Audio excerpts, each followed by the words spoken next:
Chapter 1. The Dangerous Professor Bewitches Me 1. The night path lay shrouded in darkness. Thick clouds loomed overhead, and the frigid air of deep winter swept through the verdant trees, rustling softly.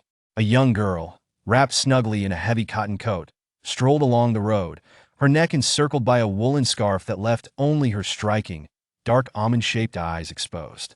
Suddenly, she halted her steps, casting a swift glance behind her.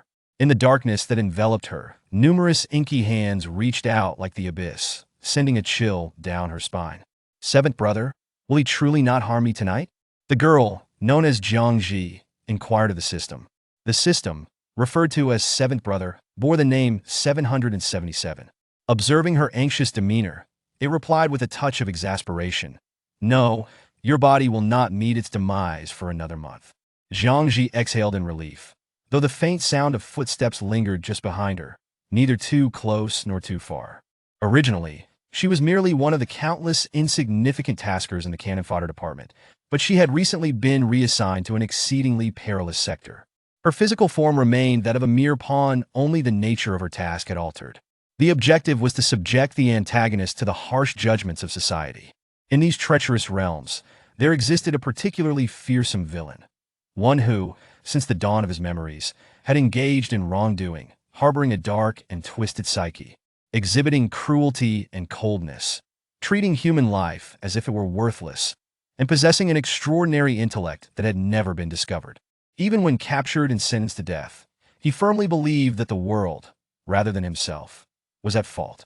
Jiang Zhi's mission was to elevate the antagonist's affection value to 100, subsequently raise his hatred value to 100, and finally bring about his legal retribution. She aimed to dismantle him emotionally. The seasoned Jiang Zhi had never before encountered such a thrilling assignment and found herself momentarily at a loss. The villain in this world was a remorseless murderer, a man who disregarded the law, known as Huiyin. At 26 years of age, he presented himself as a renowned medical professor, yet in truth, he was a soulless pervert. The original host's name was also Jiang Zhi, age 22, a reclusive yet somewhat famous online singer. With her parents residing elsewhere and her younger brother attending university, she found herself alone at home. On this day, while delivering clothing to her younger brother at school, she unexpectedly crossed paths with Huiyin. The moment he laid eyes on her, he regarded her as his next prey. Before hunting his quarry, he needed to ascertain the original host's home location and daily routines. Thus, a month later, the original host met her end at Huiyin's hands. A crucial factor in Huiyin's selection of prey was the beauty of their eyes. The original host's eyes, a mesmerizing amber akin to precious gems, sparkled like stars, an exquisite sight beyond compare. At this moment, the villain Huiyin was stealthily trailing her from behind. This evening, she had no live broadcast scheduled and had ordered takeout with her phone. While awaiting the delivery, Jiang Zhi approached the mirror and caught a glimpse of the original host's appearance. She bore a striking resemblance to herself, with skin as fair as white roses, cascading black hair flowing down to her waist, cherry lips, and a delicate face. Her stunning almond-shaped eyes radiating innocence and charm, creating an illusion of naivety. Her beauty was so resplendent that it resembled a priceless oil painting. During her time as cannon fodder, the system would obscure her face. A mere pawn could not possess a countenance that stood out. Yet in this world, the system no longer concealed her features, allowing her the freedom to use whatever means necessary to accomplish her tasks, even her beauty. The doorbell rang, signaling the arrival of her takeout. Jiang Zhi donned a coat and approached the door, peering through the peephole to confirm the delivery person was indeed the takeout boy before opening the door. Outside, unbeknownst to her, rain had begun to fall. The delivery young man, clad in a helmet, stood drenched, water dripping from him, as if he carried an aura of mist. "Your takeout," he announced. His voice was clear and deep, resonating with a unique timbre that stirred her heart. Jiang Zhi felt a delightful shiver in her ears and could not help but glance at the young man again. After a moment's thought, she casually handed him the umbrella resting on the shoe rack. "It's best to use an umbrella in the rain." The young man's gaze fell upon her porcelain-like fingers, momentarily entranced. Noticing his silence, Jiang Zhi called out, "Hey, are you there?" He chuckled lightly. "I'm riding an electric bike. Can't hold an umbrella, but thank you." You're really kind. His warmth and politeness made her blush slightly. Jiang Zhi shyly scratched her head and replied, "It's nothing. Wish you a safe ride." With that, she closed the door. Holding the takeout, she hummed a tune as she walked, her mood buoyant. In her previous world, she had been mere cannon fodder, with few friends, often meeting her end before long. There was nothing like this world, where she could live leisurely. Financially secure, she had yet to find work. She relished the idea of lounging at home like a carefree fish, lying about for an entire day without feeling bored. That person is the villain, the System 777 suddenly interjected. Jiang Zhi jumped, nearly dropping the takeout in her hands. "Are you referring to the delivery guy?" she asked incredulously. 777 confirmed with a sound of affirmation. Jiang Zhi's expression shifted, warily eyeing the takeout. He wouldn't have poisoned it, would he? 777 rolled its eyes. If the villain wanted to kill you, it would be all too easy. There's no need for poison. Jiang Zhi nodded in agreement, unzipping the takeout bag and enjoying her meal. Still, he is quite the pervert. A perfectly good doctor, masquerading as a delivery worker just to bring her food. The following day, Jiang Zhi awoke late, feeling as comfortable as a worm writhing in bed. 777 remarked, "Off to enhance your relationship with the villain." 777 remained silent. Bundled in a thick down jacket, Jiang Zhi ventured out in search of sustenance. After resolving her lunch, she seized the opportunity under the guise of seeking inspiration to visit her brother at school. The original host's brother, Jiang, towered over her, embodying a sunny disposition. According to her memories, he had often engaged in play fights with her during their childhood. Upon seeing her, he wore an unwilling expression. "Didn't you come by yesterday? What brings you here today?" Jiang uttered an "oh" and prepared to leave. Jiang Zhi stopped him, cheerfully suggesting, "How about I give you a tour of the school?" As he opened his mouth to refuse, she quickly added, 500 for an hour. Jiang's face lit up with delight. "My dear sister, after you." This esteemed medical college boasted a plethora of distinguished graduates who went on to become renowned doctors at the city's leading affiliated hospital. The villain Huiyin, as the youngest professor, was known by nearly every student on campus. Chapter 2. The Dangerous Professor Bewitches Me Too. Jiang was no exception. If you want to see Professor Hua, his classes are incredibly hard to enroll in, and he rarely comes to campus. Jiang Zhi inquired further, "How can I meet him?" Jiang's expression shifted, raising an eyebrow at her. "Surely you're not harboring feelings for Professor Hua?" His tone and gaze suggested that Jiang Zhi was akin to a toad yearning for a swan. Jiang Zhi replied, "No, I merely heard from my fans that he is quite remarkable, so I was curious." She refrained from pressing further. After wandering for a while, Jiang had to leave for class, leaving Jiang Zhi to meander aimlessly. Emerging from a lecture, Huiyin spotted a familiar silhouette from a distance. Adjusting the golden-rimmed glasses perched on his nose, he strode toward her. As the girl approached, he cautioned, "Be careful." She looked up at the Good Samaritan, her dark pupils widening with surprise. The man before her was clad in a sleek black suit, tall and elegant, with an exceptionally handsome face. The golden-rimmed glasses lent him an air of restraint and sophistication, while his thin, dark red lips appeared inviting. He exuded a faint, refreshing fragrance. Above him, for words loomed large. Villain Huiyin. When he had previously disguised himself as a delivery boy, there had been no words above his head. This was a new revelation, likely a detail she had previously overlooked. The girl's wrist bore skin as delicate as silk, her features radiant like peach blossoms, with her enchanting almond-shaped eyes reflecting ripples that drew attention. Having spoken, he was about to depart. Jiang Zhi intertwined her fingers, tentatively asking, "Do you know the way to the cafeteria?" Huiyin replied, "Turn left in that direction for 200 meters, then right." Jiang Zhi, with her poor sense of direction, appeared perplexed, nodding blankly as if she understood. Huiyin's smoky gray eyes briefly closed, a smile escaping his lips. "Allow me to escort you. I happen to be headed there as well." Jiang Zhi's eyes sparkled like a sky full of stars, her lips curving into a small, dimpled smile. "Thank you, you're so kind." Huiyin subtly stroked the edge of a book, the corners of his eyes hidden behind the lenses of his glasses lifting slightly, returning to normal after a fleeting moment. On their way to the cafeteria, the girl spoke animatedly, her words flowing effortlessly, never crossing into the realm of annoyance. Her voice possessed a particularly bright timbre, uniquely melodious. The two engaged in conversation with a delightful ease. Upon reaching the entrance of the cafeteria, Jiang Zhi bowed in gratitude, saying, "Thank you, Professor Hua." The down jacket enveloped her round body, and as she bent forward, she nearly stumbled, almost falling headlong. Fortunately, she managed to halt her momentum just in time, stabilizing herself to avoid a fall. Feeling a bit embarrassed, Jiang Zhi rubbed her nose and murmured, "I apologize." A flicker of amusement danced in Hua Yin's eyes. He found her quite intriguing. As Jiang Zhi caught a whiff of the delectable aromas wafting from the cafeteria, her stomach, which had not previously been very hungry, suddenly rumbled. Peeking inside, she boldly suggested, "Since you're here, Professor Hua, why not join me for a meal? I'd like to treat you." The phrase "since you're here" was irresistibly persuasive. After a moment's hesitation, Hua Yin shook his head, saying, "I have some matters to attend to, perhaps another time." "Another time?" Jiang Zhi's eyes brightened, and she quickly fished out her phone from her pocket, her eyelashes fluttering like butterfly wings, betraying a hint of nervousness. "Let's exchange contact information. The next time I visit, I'll send you a message. If you're free, we can dine here together." Hua Yin paused, slightly taken aback, then adjusted his glasses, concealing the excitement in his dark eyes.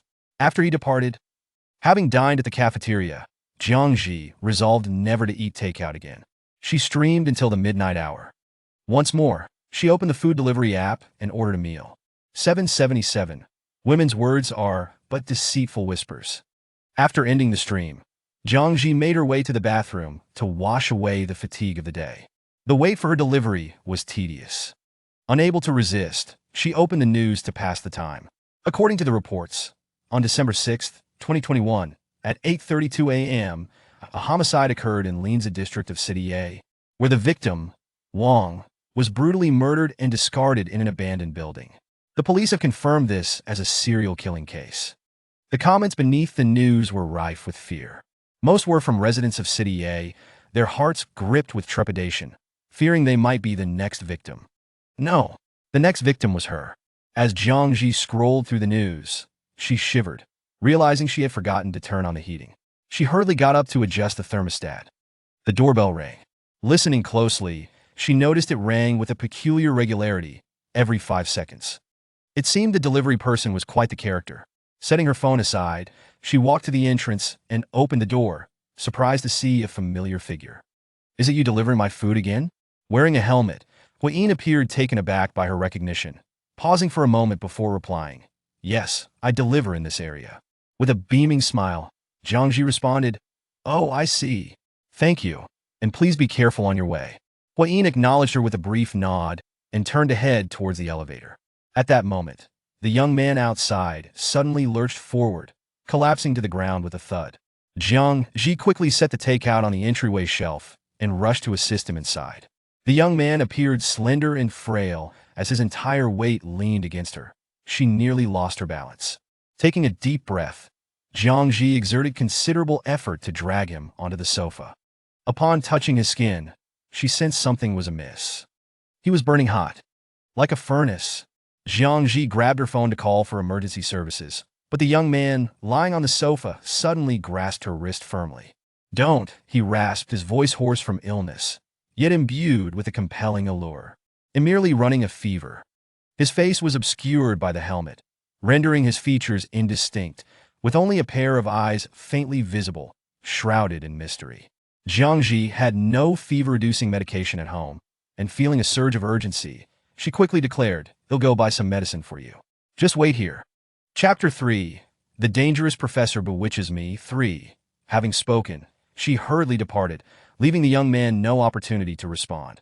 Hua Yin gazed at the vacant room, the air still lingering with the faint fragrance of the girl who had just bathed. Amidst the scattered clothes and musical instruments, he removed his helmet, his short, dark hair damp with sweat, clinging to his forehead. His slender, inky eyes, shrouded in shadow, swept across the room before he raised a finger to rub his temple. Emitting a self-mocking sigh that he had initially believed the girl was deliberately feigning folly in his presence, only to realize he had overestimated her. She was genuinely not. To leave a stranger in her home while she ventured out for medicine was indeed reckless. It seemed that granting her a month for investigation was excessive. He could act within a couple of days. Recalling the girl's striking eyes, reminiscent of exquisite glass beads, stirred his long-dormant heart into a fervent rhythm once more. "Thank you. I feel much better. I am merely a stranger. You should not leave me alone in your home. That IT is unsafe for you. Next time, be cautious and do not easily admit strangers into your abode." The delivery person left without even leaving a name. However, the young man's handwriting was robust and powerful, as if he had practiced calligraphy, each character a pleasure to behold. Jiang Zhi nodded appreciatively. Carelessly tossing the bag of medicine onto the table, she pinched a corner of the white paper, contemplating it for a moment before crumpling it into a ball and discarding it into the trash. 777. 6 cameras installed, 1 in the bedroom, 2 in the living room, 1 in the study, 1 in the secondary bedroom, and 1 in the bathroom. That I in the bathroom as well, Jiang Zhi exclaimed, incredulous. 777. It is installed in the mirror above the sink. The toilet and shower areas are not visible. Jiang Zhi nodded, satisfied. That makes sense. Otherwise, I would have no privacy while bathing or using the restroom. After finishing her takeout, she lay down and fell asleep. The display screen was divided into 6 frames, each depicting the situation within Jiang Zhi's home. Upon viewing the bedroom footage, Hui Yin's brow furrowed slightly. The girl lay sprawled inelegantly across the bed. Her blanket kicked to the floor, and the pillow that should have supported her head vanished. The nightgown she wore was disheveled, wrinkled, and untidy. For someone like Hui Yin, who possessed obsessive-compulsive tendencies, it was undoubtedly a severe blow to his composure. He pinched the bridge of his nose and inhaled deeply, turning off the video feed. This was perhaps the first time he felt such a potent urge to eliminate someone. The following day, Jiang Zhi returned to her younger brother's school and sent Hui Yin a text message. "Teacher, are you free? Shall we have a meal together?" The emoticon added a certain flair. 2 minutes later. All right. Succinct and to the point, conveying his thoughts clearly. Jiang Zhi pouted slightly.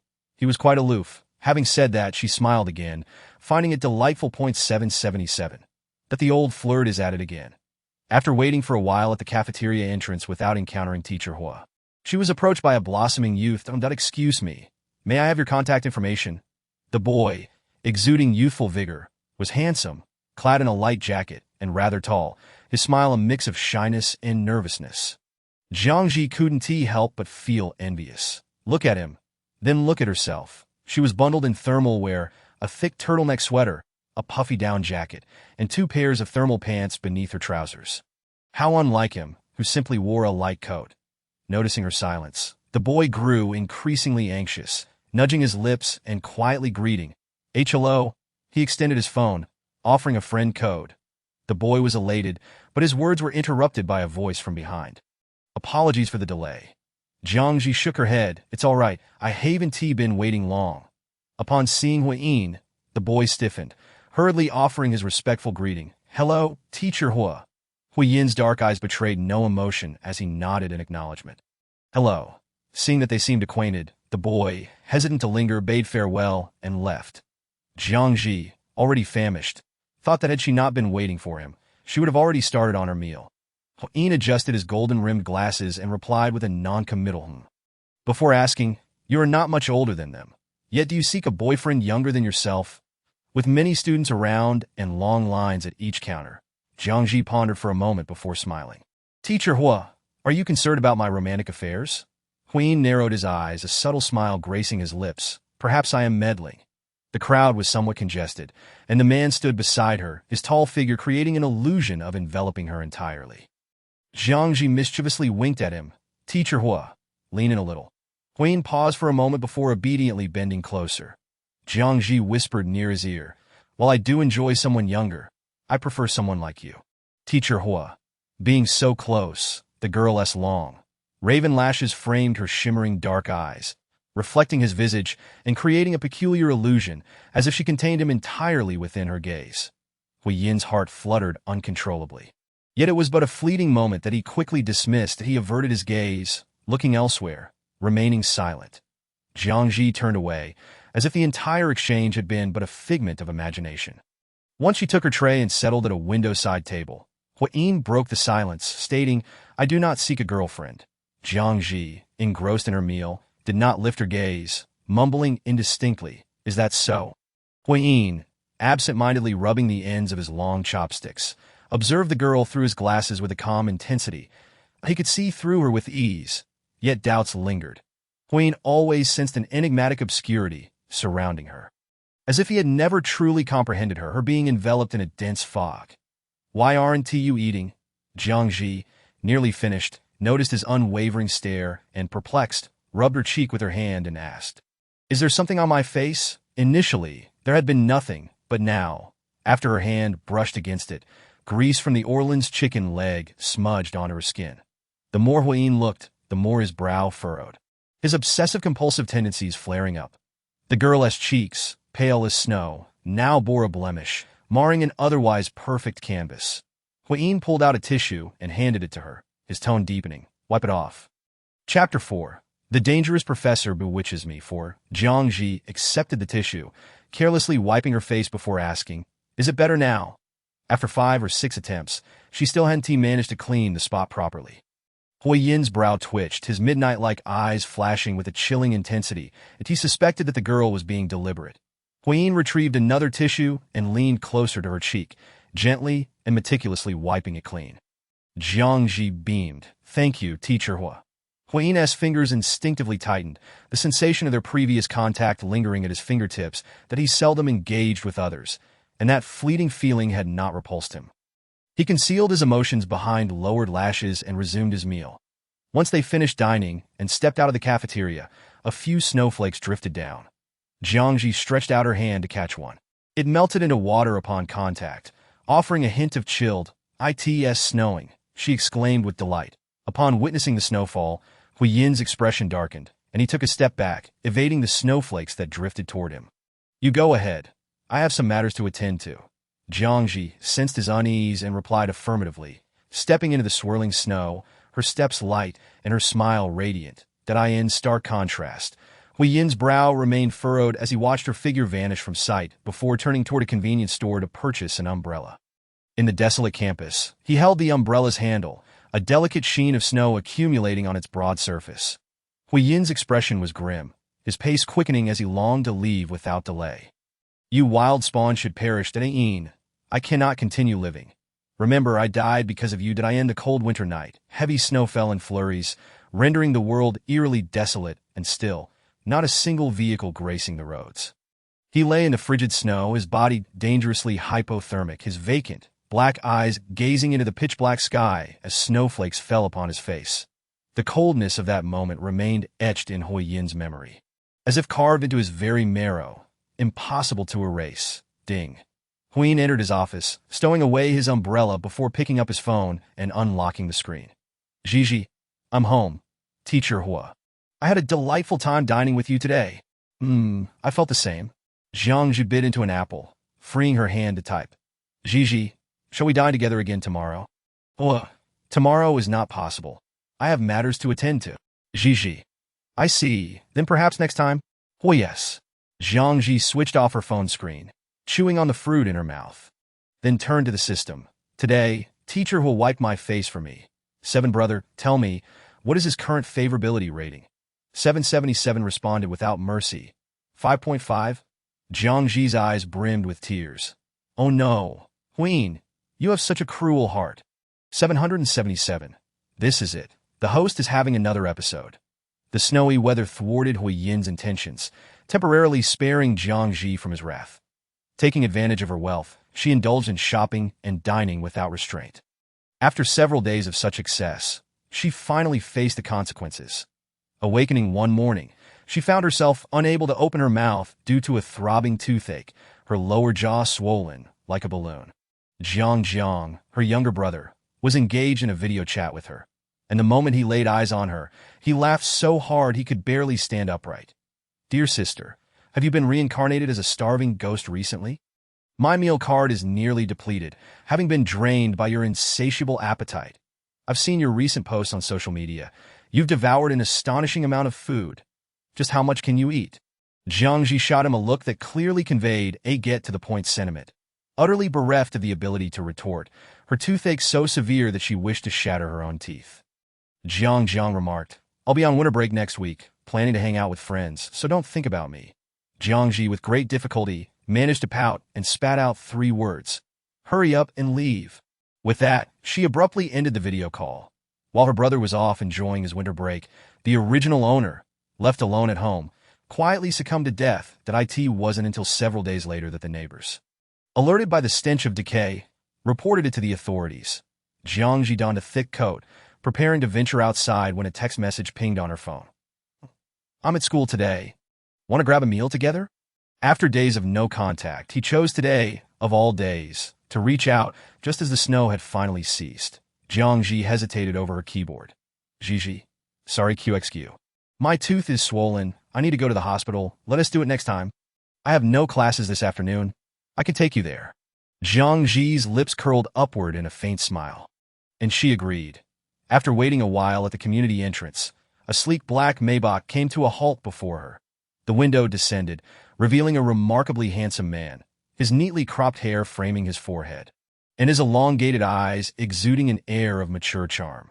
Upon seeing her face, a flicker of amusement crossed Hui Yin's eyes. The beautiful girl, with her egg-shaped face swollen, her complexion pale as snow tinged with a rosy hue, and dark circles beneath her eyes, looked as if she had been tormented by her toothache.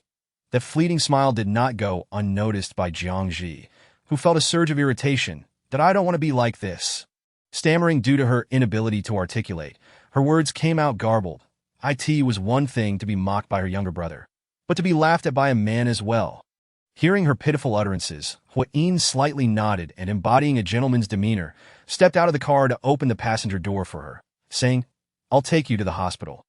Jiang Zhi obediently settled into the passenger seat, her fingers lightly tapping her chin as she gazed out the window at the passing scenery. This was the first time she remained silent in his company, an unusual stillness, all thanks to her tooth pain.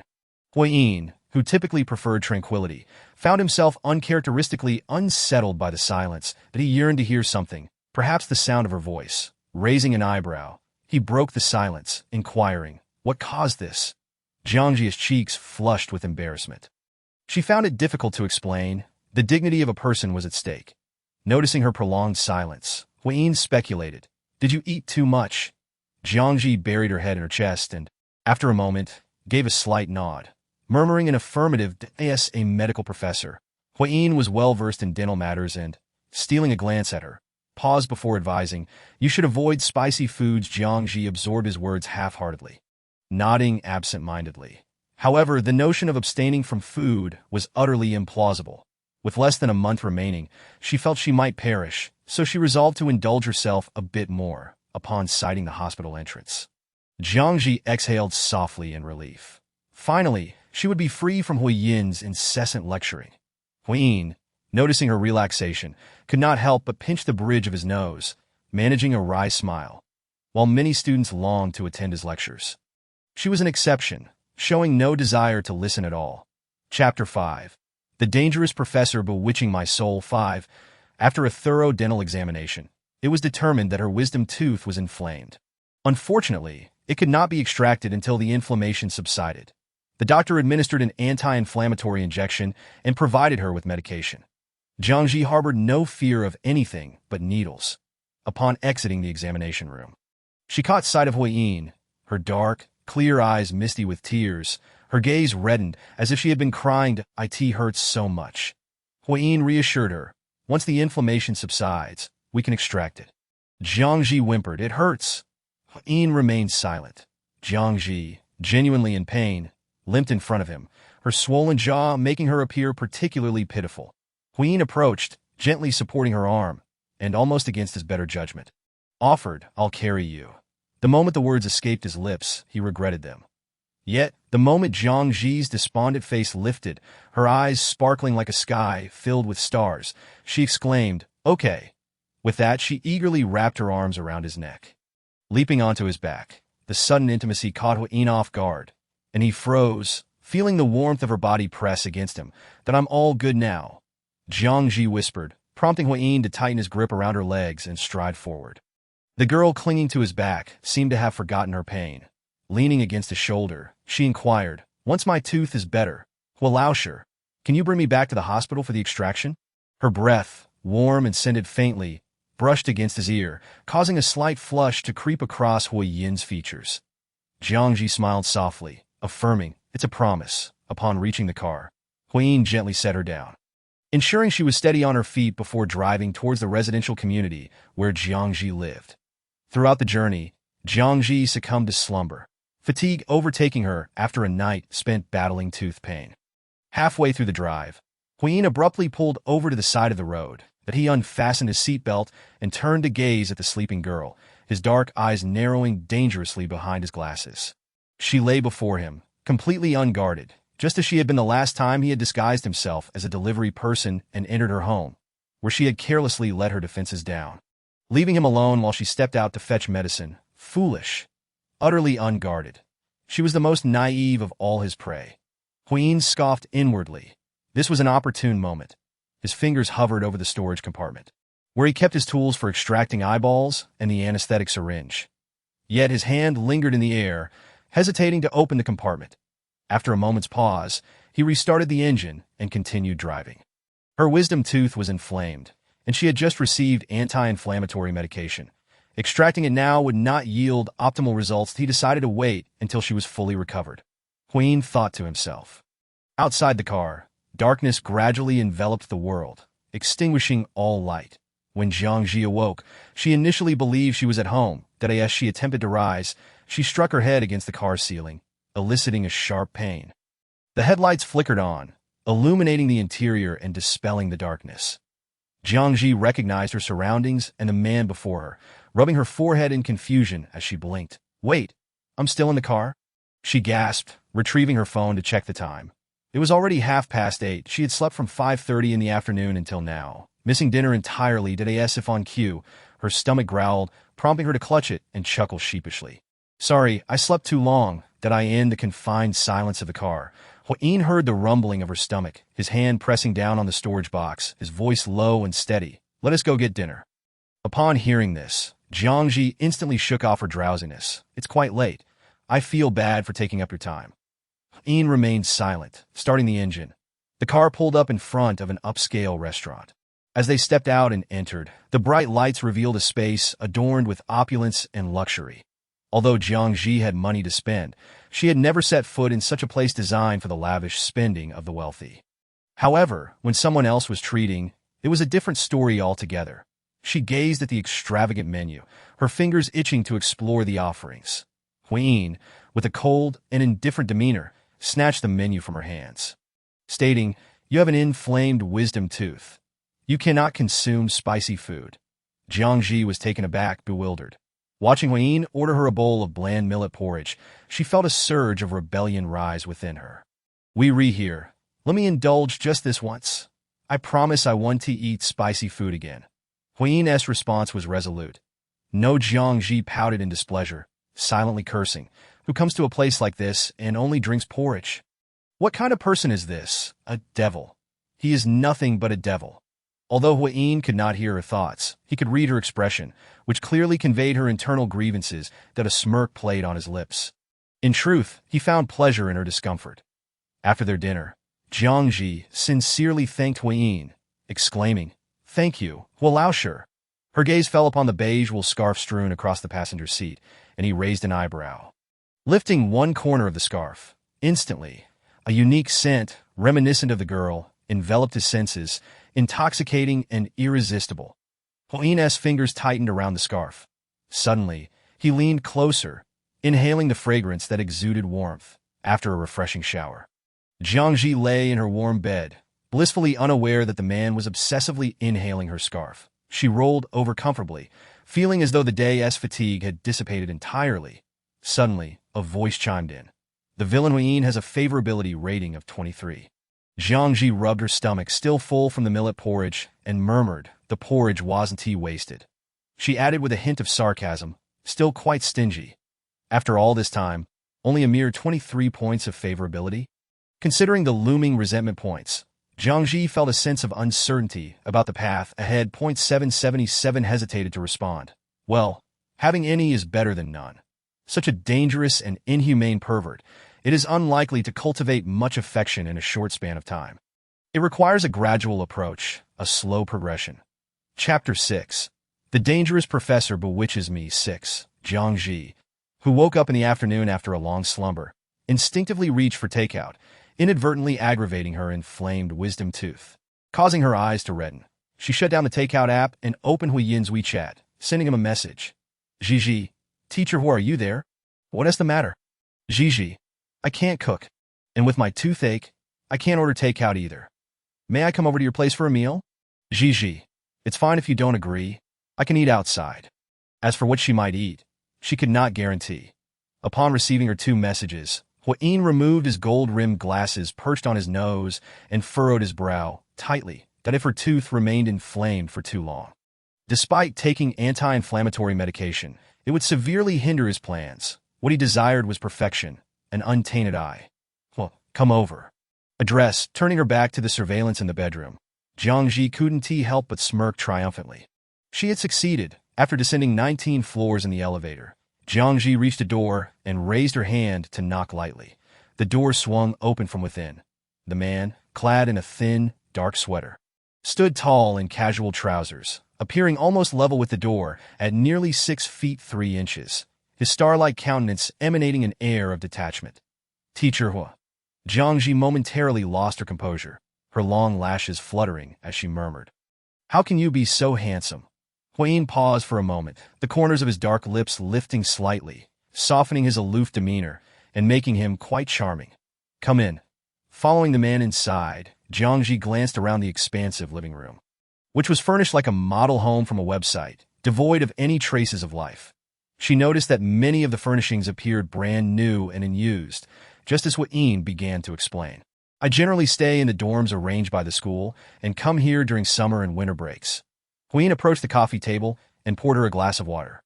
Jiang Zhi nodded. "With such a large house, don't you rent it out?" After she spoke, she realized how foolish her question was. Did someone so wealthy really need to bother with a little rent? Huiyin replied coolly, "I don't like outsiders living in my house." "What do you want to eat?" he inquired further. Jiang Zhi's eyes darted around, and before she could respond, the man made a decision for her. "Let us have congee. Noodles are also quite light." Huiyin nodded and headed toward the kitchen. Curious about how he cooked noodles, Jiang Zhi followed him into the kitchen. The kitchen was immaculate and orderly, with all the utensils brand new. Huiyin reached into the refrigerator for noodles, but a hand appeared before him, offering a bag of noodles. "Here you go, Huiyin. That you can watch television if you're bored." Jiang Zhi shook her head excitedly. "I just want to watch you cook." Huiyin glanced at the girl's radiant eyes, and after a few seconds, he took the noodles from her hand, saying, "I've never cooked noodles for anyone else. It might not taste good." Jiang Zhi's brows lifted in delight as she leaned closer, teasingly asking, "So is this your first time now?" Huiyin. Yes. She always had a way of saying things that were laden with implications, igniting one's imagination. Jiang Zhi beamed, her lips forming 2 adorable dimples. "Teacher Hua, am I the first person to come to your home?" Jiang Zhi tilted her head, staring intently at the man's handsome profile. Inching closer. "Teacher Hua, I want all your firsts from now on." Hearing such bold words, Huiyin, he inhaled deeply, momentarily setting the noodles aside and extending his finger to gently tap her porcelain-like forehead. Pushing her away, "Do you still want to eat noodles?" Jiang Zhi nodded eagerly. "Of course." Huiyin's expression turned serious. "Then don't hinder me here." After ushering her out of the kitchen, Huiyin rubbed his fingertip, feeling a distinct sensation in his heart. Just like last time, he tried hard to ignore it. The steaming noodles were served at the dining table, and as Jiang Zhi inhaled their aroma, her mouth watered uncontrollably. So fragrant, she grasped her chopsticks tightly, leaning in closer to inspect the noodles, exclaiming in surprise, "You even added an egg! A bowl of noodles with an egg. Perfect." Huiyin was wiping his fingers with a napkin when he heard her and replied, "It's a bit hot. Eat slowly." That warning came too late. Jiang Zhi took a bite of noodles and winced. "Ouch, it's so hot." Tears welled up in her eyes, spilling down her reddened cheeks onto the table. Huiyin furrowed his brow and quickly turned to fetch a first aid kit. Not exactly the sharpest tool in the shed. Even the huskies downstairs are smarter than you. After receiving a scolding, Jiang Zhi spoke with a pout. "I was too hungry. I forgot." The girl's eyes shimmered with tears, a mixture of indignation and vulnerability. Huiyin cast her a cold glance and promptly applied ointment. Wait until the noodles cool before eating. First, let us tend to your injury. Jiang Zhi shrank her neck and murmured in response. After tasting the bitterness of the ointment on her tongue, she whimpered. It is so bitter. Don't lick it.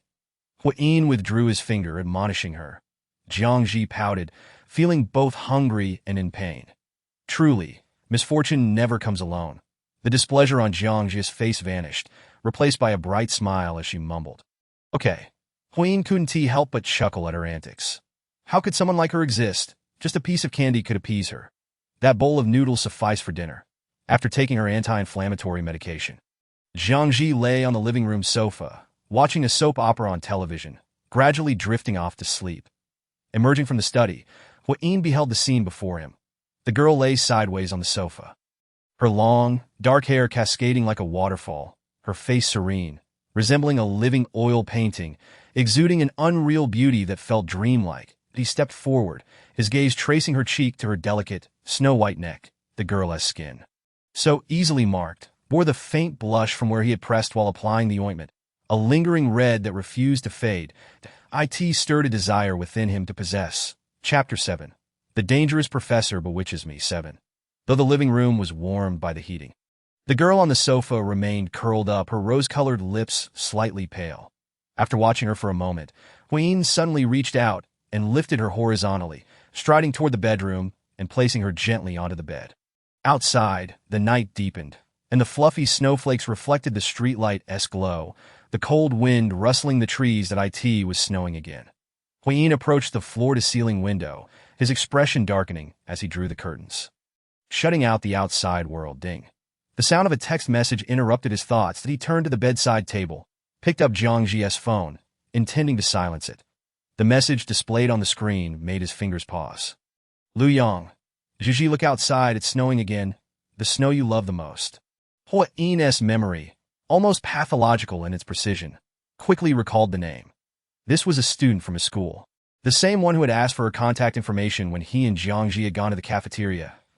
Expected they would still be in touch. Snow? She loves snow? Huayin's eyelids lowered, a shadow falling beneath his long lashes, his pupils reflecting a palpable chill. He despised snow, while she adored it. Huayin set the phone down, brushing aside the stray hairs from his forehead, his gaze sweeping over the sleeping girl on the bed before stepping out. The cold winter night felt exceptionally long. The dark clouds obscured the moonlight and starlight, and the thick snow blanketing the dim alley crunched pleasantly underfoot. It was not until dawn broke with a hint of light that the snow-covered city began to stir with life, that a community cleaner wielded a shovel in one hand and a plastic bucket in the other, diligently clearing the thick snow at the alley's entrance. As he cleared a pile of snow, he suddenly spotted fingers protruding from the snow. Today's news special report. On the evening of January 26th, 2022, a major criminal incident occurred in the Nanmen district of city. A body was discovered in the snow. The body was male. Upon forensic examination, the stomach was filled with snow. Jiang Zhi emerged from the bedroom, rubbing her sleepy eyes, her steps unsteady as she listened to the news playing on the television, before sitting down on the sofa. Ian emerged from the kitchen with breakfast, calmly stating upon seeing her sprawled on the sofa.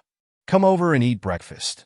Jiang Zhi, nestled in the sofa, perhaps having slept too long the night before, felt dizzy, tilting her head to look at him. Am I in your bedroom? Jiang Zhi's mind cleared, and she grinned foolishly. Teacher Hua, are you suggesting I stay here? Huayin's expression remained impassive. Don't think too much. Jiang Zhi descended from the sofa, dragging her slippers toward the bathroom. But halfway there, she paused and cheerfully said, You have to wait for me to eat together. With that, she disappeared around the corner, upon observing the disheveled quilt carelessly tossed upon the bed in the bedroom. He raised a hand to cover half of his face. She ought to have spent the night on the sofa.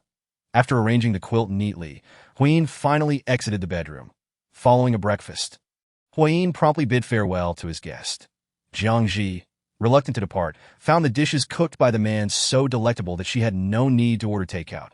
Alas, her tooth had yet to heal. She wept quietly, her skill in feigning tears fully developed.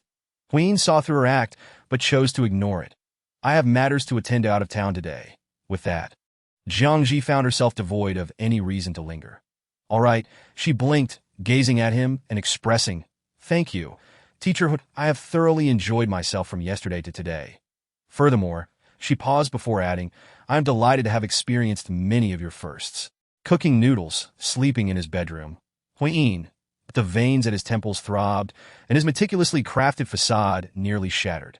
Huyin struggled to maintain his composure, articulating each word with precision. I have a flight to catch. Jiang Zhi ceased her teasing, obediently picking up her bag and following him out. Upon returning to her hometown, Jiang Zhi found herself afflicted by menstrual cramps. The agony was overwhelming, compelling her to venture outside to purchase sanitary napkins. As the supply at home had dwindled, she bundled herself more warmly, wary of the cold seeping into her body, for fear that it would exacerbate her pain. She retrieved her phone to navigate to the nearest supermarket. Given the recent snowfall, the roads, although treated with salt, remained slippery and difficult to traverse. After calling for a taxi for what felt like an eternity, she had no choice but to rely on her own legs. Seventh brother, could you make the pain disappear? Jiang Zhi clutched her abdomen, her back slightly bent, her complexion paler than the snow blanketing the ground. 777. This system lacks such a function. Jiang Zhi, unable to endure any longer, pleaded, then could you make my period disappear? 777. That function is also unavailable. Tears streamed down Jiang Zhi's cheeks.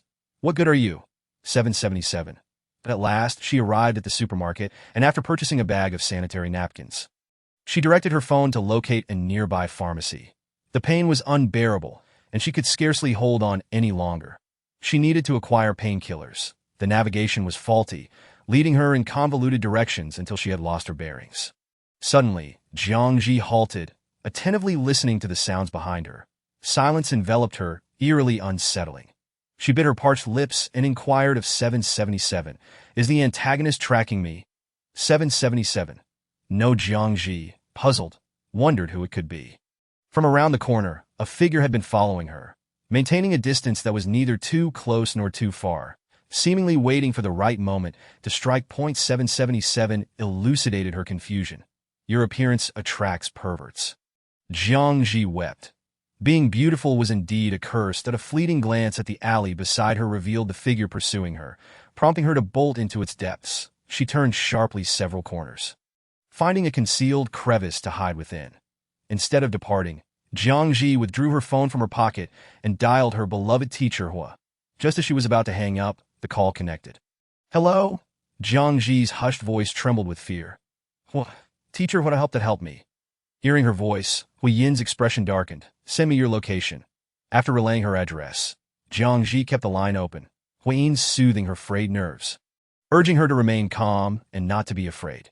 Time seemed to stretch indefinitely as Jiang Zhi stood in her hiding place, her legs weary, that as she contemplated shifting her position, a grotesquely contorted face suddenly invaded her sanctuary. The face was marred by pockmarks, with eyes that gleamed with a disturbing hunger, licking its lips and fixating on her, declaring at last, I've found you. Chapter 8. The dangerous professor bewitches me. 8. The impact of this scene was profoundly jarring. Jiang Zhi glanced at the old man's face, riddled with pus-filled sores, her stomach churning, shrinking further into her hiding place. The old man's corpulence made it evident that he would struggle to extract her. He could only reach desperately into the crevice, trying to grasp her. Jiang Zhi, resolute in her evasion, maneuvered away from his grasp as her phone slipped from her hand and crashed to the ground. Hua teacher, Huyin. Just as the old man's hand was about to make contact with her arm, an unexpected turn of events occurred. The old man was abruptly yanked out from the space. Jiang Zhi squeezed her eyes shut, huddled in the corner, trembling violently, her ears filled with the old man's anguished cries, until at last the scream ceased and a deep, resonant voice emerged from outside. Zhi, it's me, Jiang Zhi.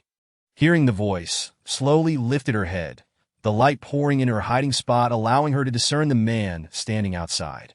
Hua, teacher Hua. Her voice quivered, her dark lashes clumped together with tears, biting her lip before managing to utter. Why did it take you so long? The young woman's radiant countenance was now ghostly pale, her eyes swollen from weeping, her beautiful dark irises glistening with unshed tears, her nose tinged with a bluish hue from the cold. Appearing woefully fragile as she squeezed into the narrow crevice, Hui Yin's brow furrowed deeply, an unfamiliar emotion stirring within him, tinged with a hint of pain.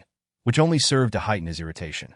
He had never been in such an uncontrollable situation before.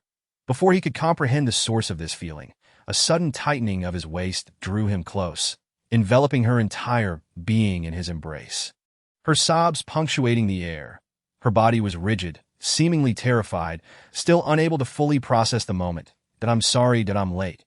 Once Jiang Zhi had cried enough, she loosened her grip around his waist. Hastily wiping her tears, her voice still trembling, "It's fine." She turned to retrieve the scattered sanitary napkins from the ground, but the man beat her to it, picking them up for her. "Thank you," she murmured softly in gratitude. Her gaze drifted toward the old man lying in the snow, with blood staining the white ground. Panic surged within her as she asked, "Is he dead?" Huayin, observing her expression as if she were about to be incarcerated, smirked slightly, jesting. "Yes, he is dead." Jiang Zhi's eyes widened in horror, her complexion growing increasingly ashen, as if she would collapse at any moment. Not allowing her to falter, he quickly pushed her away, his voice urgent and disjointed. "You must run. You killed him in self-defense because you saved me, that I will confess. I'll say I did it.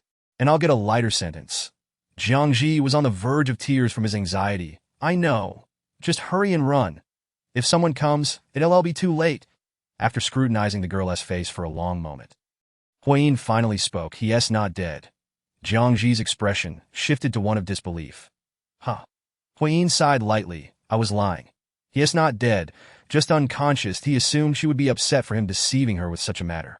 But to his surprise, the tension in her brows eased, and she sighed in relief. "That's wonderful. I thought he was dead. As long as he is alive, it's fine." Huayin's expression remained stern. "Why aren't you angry? I lied to you." Jiang Zhi pondered for a moment before shaking her head. "Let it be. The outcome is good. The outcome is good." Huayin's abyssal black eyes reflected the visage of the person before him, her words echoing in his mind. "Teacher Hua." Jiang Zhi pouted, staring at him intently. "You wouldn't go back on your word, would you? You promised to carry me." Huayin felt as if something had pierced through his long-guarded heart. An emotion so familiar that it had surfaced many times during his time with her. He struggled to suppress it, allowing it to grow wildly, like vines, gradually taking root in his heart. Soon, he understood what it was. Huayin lowered his eyelids, the murderous intent roiling in the depths of his dark gaze, but he knew that remaining with Jiang Zhi would cause those feelings to spiral out of his control. He must eliminate her while there was still time. Jiang Zhi clung to his back once more. The man's broad spine felt like a wall, and she could faintly sense the strength of his well-defined muscles through his clothing, providing a powerful sense of security. The snow piled thickly in the alley, each step sinking deeper into the white blanket. With the added weight of another person on him, Huayin's footprints sank even further. The black fabric of his trousers soon speckled with melting snowflakes, the cold water seeping through his shoes and into his socks. Huayin remained oblivious, his pace unhurried as he traversed the deep snow. "Huayin," her warm voice, laced with moisture, reached his ears. Huayin's body stiffened slightly as he queried, "What is it?" The girl clinging to his neck slowly spoke, her tone tinged with anxiety. "I like you." Her voice was soft and clear, imbued with a delicate shyness. Huayin's steps abruptly halted. The surrounding sound seemed to vanish, leaving only her voice resonating in the air. His once cold heart began to race uncontrollably. It was too late. From the moment she entered his life, everything had become too late. She was like a brilliant and searing light, dispelling all darkness in her wake. Warmth, purity. Noticing his prolonged silence, Jiang Zhi grew increasingly anxious. Her complexion paling, her eyes reddening. "That if you want to reject me, then don't say anything." Huayin resumed walking, leading her out of the alley to his car, gently setting her down. The girl before him hung her head, her shoulders slumping as if all strength had abandoned her, appearing pitifully like a homeless creature. After a brief pause, Huayin finally spoke. "Give me some time to think it over." The girl with raven black hair swiftly dispelled her earlier despondency, her exquisitely beautiful brows and eyes sparkling with mirth, rippling with delicate radiance. Her starkly contrasting black and white gaze fixed intently upon him. "That I shall wait for you." Huayin found himself nearly drowning in her eyes. Those very orbs he had longed to detach, but he realized that those eyes were at their most enchanting when alive. To remove them would strip away all their luster. The car halted at the entrance of Jiang Zhi's residential complex. Jiang Zhi, seated in the passenger seat, lingered before disembarking, while the man beside her offered no encouragement. Chapter 9. The Dangerous Professor Bewitches My Soul. 9. She recalled that Ho-in was originally scheduled to attend to matters in another city. Ho-in gazed at the girl's cheeks, tinted a rosy hue, for a moment, an impulse to kiss her surging within him, which he fervently suppressed. His voice emerged, barely a whisper, tinged with an imperceptible rasp as he softly acknowledged her with a hum. Jiang Zhi, feeling satisfied, unfastened her seatbelt and stepped out of the car. Standing outside, she waved goodbye before departing. Ho-in pressed the car window down, allowing the snowflakes to drift inside, his typically dark and unlit eyes swirling with tumultuous emotions. The silhouette of the girl gradually receded, fading into the distance. He rolled up the window, his long fingers gripping the steering wheel with increasing tension, while the other hand instinctively rested over his heart. The erratic thumping of his heart reverberated against his palm. Upon returning home, Jiang Zhi sprawled on her bed like a salted fish, immobile, attempting to alleviate the discomfort in her abdomen. 777 interrupted her dazed thoughts. Villain Ho-in's favorability, 86. 777 was incredulous.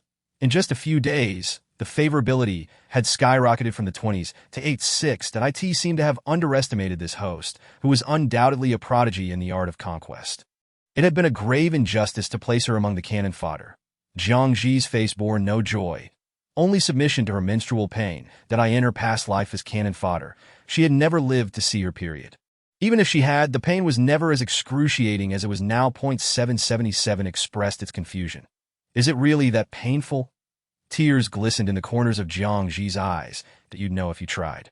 777 replied, apologies, I am a system, and shall never experience such a thing. The latter sentiment remained unspoken. IT concentrated energy in her abdomen. Upon feeling the warmth, Jiang Zhi was pleasantly surprised. Why didn't TU use this function sooner? 777, visibly frustrated, retorted, I am an intelligent system, not a heating pad. After a moment, it recalled something and warned her. You still need 14 points of favorability before you can start accumulating hatred points. The hatred values in this realm are different from those in others. They are exceptionally perilous and could threaten your life, so be cautious. Jiang Zhi, still feeling the warmth in her abdomen, flipped over lazily. How dangerous is it? 777's tone turned grave. You are the 392nd host assigned to this department. Out of the 391 who came before you, many perished at the hands of the villain before they could even begin their conquest. You are the first to achieve a favorability exceeding 70. Thus, I cannot assist you further. Jiang Zhi felt the warmth in her abdomen easing the pain somewhat. She listened attentively and nodded. I will do my best. In Jiang Zhi's lexicon, there was neither failure nor success. Only a step-by-step approach. 777 was infuriated by her lethargic attitude. She wandered through various food streets, planning to sample local delicacies. Additionally, she remained committed to her task, occasionally texting Ho-in to strengthen their bond. In the favorability chart, 80 points indicated fondness, while only upon reaching 90 could it be deemed love. Once love was attained, favorability became exceedingly difficult to decrease, making it easier to accumulate hatred points. Hatred points, as the term suggests, reflect the target's animosity towards you. Favorability must reach 100 before hatred points can be accrued. As Ho-in's flight landed, passengers began to exit the terminal one by one. Jiang Zhi, petite among the crowd, could not catch a glimpse of the interior even when standing on tiptoe. She inadvertently stepped on the foot of a boy behind her, hastily apologizing. I'm so sorry. I didn't mean to. The boy, waiting for someone as well, was unaffected by her misstep. He opened his mouth to speak, but halted upon beholding the girl's beauty. Clad in a knitted cap, the fluffy pom-pom bobbed with her every word. Her porcelain-like face tinged with a rosy hue, long lashes fluttering like butterfly wings, and her lips, without adornment, resembled blooming red roses. The boy had never encountered a girl so breathtakingly beautiful. Not even the starlets of the entertainment industry could compare. Observing his dazed expression, Jiang Zhi felt a wave of nervousness and waved her slender fingers in front of him, asking, Are you really okay? The boy was about to respond when a man suddenly pushed through the throng, placing himself firmly before the girl. The man, significantly taller, stood tall and imposing, his handsome features overshadowed by an aura of coldness. Without uttering a word, he grasped the girl's wrist, intent on departing. The boy's heart raced as he questioned, "Who are you? Why are you dragging her away? Does she know you?" The man halted, turning to regard him with a frosty gaze, his eyes shimmering with a hint of menace. "That I am her boyfriend." The boy was taken aback, glancing toward the girl. Her cheeks were aflame, her lashes fluttering, and a smile graced her lips that if he still couldn't see it, he was truly blind. After Ho-in led Jiang Zhi out of the airport, she paused, her gaze falling upon their intertwined hands. "Who is he?"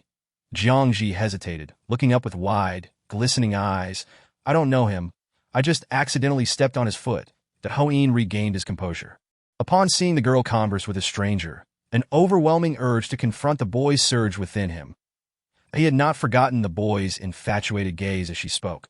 Her face was too enchanting. Anyone who laid eyes upon her would effortlessly succumb, like a deadly siren, luring souls into perdition willingly. Ho-in inquired, "What did he say?" Jiang Zhi leaned closer, her pink lips forming words, "You are my boyfriend." Ho-in.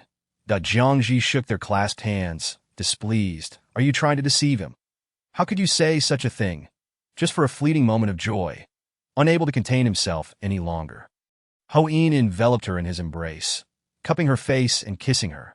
The moment his lips met the delicate softness of hers, he paused for a fleeting instant, then succumbed to the urge. Prying her lips apart and exploring her warm mouth, entwining his tongue with hers, that it was both fragrant and sweet, just like the girl herself. The sensation nearly drove Ho-in to the brink of madness. Jiang Zhi found herself at the mercy of his fervent kiss, instinctively lifting her chin, her fair cheeks flushing with a tempting hue. Only when someone passed by did he release her, holding her tightly against him. Ho-in's fingertips gently caressed the corners of her eyes, his gaze deep and shadowy. Just like this, for the rest of her life, she would belong to him. Chapter 10. The Dangerous Professor Bewitches My Soul. 10. Ho-in organized her clothes, neatly arranging them in the wardrobe. As Jiang Zhi was a singer, a special room had been designated for her to practice. Jiang Zhi languidly reclined on the sofa, observing the man who busily sorted her belongings. "His kissing skills are quite poor," she remarked to the system. 777. Taken aback, replied that it was astonishing that it had clearly witnessed the host intentionally stepping on the boy's shoe at the airport. How had the situation transformed so drastically? Women are truly unpredictable. Jiang Zhi pouted unhappily and asked, "Seventh brother, why are you ignoring me?" 777. Not being Ho-in couldn't placate her. It replied coolly, "Villain Ho-in's favorability has reached 92. You need just 8 more points to start accumulating hatred points." Jiang Zhi licked the corner of her lip, where he had bitten her, and huffed, "Is that considered work-related injury?" 777. That no compensation. Jiang Zhi responded with an indifferent "oh," casually stating, "You know, if I get closer to him, wouldn't the favorability max out?" 777's tone shifted, hinting at a more nuanced understanding of her intentions. "That you're not being innocent anymore," it remarked. Jiang Zhi retorted disdainfully, "You're so thick-headed." 777 countered, "You're the one who's foolish. Your entire family is foolish, naturally." It would never voice the latter sentiment. After organizing everything, Ho-in approached her, noticing the girl reclining on the sofa, idly swinging her legs. The slender limb exposed to the light glimmered with a pearly sheen.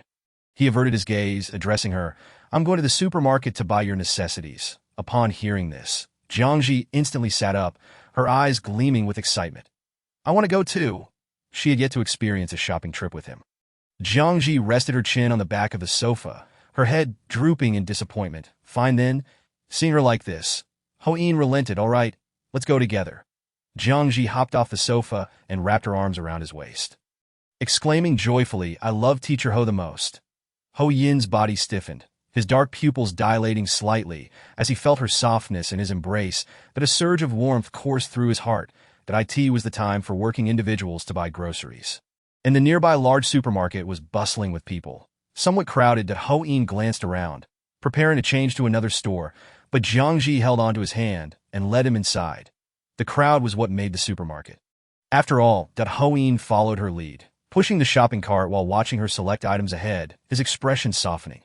The strikingly handsome couple swiftly captivated the attention of everyone in the supermarket, their appearance suggesting a romantic bond that left many hearts aching.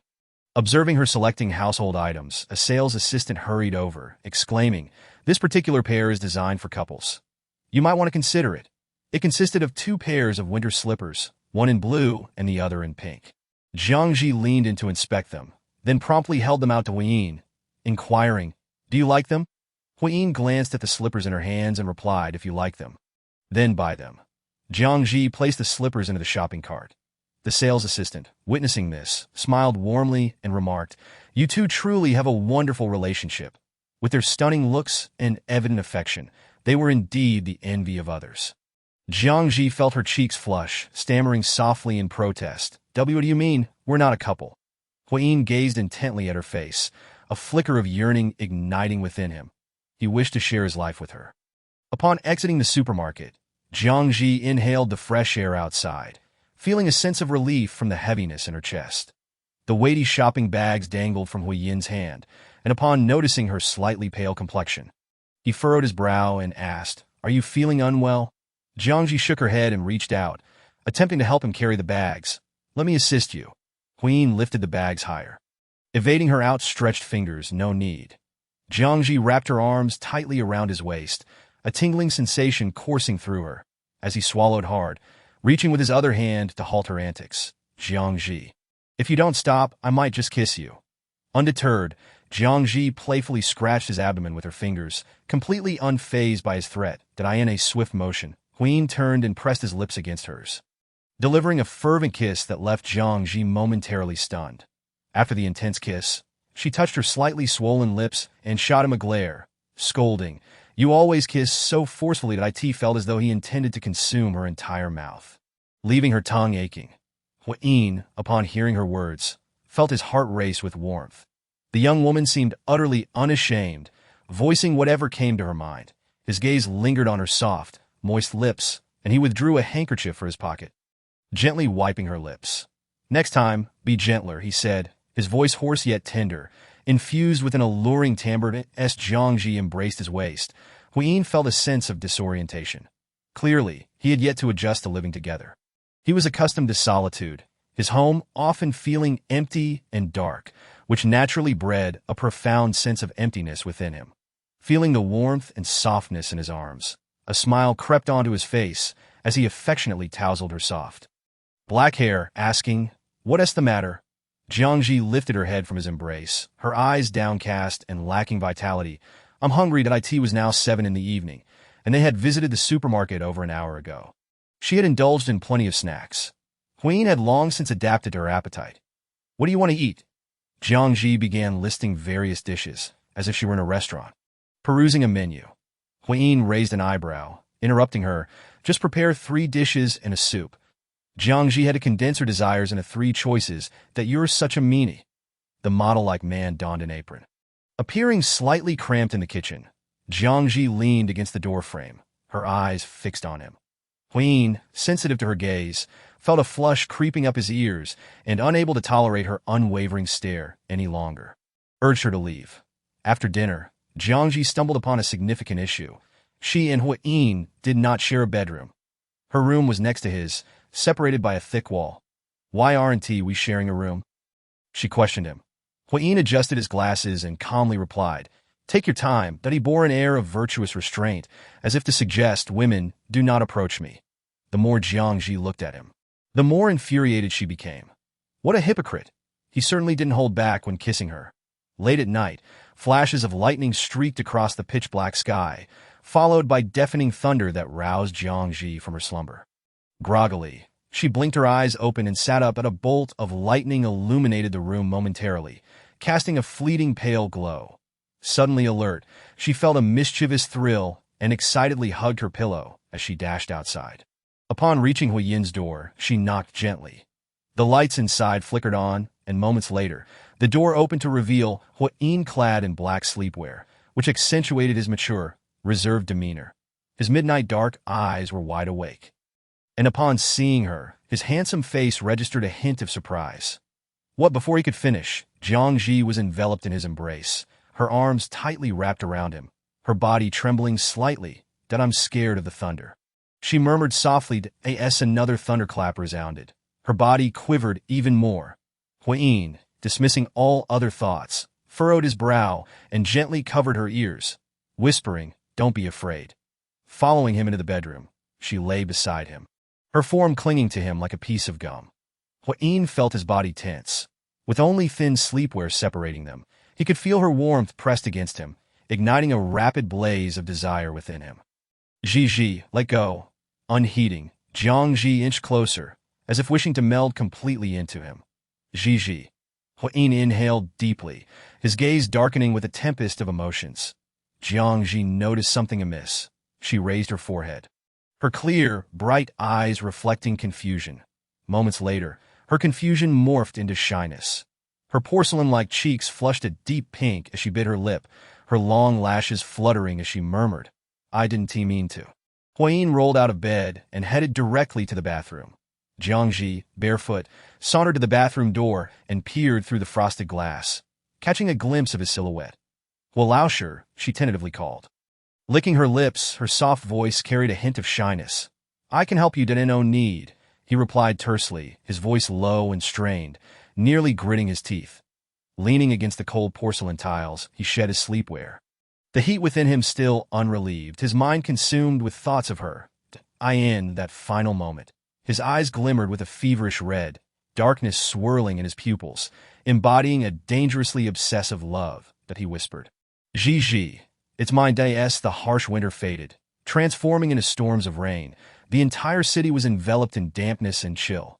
Over the past few days, Jiang Zhi had been attempting to entice him in various ways, yet with no success. This only solidified her conviction. Huyin was not the one that the affection meter had reached 99 points, just a fraction shy of being full. Once it reached its peak, Jiang Zhi intended to unleash Huyin's resentment. Following her plan, they decorated the house with spring couplets and prepared for the new year. That evening, she expressed a desire for dumplings, prompting Huyin to venture to the supermarket for flour, meat, and shrimp, as Jiang Zhi desired shrimp dumplings. Huyin treated her with utmost kindness, indulging her whims to the point of pampering that it was as if he were a flawless protagonist straight out of a drama. The only downside was that, until now, Jiang Zhi had yet to sleep with him. She had devised a plan. Tonight, she must accomplish her goal of intimacy to fill that last bit of affection. Secretly purchasing red wine while Huyin was out grocery shopping, she transformed their home into a romantic haven. Suddenly, 2 police officers arrived. Upon seeing her, they compared her to a photo in their possession and inquired, "Pardon the interruption, but are you Miss Jiang Zhi?" Jiang Zhi was taken aback for a moment before nodding. "Yes, that's me." The officers stepped inside, scanning the warmly decorated living room, their gaze landing on the table adorned with candles and wine. "Miss Jiang Zhi, do you know Lu Yang?" Lu Yang? The name struck a chord. She recalled the boy who had asked for her WeChat outside the school cafeteria. The officers delivered shocking news. Lu Yang had died recently. Found in a desolate alley, buried beneath thick snow. The coroner determined the cause of death to be an overdose of anesthetic, having succumbed to severe hypothermia with his abdomen packed with frozen snow. The officers continued, "You were the last person to contact him on the evening of the 26th. Jiang Zhi pulled out her phone, spotting a message from Lu Yang. "Lu Yang, Gigi, look, it's snowing again outside. Your favorite snow." It showed as red, yet she was certain she had not seen the message. The officers pressed, "Did you meet him that night?" Jiang Zhi's complexion paled as she shook her head. "I didn't meet him." The police inquired about her whereabouts that evening, asking if there was any evidence to support her claim of not being outside. "May I ask, officers, what brings you here?" The officers briefly explained their purpose. Huyin interjected, stating that Jiang Zhi had been at his residence that night and had not stepped out. The police continued with their questions, took notes, and prepared to leave. "Miss Jiang Zhi, should you notice anything amiss, please feel free to come find me." Jiang Zhi escorted them to the door, accepting a business card with a nod. The police officer stepped into the elevator. His expression was solemn, remarking that Professor Hu did not appear to be a typical academic. Officer B, overhearing, nodded in agreement. "I find him quite extraordinary. His demeanor and speech are too composed, leaving no room for error. Zhang Ge, I also noticed he exhibits signs of severe obsessive-compulsive disorder." The water glass must be aligned with his position, and this has occurred several times. There is a notable similarity among those homicide cases. The crime scenes are meticulously arranged, each step taken by the perpetrator executed flawlessly, devoid of any clues. For instance, in the recent Snow Alley incident, the area was remote, lacking any surveillance cameras. The footprints in the snow had been specially treated to conceal them, making it impossible to uncover any leads. That it is too perfect, almost as if the killer possesses an obsessive-compulsive nature. It evokes a sensation akin to locking eyes with a venomous serpent. Huayin approached her, taking her hand gently and whispering words of comfort. "It will be all right." Jiang Zhi's eyes glistened with unshed tears as she gazed up at him, whispering in self-reproach. How could someone die? I've only met him once, and he was so young that if only I had seen his message that night. Huayin enveloped her in his arms, soothing her back with a low, tender voice that seemed capable of easing the deepest fears. Life is unpredictable. You need not blame yourself. The man, with his neatly cropped black hair falling over his forehead and gold-rimmed glasses, had cold, indifferent eyes that narrowed slightly, a fleeting shadow of darkness quickly dissipating as the delicate curve of his lips lifted subtly.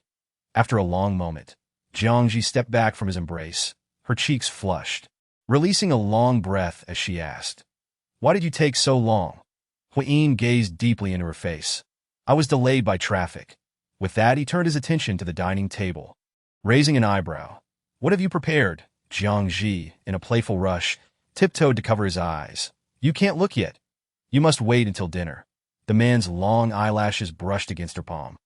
A teasing tickle. Jiang Zhi playfully pushed him towards the kitchen, whispering mysteriously, "I won't tell you." Huayin ceased his inquiries and proceeded to prepare dumplings in the kitchen. As winter waned, the daylight outside dimmed, and by 6 o'clock, it was as dark as midnight, with a gentle rain beginning to fall, washing the city in the night, the mist resembling delicate white gauze. The wooden dining table was scattered with red rose petals. Candles placed on either side, and a bottle of aged red wine exuded a subtle fragrance in the air. "What do you think? A surprise, right?" Jiang Zhi's dark eyes sparkled with joy, her innocent smile tinged with an alluring charm. Outside, the sound of fireworks erupted, illuminating the dark night sky, infusing it with the spirit of the new year. It was New Year's Eve. The television played the Spring Festival Gala, laughter occasionally filtering through. On a similar New Year's Eve, her mother, after yet another assault by her father, had been pregnant at the time, blood dripping onto the floor from the bed. Hiding in the wardrobe, she witnessed her mother pull a kitchen knife from beneath the pillow, striking her father repeatedly on the head. The cramped, dilapidated room was filled with a thick stench of blood. This world is utterly corrupt, foul, and filthy. You are just like your father, a demon, forever incapable of understanding love, and eternally unloved. That a demon. Hualaosher. Jiang Zhi sensed his distress and stepped forward, attempting to grasp his hand. Yet before she could make contact, her wrist was suddenly seized with a force that threatened to fracture it. The pain. Jiang Zhi rubbed her wrist, her eyes glistening, her voice trembling softly. "What's wrong with you?" Just moments ago, she genuinely feared he might snap her wrist, and that lingering fright had not yet faded. Huayin's gaze darkened ominously, stepping back with an apology. After uttering the words, he turned, intending to leave. Jiang Zhi, disregarding the pain in her wrist, grasped the hem of his garment, speaking with earnest determination. "I do not blame you." "Hualaosher, shall we celebrate the new year together?" "Does it hurt?" he asked softly in return. Jiang Zhi's eyes gradually brightened, a smile blooming as she replied, "My skin easily leaves marks. It doesn't truly hurt." Huayin pressed his lips together, remaining silent. How could it not hurt? Her wrist was not only red but also slightly swollen. He lifted his foot to retrieve a first aid kit, but she held onto his garment tightly. Unwilling to let go. "Release me," he urged. Jiang Zhi shook her head vigorously, pouting. "No way, I won't let you go." Huayin gently took her hand that held onto his clothing, reassuringly squeezing. "I won't leave. I will fetch the first aid kit." Jiang Zhi loosened her grip, following closely behind him, as if fearing he might vanish at any moment. Once Huayin returned with the first aid kit, he led her to the sofa.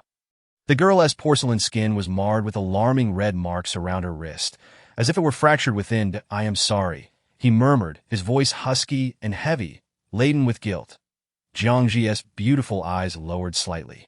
Gazing at the man applying ointment to her wrist, her voice soft and soothing. I'm not in pain, truly. Not at all. That as he wrapped the pristine bandage around her wrist, Huiyin felt a growing heaviness in his chest. Calling out softly, Zhi. Jiang Zhi blinked in confusion. What is it? Huiyin's voice took on a serious tone. I am not as you think I am, pausing for a moment.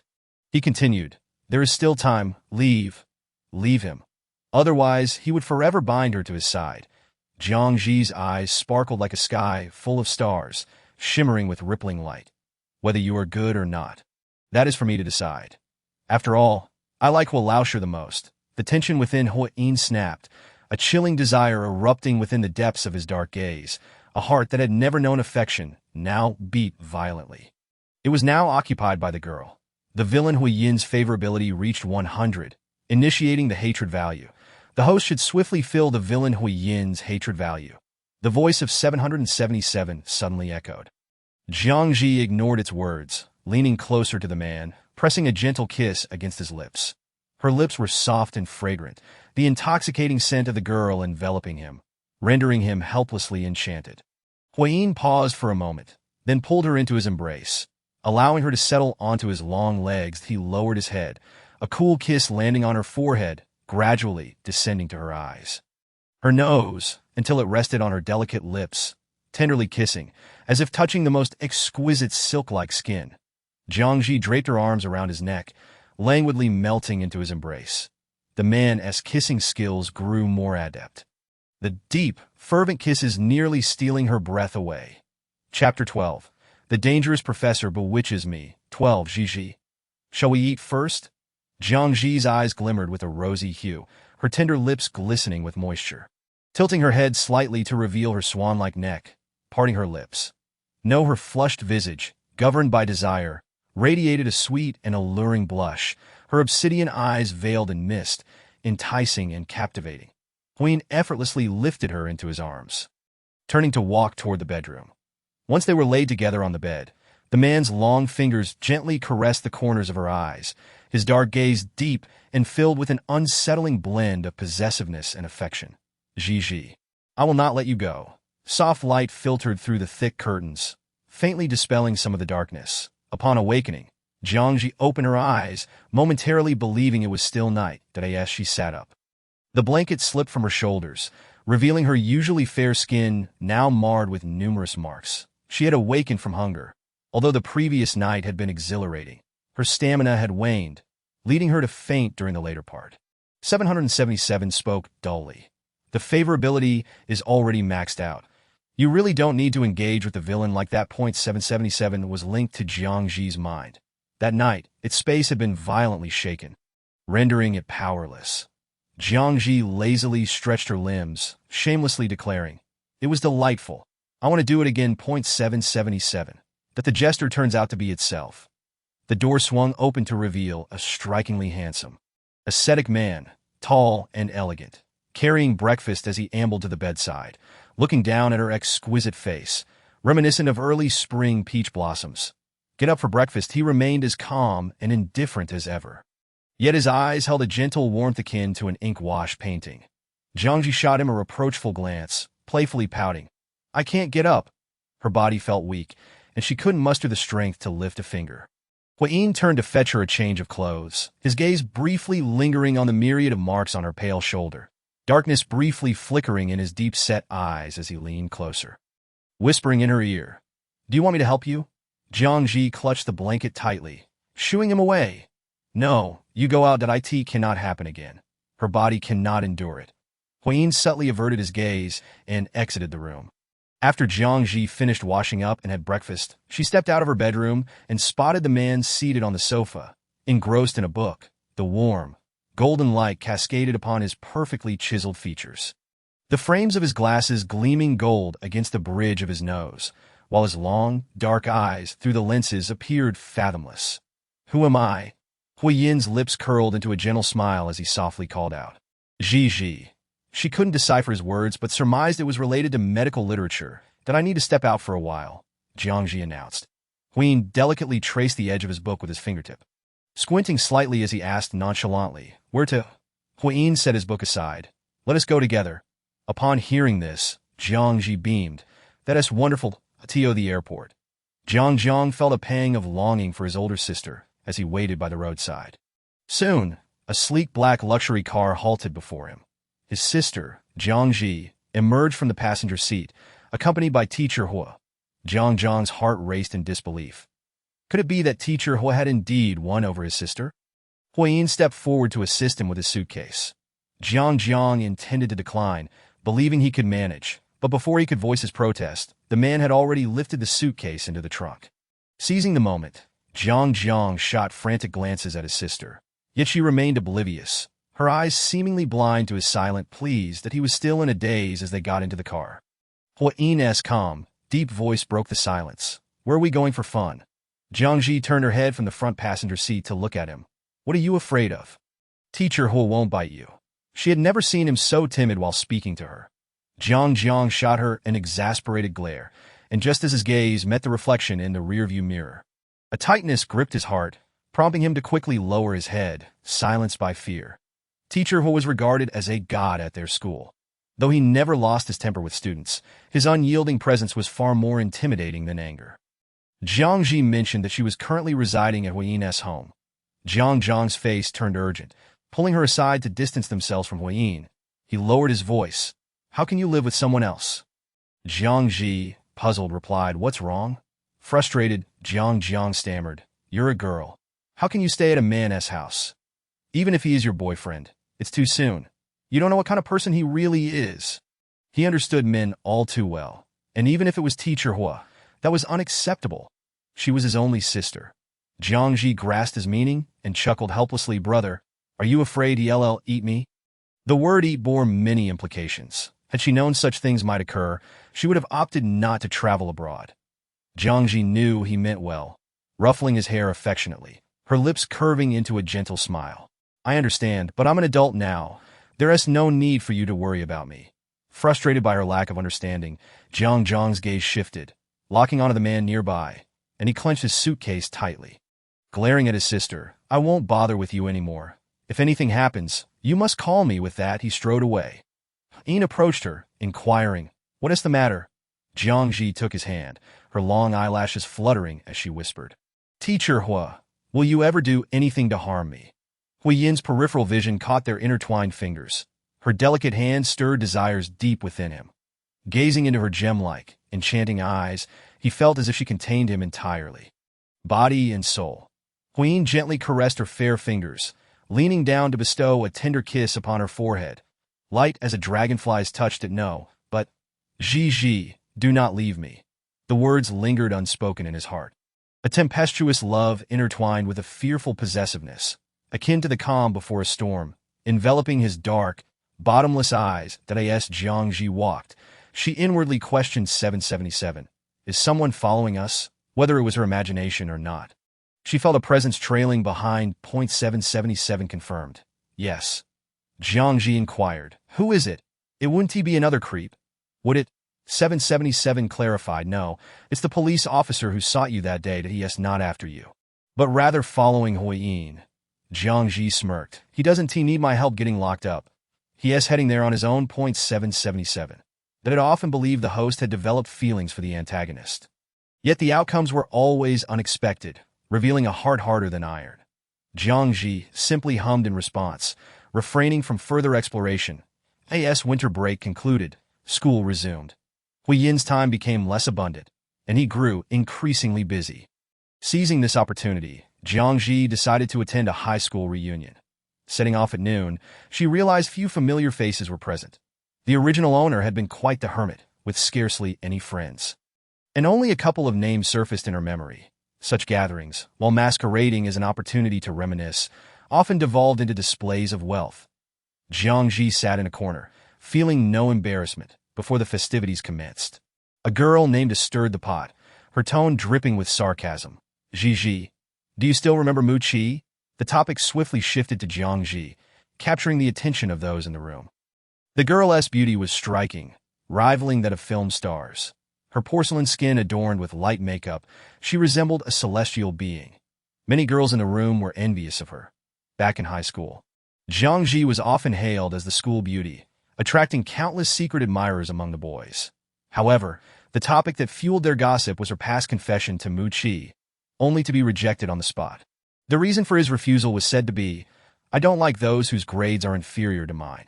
Although Jiang Zhi possessed beauty, her academic performance was notoriously poor, earning her a reputation. It was later rumored that she had not even attended university, opting instead to become an internet celebrity, a source of laughter for many. Jiang Zhi paid little heed to their chatter, remaining indifferent. As they regaled each other with tales of her unrequited affection for Mu Qi and the subsequent rejection, she felt detached. None of it truly mattered to her. Mid-sentence, the girls suddenly fell silent. The door to the private room swung open, and a well-dressed man entered. He was tall, with a strong and athletic build, strikingly handsome, his features somewhat deep-set, hinting at mixed heritage, and his presence exuded a chill reminiscent of a clear winter stream. "Sorry for being late," he said, revealing himself as the subject of their conversation. Mu Qi, the male lead of this world. Jiang Zhi cast him a glance, feeling somewhat disappointed. He didn't even compare favorably to the antagonist in terms of looks. 777. But the male lead's appearance score, 100. The antagonist score was also 100. Oh, it was merely her own illusion. Jiang Zhi preferred the type of face that Huyin possessed, along with that subtle hint of danger in his demeanor. "Mu Ge, I've finally been waiting for you," exclaimed the class monitor, who was doing quite well for himself and had graciously treated everyone to this gathering. The atmosphere in the room gradually became lively, with everyone fawning over Mu Qi, the last to arrive. Losing interest, Jiang Zhi decided to excuse herself to the restroom. Her phone buzzed, and she took it out to find a message from Huyin. "What? Where are you? What? Gigi, where are you?" After washing her hands and stepping out of the restroom, she encountered a boy whose face was flushed and demeanor anxious. Jiang Zhi. He stammered. She recognized him vaguely. His name was Sunny. Stopping in her tracks, she curiously asked, "What's wrong?" Sunny lowered his head, his voice trembling with excitement. "I've liked you for a long time. Jiang Zhi, I didn't think you would come this time. You missed the previous ones that I really like you. Will you be with me?" His words bore the weight of a solemn vow. Jiang Zhi's eyes sparkled with regret as she bit her lip.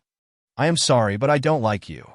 When Sunny looked up and met her apologetic gaze, his eyes gradually filled with infatuation as he beheld her mesmerizing beauty. Leaning in closer. "Why not? I would treat you well.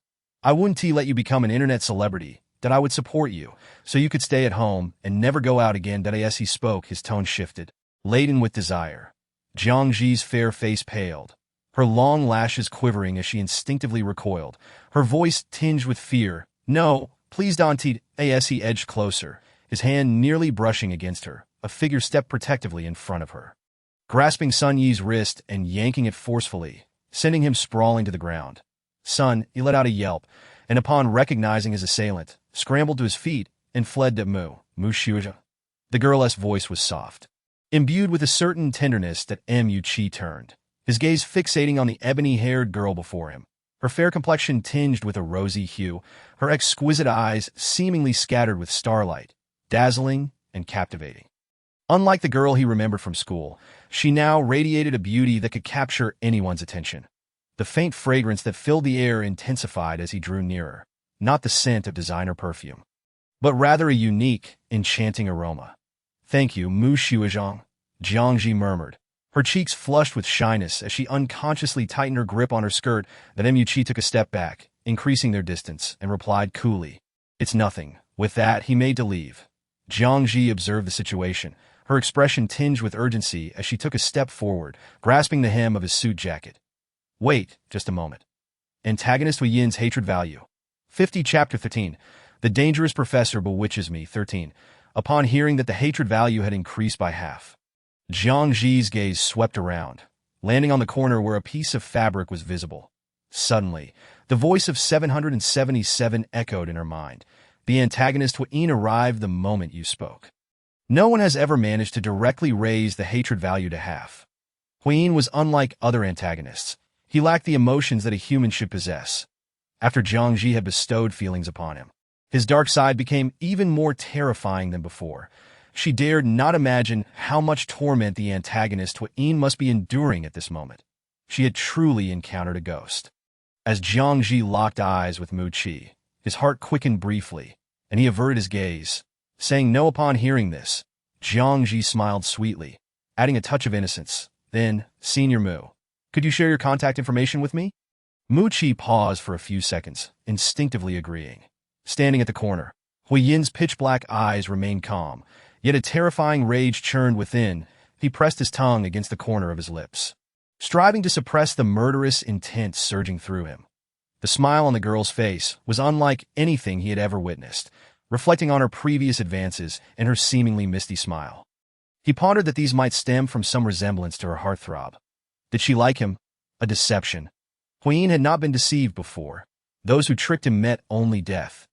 Yet when it came to this girl, suppressing the chilling depths of his gaze, Hui Yin stepped forward. Zhi. The sudden sound of his voice caused Jiang Zhi's body to stiffen. Following the sound, she beheld the handsome man striding toward her with steady steps. Hui Yin approached her, his gaze resting on her pale, colorless visage. A gentle smile gracing his lips. Mu Qi glanced between the two, sensing the unusual atmosphere, and furrowed his brows, asking, "Who is he?" Jiang Zhi whispered an apology to him, then took the man's hand and strode away.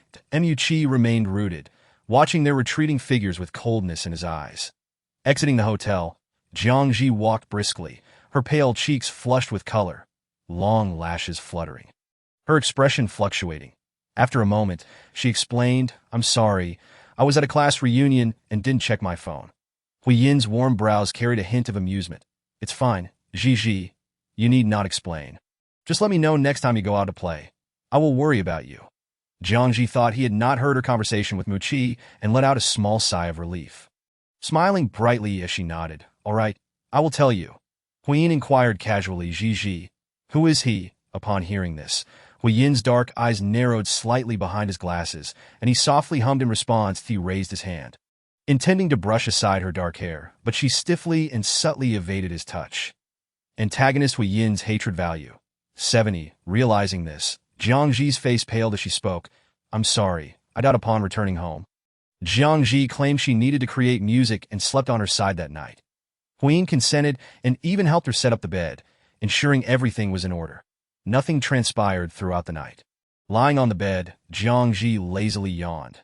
The curious 777, perplexed by human emotions, wondered why Hui Yin's hatred value had reached 70 without any indication of action, as if the data were false.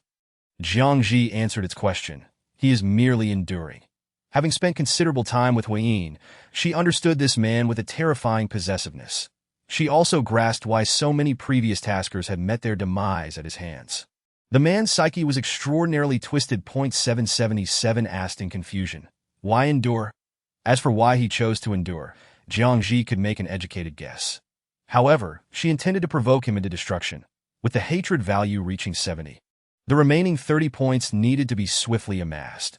Her gaze swept across the dim corners, where faint red lights flickered, nearly imperceptible to the average person. 3 miniature cameras were hidden within the room. One was positioned by her bedside. Not one to overlook such a prime opportunity, Jiang Zhi picked up her phone and opened the chat with Mu Qi. Zhi. Is Senior Mu there? Ovo. Yes. Zhi. Thank you for today. Without you, I wouldn't know what to do. QAQ. That no problem. May I ask a question? Zhi. What is it? Is the man who left with you your boyfriend? Zhi. He is a cousin of mine. Antagonist Hui Yin's hatred value. 80. Upon hearing the system notification, Jiang Zhi's dark eyes sparkled with starlit brilliance. 777 exclaimed, "Stop being reckless. Are you not afraid of death? Even if the favorability reaches 100, for a twisted antagonist like him, killing you is still a possibility. There is no time limit for filling the hatred value. I don't understand why the host is so anxious." Jiang Zhi smiled. "I want to see what Hui Yin looks like when he goes mad." She added, "Forced love should be even more thrilling." 777. But the host will die recklessly. Just let it end already. I'm exhausted. The next day, Jiang Zhi gazed at the heart-shaped breakfast laid out on the dining table, all prepared by Hui Yin, who had risen early due to his demanding schedule. After finishing her meal, she changed into a spring dress, intricately styled her hair, grabbed a bag, and texted Hui Yin. After sending the message, she tucked her phone in her pocket and stepped out the door. Last night, she had arranged to meet Mu Qi to attend a concert by a renowned singer. Before that, she planned to watch a movie. Mu Qi arrived earlier, his tall and elegant figure drawing the attention of those around him. Upon seeing him, Jiang Zhi noticed a group of girls flirting with him. She hurried over, her dress fluttering like delicate butterfly wings in the warm, fragmented light, her dual braids cascading behind her ears, her lustrous black hair swaying with her steps, her beauty ethereal, her complexion fair as snow. Senior Mu. Her voice was soft and clear, exceptionally melodious. Then Mu Qi's gaze fell upon her face, his pupils constricting, and after a few seconds he said, "You're here." The surrounding girls, recognizing the moment, tactfully withdrew. Chapter 14. The dangerous professor bewitches me. 14. Jiang Zhi clasped her hands behind her back. Blinking playfully, "Senior, you are quite popular." As Mu Qi's gaze met her clear, beautiful eyes, his ears flushed slightly, and he hurriedly averted his gaze, picking up his phone to change the subject. "What movie do you want to watch?" Jiang Zhi leaned in a bit closer, peering at his phone screen. The sudden proximity caused Mu Qi to catch a whiff of her uniquely enchanting fragrance, causing his body to stiffen slightly. His fingers on the screen trembling, he instinctively took a step back. Jiang Zhi noticed this, her radiant brows drooping slightly, revealing a hint of disappointment. Observing her expression, Mu Qi tightened his grip on his phone, saying, "Whatever you want to see, I'm fine with it."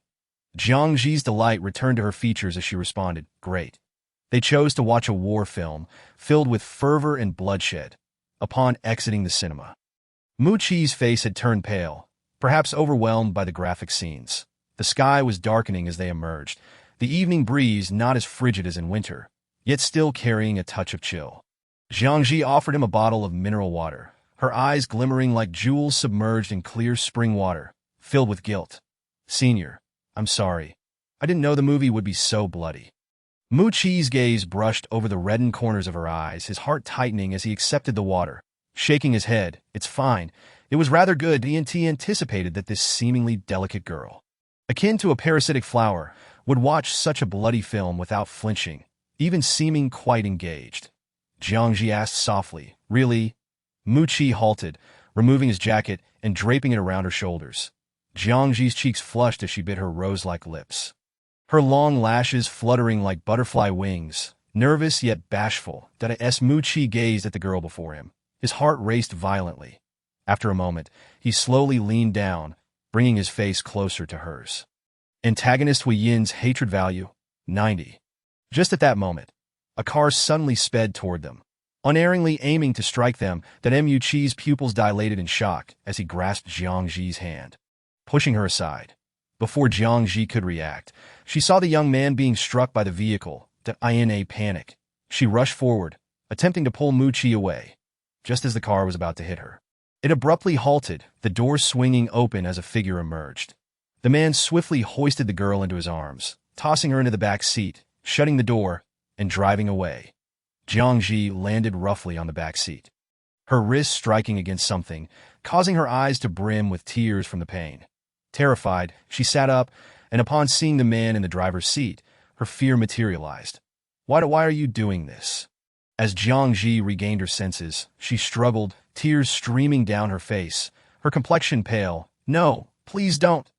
Teacher Huyin, I don't want this." Huyin disregarded her struggles, carrying her to the sofa in the villa. Leaning over her, the man's extraordinarily handsome visage resembled that of a malevolent specter from the depths of hell, his fathomless eyes swirling with a bloodthirsty madness. "Zhi, did you not profess your affection for me?" Jiang Zhi's obsidian eyes, brimming with trepidation, reflected her pale lips, her body shackled and immobile, her voice trembling violently. "We must break up. Huyin, let me go." At the sound of her words, Hui Yin's brows furrowed further, his gaze radiating a chilling menace. His long fingers hovered with restrained intensity over her throat, caressing gently. "Zhi, why deceive me? Do you comprehend how desperately I wish to end your life?" Jiang Zhi trembled uncontrollably, cowering in the corner of the sofa, too fearful to utter a sound. The sight of her youthful vulnerability seemed to amuse Huyin. His lips curled into a cold, humorless smile. "I shall not kill you." As he spoke, the man lowered his forehead, his cool, thin lips brushing against her ear, his voice turning tender. I offered you a chance, Zhi. Yet, why did you not cherish it? Moments later, Jiang Zhi tasted the metallic tang of blood on her tongue. Tears streamed down her porcelain cheeks, her fingers helplessly clutching the fabric of the man's shirt, forced to endure that frenzied, hate-laden kiss. Time lost all meaning until he finally ceased his assault. The girl with raven hair let out a soft whimper. Her tears splattering against the sofa, her lips a crimson hue, glistening like droplets of blood, a few strands of hair damply clinging to her forehead, her eyes averted from him. Huyin furrowed his brow, studying her intently. After a prolonged silence, he gently traced the corner of her lips with his fingertips, speaking softly. Zhi, do not provoke my anger, will you? Jiang Zhi cast her gaze downward, her voice barely a whisper. Huyin, we must part ways. The hand resting beside her face tightened suddenly, his expression darkening as he gripped her chin, forcing her to meet his gaze, his voice strained. Is he truly so dear to you? Was I merely a substitute for him? At this juncture, Huyin's visage grew, increasingly terrifying. What do I lack compared to him? Where do I fall short? Jiang Zhi bit her lip, rendered speechless, her body trembling in fear. After what felt like an eternity, she took a small, shuddering breath, her voice laced with sorrow. I am sorry. Huyin gazed deeply into her eyes, his dark pupils filled with profound sadness. After a moment, he lifted her into his arms and walked toward the bedroom. Once she was laid upon the bed, his calm voice uttered the most cruel of declarations. Jiang Zhi, in this lifetime, you shall belong to me alone. As his words hung in the air, he strode out of the bedroom, locking the door from the outside. Curling up on the bed, Jiang Zhi resembled a lifeless fish. Utterly still. 777 has disrupted the stillness. There are cameras in the room. Jiang Zhi's pupils lost focus, appearing hollow as she murmured. Having reached this point, Huyin's hatred level is still at 10.777. Jiang Zhi suddenly sat upright, scanning the bedroom. Where did Huyin go? 777 succinctly replied. To kill his rival. 777 expressed disbelief. You are barely able to protect yourself, and yet you concern yourself with the male lead. Noting her silence, it sighed. Fear not. Even if you do not utilize the male lead, he will still be targeted by the antagonist. Moreover, few in this world are of sound mind. The male lead, Mu Qi, is also a deviant, albeit not as terrifying as the antagonist Huyin. Chapter 15. The dangerous professor captivates my soul. 15. As the night wore on, a sliver of silvery moonlight filtered through the closed windows, illuminating the girl curled motionless on the bed, akin to a puppet bereft of its soul. Her raven hair lay scattered upon the pristine linens. Her eyes gently closed, as if lost in a nightmarish reverie, beads of perspiration forming on her porcelain forehead. The door creaked open, a shadow approaching the bedside, extending long fingers to gently soothe her until she awakened from her torment. Jiang Zhi, aided by the faint light outside, discerned the man seated at the head of the bed, his complexion pale. Biting her lip, she instinctively recoiled.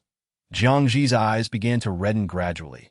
The abrupt changes she endured throughout the night left her unprepared, a tumult of guilt and fear intertwining within her heart. Even now, she struggled to grasp the magnitude of the terrifying demon she had provoked. Huyin, I will no longer contact him. She bit her lip as silent tears fell. Please do not harm him. Her words. Huyin scoffed coldly. You always manage to infuriate me. After a brief pause, he continued, if you wish for me not to harm him, it is possible. Jiang Zhi's dull, dark eyes flickered with a glimmer of hope, daring to glance up at him. Huyin effortlessly caught her gaze, his heart twisting in agony, his lips pressed tightly together as he uttered, but do not leave me again.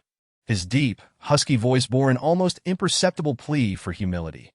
Jiang Zhi lowered her head, her alabaster fingers gripping the sheets beneath her tightly, the heavy creases betraying her turmoil. After a long silence, she replied softly, all right.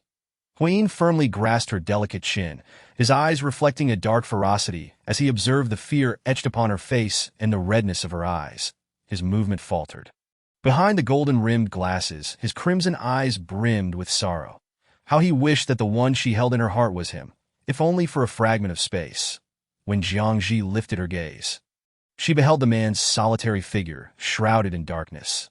Since that night, the atmosphere between them underwent a seismic shift. Jiang Zhi remained confined to the bedroom, save for meals, unable to venture anywhere. Her phone had been confiscated by Huyin, leaving her with only the view from her window. She gazed longingly at the sparrows perched upon the lush branches, chirping merrily, their calls crisp as they preened their glossy feathers. Her pupils reflected the outside world, a fleeting yearning emerging within her.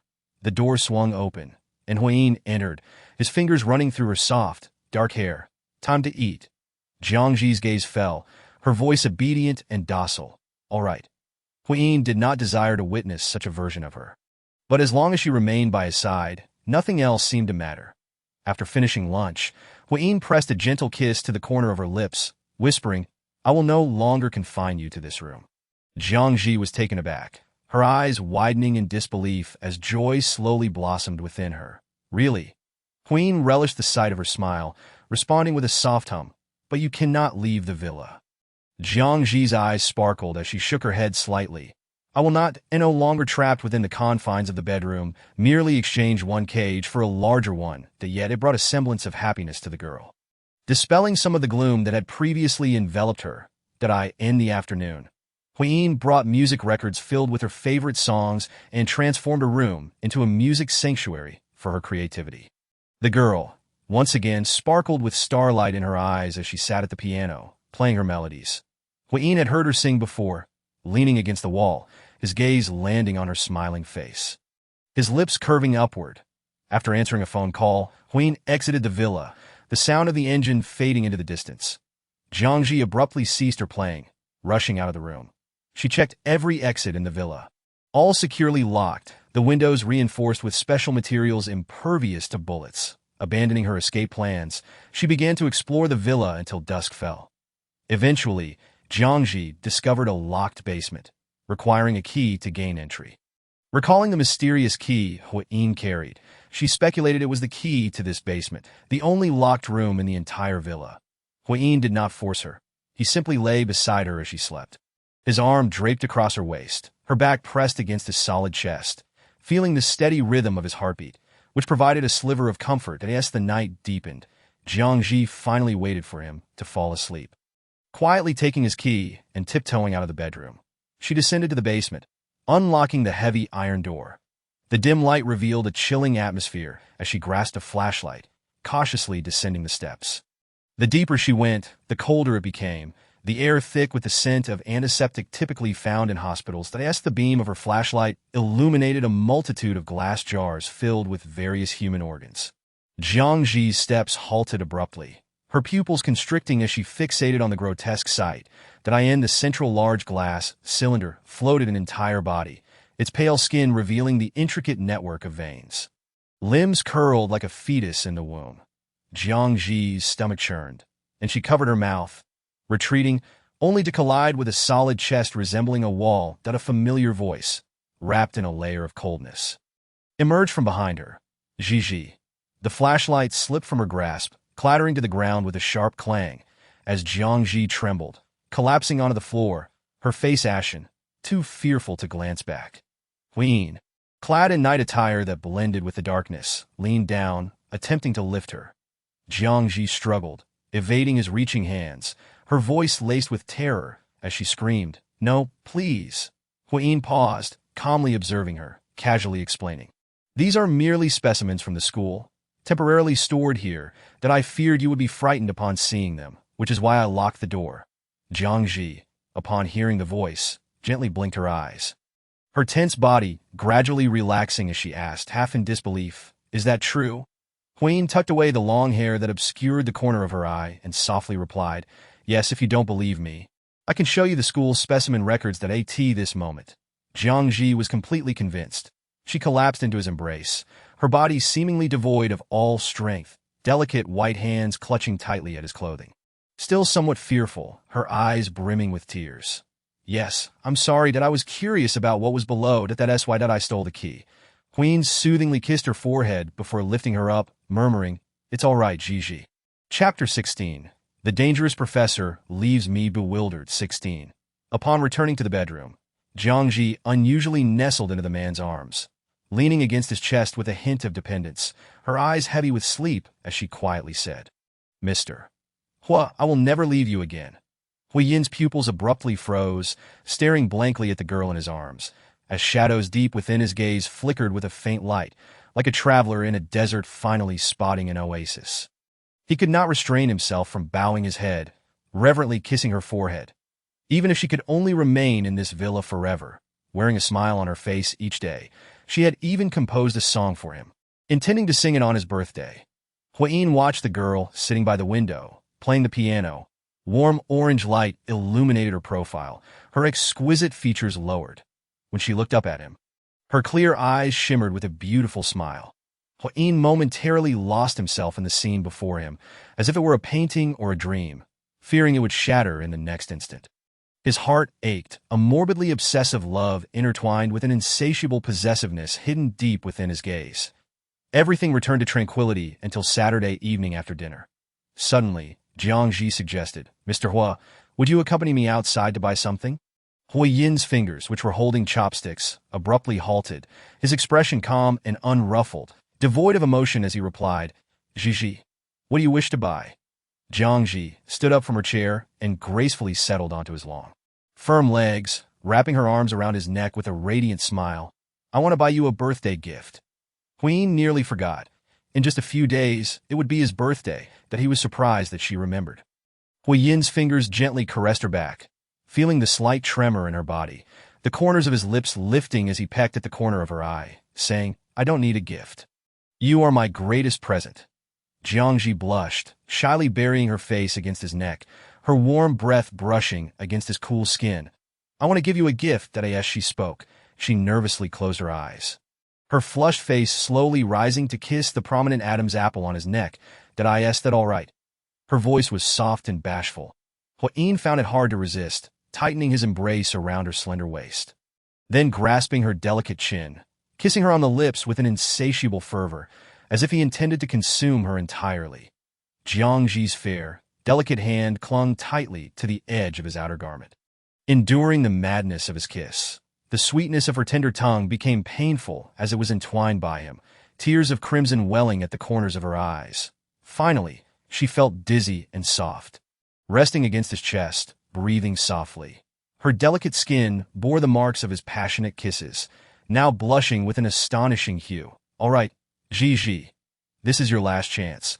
Huayin wiped the sheen of tears from her lips, tenderly resting his forehead against hers, gazing deeply into her clear, dark eyes. "That I said, I will accompany you to this." Jiang Zhi finally understood, her brows arching in disbelief as she asked, "Really?" Huayin simply replied with a concise "M." Jiang Zhi, elated, stretched her arms wide, nearly tumbling from his lap in her excitement. Huayin timely caught her waist, gazing at her smile, his expression softening. The next day, Jiang Zhi donned a simple hoodie, paired with dark jeans, a baseball cap, and a mask. From a distance, one might mistake her for a celebrity in disguise. Huayin also wore a mask that concealed half his face, but he carefully adjusted the brim of her hoodie, slightly bowing his head to catch a glimpse of the strikingly beautiful eyes hidden beneath. That he gently brushed his fingertip against the corner of her eye, softly advising, "Stay close to me when we go out. Do not wander off." Jiang Zhi nodded slightly, her eyes curving into a smile. Without the mask, her bright grin would surely be visible. After more than a month, it was her first time out, and she could not help but lean against the car window to take in the scenery outside. Unlike the view from her bedroom, she took a deep breath, her eyes sparkling with delight. After nearly 3 hours of driving, they finally arrived in the city. The familiar bustling streets were filled with people, and the warm spring sunshine felt delightful on her face. As they strolled along the lively pedestrian street, her hand comfortably held by the man, she lifted the brim of her cap, her gaze flitting everywhere. Even the stinky tofu she had previously disliked now seemed appetizing. Jiang Zhi swallowed hard. Huayin leaned closer, softly asking, "What do you want to eat?" Jiang Zhi's eyes lit up. She bought large and small bags of snacks to hold close, pulling down her mask to savor the warm treats. After a while, they entered a commercial building, stopping in front of a gift shop. Jiang Zhi held on to Huayin, who was about to follow her inside. "The gift I picked out is off limits for you to see." Huayin surveyed the crowded shop, raising an eyebrow. "There are too many people here."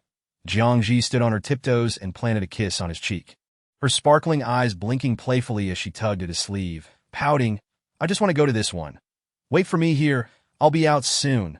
Hui's side profile remained warm as he paused for a moment, then reached up to adjust her cap, obscuring her eyes, and calmly said, "Go ahead."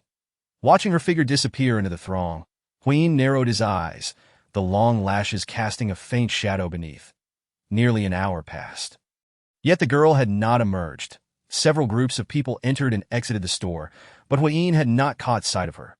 After a moment, he strode into the gift shop with measured steps. After circling the store, he still did not find her.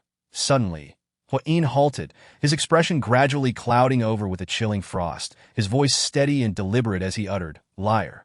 Meanwhile, Jiang Zhi, having escaped the gift shop, removed her cap and mask, donning a new hat and changing into a dress, striding briskly down the street. She paused at a small supermarket, dialing her younger brother Jiang Zhang's number, but it rang indefinitely without answer. A sense of foreboding crept into her heart as she pondered, her peripheral vision catching a glimpse of a newspaper resting on a table. The image of a familiar face was printed on it. Jiang Zhi reached out to take it. Breaking news.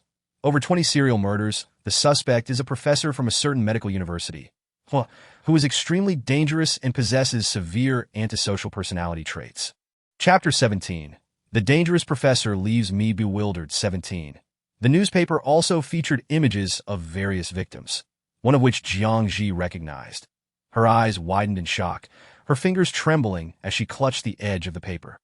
Fixating on the victim's photograph, that it was indeed the body submerged in a glass cylinder in Hui Yin's basement. Jiang Zhi staggered back, raising her hand to cover her mouth, her face as pale as a sheet. The newspaper slipping from her grasp and falling to the floor. The shopkeeper, noticing, approached and picked up the newspaper, casting her a puzzled look. "Little girl, what's wrong?" Jiang Zhi, in a daze, shook her head, pulling out some money from her pocket to pay him before turning to leave. Unconsciously, she found herself at the police station entrance, her feet moving to enter.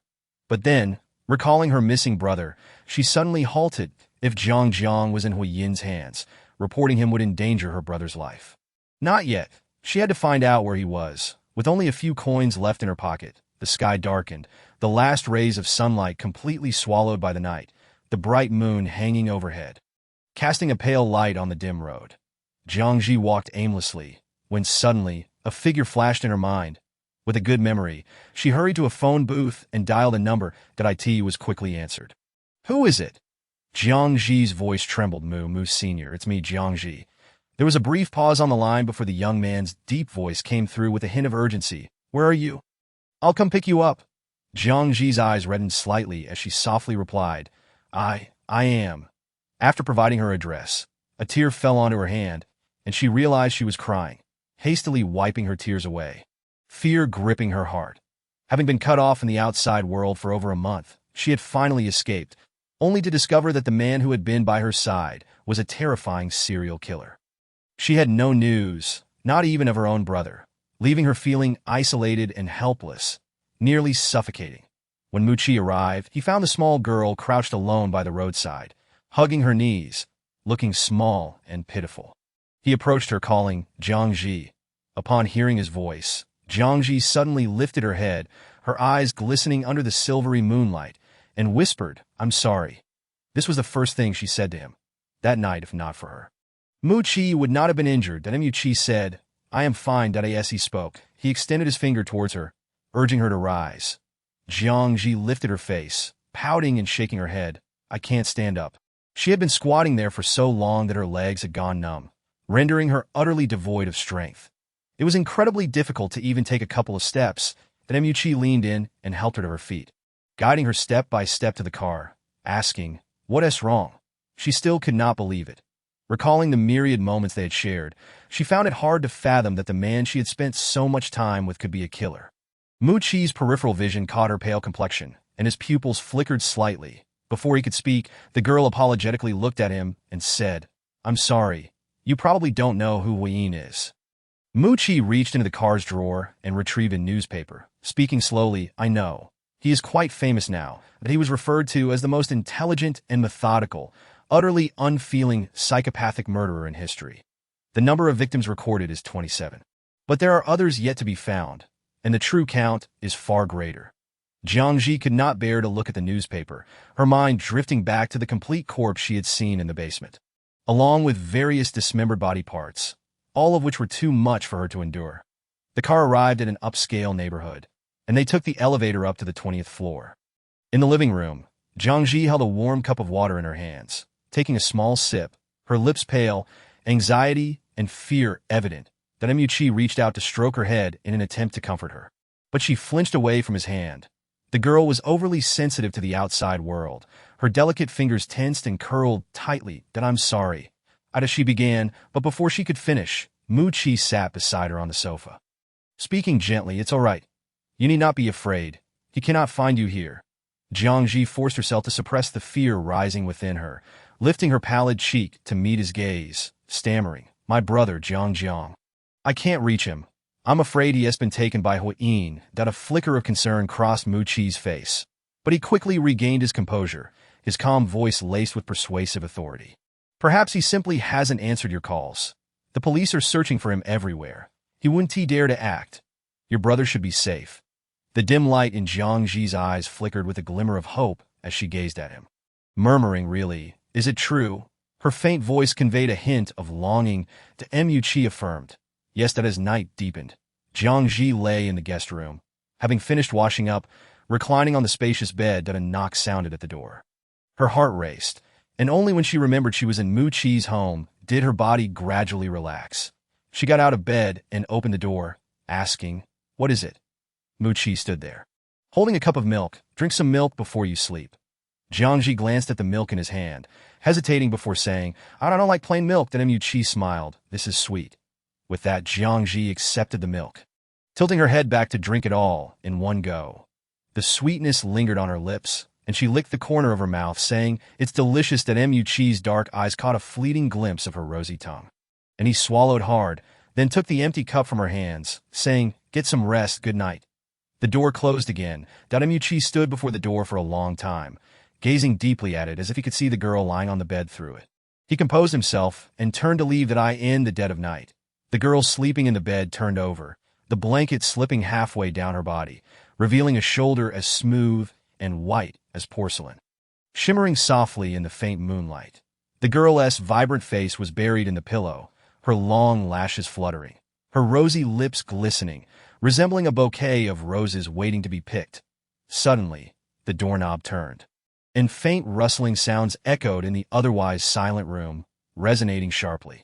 The person outside was unable to open the door, as it was locked from the inside. As dawn broke, Jiang Zhi awoke, stretching her body, having slept surprisingly soundly until nearly noon without waking.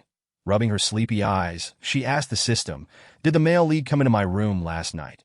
777 replied, "You locked the door. He couldn't come in." Satisfied, Jiang Zhi prepared to get out of bed. A knock sounded at the door, with a voice calling from outside, "Are you awake? Breakfast is ready." Chapter 18. The Dangerous Professor Captivates Me. 18. On the ornate European-style dining table lay a Western breakfast, and the young man seated there appeared as if he had stepped out of a painting, every gesture resembling that of a figure from an oil canvas. Unlike Huayin's mature, cold, and sharp demeanor, this youth exuded a refreshing elegance, reminiscent of a vampire from an ancient castle, imbued with a sense of calm detachment. Following his invitation, Jiang Zhi took a seat beside him, gazing blankly at the assortment of pastries on the table. A fleeting, unforgettable memory surfaced in her mind. The scene of her having breakfast with Huayin in the villa. Her lips moved silently, forming a name. Upon hearing her whisper, Mu-Chi's expression darkened, his eyes growing icy and piercing, his fingers on the table slowly clenching, bending the fork in his palm. Jiang Zhi called her name, his brow furrowing as, after a moment, his lips curled into a cold smile. In the afternoon, Jiang Zhi had been persistently trying to contact Jiang for the past 2 days, but her calls remained unanswered. Her fear grew with each passing moment, and she felt compelled to check their home and school. Mu-Chi, concerned for her safety, accompanied her. They first drove to the school, inquiring among Jiang's classmates and teachers, only to receive the same disheartening news. Jiang had gone missing shortly after the semester began. The teachers had been unable to reach him and had promptly reported it to the police. But there was still no word. Jiang Zhi exited the school in a daze, her complexion pale, Her fingers hidden within her sleeves clenched tightly. As they reached the car, she stumbled slightly, but Mu-Chi was quick to catch her before she fell. "What's wrong?" Jiang Zhi rubbed her eyes vigorously, and soon they were red and swollen. "That I'm fine," she insisted, her tone resolute, though a slight tremor betrayed her inner turmoil. She stepped out of his embrace, opened the car door, and slid into the passenger seat. The lingering scent of the girl's softness and fragrance remained in Mu-Chi's embrace as he inhaled deeply, his gaze drifting towards a shadow lurking in the distance. A smile, devoid of warmth, curved his lips. "Queen, you will never have Jiang Zhi. She belongs to me." He started the engine and drove towards Jiang Zhi's residence. The house still bore the remnants of Jiang Zhang's presence, his clothes strewn about, half-eaten chips scattered on the table, and a forgotten photograph left behind. Jiang Zhi approached and picked up the student photo, where Jiang Zhang's youthful visage shone brightly, his serious expression hinting at a suppressed smile. He always had that way about him, smiling in formal situations. Tears began to fall, splattering onto the table as she covered her mouth with her hand, her body seemingly devoid of strength as she leaned against the table. Recalling their last encounter, when her brother had cautioned her not to trust anyone easily and advised her against living with Huayin, she pondered, "If only I had listened." The more she thought, the more her tears flowed uncontrollably. Mu-Chi, standing behind her, approached and gently patted her shoulder in a comforting gesture, saying, "Don't be afraid. Your brother will be fine." Jiang Zhi murmured helplessly, "Really?" Mu-Chi's tone turned serious as he affirmed, "Absolutely. I will help you find your brother." Jiang Zhi turned and collapsed against his shoulder, weeping uncontrollably. In the shadows, Mu-Chi's eyes revealed a subtle, concealed smile. As they left the residence, just outside the community, Jiang Zhi spotted a familiar figure standing not far away. Her pupils dilated in recognition, and she instinctively stepped forward. Mu-Chi tightened his grip on her wrist, his voice low and firm. "Don't go." The man, wearing a cap and half hidden by a mask, revealed only his dark, emotionless eyes. Suddenly, he waved at her. Seeing this, Jiang Zhi broke free from Mu-Chi's hold and strode forward. Upon reaching him, she lifted her tear-stained face, her clear, dark eyes pleading, "Please let my brother go. I want to run away again. I promise. Please, just let him go."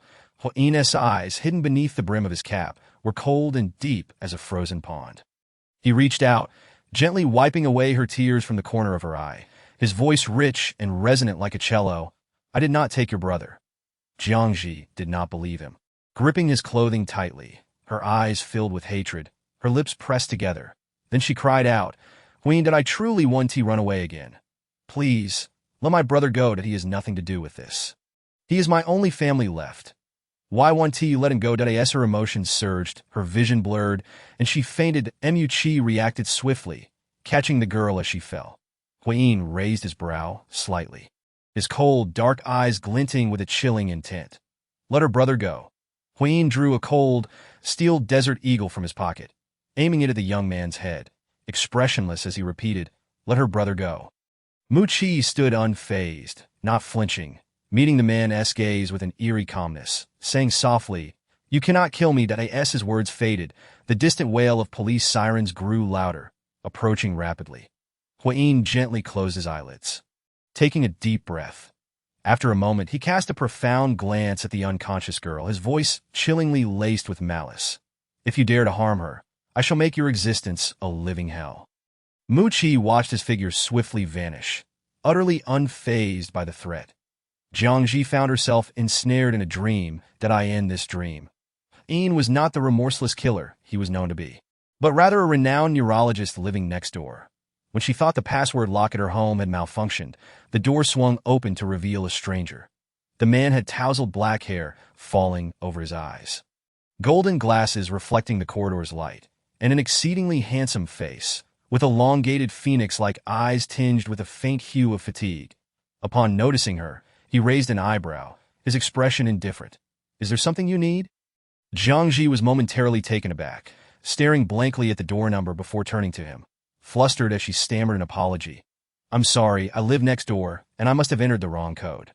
Huayin's thin, dark lips unexpectedly curled into a smirk, as if he were regarding a fool. Chapter 19. The Dangerous Professor Who Bewitched Me. And, gradually, they grew closer. Jiang Zhi often visited his home for meals. Eventually, love blossomed between them, leading to marriage, until death parted them. Upon waking, tears streamed down her cheeks, her reddened, dark eyes conjuring Huiyin's visage. She murmured softly, "Huiyin."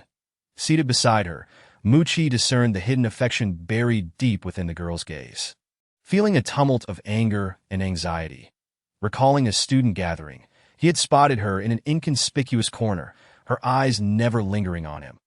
Even when he followed her to the restroom outside and witnessed her being pursued. Mu Qi hesitated to intervene, wanting to see her ensnared in a predicament before making his appearance. That as fate would have it, the girl fell hopelessly in love with him, just as she had in high school. Yet, Mu Qi could never fathom that a cold-blooded killer, a man whose hands were stained with blood and devoid of emotion, could win her heart. To know. Mu Qi's expression darkened, a shadow crossing his features. Only by severing all ties would Jiang Zhi truly belong to him. The next day before dawn, Jiang Zhi received a call from the police station. It was the news of Jiang Zhang's death, his body discarded by the river. A gruesome sight. The time of death was recorded at 1 o'clock the previous night. Upon receiving the news, she hurriedly rode in Mu Qi's car to the morgue for identification as she lifted the white sheet to reveal the familiar face. She stood motionless, her expression calm as she slowly raised a finger to gently touch that face. Overwhelmed, Jiang Zhi fainted once more. When she regained consciousness, she found herself in a hospital. Mu Qi, noticing she was awake, brought a glass of water to her lips, saying, "Drink some water." Jiang Zhi was unusually quiet, obediently finishing the water before lifting her exquisite brows and gently stating, "Mu Xuezhang, I'm hungry." Once Mu Qi left, Jiang Zhi yanked the four from her hand, threw off the covers, and stumbled out of bed. Barefoot, she exited the ward, the hospital entrance. She hailed a taxi and arrived at an abandoned building. Slowly making her way to the rooftop, she dialed Huiyin's number, providing her location. Without waiting for a response, she hung up. Perched on the edge of the rooftop, her slender legs dangled precariously in the air. The cool wind tousling her hair, revealing her pale, yet beautiful face. When Huiyin arrived in haste, this was the sight that met his eyes. His pupils dilated, and he rushed forward. Jiang Zhi, her back to him, suddenly spoke, "Don't come any closer." Seeing her poised to leap, Huiyin's steps halted abruptly, his voice taut. "Don't jump. Zhi, please don't." "Why did you kill my brother?" she asked softly, her voice trembling with suppressed despair and sorrow. The weight of her words fell upon Huiyin like a thunderclap, causing the veins in his temples to throb, akin to a cornered beast. "That I didn't." "Why won't you believe me?" Huiyin clenched his fists, pain surging through him as he struggled to rein in his emotions. The girl in the white dress slowly stood, balanced at the edge of the rooftop as if walking a tightrope. Taking cautious steps, Huiyin felt his heart race, breathless and desperate, fixating on her silhouette as he implored. "Jia, please, that I won't interfere anymore, that I promise I won't pursue you again, just come down." That was the song Jiang Zhi had wished to sing to him on his birthday. "After meeting you, look, the person most important to you is right here beside you, that I just want to convey this to you alone. Huiyin, if there is a next life, I wish never to meet you again." That no sooner had she spoken, the girl in white tilted backward, plummeting from the rooftop. Crystal-clear tears cascaded down, refracting rainbows in the soft light. "Huiyin, you are just like your father, a devil, forever incapable of understanding love, and eternally unworthy of being loved." The police, arriving too late, restrained Huiyin, pinning him to the ground and handcuffing him, his cheek pressed against the cold, rough floor. He struggled fiercely, his gaze riveted on the rooftop's edge, bloodshot eyes brimming with searing tears as he roared like a wild beast. Extra. Huiyin's mother was a complete madwoman, harboring dreams of a life in high society since her youth. The hardships of poverty never shattered her fantasies. While in high school, she secretly took a job at a high-end club where she encountered his father, Hui Yuan, the establishment's owner, who had numerous mistresses. Naturally, he did not spare his alluring mother either. Hui Yuan locked her away, forbidding her from interacting with others, and escalated to physical abuse, venting his frustrations on her. After giving birth to him, she frequently suffered miscarriages. When she discovered his intentions, she prepared a knife, hiding it beneath her pillow, and locked Huiyin in a cupboard. When Hui Yuan forced himself upon her, she used the knife to kill him, Having no desire to continue living, she was exhausted and, in front of Wayne, hung herself with a cloth that Wayne, remember, Mommy's death is all because of you. Those were her last words to herself. Since he could comprehend, Wayne had never seen the light of day. That cupboard was his home, and all he witnessed was his father's torment and his mother's anguish. It seemed he had never emerged from that cupboard until he met Jiang Zhi, who brought warmth and light into his life, that he dared not hope that such a light could remain. For he was merely a maggot wallowing in filth, unworthy of her. Forcing her to stay by his side, he imprisoned her, just as his father had. That light, too, departed from him, just as his mother had foretold. He would never be deserving of another's love. Chapter 20. How to Pursue the Proud Ghost King. 1. The setting sun was consumed by darkness as a van traversed a steep, muddy road that on either side, desolate hills loomed, wild grasses sprawling in abundance. An ominous air of the unknown permeating the atmosphere. Within the van sat 6 individuals, strangers to one another, having exchanged but a few words on a chat platform. 2 were streamers, while 3 were horror novelists. The last was a staunch materialist, who frequently visited rumored haunted locations to photograph and disprove the existence of ghosts. This materialist occupied the last seat in the vehicle, clad in a fisherman's hat, short sleeves and long pants. An ordinary appearance, the horror novelist, Yang Shun, sitting in front of her, turned and said, "Xiao Jiang, we're almost there, wake up at AT." That moment, the vehicle came to an abrupt halt, causing everyone inside to lurch together. And before they could express their discomfort, the driver, streamer Su Xiaoji, cursed under his breath. What the hell is this crazy place? Not far from the front of the van stood an elderly man leaning on a cane, muttering incantations, his face obscured by a tangle of long, withered hair, that in the desolate wilderness. The sudden appearance of such an old man would startle any sane person. Infuriated, Su Xiaoji flung open the door. Ready to vent his frustration, the co-driver, streamer Lan Manon, grasped his arm gently, her voice soft and soothing. "Never mind, it's getting late, let's hurry into the village." The gentle touch of her wrist dispelled Su Xiaoji's anger. And he acquiesced, only to realize that the old man had vanished without a trace. He chose not to comment further and restarted the engine, hurrying toward their destination.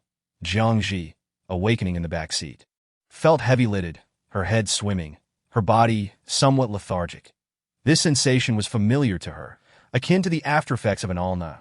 Adjusting her nearly dislodged fisherman's hat, she straightened up and pulled out her phone to check the time. 7:42 p.m. Siggy, what was the ending for the male lead Mu Qi in The Last World? 7:77. With the help of the antagonist Wayne, he found evidence to convict Jiang Jiang of murder, leading to a death sentence. Jiang Zhi felt a sense of relief. Her attention shifted to the unfamiliar faces in the van, and as she absorbed the unknown circumstances, she closed her eyes, accepting the memories and narrative of the original owner. The original owner's name was Jiang Zhi, 19 years old, orphaned and left with a substantial inheritance, raised by her only relative, her grandmother, due to the suspicion that her parents' deaths were the work of malevolent spirits. She had always believed in science and dismissed the ethereal as mere fantasies. She could never accept the notion that her parents were killed by ghosts. The 5 individuals in the vehicle were strangers to her. Yet they all shared a common purpose rooted in the legends of Shishui Village. Nestled at the foot of the ancient and remote Hongquan Mountain in Kangwon Province, this village is said to harbor a malevolent spirit sealed within the mountain. It is rumored that if this spirit were to be unleashed, it would wreak havoc upon the surrounding lands. Naturally, she was skeptical and had brought her camera along to document evidence that would debunk the myths surrounding the village. However, to her astonishment, the mountain truly housed a spirit, specifically the king of ghosts, who had cultivated his powers over millennia, that in a past life, he was a tyrannical ruler, notorious for his ruthless campaigns and countless slaughters, deriving pleasure from the act of killing. Ultimately, he met his demise through poison, transforming into a vengeful spirit that annihilated the entire populace of a city, before being sealed away by a handful of cultivators with their utmost efforts within the confines of Hongquan Mountain.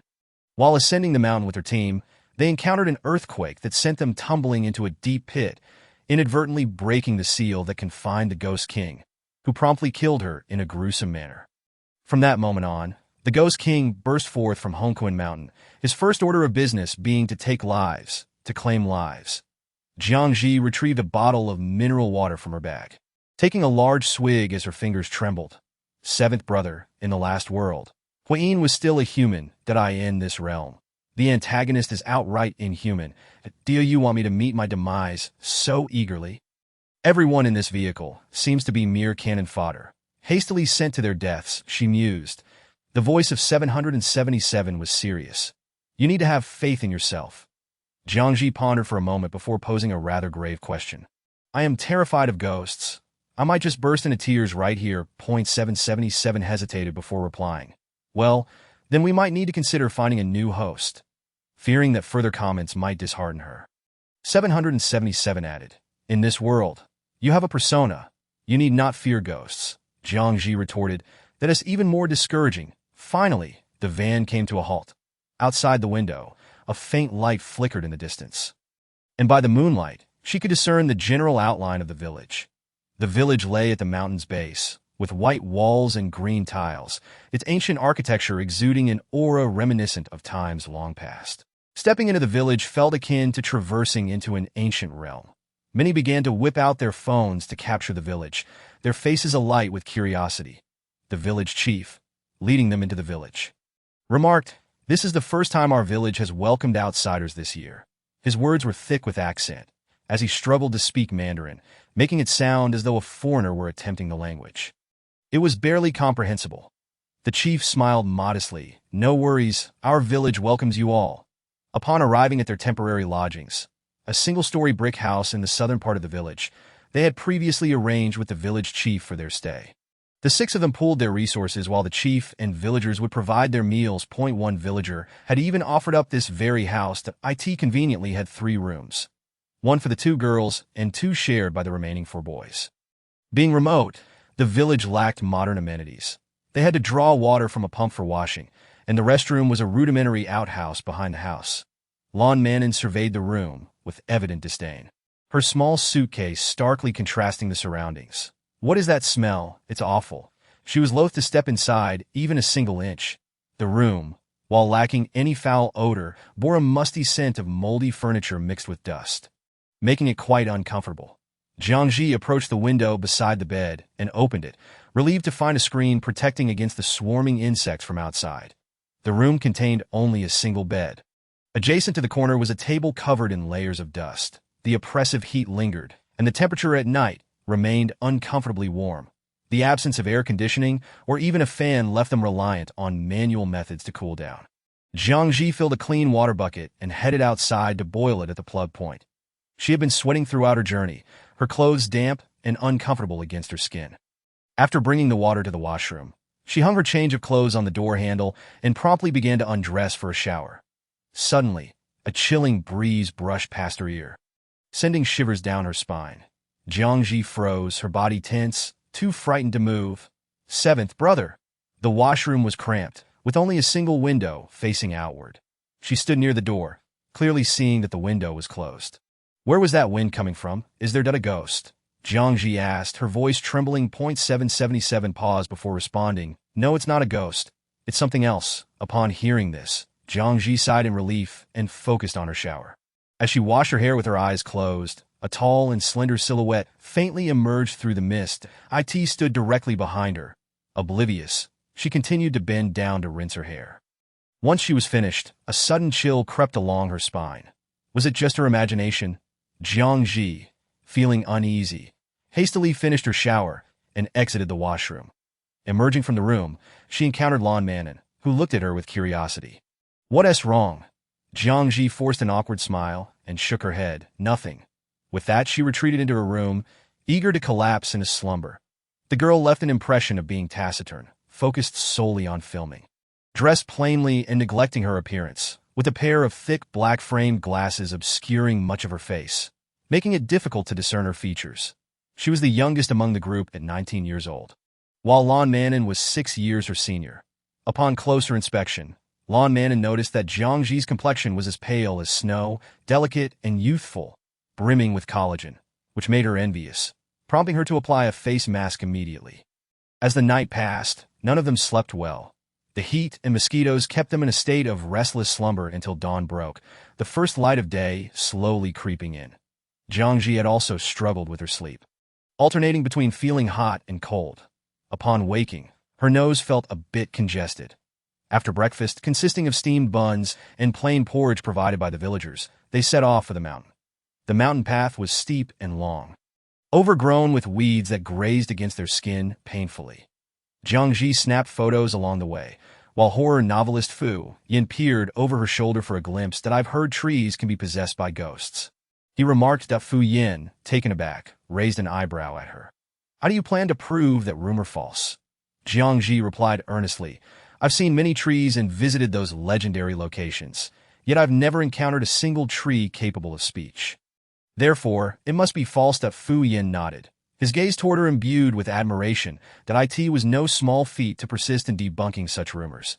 After nearly 2 hours of trekking, they still had not located the rumored sealing site. Two of the streamers prepared to go live on their phones, yet found nothing to show. Let us take a break, Xie Mingming suggested, motioning for everyone to sit for a moment. Yang Shun complained. We've searched for so long and found nothing. This trip is a waste, as Yu Xiaoji shot him a glance, saying, So what? Most legends are fabricated. Yang Shun retorted, Some are true, not wishing to engage further. Su Xiaoji turned her attention to Lan Manon, who was fixated on Fu Yin, her expression darkening abruptly. She stood up suddenly and said coldly, I'm going to find a restroom nearby, without waiting for a response. She strode away. Hearing her, Xie Mingming quickly got up to follow. Wait for me. I need to go too. With the two of them gone, the remaining few found themselves at a loss for conversation. Just then, the ground began to shake violently, causing them to lose their balance. Did I an earthquake? Yang Shun asked in panic. Fu Yin, observing the increasing intensity of the tremors, his pupils dilating, urged them, Don't panic, before he could finish. Cracks appeared beneath their feet, widening and swallowing them whole. Jiang Zhi felt darkness envelop her as the sensation of freefall overwhelmed her, leading her to faint. When she regained consciousness, her surroundings were pitch black, devoid of any light. She retrieved a flashlight from her backpack, rubbed her throbbing head, and checked her body, astonished to find no injuries. Just before losing consciousness, she distinctly remembered plummeting from a great height. Yet here she was miraculously unscathed. With her flashlight in hand, Jiang Zhi surveyed her surroundings, discovering herself in a confined underground space, encircled by stone walls entwined with withered vines. The temperature was somewhat low, but the air was not too thin. It seemed to have some ventilation. As she pushed aside the vines, she noticed intricate carvings on the boulder. Crouching down, she examined them closely. They appeared to depict a story from an ancient dynasty, an oppressive ruler executing the previous emperor before a gathering of officials. Blood spilling across the dragon throne. Jiang Zhi stared in shock, feeling a chill run down her spine. Destroy it, destroy it. Suddenly, a hauntingly ethereal voice echoed around her, seeming to emanate from the depths of hell, carrying an unsettling malevolence. Jiang Zhi raised her flashlight, scanning her surroundings, but found nothing amiss. The voice felt like a figment of her imagination. Her lips turned pale as she took a step back, inadvertently stepping onto the vines behind her. She grasped the tendrils entwined around the massive stone, but her balance faltered, causing her to stumble forward. Her forehead collided with the stone's edge, blood seeping onto its surface. Faintly glowing, quickly, the light was devoured by the darkness, and the stone began to tremble, shaking the entirety of Hongquan Mountain. That a dense black mist penetrated the colossal stone, causing the incantations etched upon its surface to gradually dim. As the stone fractured into two halves, a fissure appeared in the overhead stone wall, allowing the golden sunlight to stream into the constricted space. Jiang Zhi fell backward, the thick black mist enveloping her, slowly transforming into a silhouette. Her neck tightened, forcing her to lift her head as the shadow pressing down on her gripped her throat fiercely. The suffocating sensation of impending death flushed her face with crimson, her vision blurring, and her outstretched fingers weakened and fell. Just when she thought she was about to perish, the pressure around her neck suddenly eased. Jiang Zhi closed her eyes, losing consciousness and slipping into oblivion. The shadow that loomed before her morphed into a man, his inky hair cascading down to his waist, clad in a dark robe adorned with embroidered dragons, accentuating his tall, pine-like figure. His celestial visage, obscured by darkness, bore snake-like eyes that exuded a dangerous and wicked aura, as he regarded the unconscious girl on the floor with a sense of leisure. She was quite fortunate. By using her blood, she had unwittingly unraveled his seal, binding his soul to hers. Yet he could not kill her just yet. He had to wait until the blood pact between them was fully unraveled. Chapter 22. How to Court the Proud Ghost King. 3. In a hospital located in the county town, the wards were far from soundproof as morning dawned. The outpatient area became increasingly crowded, and the corridor buzzed with chatter that a patient was engaged in a heated argument with a doctor. The sharp voices piercing through the walls, rousing Jiang Zhi from her slumber. Upon opening her eyes, the nurse beside her, who was changing her bandages, quickly inquired, "Patient, are you awake? Do you feel any discomfort?" Jiang Zhi shook her head. Realizing her vision was still quite blurry, she raised her hand to feel around, but found no glasses. The nurse, noticing her intent, picked up the glasses from the bedside table and handed them to her, asking, "Is this what you were looking for?" Jiang Zhi put on the glasses, and her vision finally cleared, allowing her to discern her surroundings and the nurse standing before her. "Where am I?" Not long after the nurse left, a familiar figure entered the ward. It was the horror writer Fu Yan, another individual who had fallen into the earthquake's chasm, and he appeared unscathed, holding a steaming bun. Upon seeing her awake, his face lit up with joy. "Yuri finally awake." The girl sitting on the hospital bed looked bewildered, her soft, black hair cascading over her shoulders, and her delicate white fingers anxiously intertwining atop the blanket. It seemed she had not anticipated surviving. Fu Yan's heart softened as he approached and sat beside her bed, speaking gently. "That earthquake felt like a dream. When I woke up, you were all lying there. You hadn't disappeared." The sensation of near death was indelibly etched in her memory, as if carved into her very bones. She knew it was not a dream. Fu Yan's expression shifted, his brows furrowing as he abruptly stood up and asked, "Did you see their faces? Do you remember where it happened?" Only 6 people had entered the mountains yesterday, and after Xiamingming and Su Xiaoji left, the bizarre earthquake had struck. Who was it that had tried to strangle her? Jiang Zhi pondered for a long while before shaking her head, her deep, dark eyes reflecting a hint of confusion. The hand that had gripped her throat felt so cold, so inhumanly cold. Jiang Zhi had never believed in ghosts or deities. She said to him, "It must have been a dream I had for the fissures that appeared after the earthquake and the activation of the stone wall cave." She attributed them to her dream, seeing her unwillingness to discuss it further. Fu Yan did not press on, though doubt lingered in his heart. But it seemed the villagers of Shishui had not been fabricating tales. Something truly lay sealed within the depths of Hongquan Mountain. In the afternoon, she was discharged and got into Fu Yan's car, heading to the airport. Everyone else had left early, leaving only Fu Yan to wait for her to awaken. They exchanged contact information before parting ways. Upon returning to the original host's home, Jiang Zhi found that her grandmother preferred rural life and had remained in the countryside, leaving her alone in the house, similar to her previous world.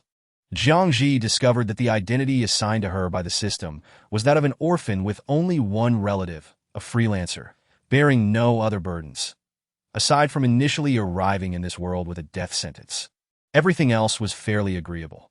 This time, she had temporarily unraveled the original host's death trap, but once the villainous Ghost King discovered a way to break the blood pact, she would still meet her demise. Attempting to court such an emotionless, millennia-old demonic emperor would be far more challenging than in her previous life. Moreover, Jiang Zhi was afraid of ghosts. She knew the antagonist was nearby, due to their blood pact. His powers were significantly diminished. He could not appear beneath the sun during the day, only emerging when the sun set and the shadows grew heavy. How long can this blood pact restrain him? 777. Less than a month. Jiang Zhi lamented, "But I don't like ghosts. I prefer humans, solid, substantial humans." 777 teasingly replied. "Ghosts can be solid too." Jiang Zhi blushed, "You wretched ghost," as Jiang Zhi lay sideways on the sofa. She glanced at the wall clock. It was already 7 p.m. Outside, the sky had darkened completely, the city resembling a tapestry dotted with countless stars, dispelling the thick darkness. Jiang Zhi stood up, grabbed some clothes, and headed to the bathroom. Having lain in bed all day, she felt the need to wash off the lingering scent, compared to the village where she had to boil water for a bath. Taking a shower at home was far more comfortable. She removed her glasses from her nose and placed them on the sink, stepping into the bathroom. The warm water cascaded over her inky hair, mist rising and gradually obscuring her figure. Yet what she saw were droplets of vivid red water streaming down. Jiang Zhi quickly turned off the faucet and raised her porcelain-like fingers to examine closely. Upon realizing the water between her fingers resembled blood, she stumbled back in a panic, and in the mirror against the wall, her pale, beautiful face appeared faintly. Unsteadily, she exited the bathroom, frantically putting on her glasses again. When she looked at her fingers, they were clean and white, as if everything had been a figment of her imagination. Jiang Zhi rubbed her eyes vigorously, but saw no trace of the crimson liquid. Her lips, flushed from the steam, were pressed tightly together. She couldn't avoid washing her hair, even if it was only half done. Prosperity, democracy, civilization, harmony, she chanted, casting aside those unrealistic fantasies. There could be no such thing as ghosts. In spite of hastening her shampooing, she finally finished her shower. Stepping out of the bathroom, she felt a sudden chill. The air conditioning was off, and she moved to the bedside, preparing to dry her hair. Before she could even plug in the hairdryer, the lights suddenly went out. Stop! The power's out. Jiang Zhi's body stiffened, paralyzed with fear. The room was pitch black, and she couldn't see her fingers in front of her. After hesitating for a long time, she finally stood up to search for her phone. She recalled placing it on the coffee table in the living room. Jiang Zhi cautiously shuffled forward, arms outstretched like a blind person. Feeling her way toward the living room. Just as she was nearing it, something suddenly obstructed her path, causing her to trip. She fell unexpectedly to the floor. Chapter 23. How to Court the Proud Ghost King. Fortunately, the floor was wooden with a carpet, or else she might have scraped her elbow, that a chill enveloped her, penetrating her exposed skin. Jiang Zhi shivered from the cold. The corners of her eyes reddened. And in the dimly lit room devoid of any light, her features appeared strikingly beautiful, yet exuded an aura of vulnerability. The man in the dark robe loomed over her, gazing down at her face. His shadowy eyes filled with malice and murderous intent. She was too weak. It would not require much effort on his part. Her delicate neck, as slender and white as a swan's, could easily be snapped, transforming her into a lifeless corpse. Unfortunately, he could not kill her just yet. Jiang Zhi shakily sat up, rubbing her sore elbow. After a moment's pause, she stood up, her steps becoming increasingly cautious, finally reaching the coffee table. She found her phone. Turning on the flashlight feature, she illuminated the darkened room just enough to see. Approaching the spot where she had tripped, her countenance suddenly paled as she found nothing on the floor. Why is there nothing here? I clearly tripped over something. Jiang Zhi dared not dwell on the thought, biting her lip and repeatedly reassuring herself that it was an illusion. Just an illusion. She called the property management, reporting the power outage, and soon the lights flickered back on. Hurriedly, she dried her hair and crawled under the covers that it was midsummer, and even the nights were warm, with air conditioning running in every household. However, Jiang Zhi did not turn on the air conditioning because the room inexplicably felt frigid, as if the temperature was set to 18 degrees, forcing her to bundle herself in a thick quilt. Curling up in a corner with her head covered, her sleep was restless, drifting between wakefulness and dreams with shallow slumber. The girl in bed had covered herself entirely with the quilt, but perhaps feeling too warm.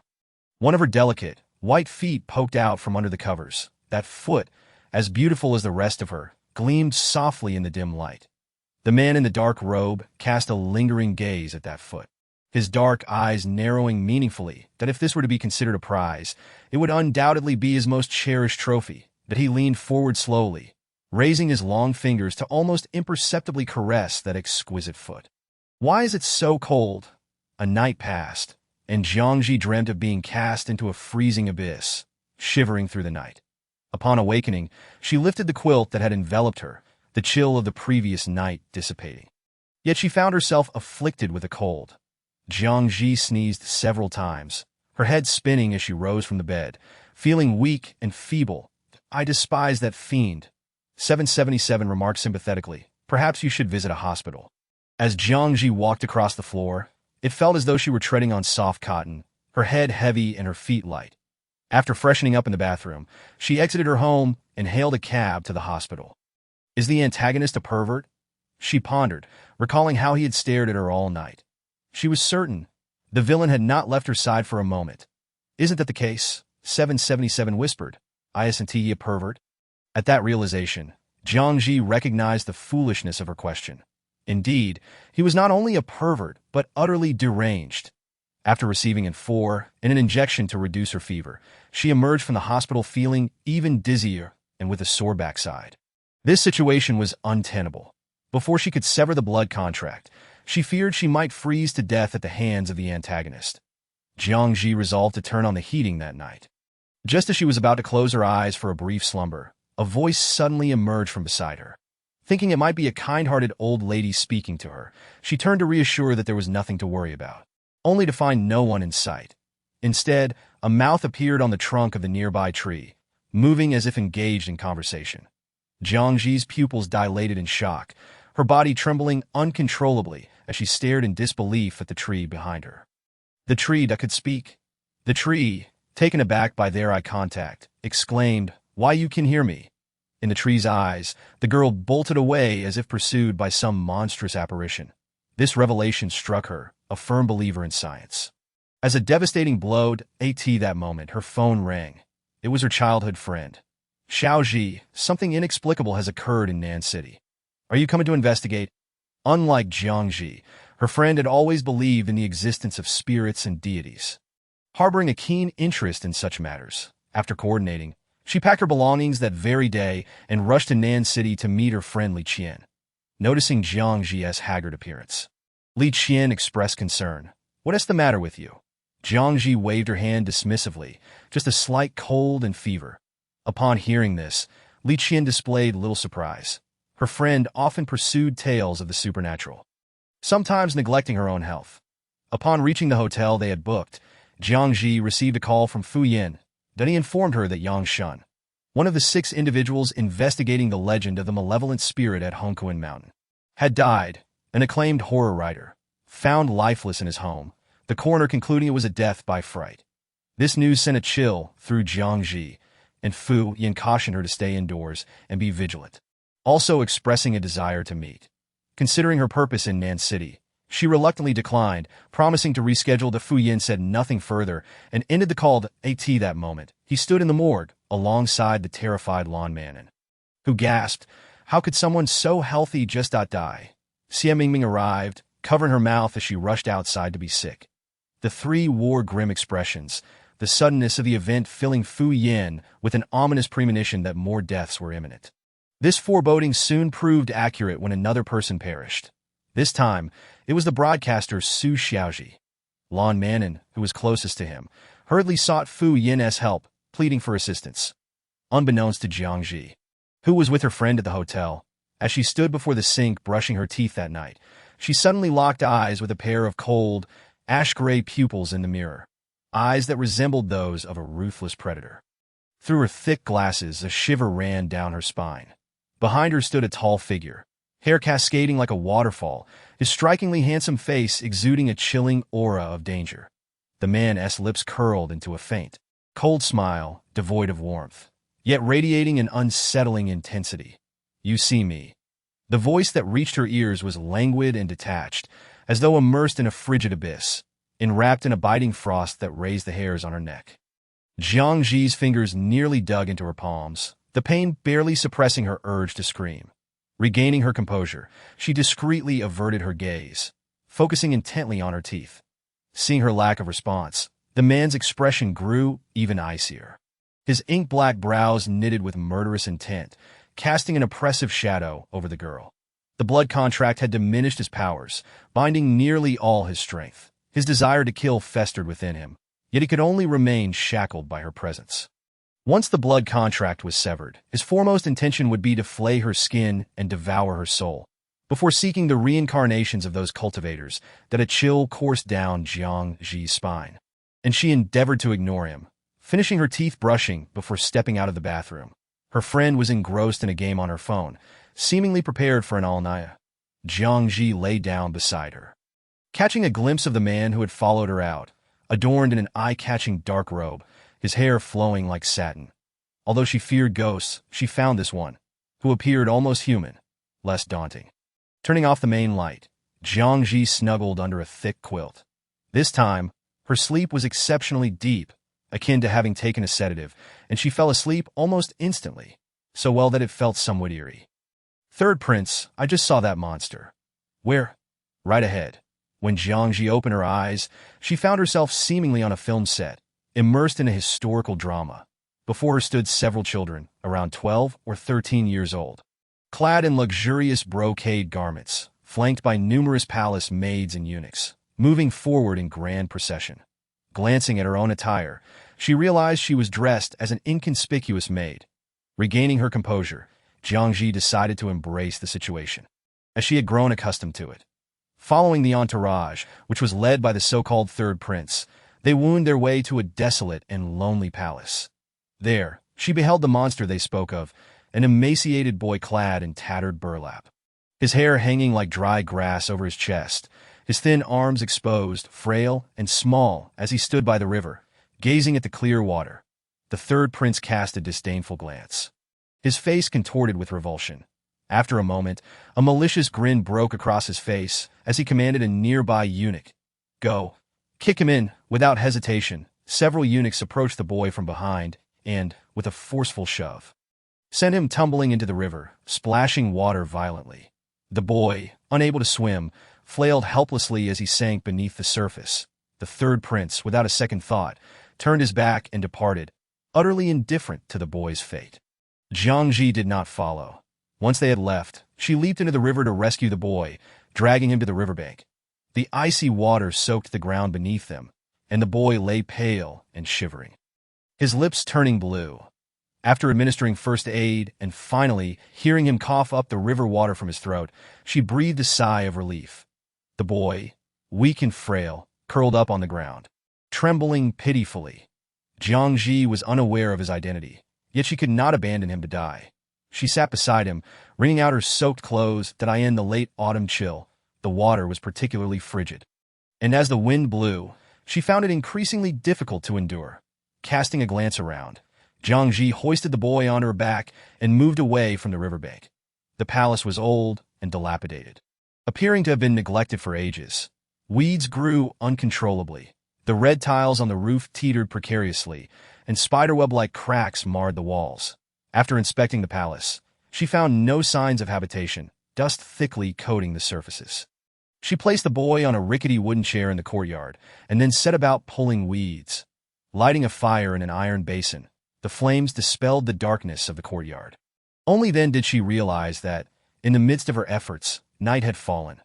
Turning around, she noticed the boy, who had been lying on the chair, now crouched behind a tree, his expression wary as he watched her. Jiang Zhi glanced at him, recognizing that he resembled a suspicious puppy, alert to everything around him. Feeling fatigued, she chose not to speak, instead taking the rabbit she had caught while weeding to the well to slaughter. The boy hesitated for a moment, then cautiously moved to a distance, curiously observing her actions. Jiang Zhi found a slightly sharp stone within the palace and skinned the rabbit, turning her back to shield the boy from the gruesome sight. As he watched her evade him, his brow furrowed, and he edged closer, finally seeing the skinned rabbit in her hands. Without her noticing, he had crept near, his dark eyes fixed intently on her hands. "What are you staring at, you little brat?" Jiang Zhi exclaimed, unable to suppress a laugh at the boy's timid demeanor. Once she finished preparing the rabbit, she returned to the fire to roast it.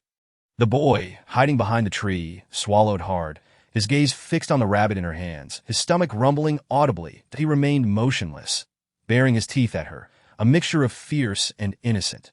Jiang Zhi, unable to resist, divided the rabbit, skewering one half on a stick and taking a bite from the other half. She stepped back to create a safe distance. "Here, eat it, it's quite delicious." The boy glanced at the roasted rabbit skewered on the ground, and then at the people not far away. His mouth watered uncontrollably. Having not eaten all day, he was so hungry that his eyes nearly turned red. Unable to restrain himself any longer, he seized the scorching roasted rabbit from the branch and devoured it ravenously. Jiang Zhi, witnessing this, smiled softly. "What is your name?" she inquired, not at all angered. Sitting by the fire, she felt increasingly drowsy. Turning to the boy hiding behind a tree and staring at her, Jiang Zhi waved her hand and said, "I'm leaving now, little brat.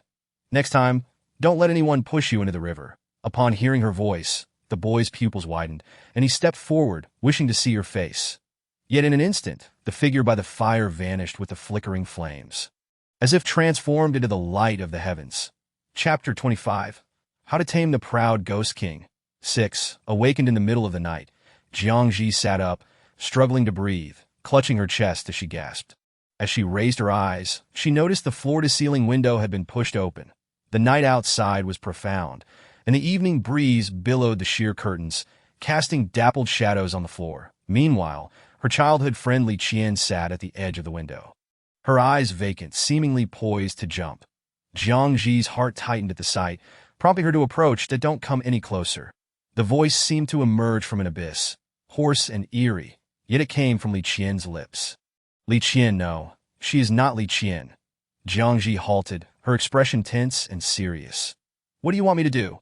The man manipulating Li Qian, cloaked in dark robes, casually replied, You will die in her stead. As the words fell, the girl by the bed, with a visage reminiscent of silver moonlight, appeared strikingly pale, her slender form trembling incessantly. After a moment, she opened her mouth, her resolute voice laced with barely perceptible quivers. All right. The moment the word escaped her lips, Jiang Zhi's vision darkened. When clarity returned, she found herself hanging at the edge of the window, and below her lay a drop of over 20 floors. Should she fall, death was inevitable. Long, slender fingers gripped the nape of her neck as the man leaned against the window, his gaze fixed on the girl suspended in midair, his tone unhurried, as if discussing the weather. Casual yet laced with malice. You still have a chance. Facing imminent death, Jiang Zhi felt no fear, coldly scoffing. Kill me if you want. Do as you please. Her defiance prompted the man to laugh, his laughter growing louder, as if he had heard the most amusing joke in the world. Jiang Zhi perceived him as a madman, not only insane but also unwell. After laughing for a long while, he finally ceased. His deep, melodious voice imbued with chilling, murderous intent that I will fulfill your wish. With a flick of his fingers, a sudden sense of weightlessness overwhelmed her, akin to the exhilarating yet terrifying plunge of bungee jumping. Before her legs could reach the ground, she found herself crashing onto her bed in the hotel. She sprang upright, and upon raising her eyes, she collided with the man's gray-blue gaze, devoid of light, twisted like a dark, stormy vortex. The man was also observing her, their bodies sinking into the large bed beneath them, his cold, pale fingers gripping her chin without a trace of tenderness. Are you not afraid of death? The girl's skin was as white and delicate as snow, her neck revealing faint blue veins. Though fear made her tremble uncontrollably, her dark, clear eyes held his gaze unwaveringly. The man's ink-black brows furrowed, his grip loosening, and he vanished from the room. Before Jiang Zhi could process his sudden disappearance, a voice rang in her ears. Host, have you seen the villain's childhood? Upon hearing this, Jiang Zhi, not allowing her emotions to settle, hurriedly asked, What do you mean? Did I dream of the place where the villain spent his childhood? Indeed, replied 777, that this world has unfolded two task paths, ancient and modern. However, due to technological limitations, you cannot visit every night. And the timelines you traverse will differ. 777 added solemnly. That is real, not a dream, that if you alter the villain in that realm, he will also change in reality. Most importantly, I cannot accompany you there. If you perish there, you will die in reality as well. Therefore, you must prioritize your safety. Jiang Zhi calmed her racing heart from the bungee jump and nodded, saying, No wonder you ignored me when I called out to you over there. So that's how it is. After this, she posed a serious question. What is the villain's name? After all this time, she still did not know his name. Zhan Wujin was 777's reply. Zhan Wujin? Jiang Zhi raised an eyebrow, the name sounding anything but righteous. Glancing at her childhood friend, who lay peacefully beside her, she sighed, tucking the blanket around her. She then sent a text message before leaving the hotel if she remained close to her. The villain following Jiang Zhi would undoubtedly kill her.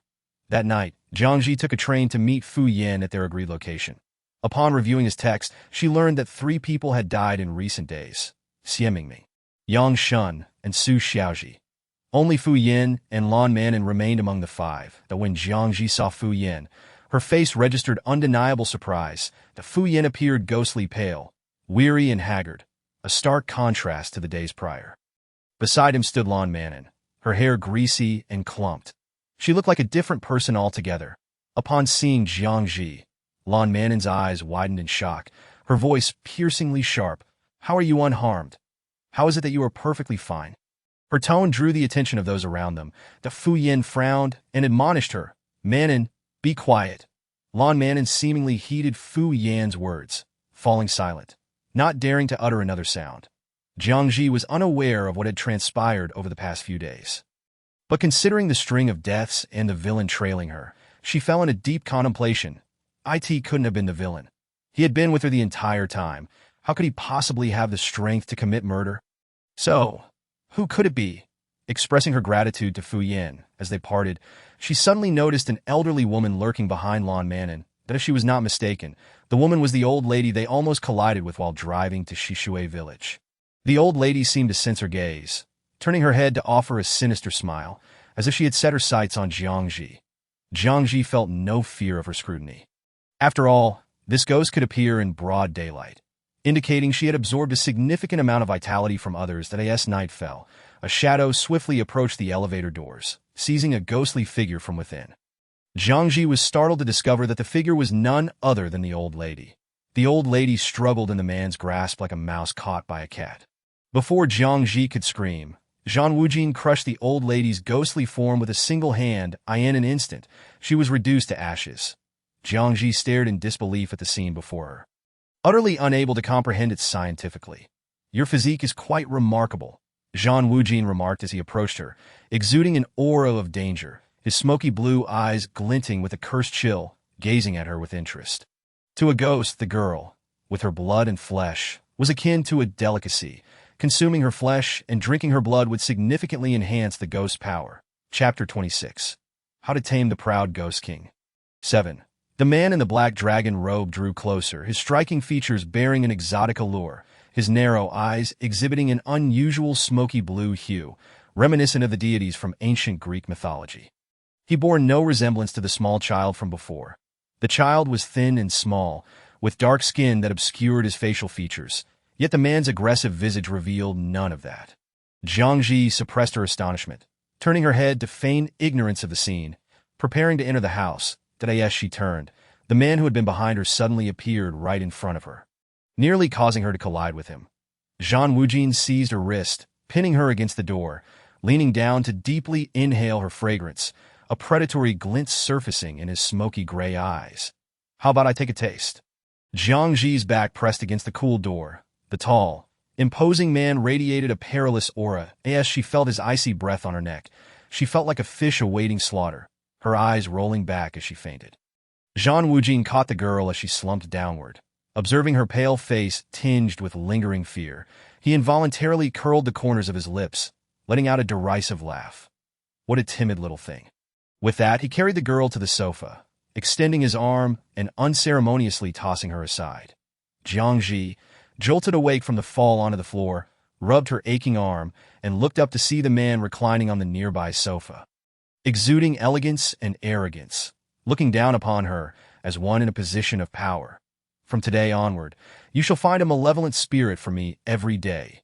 Jiang Zhi, half sitting on the floor, was somewhat bewildered. "Me? Is this ghost really an emperor?" Zhan Wujin leaned slightly forward, his silky black hair cascading over the edge of the deep gray sofa, casting her a leisurely yet predatory glance, his beautifully contoured lips curling into a sinister smile. "If you refuse, I shall peel your skin and devour you piece by piece." Upon hearing this, Jiang Zhi's complexion turned nearly translucent, her body trembling in fear, her hands clenched tightly. After a moment, she swiftly stood up, grasping a knife from the coffee table and pressing it against her neck, resolute as she declared, "Even if I die, I will never become your tool, you vile ghost." Just as she was about to take the drastic step, her wrist inexplicably froze, rendering her unable to move. Zhan Wujin had yet to encounter someone like her, fearless of life and death. Her strikingly clear black and white eyes exuded an unblemished purity, devoid of any impurities. This peculiarity intrigued him, that in their eyes, a person's life was as insignificant as grass. Dark, deranged, devoid of humanity, they resembled beasts. Deceit and treachery abounded. Zhan Wujin reveled in witnessing their true natures. Competing like dogs, he inherently belonged to the darkness, akin to a world thousands of years hence, rife with malice. and he imagined that the girl before him would succumb as well, that he yearned to see her eyes tainted with darkness, to watch her fall prey to desire. His gaze lowered, concealing all emotions. That I in that case, I shall go and kill your friend. His long fingers arched over the back of the sofa, rhythmically tapping. The friend he referred to was none other than Li Qian. A childhood acquaintance, Jiang Zhi, upon hearing this, felt her fingers lose all strength, the fruit knife slipping from her grasp and clattering onto the floor. The girl's eyes reddened with fear, trembling as she stammered. "No, you can't." Zhang Wujin's tone was languid. "Find me a wicked ghost." Jiang Zhi bit her lip, tasting a hint of iron, regaining some composure as she numbly replied, "All right, that I can help you find a ghost. But you must promise me one thing." The moment the words left her lips, the man who had been seated on the sofa suddenly appeared before her, roughly gripping her chin, his voice icy, revealing his displeasure. "What gives you the right to bargain with me?" Jiang Zhi fought against her fear, forcing herself to meet his gaze, her lips pressed into a thin line, silent. Zhang Wujin scrutinized her deeply, perceiving the fear hidden beneath her thick glasses, yet more prominently, her resolve. After a long pause, he spoke slowly. "Very well." Zhang Wujin's peripheral vision caught the lingering softness of her chin beneath his fingers. A trace of warmth, an emotion only mortals possessed. This time, he chose not to elaborate, simply responding with a low "all right." Jiang Zhi let out a silent sigh of relief, casting a glance at the man who stood there in a daze. Unable to suppress her curiosity as she asked, "Pardon me, which era's emperor are you?" Zhang Wujin's ash-gray eyes, veiled in a frosty chill, fixed upon her face, exuding a dangerous intensity. After failing to order takeout, he rummaged through the remaining dishes in the fridge and simply prepared a bowl of tomato and egg noodles. That as he turned with the bowl, he spotted Jiang Zhi leaning against the kitchen doorframe, nearly dropping her noodles in fright. That he appeared out of nowhere, startling her, perhaps sensing her alarm. Zhang Wujin lazily lifted his eyelids and remarked, "The day is nearly over." Implicitly, this meant that the wicked ghost had yet to be found. Jiang Zhi set down her noodles, hastily checking the time on her phone. 21. Less than 4 hours remained. Her pupils dilated in panic as she exclaimed, "Isn't the time counted from tomorrow?" Zhang Wujin's voice held no emotion, as if a demon whispered, "I never said it would start tomorrow." Jiang Zhi, the thoroughly wicked. She hurriedly finished her steaming bowl of noodles and left the community before 9 o'clock. Yet, as she stood on the dimly lit roadside, gazing into the vast darkness, she found herself utterly lost. After a moment's hesitation, she cautiously inquired of the ghost king beside her, "Your Majesty, where should I look for a ghost?" Zhang Wujin's terse reply was, "You search, Jiang Zhi. That's so you want help at all." She had no choice but to place all her hopes on a supernatural forum on her phone, where she had previously sought tales of spirits. Jiang Zhi found a nearby post and called the poster. Upon hearing that she was there to exorcise a ghost, the poster, filled with excitement, quickly sent her the address. Jiang Zhi hailed a taxi to the destination. The driver, upon her entering the vehicle, felt an immediate drop in temperature. Unable to endure it, he turned off the air conditioning, yet it remained cold, fearfully glancing back at the rear seat. Chapter 27. How to Win Over the Proud Ghost King. 8. The driver was drenched in cold sweat, terrified at the thought of encountering a ghost. Throughout the ride, Jiang Zhi contemplated asking the Ghost King if there were any signs of wicked spirits in the area. Upon reaching her destination, just as she was about to pay, the driver trembled and said, "No need to pay. You two should just get out." Jiang Zhi stepped out of the car, bewildered, taking a moment to process what had just transpired. Realizing she had frightened the driver to such an extent, stealing a glance at the man in the black robe beside her, she saw the silvery moonlight casting a cool glow upon him. His dark hair merging seamlessly with his black dragon robe, coupled with his stunningly enchanting features, he appeared as if he had stepped out of an ancient painting. Handsome indeed, extraordinarily so, a mix of heritage and royalty. He must be quite the catch here. Lost in her thoughts, she inadvertently voiced her inner musings. Zhang Wujin's aura seemed to freeze the air around him. "Do you wish to die?" Jiang Zhi quickly covered her mouth. Meeting the poster was a young girl, seemingly still in high school, her complexion pale with dark circles under her eyes, suggesting she had endured several sleepless nights. "You are Gigi?" The girl's name was Zhu Panpan, and she had a somewhat shy demeanor. Jiang Zhi nodded. Her online ID was indeed Gigi. Not wanting to burden her, Zhu Panpan explained, "There is truly a ghost in my home. It's very dangerous, Gigi." Jiang Zhi shook her head dismissively, asserting with grave sincerity, "Fear not, my ancestors have slain countless ghosts over 3 generations. In my time, I have vanquished thousands." The girl's confident declarations instilled a sense of trust. Upon hearing this, Zhu Panpan immediately led her to her home. Her residence was located in a complex of cylindrical buildings, winding through the streets peppered with shops and pedestrians. Several people were out for evening strolls. Upon reaching the building, they climbed to the 5th floor. Zhu Panpan retrieved her keys and opened the door. That a chilling atmosphere enveloped them, distinctly different from the coldness emanating from the Ghost King. The house exuded a frigid air that seemed to crawl up her spine. Jiang Zhi's heart tightened, her body freezing as she dared not step inside a ghost. There was indeed a ghost.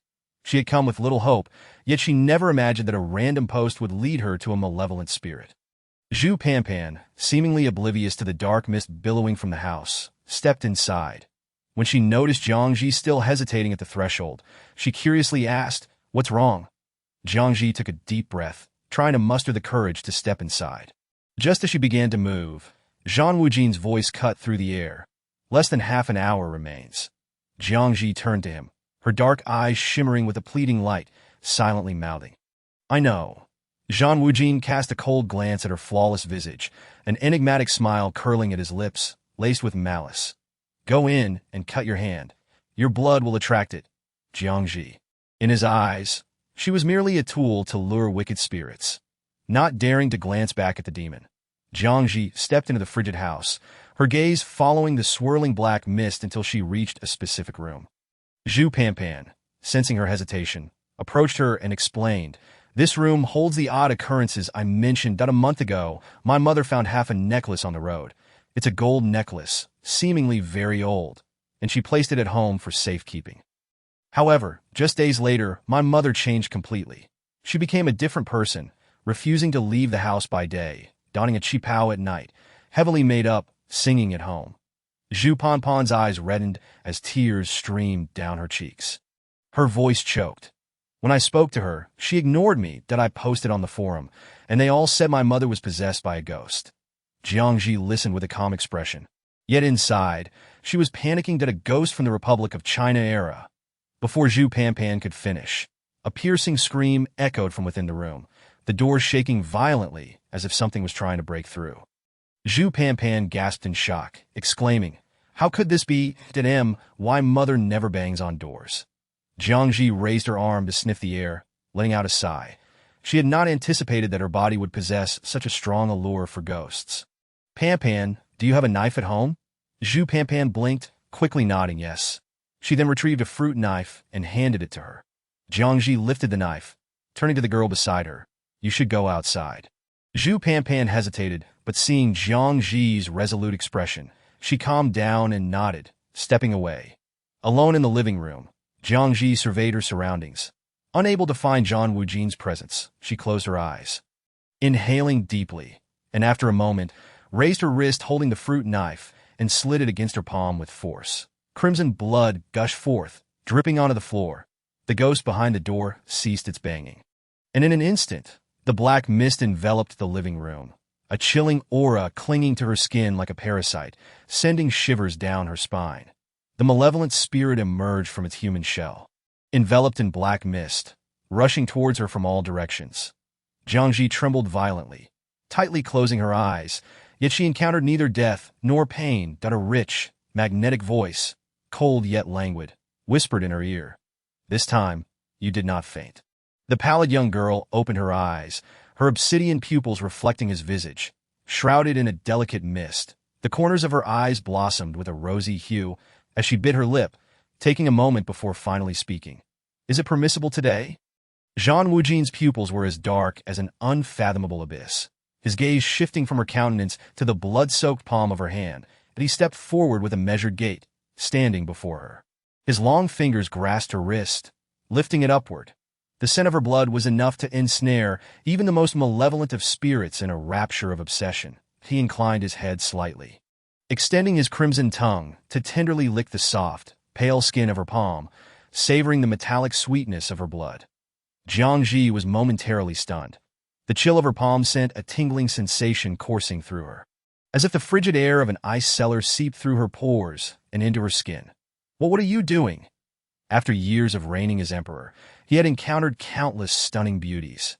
Yet even when they lay bare upon his dragon bed, he felt no desire. But this time, he licked his blood-stained lips, imbuing his enchanting visage with an alluring danger, his smoke-blue eyes deep and unfathomable. Whispering, "I want you." Chapter 28. How to Capture the Proud Ghost King. 9. Upon hearing those words, Jiang Zhi thought she must have misheard. "What is his favorability rating?" She inquired of 777 that the antagonist Zhang Wujin's favorability is at 13. Teetering on the brink, not even reaching 20 did thus. Zhang Wujin's feelings towards her were merely those of a plaything, tinged with a physical desire. Faced with such a breathtaking visage, Jiang Zhi nearly lost her composure. His persona remained intact. Her face was a portrait of terror, a wave of cold surging from her soles to the crown of her head, and through the dim light, she could make out the man's advancing footsteps. No, her rejection and fear were apparent, her eyes brimming with resistance against him. Zhang Wujin's expression darkened ominously, a chilling dread swelling in the depths of his obsidian eyes. Clearly taken aback by the girl's disdain, he wondered how a fragile human dared to defy him. Ignoring her protests, Zhang Wujin seized her in a swift motion, his form vanishing in an instant. When Jiang Zhi regained her senses, she found herself pinned beneath him in her own home. Zhang Wujin, devoid of tenderness, pinched her delicate lips with his fingers, his gaze tightening as he leaned down, intent on kissing her. Yet his eyes met her reddened gaze, tears glistening as they cascaded down her cheeks. Soaking into the pillow beneath her, the young girl in his arms bore a pallid complexion, her lips marked with crimson imprints from his grip, silently weeping in terror. Zhang Wujin's finger brushed against her tears. A warmth seeped from his touch, contrasting sharply with his frigid demeanor. Yet she radiated warmth. Even her tears were imbued with heat. Rising from her, he cast a fleeting glance at her face, his tone icy, unappreciative. Many sought to ascend to his dragon bed, yet their fates were singular, death. But this girl resisted him so vehemently. Zhang Wujin's chest swelled with pent-up fury and frustration. Jiang Zhi curled up on the bed like a marionette with its strings cut, tears spilling uncontrollably, her entire body trembling. Zhang Wujin's expression darkened further, a storm brewing in his eyes as he coldly declared, "If you cry again, I shall kill you." Jiang Zhi, possessing her own temper, felt compelled to respond. She could not afford to cry, so she abruptly rose from the bed, striding towards the man, pointing at him and shouting, "Kill me! Go ahead and kill me! All night I've been helping you find ghosts. And now I have to cut my palm. Do you think I'm your slave, your servant? Do you think you are still an emperor? That everyone must bow to you? This is the 21st century, not the ancient dynasty you once ruled." Expecting to be met with violence, she was taken aback when he merely shot her a cold glance and asked nonchalantly, "Have you finished your tirade?" Jiang Zhi mustered her last vestiges of courage and responded with a forced, "Yes." Zhang Wujin took a step closer, but she retreated until her back pressed against a corner. Noticing the tremors of her delicate frame, he spoke softly, "I shall remember your words." With that, he vanished from her sight. Jiang Zhi collapsed onto the floor, weary and fatigued. "What is the antagonist's favorability now?" she asked. 43, replied 777, expressing strong doubts about the antagonist's sanity. Noting how in his anger he had shifted from using I to we, yet somehow his favorability still increased. Yet 777 did not comprehend that in Zhang Wujin's memories, everyone wore a mask, including himself, in such a perilous and dark environment. The instinct for survival was universal. Jiang Zhi, who expressed her fears yet spoke her mind, was a rarity he had never encountered before. Jiang Zhi sat on the ground for a moment, then rose to wash up in the bathroom. Changing into sleepwear and lying down on her comfortable bed as before, she closed her eyes and drifted into unconsciousness. "Monster! You are nothing but a monster. Do you understand? Why not die sooner? Your existence in this world will only invite scorn from all.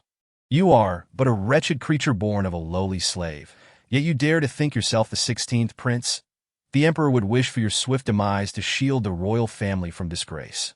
The venomous curses echoed in Jiang Zhi's ears as she opened her eyes to a familiar place, though the palace doors had been slightly repaired, appearing less dilapidated, this time with the memories of this body.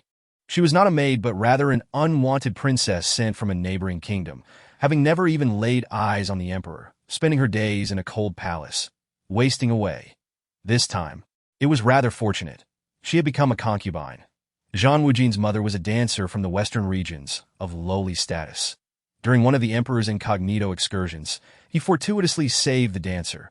Her beauty was unparalleled, eclipsing all other concubines in the palace, her unique deep blue eyes enchanting. Thus, she garnered immense favor, inciting jealousy and resentment from the empress and other concubines, who could not fathom why a lowly dancer received such privilege. The ministers in court voiced their grievances, foretelling calamity due to a prophecy from the national master. The child born of the dancer would be of great evil. Should he be born, he would surely threaten the realm. The emperor banished the dancer to the cold palace, just as Zhang Wujin was born. She pleaded for the child's life as she met the emperor for the last time. The dancer sacrificed her life for his, perishing in the cold palace. From the moment of his birth, Zhang Wujin was subjected to humiliation and torment. Everyone labeled him a monster and wished for his swift death. He endured a life worse than that of a dog, striving to survive in the ravenous palace, remaining silent and stoic. At the tender age of 13, he was dispatched to the borders to fight, slowly rising from the heaps of corpses. Until the year he turned 20, he revolted, bloodily slaughtering the palace and severing the emperor's head, hanging it in the court at that time. Zhang Wujin was just over 10 years old. Seated on the steps of the courtyard, beside a broken bowl that had fallen from a eunuch, remnants of pig slop scattered about. The eunuch beside him, weary of cursing, spat and disdainfully walked away.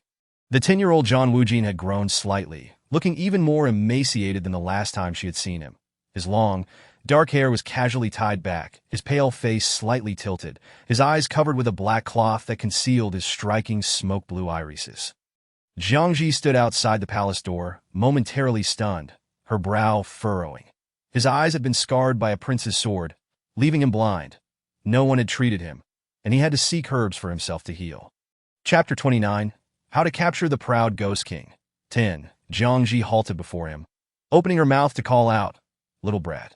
The voice that reached his ears was unfamiliar, yet oddly familiar. Zhang Wujin clenched his fists, raising his forehead to inhale the scent in the air. The palace maid who had vanished beside the fire. That night had been the last remnant of his blissful memories. "Little brat, don't let anyone push you into the river again."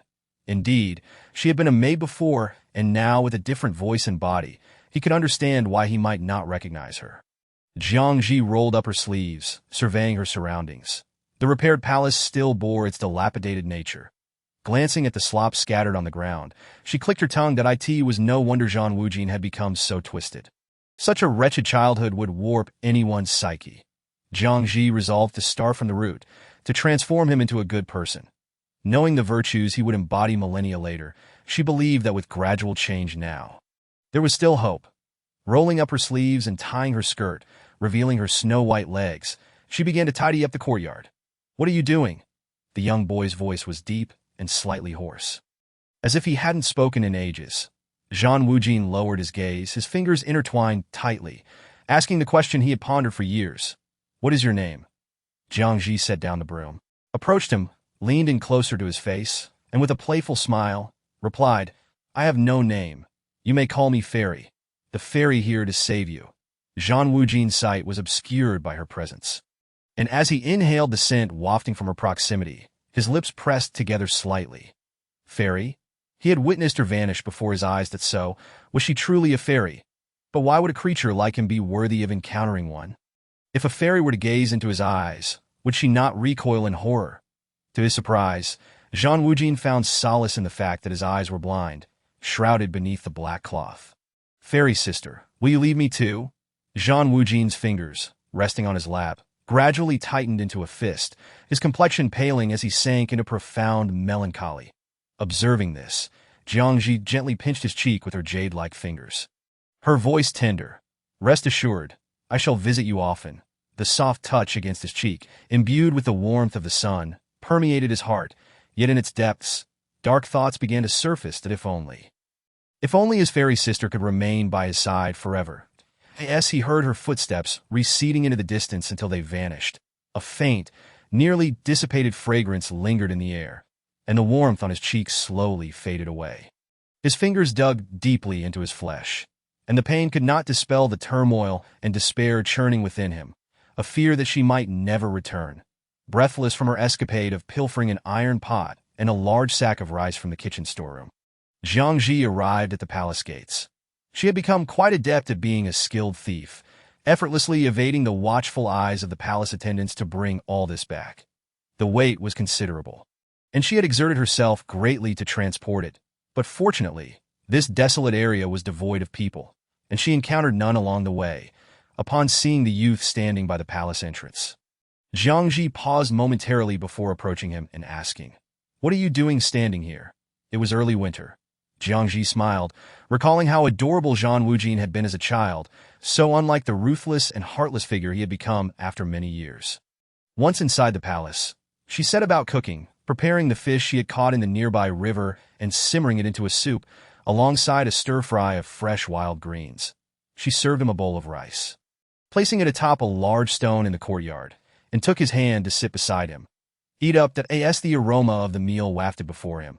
He pursed his lips. This was a feast he had scarcely dared to dream of.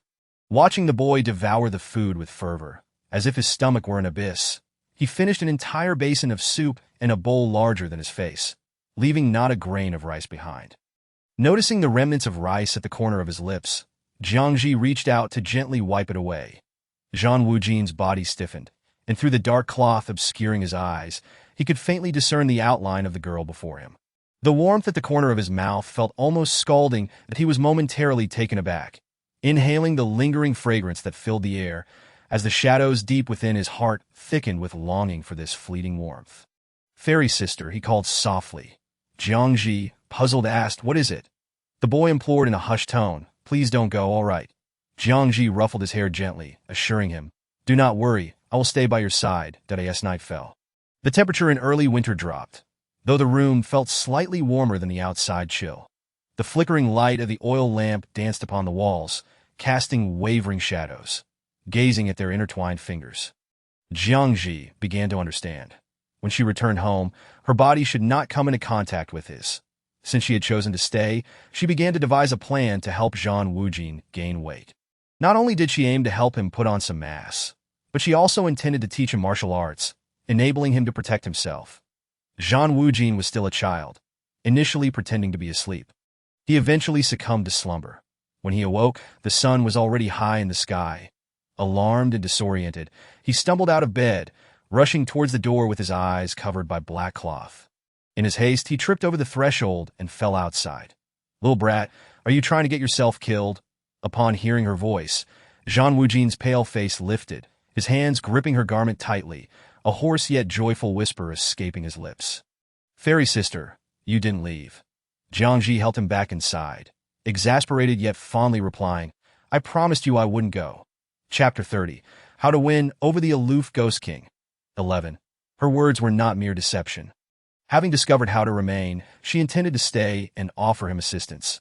Supporting him into the room, Jiang Zhi earnestly declared, "Little brat, from this day forth, I will train you and teach you martial arts."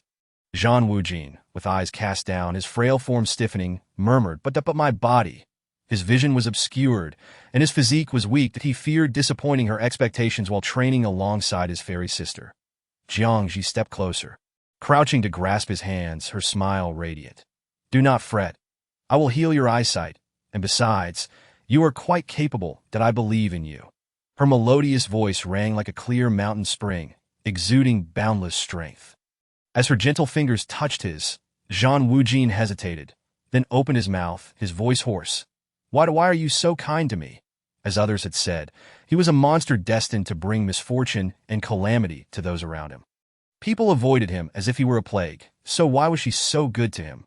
Jiang Zhi lifted her gaze, meeting the boy's eyes, which were clouded with self-doubt and negativity, with a soft sigh. She replied, "You are deserving that I in that moment." The cloth binding his eyes became damp with tears, which flowed down his cheeks, dripping onto the back of his hands. This was the first time he had cried since he became aware of the world. Despite the fear, bullying, and humiliation he had endured, even facing death countless times. Jiang Zhi noticed his tears and, momentarily taken aback, comforted him. "Do not cry." Zhang Wujin raised his hand to wipe away his tears, his blurred vision allowing him to discern the contours of the girl's face through the black cloth, his pale lips curving slightly. When Jiang Zhi saw his faint smile, she was momentarily astonished, realizing how beautiful he looked when he smiled, like an angel. The palace was desolate and dilapidated, and with Zhang Wujin being shunned by the palace inhabitants like a harbinger of doom, even the eunuch assigned to care for him seldom visited. Over the past few months, Jiang Zhi had improved his diet and applied medicine to his eyes, healing his injuries significantly. However, Jiang Zhi had grown increasingly lazy, often sleeping until the sun was high in the sky. Upon stepping outside, she spotted the young man practicing martial arts under the sun. After months of nurturing and training, he had grown taller and no longer appeared frail. He stood tall and straight like a pine tree, resembling an ordinary boy. Jiang Zhi smiled with satisfaction that as Zhang Wujin caught sight of her, he halted his movements and approached her. His eyesight had healed, but after such a long period without exposure to sunlight, he was still somewhat sensitive to light, thus he continued to wear the black cloth. Jiang Zhi took out a handkerchief and gently wiped his forehead, asking, "How long have you been practicing?" Feeling her soft touch, his body stiffened suddenly, and his face flushed. Through the black cloth, his smoky blue eyes fixated on her. 3 hours. Jiang Zhi was taken aback. 6 hours. That means you woke up before dawn to practice. Impressive, she thought. Remembering that the last fish in the palace had been consumed the previous night, she prepared to head to the kitchen. The kitchen boasted a variety of food, and the stock was plentiful enough that it couldn't all be consumed. The palace attendants wouldn't check every item, making it easy for her to steal without raising suspicion. Zhang Wujin accompanied her to the palace door, watching her figure disappear into the distance. His gaze caught a shadow lurking in the corner, and he squinted, striding over. Crouching in the corner was the eunuch responsible for taking care of Zhang Wujin. Having not visited the palace for some time, he came upon this scene, a concubine residing with the prince. If this news reached the emperor's ears, the monster would surely face execution. As the eunuch gleefully contemplated sharing this information with others, darkness enveloped him, and he found Zhang Wujin standing before him. The eunuch, undaunted, crossed his arms and sneered, "16th Prince, you truly have no fear of death, daring to consort with His Majesty's concubine." Zhang Wujin's face bore no expression, the black cloth accentuating his cold demeanor. His features, shadowed by a lingering darkness, revealed no trace of innocence. "Do you know who she is?"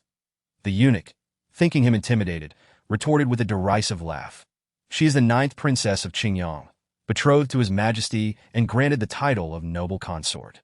Her looks are unremarkable, and her status lowly, hence she is naturally not favored. However, if this matter were to reach the emperor, not only would she perish, but so would you, a monster, would drag others down with you before your demise. Just as the national master said, you are the reincarnation of the demon king." Suddenly, Zhang Wujin ripped off the black cloth covering his eyes, revealing his jewel-like, smoky blue irises, which glinted with a chilling malevolence. "Indeed," he said nonchalantly, "I am the reincarnation of the demon king, that I will kill everyone in this palace, including you."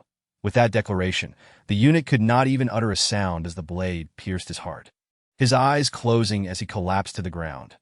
Zhang Wujin stood there, meticulously wiping the blood from his fingers, and after a moment, he grasped the eunuch's legs and dragged him away. She quickly cast it from her mind as she entered the palace. Finding the boy diligently sweeping the floor with a broom, "I just realized tonight is New Year's Eve," she exclaimed with enthusiasm, placing the food on the table and walking over to him. "Let's celebrate the new year together." Zhang Wujin paused, clearly not comprehending her words. She often spoke in ways he could not understand. It must have been her way of speaking from her own world. Noticing his confusion, Jiang Zhi thought for a moment and repeated her words in an ancient dialect. Zhang Wujin nodded in agreement, guarding the new year. However, this time, it was different. Tio guard the new year with his fairy sister. Zhang Wujin's eyes, shrouded in black cloth, sparkled with a glimmer of light. They adorned the palace door with upside-down paper cuttings of good fortune, and Jiang Zhi fashioned him a garment from cloth, making one for herself as well. Without the long dress, Jiang Zhi felt considerably lighter. She prepared a lavish spread, a feast that tantalized the senses with its vibrant colors and exquisite aromas in early spring. The sky was tinged with a deep azure hue, the night enveloped in silence, devoid of a moon, casting a shadowy uniformity across the world. Chapter 31. How to Conquer the Tsundere Ghost King. 12. Zhang Wujin removed the black cloth that obscured his eyes, revealing a pair of striking smoky blue irises that sparkled with the reflections of the dishes before him, mirroring the visage of the person across the table. Jiang Zhi had also set out some wine, pouring herself a glass as she smiled at him, declaring, "In the new year, the little one has grown another year older." The gentle orange glow of the candlelight danced upon the girl's face, her distinctly dark eyes shining brilliantly as they locked onto his. Zhang Wujin, feeling flustered, averted his gaze, focusing instead on the wine glass on the table, his hand reaching out in desire for a drink. Jiang Zhi firmly pressed down on his hand, her expression serious as she admonished, "No, you are still underage. You cannot drink." Zhang Wujin gazed at the delicate white fingers that rested on his hand, his pupils constricting slightly. He nodded awkwardly, responding in a dazed manner. The ancient wine was indeed potent. Suddenly, the night sky erupted with bursts of fireworks, illuminating the darkness with dazzling brilliance, as if countless stars had been scattered across the heavens. Faint sounds of music and drums echoed from afar, signaling a grand banquet at the palace, filled with song and dance, a scene of exuberant festivity. Jiang Zhi marveled at the fireworks above, a radiant smile blossoming on her lips. As if she had just seen the sun break through the clouds, she turned to the youth beside her, whose cheeks were flushed with the effects of the wine, and said, "Little one, I must take my leave." Zhang Wujin's pupils froze abruptly as he looked at her, his fingers gripping the chopsticks tightening slowly, his heart seemingly ceasing to beat, a wave of pain washing over him. "Sister Fairy." Jiang Zhi took another sip of wine, her eyes misting over with a hazy sheen, the dizziness of inebriation causing her to sway slightly. With a playful glint in her eyes, she assured him, "I will come to find you again. Trust me." As soon as the words left her lips, the girl before him vanished like the fireworks that had burst in the night sky. Zhang Wujin's complexion turned pale, and he abruptly stood up, stumbling towards her vacant seat, only to grasp at empty air. "Sister, you promised to stay with me, didn't you?" The boy stood there, shrouded in darkness, which crept over him, penetrating his very being, filled with a dense, obsessive longing. "Oh, rush. When Sister Fairy returns next time, I will weave a golden cage. Forever, together." Awakening from a dream, Jiang Zhi opened her eyes, nearly frightened to death by the shadow sitting at her bedside. Two dark eyes fixated upon her. Reacting instinctively, she recoiled and switched on the room's main light, revealing the figure. Zhang Wujin regarded her with an air of indifference, legs crossed, his demeanor languid as he slowly remarked, "I have acquired a multitude of new memories." Zhang Wujin inhaled the scent of the girl, starkly different from his recollections, and the ethereal figure in his mind could not possibly be this crude, ill-tempered, and timid Jiang Zhi before him. Perhaps he had lost his mind, suddenly needing to confirm, "It's nothing." Zhang Wujin rose, no longer casting a glance at her, his voice devoid of warmth as he stated, "It is the second day. We must seek out the malevolent spirit." Jiang Zhi glanced at the clock hanging on the wall. It was merely 4:49 a.m. Yawning, sleepiness weighed heavily upon her eyelids, mingling with frustration and tears. "But it's not even dawn yet.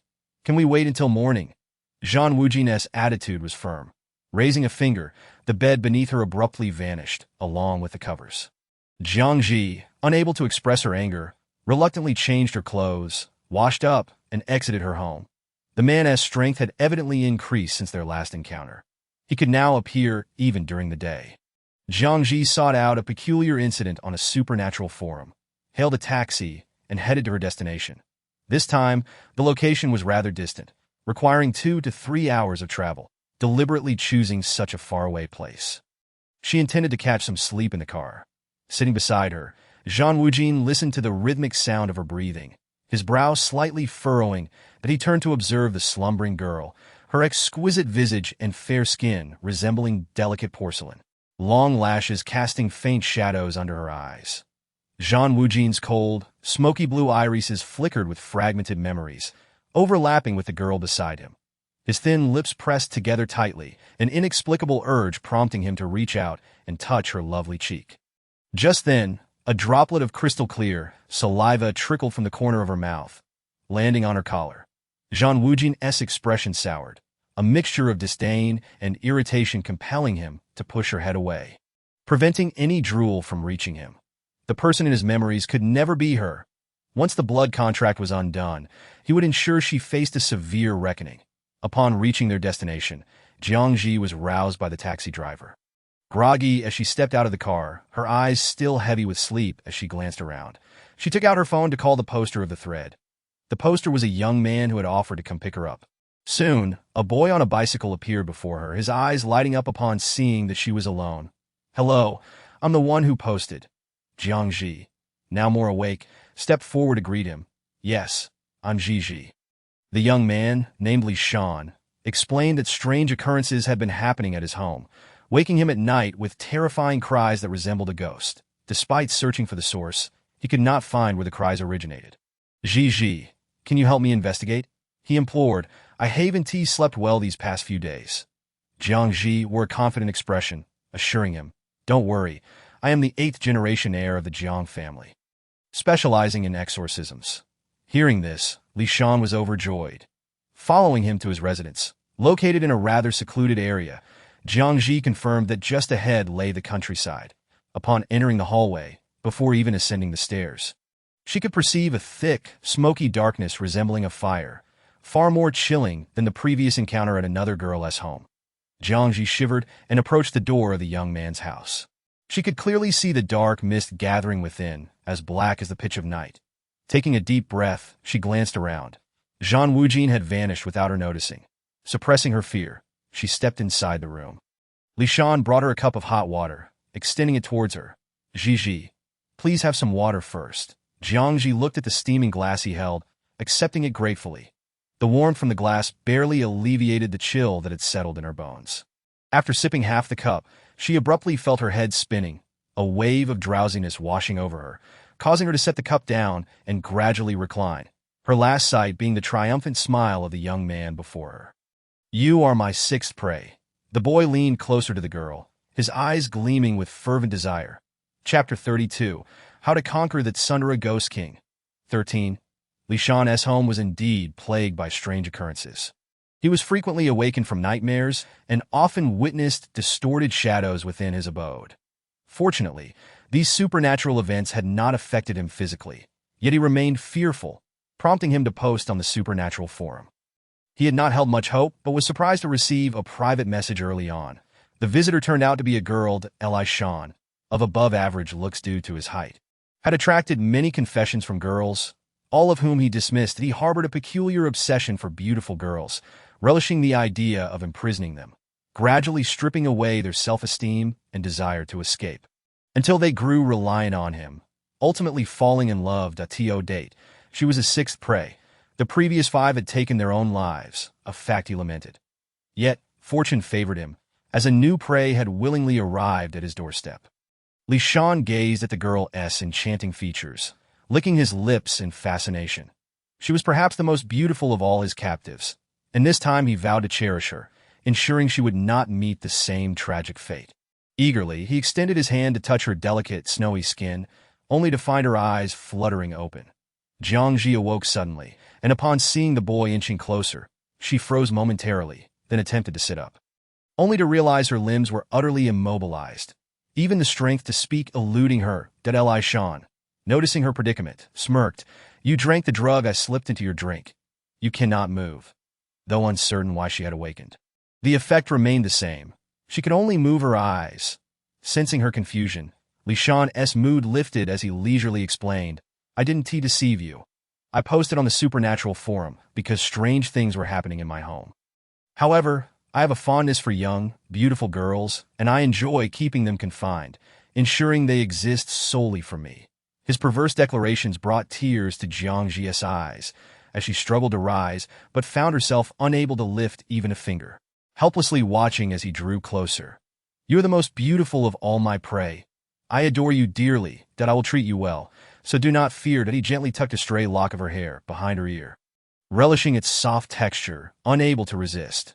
Your scent is particularly enchanting, far more fragrant than any perfume I have encountered. He inhaled deeply, intoxicated by the alluring aroma that filled the air. Jiang Zhi, terrified, closed her eyes. An overwhelming sense of helplessness and despair flooding her heart, tears spilling over her lashes and mingling with her hair, bringing a faint warmth. Observing this, Li Shan felt a pang of sympathy and affection. Softly soothing her, "Why are you crying? Do not fear. I will not let you suffer." With that, he rose, preparing to carry her into the bedroom. Suddenly, the jade Buddha, which was originally worn on his chest, emitted a sound of shattering. Li Shan looked down and discovered that the intact green jade Buddha was gradually cracking, the fissures widening until it shattered into countless jade fragments scattered across the ground. Before he could comprehend the situation, a storm erupted in the entire bedroom. The light abruptly dimmed, and an icy, cavernous chill enveloped the space that a voice, thick with malice, whispered in his ear, and as Li Shan raised his gaze, he was met with 5 pale faces, streaked with blood and tears, pressing closely before him, that he instantly recognized who they were. Ghosts. "There are ghosts!" Li Shan stumbled backward in a panic, attempting to flee, but the 5 female specters entwined around him would not let him escape. Soon, he was torn to shreds, and even in death, he was consumed entirely by those vengeful spirits. Before they could leave the room, a figure appeared beside the sofa, a man clad in a dark robe, with ink-black hair, emanating an aura of dread. With a force that could obliterate, he drew the 5 malevolent spirits into his palm. Absorbing the power of 5 evil spirits at once, Zhang Wujin's eyes glimmered with a sinister crimson hue, his smoky blue irises darkening like the depths of night. Though this power was insufficient to sever the blood pact, it was close. The night was deep and boundless, and a series of magnificent fireworks, akin to blooming flowers, ignited the entire night sky.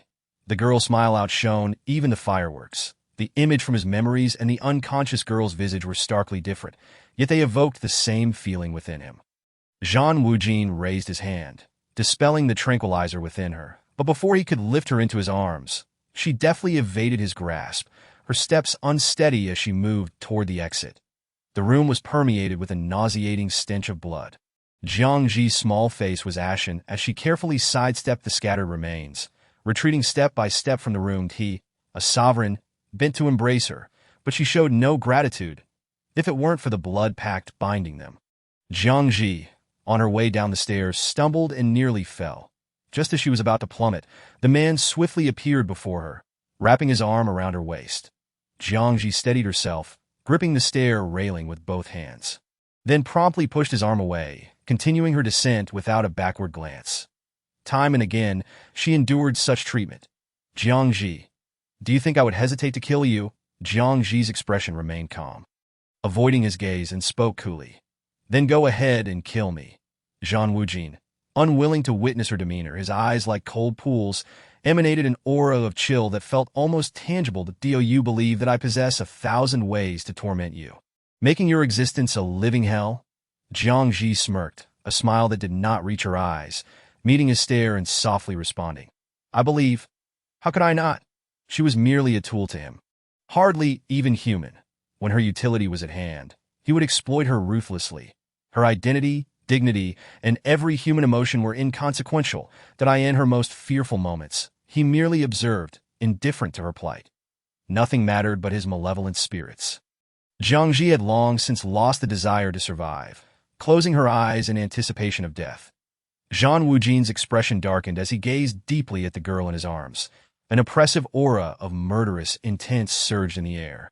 Suffocating, after a long pause, he placed the girl on the bed and declared, "I shall not kill you yet. After I have hunted down all the evil spirits, then I will end your life. Until then, should you seek death, I will kill your friends and your only relative living afar." With that, the man vanished, leaving behind a chilling silence. Lying in bed, Jiang Zhi wiped her tears, sitting up to inquire, "What is the favorability level?" 777. 79. That's just 1 point away from being liked. Jiang Zhi's smile this time reached her eyes, genuine and radiant. Just one more opportunity. 777 could not comprehend her words, yet it admired her from the depths of its being. Her performance was so convincing that it nearly believed her.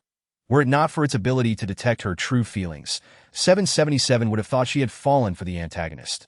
Yet, reality dealt it a harsh blow. Trusting her words seemed less reliable than trusting the ghosts. Chapter 33. How to Court the Proud Ghost King. 14. At midnight. Before Zhang Wujin could appear, Jiang Zhi stepped out of her house. The night was thick with gloom. Heavy clouds loomed overhead, and a flash of lightning sliced through the pitch-black sky, followed by a relentless downpour of rain. Jiang Zhi, armed with an umbrella, took a taxi. Wasn't the man searching for evil spirits? Then she would venture to a rumored haunted and perilous hospital. The tales surrounding that hospital were varied, yet all instilled fear. When Jiang Zhi arrived at that location in the dead of night, even the taxi driver was terrified, dropping her off a street away, trembling as he said, "Miss, I want to charge you for this ride. Please don't go there, it's genuinely haunted with that." He sped away. Jiang Zhi, umbrella in hand, approached the long-abandoned hospital. Decades ago, it was a standard rehabilitation center for the disabled, undergoing several changes in administration until the last director conducted illegal human experiments on the disabled, resulting in numerous fatalities. When authorities arrived, everyone had vanished. No disabled individuals, nor any medical staff could be found, as if they had evaporated.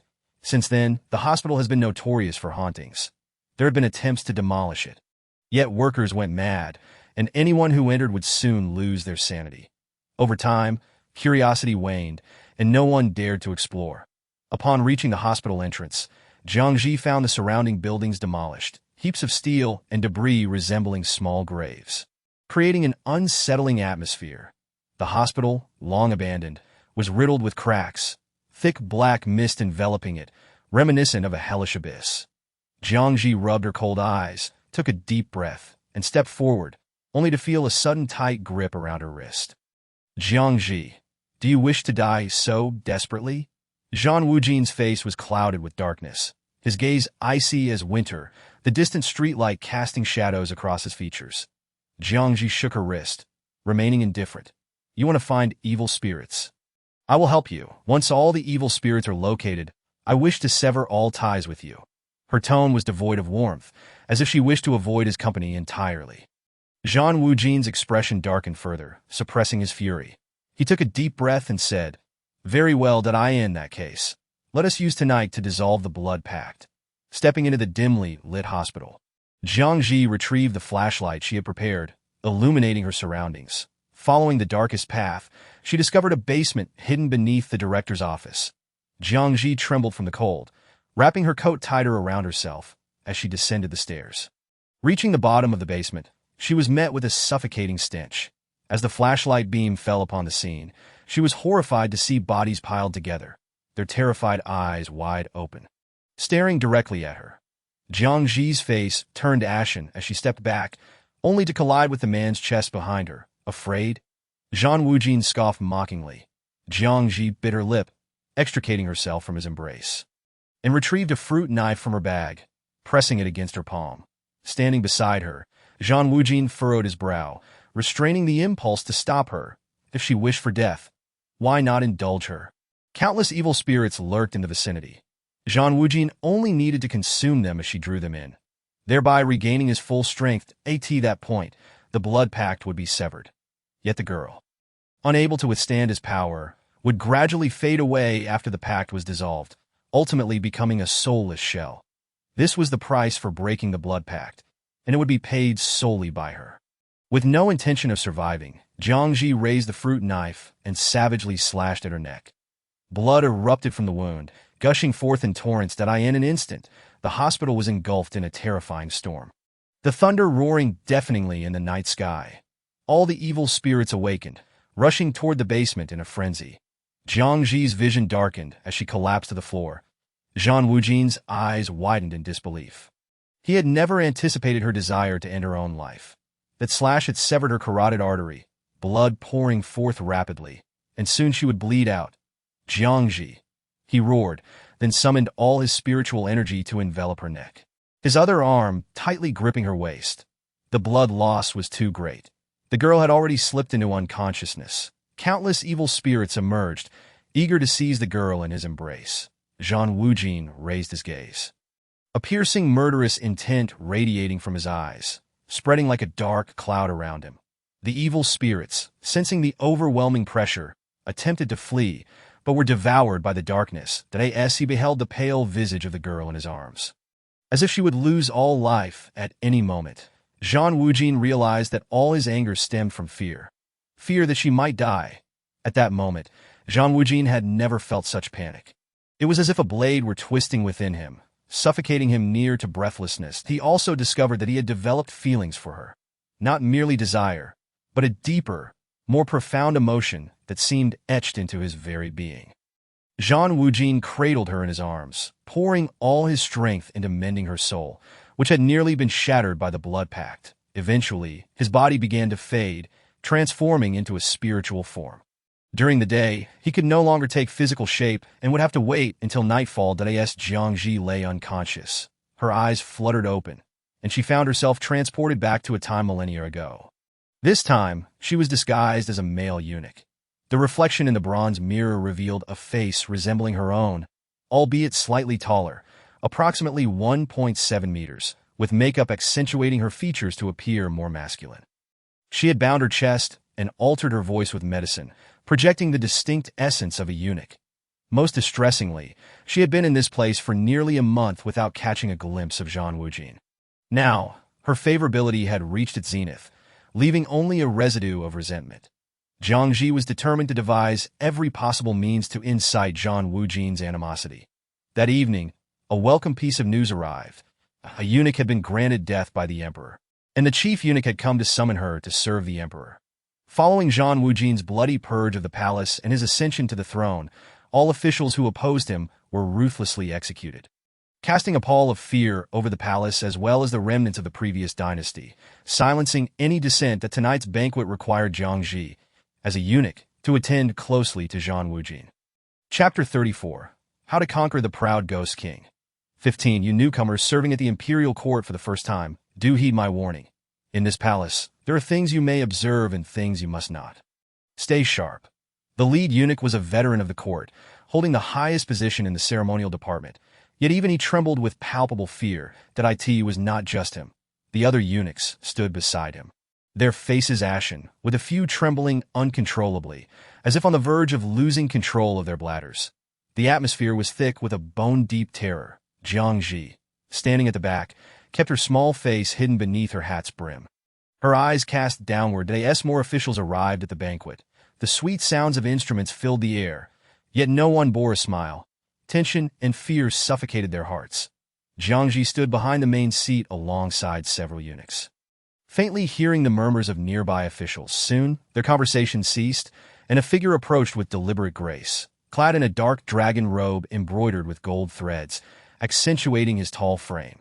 His ink-black hair was casually tied back, and his features were strikingly handsome, with a cold brow that concealed a sharp edge and thin, dark lips that exuded a menacing aura as he made his entrance. Everyone bowed their heads in submission. Unlike his youthful appearance from years ago, Zhang Wujin had now matured into a man, his features fully developed, shedding the last remnants of boyhood.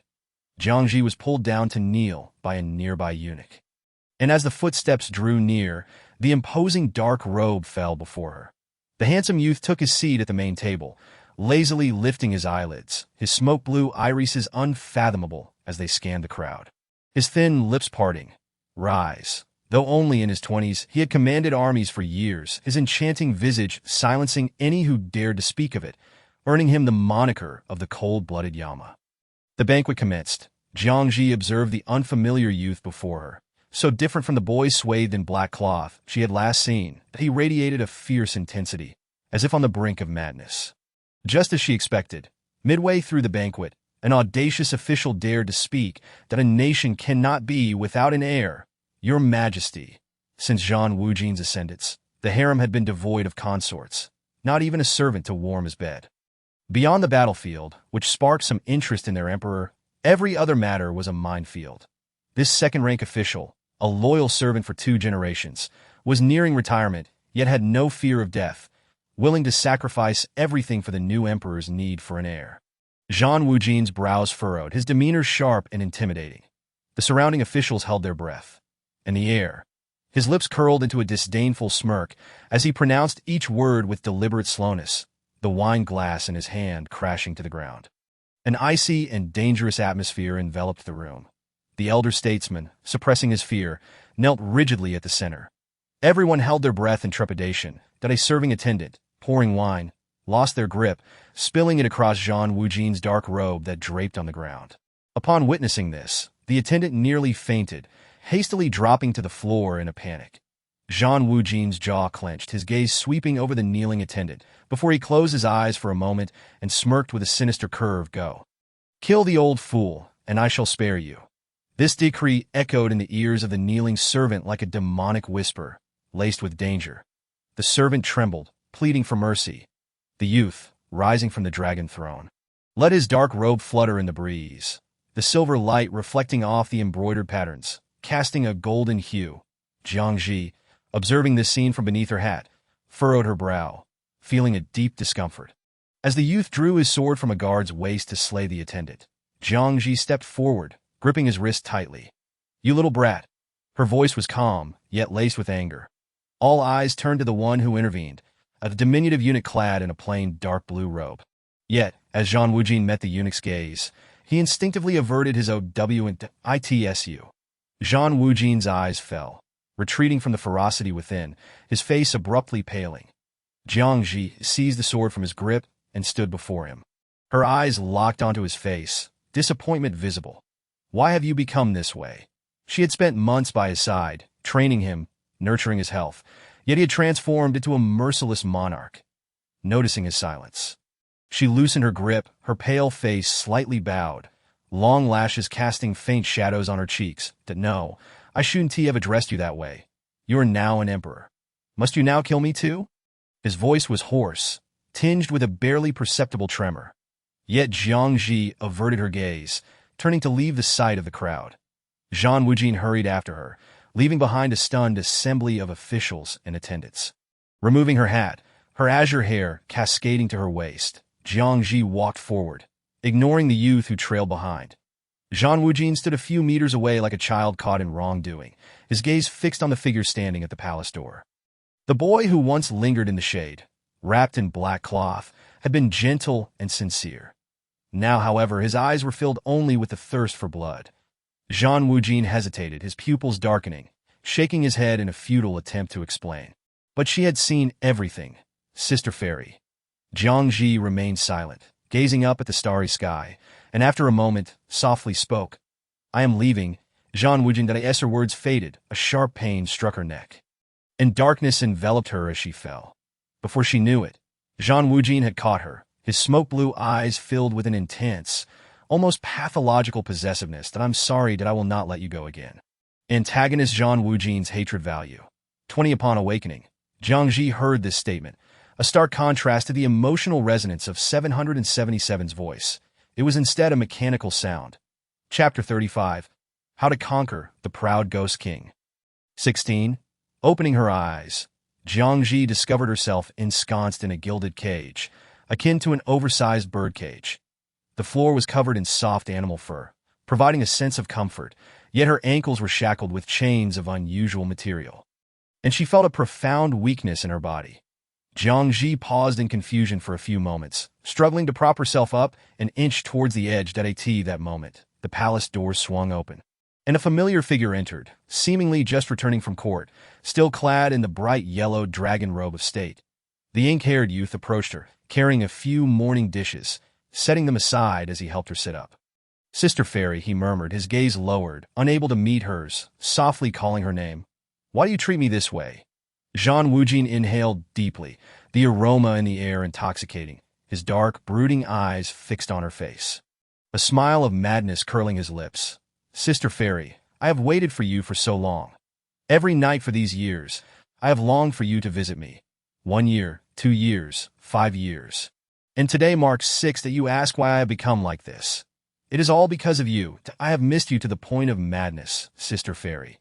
Jiang Zhi furrowed her brow, perceiving in his eyes the reflection of another person. A shiver running through her heart. Zhang Wujin, let me go. The youth's mismatched eyes narrowed, drawing closer, resting his chin gently on her shoulder. inhaling the addictive scent in the air, his voice low and hoarse. You saved me, cared for me, and made me realize there are things worth cherishing in this world. Yet, I repay kindness with malice. The farmer and the snake aptly illustrate my nature, that I am a monster that has crawled from the abyss. In this life, the next, and for all eternity, you shall always be my fairy. Even if I descend into the 18 layers of hell, I shall not regret it, that I will break your wings and taint you with my dark essence. Making you wholly mine, that a profound disdain filled Jiang Zhi's eyes, her complexion paling like snow, her feeble voice tinged with coldness, that I do not like you, and I will not meet you in the next life. Antagonist Zhan Wujin's hatred value. 30. Thus, Zhan Wujin, what you speak of is merely your delusion. Antagonist Zhan Wujin's hatred value. 40. I will leave you. You cannot confine me. Once I am gone, I shall not return to seek you. Antagonist Zhan Wujin's hatred value. 60. With her words, the temperature in the room plummeted, suffused with an icy chill. Zhan Wujin forcefully pressed her down onto the fur carpet, gripping her chin and kissing her like a beast intent on devouring her whole. The young maiden's snow-white skin gradually flushed with a vibrant hue of desire, her clear, spring-like eyes glistening with tears, the dark lashes clinging to tiny droplets. Zhan Wujin's dual eyes burned with an intense yet profound glow. His slender fingers encircled the delicate waist of the young maiden, yearning to draw her closer when suddenly he was met with the soft, pitiful cries of the girl. In an instant, a bucket of cold water doused all of Zhan Wujin's desires. He cast his gaze downward upon the weeping maiden, his heart swelling with an unbearable pain. I want to kiss you anymore. Please don't cry, all right? He murmured in a hoarse voice, attempting to soothe her. Jiang Zhi did not spare him a glance, burying her fair face into the soft fur carpet beneath her, her petite frame trembling gently. Zhan Wujin's brows knitted together in deep melancholy, yet he found himself at a loss for how to comfort her. The echo of her words resonated painfully within him. After a moment, Jiang Zhi's muffled voice reached him. You did leave. Once assured of his departure, Jiang Zhi lay flat upon the plush carpet, lifting her fingers to pinch her lips, still tingling with a delightful numbness that sent shivers through her very marrow. Seventh brother, I really enjoy kissing the villain. Jiang Zhi sighed as she turned over. I forgot their number 777 here. Since that day, Zhan Wujin would spend half the day with her in the Golden Palace, like a canary, only to depart once more. Jiang Zhi had no worries for food or drink, but boredom weighed heavily on her. Each day, she lay upon the carpet with little to occupy her mind, until one fateful day, it was not Zhan Wujin who brought her meals, but a palace maid, who approached the golden cage with her head bowed. Trembling as she placed the food down, Jiang Zhi cautiously inched closer to the edge, whispering to the maid, I want to eat you, don't be afraid. Startled by her voice, the maid looked up and beheld the girl within the cage. Her long, lustrous hair cascaded like satin over the pure white fur carpet, accentuating her porcelain-like skin, while her strikingly beautiful face bore a haunting allure. Her clear, unblemished eyes evoked no hostility, making it difficult for anyone to harbor ill feelings. The maid paused, her eyes wide with astonishment. How beautiful, and oh wonder the emperor keeps you locked in this golden palace. Jiang Zhi feigned a weak expression, gazing through the golden bars at the maid, softly saying, could you come a little closer? I have something to tell you. The maid, believing her words, slowly approached. The day's night fell. The entire palace was swarmed with guards, searching for a single person, a woman whose likeness was akin to that of a celestial being. Each hall and chamber underwent a near-exhaustive search. Jiang Zhi, who had yet to escape the palace, concealed herself amidst the rocks in the back garden, hidden within a narrow crevice, well concealed. Thus, it was merely a matter of time before she would be discovered. At that moment, Jiang Zhi felt particularly weary, curled up in that tight space, using all her strength to remain hidden. Zhan Wujin had unknowingly administered some sort of drug to her, sapping her vitality day by day, rendering her frail and weak. Managing to escape from that cursed cage had already drained her of all her energy. After yet another squad of footsteps faded into the distance, Jiang Zhi emerged from her hiding place. Stealthily slipping into the inner palace, she donned a palace maid's attire, which was easy enough to assume, but to her surprise, all the maids had been taken away for a count based on their appearances. Seeing a team of imperial guards approaching from behind, Jiang Zhi hurriedly joined the line of maids, positioning herself at the very back, just as she began to feel a sense of relief. Zhan Wujin approached them, moving at a measured pace, exuding an icy and sharp aura. Following closely behind were the eunuchs comparing portraits, each one drawing nearer to the maids. Jiang Zhi dared not move. Holding her breath as the eunuchs approached her, to everyone's astonishment, a group of over 10 assassins suddenly charged from the shadows, aiming for Zhan Wujin. Amidst the chaos, Jiang Zhi seized the opportunity to flee. Yet her gaze locked onto those cold, impenetrable smoky blue eyes in the distance. Chapter 36. How to Pursue the Proud Ghost King. And, standing amidst the crowd, Jiang Zhi was certain that Zhan Wujin had spotted her. However, the situation had devolved into chaos, with palace servants screaming and fleeing in all directions, while the guards rushed over upon hearing the commotion. Zhan Wujin was surrounded by the assassins, ensnared in a perilous situation, unable to reach her. Taking advantage of the distraction, Jiang Zhi turned to escape. Surrounded by fleeing palace servants, her presence would raise no suspicion. Yet before she could break free, her wrist was suddenly grasped tightly, yanked into a cold, unyielding embrace. Zhan Wujin, disregarding his own life, leapt to her side, wrapping his arms around her waist while his other hand brandished a sword to fend off the encroaching assassins. These assassins, possessing formidable martial prowess and a resolve to kill, pressed closer with each strike. Jiang Zhi caught the scent of blood on the youth, glancing up to see numerous sword wounds staining his dark robe. As the assassins closed in, it became evident that he was sustaining these injuries to shield her, unwillingly colliding with their blades to protect her. Realizing this, the assassins grew even more ruthless, directing their blades towards the girl in his arms. Jiang Zhi attempted to extricate herself from his grasp, but his hold tightened, rendering her immobile. At this rate, he would perish. Sensing his breathing becoming erratic, Jiang Zhi's pupils constricted as she urged him, "Let go. Zhan Wujin, please, let go." A blade pierced mere inches into his chest, and blood seeped from Zhan Wujin's pale lips, rendering his complexion increasingly ashen. Yet the arm encircling her waist only constricted further, unwavering. His ink-black hair cascaded in the gentle moonlight, framing his handsome yet expressionless face, his thin lips curving slightly with a reckless determination. "I will never let you go again." For 6 years, he had thought of her incessantly, traversing battlefields and facing perilous situations, never once contemplating surrender. The unending wait had instilled a profound fear within him. Fear that she might forget him, fear that she would never seek him out again. Jiang Zhi's eyes reddened as she gazed at his bloodless face, and the crimson liquid staining her clothing. Just as an assassin lunged at him, seizing the opportunity to drive a blade towards his heart, Jiang Zhi acted without hesitation, summoning all her strength to push him aside. Sacrificing herself to take the fatal blow, life ebbed from her body, and her vision began to blur. Zhan Wujin, I shouldn't have met you. It hurts so much that I asked." The girl closed her eyes in his embrace. Zhan Wujin felt all his strength drain away, staring blankly at the lifeless Jiang Zhi in his arms. Villain Zhan Wujin's hatred value, 99. Due to the host's body suffering severe injuries a millennium ago. Time has elapsed for 10 years. 10 years later, in a wooden cabin nestled at the foot of a mountain, dawn broke, casting a golden glow through the steep peaks onto the cabin's roof.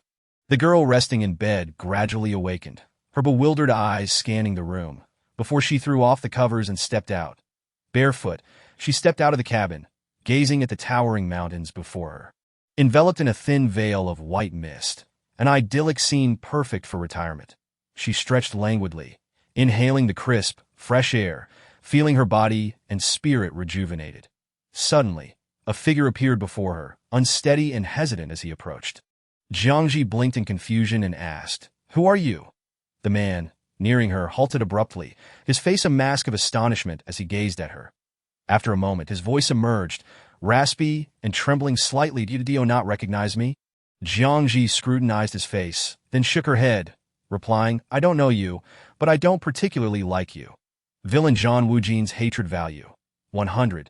The man with ink-black hair faltered, his eyes dark and devoid of light, revealing a sense of weariness and despair. That he murmured, "So did it as well." His voice was as soft as a gentle breeze. With those words, his figure began to dissipate, gradually vanishing like smoke into the air. In that moment of disappearance, 777 spoke up. "Host, the villain is gone." Jiang Zhi's expression remained calm as she admired the scenery before her, responding nonchalantly, "I understand." After a prolonged silence, 777, unable to bear it, said, "For these 10 years, the villain tirelessly hunted evil spirits, expending all his strength just to bring you back to life, but he had vanished completely, reduced to ashes." Jiang Zhi retorted, "Are you feeling sorry for him?" 777's tone was resolute. "I am not. I am not. I am the most upright successor of the organization." Jiang Zhi lowered her gaze, then lifted her head once more, her expression returning to its usual enthusiasm as she declared, "Onward to the next world. Charge." 777 regained his composure, responding earnestly, "Charge, charge, charge." Chapter 37. The Cunning X the Arrogant 1. Searing heat enveloped the earth, causing vegetation to wither and moisture to plummet, that a sudden outbreak of a highly contagious virus swept across the globe at lightning speed. Once infected, individuals transformed into soulless monsters, devoid of pain, driven solely by an insatiable hunger. These creatures were designated by the government as zombies. "Are you all right? Can you hurry up? Everyone is waiting for you." The impatient tone of a young woman pierced through Jiang Zhi's awareness as she opened her eyes, feeling uncomfortable under the weight of disdain. Her vision gradually cleared, revealing 5 individuals before her. The boy who spoke appeared youthful and handsome, his eyes brimming with contempt and distaste. The remaining 4 consisted of 1 girl and 3 boys, with the girl casting a cold, indifferent glance in her direction, exuding disapproval. Among the 5, for harbored animosity towards her, while the last one didn't even spare her a glance.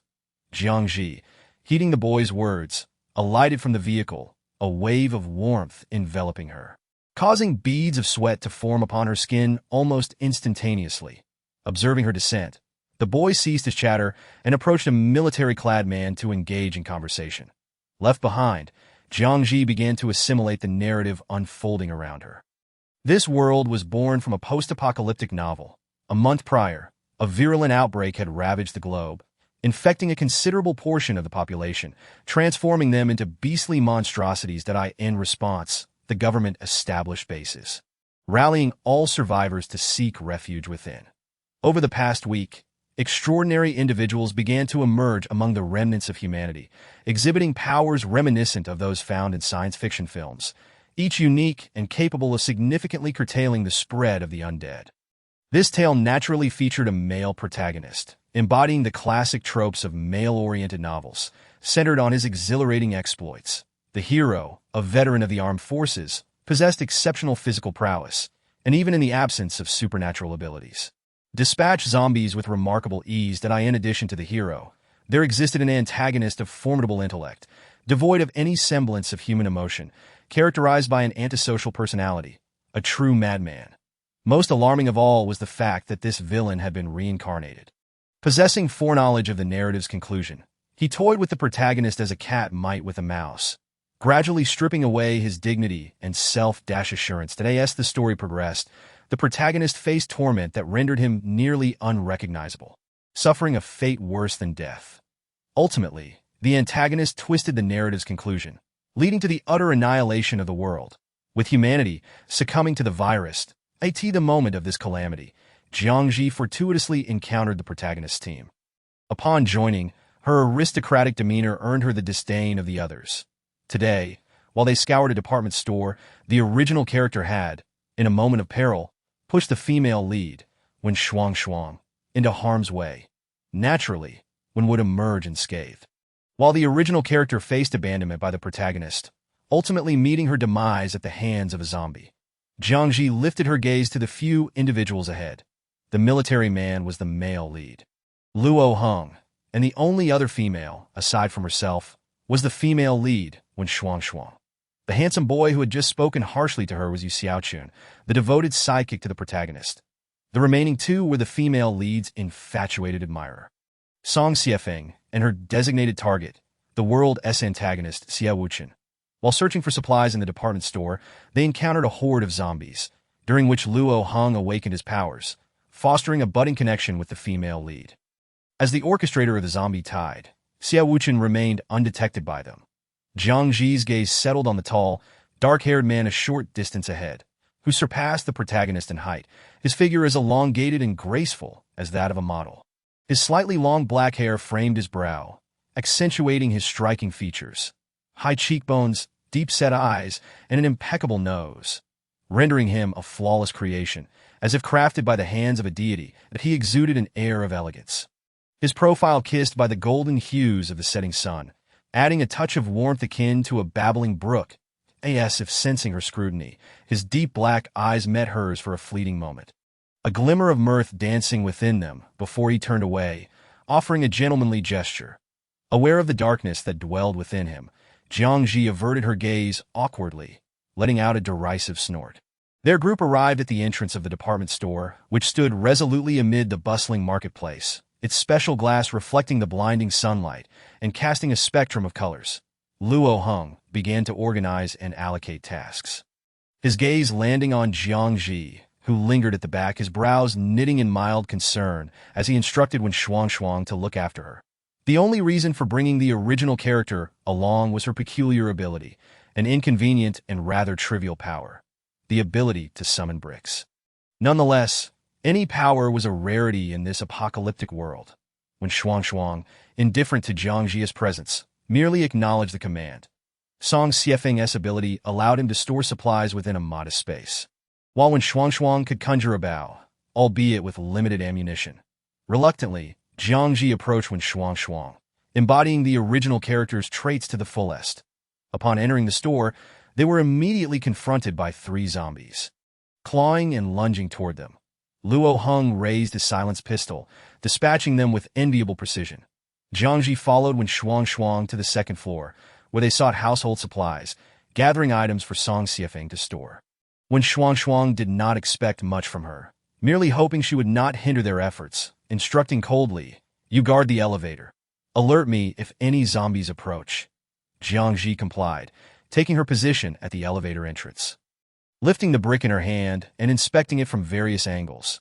The notion of possessing the power of a brick might elicit laughter, yet Jiang Zhi felt no embarrassment. Every ability could be upgraded, and enhancements would significantly increase their potency. The key to upgrading lay in defeating zombies that ate the elevator. A zombie was wedged, desperately attempting to break free, only to be met with its own impotent fury. Jiang Zhi raised the brick, striking the creature's head with a forceful blow. The sound of shattering bone echoed in the air, and the zombie collapsed, lifeless. Remarkably, the brick remained unscathed, devoid of any gruesome residue. Quite effective, she mused to herself. Zombies are approaching. A voice chimed from in front of her, the man's tone as soothing as a gentle rain. Glancing up, Jiang Zhi found Xia Wuchen crouched beside the elevator, his deep-set, abyss-like eyes calmly assessing the brick in her grasp. Rising to her feet, her raven hair tied in a satin ribbon cascaded over her shoulder, accentuating her porcelain complexion with an air of trepidation. "How many zombies are there?" she inquired in a trembling whisper. Xia Wuchen's gaze flickered over her hair, his expression momentarily shifting before he replied, "Over 10,000. Over 10,000. That's an entire horde." Jiang Zhi's complexion paled, her fingers clenching the brick tightly. Xia Wuchen raised an eyebrow, a slight smile playing on his lips, lowering his voice. "Are you frightened?" Jiang Zhi's eyes narrowed, indignation flaring within her as she retorted, "What am I afraid of?" "I am not afraid." With that declaration, she strode purposefully past him. Upon reuniting with the group, Luo Heng, upon hearing Xia Wuchen's words, immediately ordered a retreat. Xia Wuchen's ability to sense danger from a kilometer away lent credibility to his warnings, and Luo Heng trusted him implicitly. However, their withdrawal came too late as the horde surged toward them. Through binoculars, the sight was terrifying, a dark mass advancing ominously. The group's expression soured, yet Luo Heng remained composed. Betraying no signs of panic, "Charge forward." Yu Xiaochun wielded the power to erect earthen walls, capable of momentarily halting the onslaught, though it drained considerable mental energy. Utilizing such powers consumed stamina, and compared to item-based abilities like Jiang Zhi's brick summoning or Wen Shuang's bow, elemental and perception abilities were particularly taxing. To avoid alerting the zombies within the department store, their vehicle parked a street's length away. They hurried toward the off-road vehicle, dispatching a few stray zombies along the way. Jiang Zhi, lacking the stamina of her companions due to her sheltered upbringing, fell behind as they rushed ahead, oblivious to her struggle. Eventually, she could run no longer, halting to catch her breath, crouching LOWAT that moment. To her surprise, Xiao Wuchen, who had been in the lead, suddenly stopped and turned to face her. "I'll carry you." Jiang Zhi looked up. Xiao Wuchen stood against the setting sun, his long legs resembling a mountain. Extending a hand toward her with long, slender fingers that glimmered pale. "No need," she protested. She was now on her own. Just as Yu Xiaoqun had said, no one would assist her, and she no longer hoped for others' aid. In this perilous world, she could only rely on herself. Gritting her teeth, she mustered the strength to rejoin the group. Xiao Wuchen gazed intently at his outstretched hand, a faint smile curling his dark red lips. As the team neared the off-road vehicle, a throng of infected individuals surged from all directions, leaving them with little time. The zombies needed to be dispatched swiftly. Upon seeing Jiang Zhi approaching, when Shuang pulled her behind her, commanding sharply, "Stay put and don't run off." Despite her disdain for Jiang Zhi, when Shuang obeyed Luo Heng's instructions, Jiang Zhi's gaze drifted to the nearby figures, ultimately settling on a zombie stirring ominously not far ahead. The plot was about to unfold, as the original character had previously pushed when Shuang into the zombie horde. For the self-preserving original character, this was a perfectly natural act, driven by selfishness and jealousy toward when Shuang, whose archery skills far surpassed her own trivial ability with bricks. Snapping back to reality, Jiang Zhi gripped the brick tightly, her eyes fixed warily on the advancing zombie. It was not long before one lunged at when Shuang, who was caught off guard, racing toward them with ferocity. The nearby boys realized too late, as the zombie pounced on Jiang Zhi, who was sheltered behind when Shuang. Prepared, Jiang Zhi swung the brick with all her might, striking the creature's head. Meanwhile, the girl, fueled by adrenaline, flushed with excitement, her pale face tinged with color, her eyes still glistening with unspent emotion, when Shuang bit her lip, turning back to continue clearing the approaching zombies. Her perception of Jiang Zhi shifting subtly. Once they had dispatched the undead, they hurriedly boarded the off-road vehicle, while Yu Xiaoqun leaned out the window, eyes closed as he activated his earthen wall ability. With a heart-pounding escape from the long street where the horde of zombies had gathered, everyone slumped in their seats, gasping for breath. To the back, Jiang Zhi meticulously retrieved a tissue from her pocket, wiping down the bricks as Song Xiefeng's voice resonated from the front. Shuang, are you all right?" "That was too perilous." Yu Xiaoqun chimed in. "Luo Go, you shouldn't have let Shuang take care of her. Someone like her is better off dead. Her existence is a calamity." The ever-silent Luo Heng shot a glance at Yu Xiaoqun, his brow slightly furrowed. "Xiaoqun, we are all part of the same team. Why speak such words?"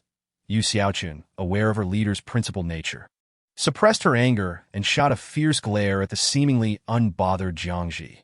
"She performed rather well," remarked Xiao Wuchen, who had been resting in the second row, suddenly drawing the attention of everyone in the vehicle. Except for Jiang Zhi, his voice was soft and gentle as he casually added, "Not at all." Yu Xiaoqun, taken aback, retorted, "Xiego, isn't that a bit ironic?" Xiao Wuchen opened his eyes, a glimmer of amusement dancing in them, as they flickered over the girl diligently cleaning the bricks in the back seat. "Not at all." That moment, when Shuang interjected, "All right, Yu Xiaoqun, can we refrain from discussing this? The zombie tide has just passed, and I wish to rest." Yu Xiaoqun pouted, unable to comprehend their sudden concern for that young lady, as they had previously shown her little attention. Jiang Zhi lifted her gaze from the bricks and sensed the unsettling atmosphere in the vehicle, glancing around in confusion until her eyes met those of the man in front. Xiao Wuchen offered her a warm smile. Jiang Zhi frowned slightly, avoiding his gaze and focusing on her bricks instead. What was Xiao Wuchen up to? Always smiling at her. Yet his smile felt insincere. Contrarily, Xiao Wuchen found the situation rather entertaining. He had not forgotten the memory of her pushing when Shuang towards the horde of zombies in his previous life. Yet now, she not only refrained from doing so, but also actively fought off the approaching zombies. Moreover, her eyes, which should have been tainted with darkness, suddenly appeared clear and pure, as if they could see through all his thoughts. Xiao Wuchen rested his long fingers on the edge of the car window, tapping rhythmically, as the delight and excitement hidden in the depths of his dark pupils surged. Luo Heng's departure from the base was not solely for the purpose of gathering supplies. His paramount goal was to find a virology researcher. Only he could develop an antibody to combat the virus. Many teams dispatched by the senior officials of the base have been searching for him, yet none succeeded. However, in Luo Heng's heart, he was certain of the researcher's existence. Thus, in a bid to save the world, he departed the base alone, forming a small team composed of the very individuals present now. As night descended, casting a haze over the city, their off-road vehicle halted in a town, where they eliminated all nearby zombies and temporarily sought refuge for the night. They settled in a modest clothing store, its pull-down shutter door effectively blocking out all light and sound. Song Xiefeng had several barrels of water stored in his space and filled a basin for when Shuang to wash up. Jiang Zhi, eager for water to clean herself, watched longingly as when Shuang headed to the restroom at the back of the store to iron the sweltering heat, accompanied by the rampant virus. Water was a precious commodity. However, those with the ability to manipulate water could conjure it out of thin air. Jiang Zhi could no longer resist. She shuffled over to Song Xiefeng, awkwardly and softly asking, could I have some water? Song Xiefeng, usually gentle with when Shuang, was somewhat indifferent toward other girls that he glanced at her dismissively, replying, water is scarce. I don't have any extra to give you at some point. Xiao Wuchen had seated himself beside her.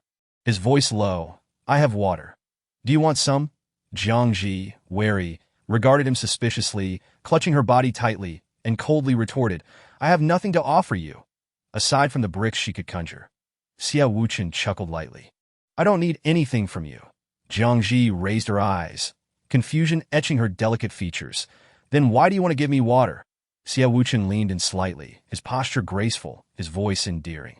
A gentleman should take care of the ladies. He exuded an air of chivalry and tenderness, reminiscent of a supporting character from a drama. That don't think I'll thank you, she snapped, taking the basin of water from him and striding away, albeit with an awkward gait.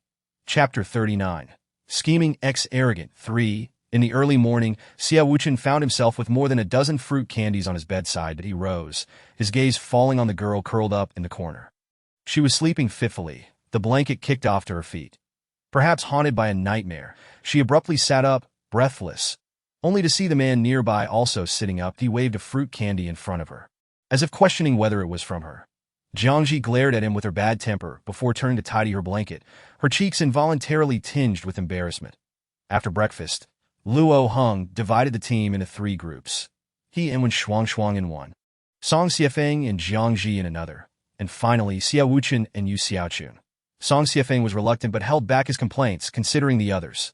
The 3 groups split up, primarily tasked with searching for supplies and investigating any anomalies in the town.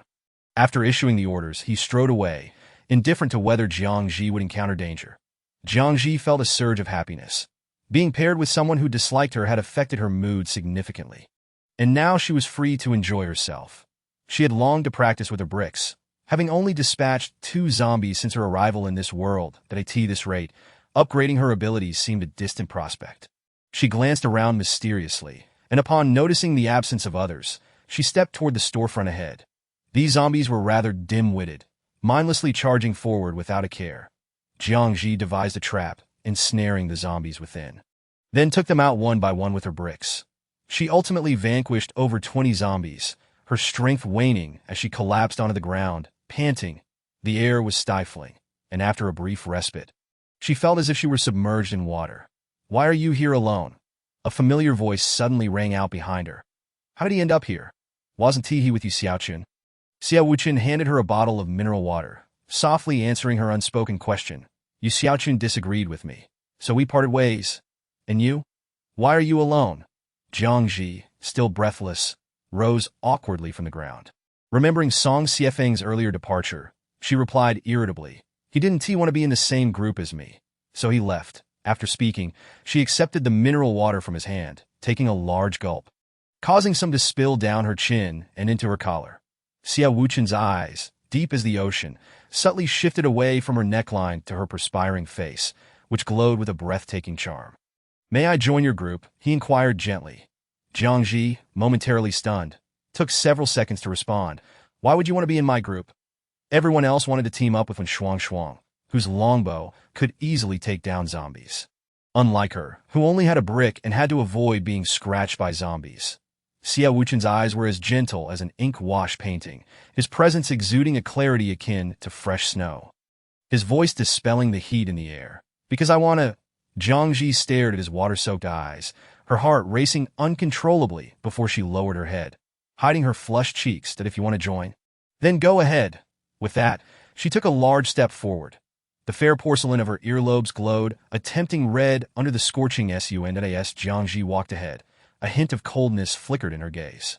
Seventh brother, what is Xia Wuchen's favorability rating? 7. Not even 10 points.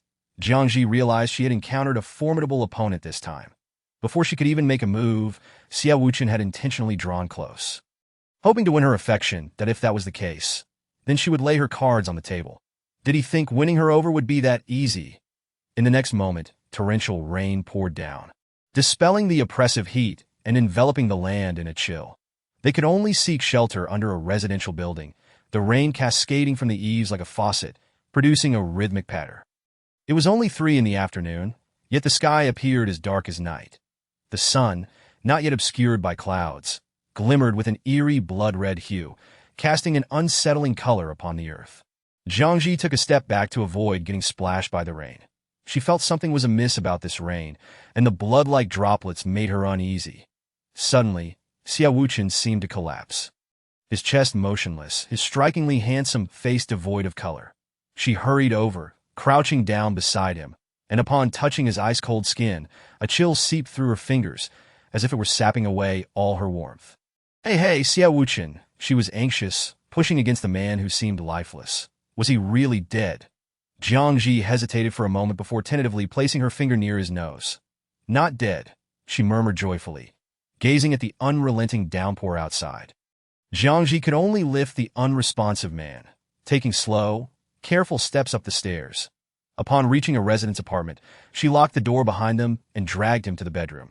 After accomplishing this, she surveyed the room, locating a medical kit. She glanced at the man on the bed, then back at the medical kit in her hands. She didn't even know what illness he had, nor could she recklessly use the medications. Jiang Zhi ultimately set down the medical kit and turned back to the living room, scanning her surroundings. Her eyes brightened as she dismantled the wooden furniture, placing the pieces into an iron bucket before igniting a fire. The temperature within the room began to rise, and thick smoke ascended, enveloping the ceiling. Jiang Zhi covered her nose, coughing from the smoke, while fanning the air and adding more wood to the bucket. What are you doing? Hearing a voice from behind, Jiang Zhi turned to see Xia Wuchen sitting up on the bed. Are you all right? She quickly stood and approached him, her voice laced with urgency. The girl's snow-white cheeks were smeared with soot, and her clear, dark eyes reflected his figure, filled with concern. That I'm fine. Xia Wuchen shifted his gaze from her face to the iron bucket behind her, where the flames blazed fiercely, accompanied by an increasing cloud of dark smoke. At this rate, she would surely succumb to the smoke. But he got up from the bed, extinguished the flames in the bucket, and promptly moved it to the ventilated area to disperse the smoke within the room. Jiang Zhi followed him, attempting to halt his actions. That don't put it out.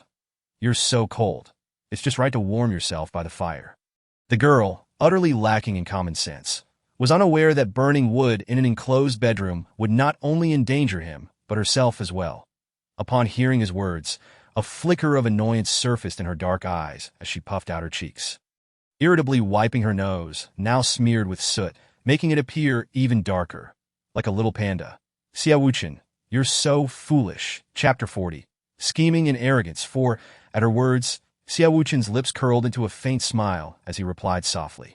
Yes, I am foolish. His gentle, dark eyes gazed at her as if she were his beloved, filled with tenderness. Yet she remained unfazed, nodding in agreement. Exactly. My intelligence should not be underestimated. Xia Wuchen scrutinized her face for a long moment before glancing around the room, his expression pausing slightly. Did you bring me here? Jiang Zhi exhaled through her nose. Yes, you suddenly fainted, and I thought something was wrong. Xia Wuchen's features, resembling a delicate ink painting, were illuminated by the soft twilight.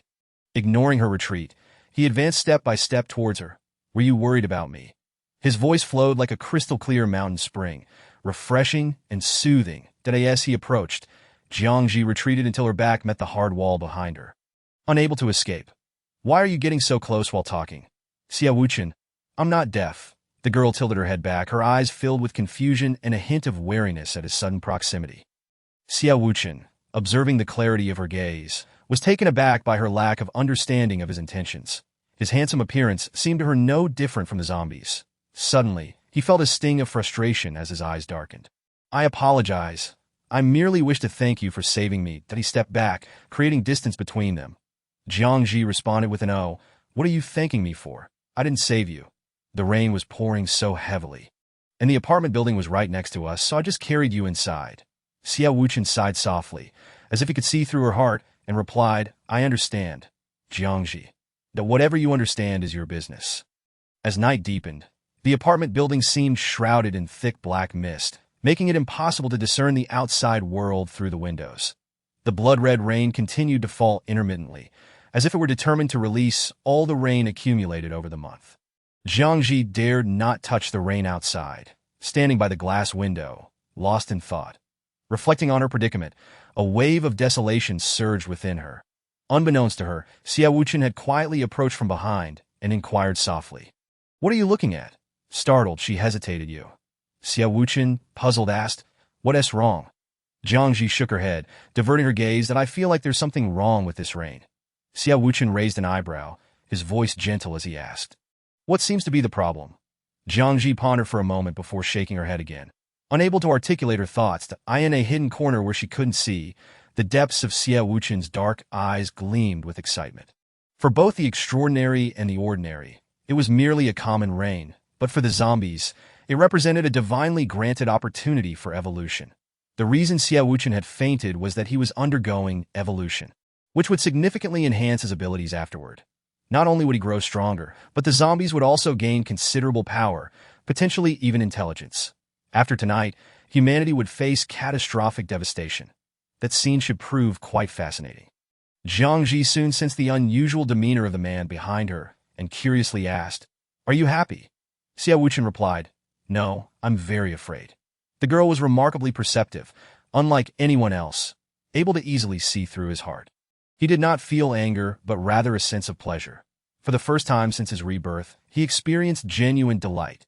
Jiang Zhi, speaking to 777, remarked, "This guy is even better at pretending than the villains from the previous two worlds." He wore a fade of being a good person, effortlessly disarming everyone's wariness, even fooling the male lead into believing he was a good guy.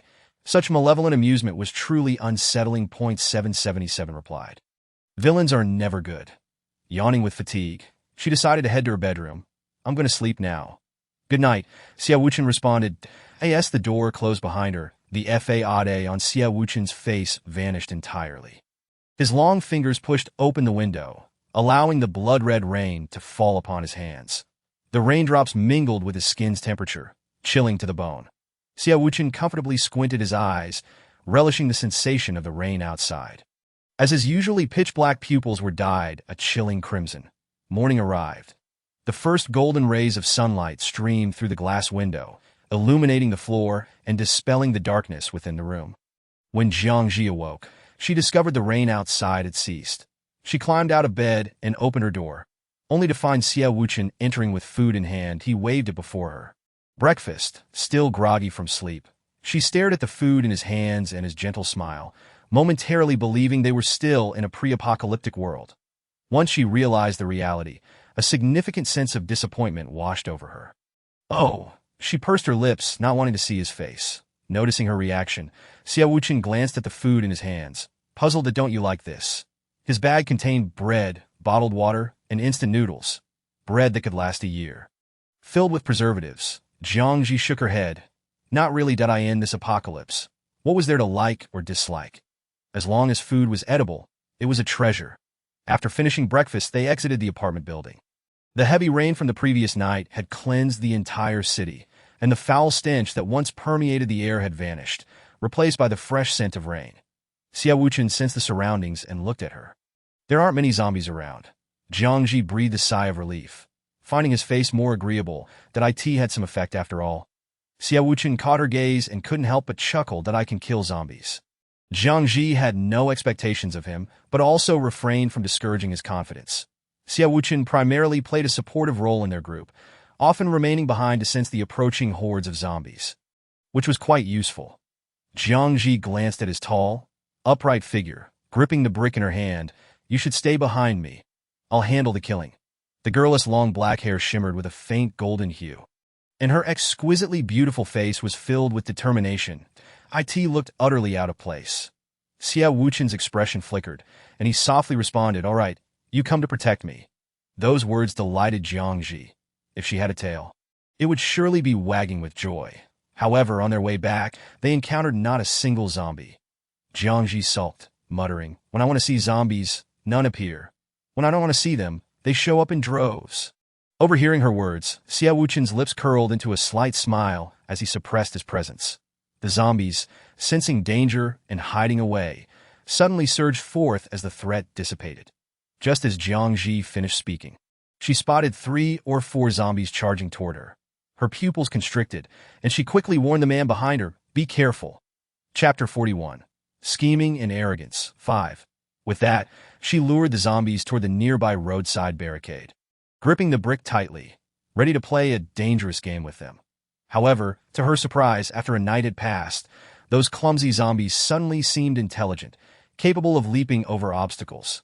Jiang Zhi's expression froze as she caught sight of several zombies heading towards Xia Wuchen. Without hesitation, she dashed over, swinging the brick to strike a zombie on the head. "Xia Wuchen, run!" Upon hearing the girl's shout, Xia Wuchen's gaze fell on the zombies before him, initially intending to raise his hand. He suddenly dropped it, panic overtaking him as he began to flee.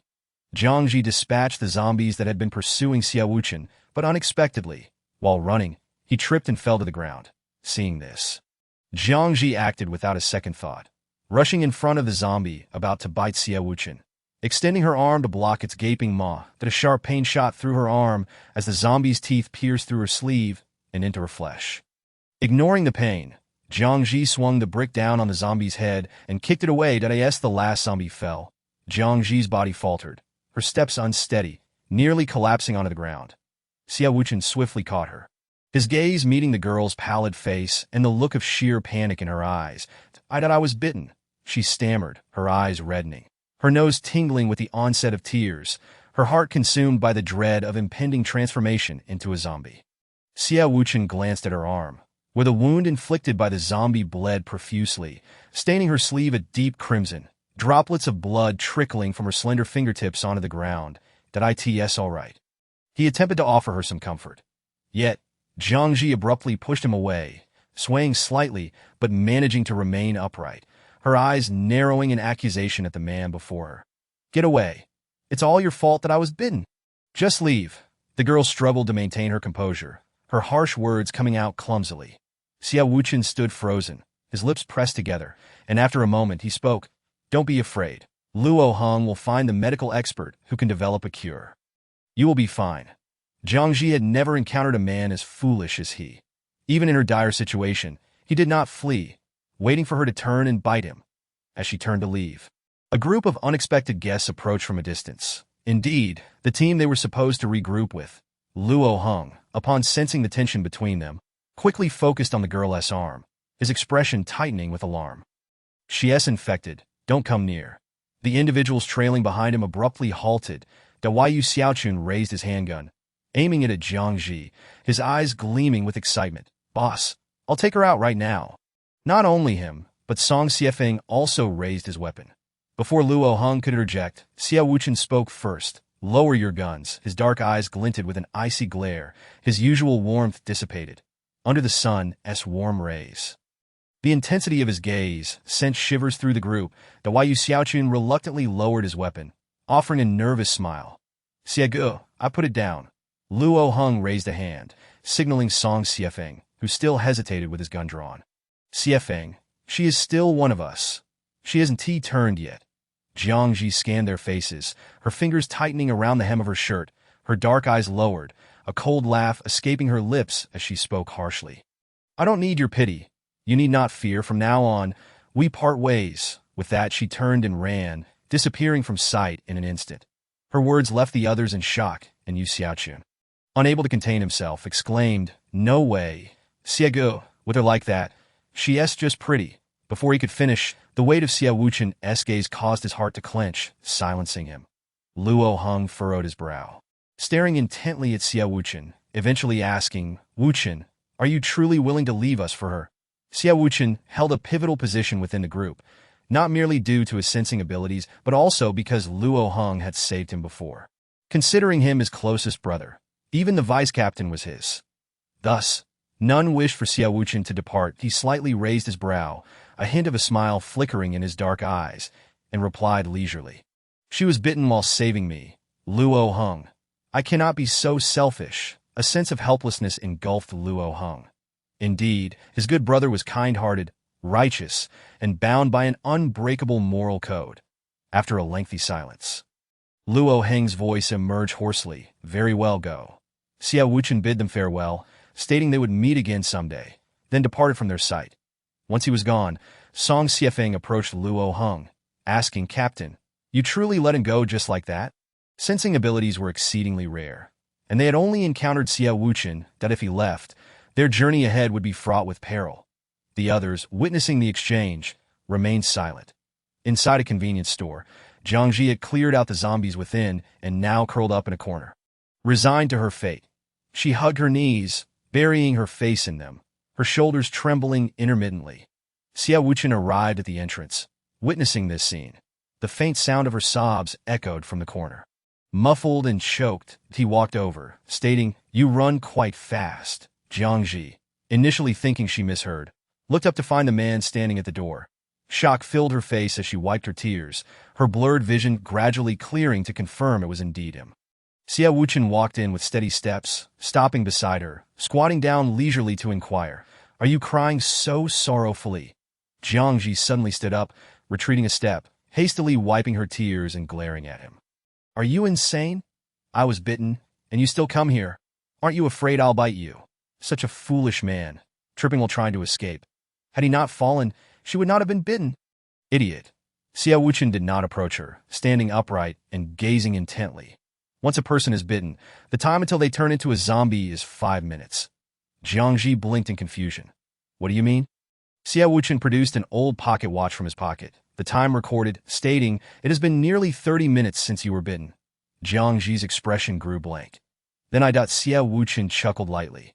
"You must be special. Immune to the virus." Jiang Zhi paused for a moment. Then her eyes widened, her beautiful dark eyes sparkling with joy as she rushed to him, throwing her arms around his waist, exuberantly disregarding all decorum. "I am not infected. I want to turn into a zombie." As the girl drew near, her soft body, mingled with a delicate fragrance, pressed against him. Xia Wuchen, hearing her joyous laughter, felt a flicker of surprise in his otherwise unfathomable gaze. Chapter 42. The darkly scheming the arrogant. 6. After a brief embrace, Jiang Zhi quickly realized her actions, hastily stepping back, flustered as she released him. Xia Wuchen remained motionless, his dark eyes betraying no emotion, as if everything that had just transpired was but a figment of imagination. "You don't hate them?" he asked calmly, though an imperceptible allure laced his tone. "They've long desired to drive you away. And upon discovering your infection, they even wished to kill you." Jiang Zhi's previously elated mood was doused by his words. Why should she hate them? They had taken her in, which was more than enough. Without them, she might have perished long ago. The moment her parents transformed into zombies before her eyes, she lost her closest kin in this world. She lifted her gaze, casting him an unhappy, sidelong glance. "If you're here to gloat, then leave. I don't appreciate your words." Her negativity and darkness contrasted sharply with her untainted eyes, which remained untouched by the world's corruption. Xia Wuchen felt a tinge of disappointment. He had expected her to harbor resentment, yet she did not. The purity and clarity within her were exceedingly rare among humans, and it was what he found most detestable. Thus, it was destined that she and he would always be on opposing sides. Following his disappointment, a sense of joy coursed through him, a perverse thrill that seeped into his bones. Indeed, his decision was correct. Rather than enduring Luo Heng's slow torture, dismantling his ideals and so-called justice, it was far more gratifying to see her in despair, to witness her collapse. That sight should be more entertaining than anything else. Suppressing the emotions swirling in his eyes, he spoke slowly, his voice low and melancholic. I do not gloat that he paused before continuing. I have said my farewells to the team. I merely wish to follow you. His words astonished Jiang Zhi, mirroring the expressions of the others. You left the team? Just for me? Surely not. They were hardly familiar. Xiao Wuchen raised his gaze, his eyes filled with a lonely sorrow, tinged with red. Yes, for you. You did this to save me. I cannot bear to see you leave. His heartfelt declaration compelled one to instinctively lower their defenses. Jiang Zhi gazed at the man before her, who seemed to have become infatuated with her, inwardly questioning 777. Seventh brother, my favorability should have improved significantly by now. Right? Otherwise, he would be an exceptional actor. She nearly believed him. With a score below 20, he was even less than a friend. Jiang Zhi found it hard to believe. She raised a hand to cover her eyes, her head bowing low, barely managing to maintain her composure. Seeing her suddenly lower her head, Xiao Wuchen assumed she was finally moved, a smile threatening to break through. The prey had taken the bait. After a prolonged silence, Jiang Zhi spoke, her eyes tinged with a faint blush, her gaze toward him imbued with complexity. Taking a deep breath, she finally said, from now on, I'll call you idiot at M. Why leaving was my own choice. You need to leave the team for me, and saving you was not my intention. I'm not as noble as you think, that I'm quite selfish, and if I were to face that situation again, I wouldn't save you. Her words were unflinching, devoid of any pretense. Xiao Wuchen's gaze subtly swept over her features, and he suddenly asked, Are you worried about me? After delivering her harsh words. Jiang Zhi's brow furrowed deeper, as if it took considerable effort to voice them, that it was not her true feeling. Like a cat with its tail stepped on, she indignantly crossed her arms. Worry about you? Dream on with that. She busied herself with her tasks. Tonight, she planned to sleep here. Her immediate priority was to bandage her arm. The man leaned against the wall, raising his head at the sound of her footsteps. His elongated eyes reflecting a sense of helplessness and desolation, reminiscent of a pitiable dog abandoned by its owner. Jiang Zhi's heart ached with compassion. After a moment of hesitation, she spoke coldly, You just leave. Why are you squatting there? Xiao Wucheng, with his inky black hair falling over his brow and eyes, rested his chin on his knees, lifting his gaze to stare intently at her. I have nowhere to go, he replied, his tone drenched in despair. Jiang Zhi, easily swayed by such vulnerability, averted her gaze awkwardly and said, You can still seek them out. Upon hearing this, Xiao Wucheng let out a long sigh, his brow furrowing as his hair obscured his eyes, revealing only his slightly pursed dark red lips. Jiang Zhi hesitated for a long while, indecision gripping her. After what felt like an eternity, she clenched her teeth and declared, If you want to come with me, then come. However, I cannot promise that I will be able to save you when danger strikes. Her words. Xiao Wucheng's dark eyes suddenly sparkled with light as he stood up from the ground. A gentle smile gracing his lips. I understand, Zhi. The moment Jiang Zhi heard that name, she was momentarily taken aback, memories of antagonists from previous worlds flooding her mind, creating an illusion that they were the same person. Yet, she quickly dismissed this notion. It was impossible for them to be one and the same. Xiao Wucheng, appearing bewildered, asked, Why can't it be? Jiang Zhi strode determinately before him, having to rise on her toes to assert her presence against his taller stature. There is no reason. It's simply not allowed.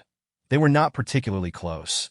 Her parents were the only ones who called her Zhi, and hearing him do so felt both awkward and strange.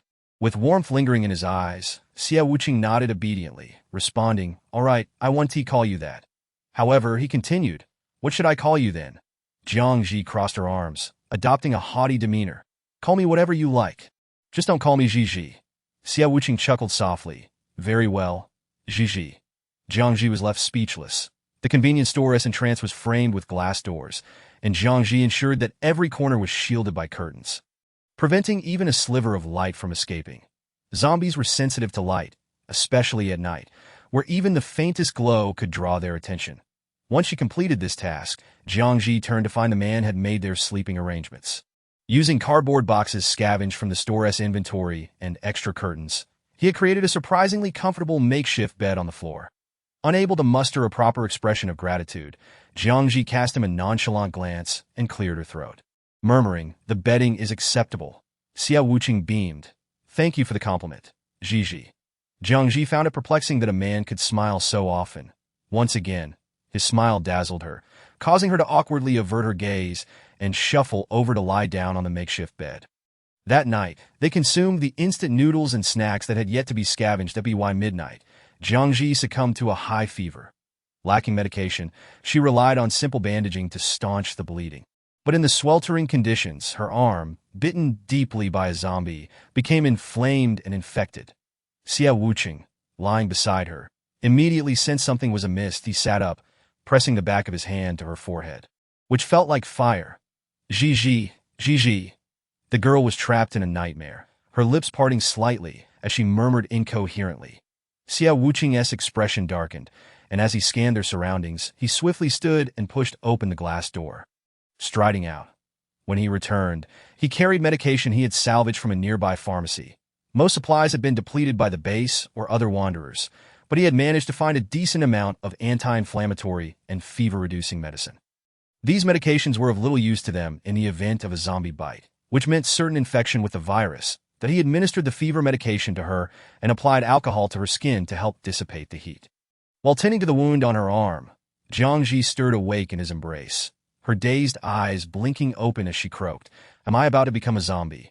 Her face, flushed from the fever, displayed an unusual vulnerability as tears glimmered in her typically proud, cat-like eyes. Upon meeting her gaze, Xia Wuqing hesitated, then comforted her with a resigned tone. "No, it's just a fever caused by the infection."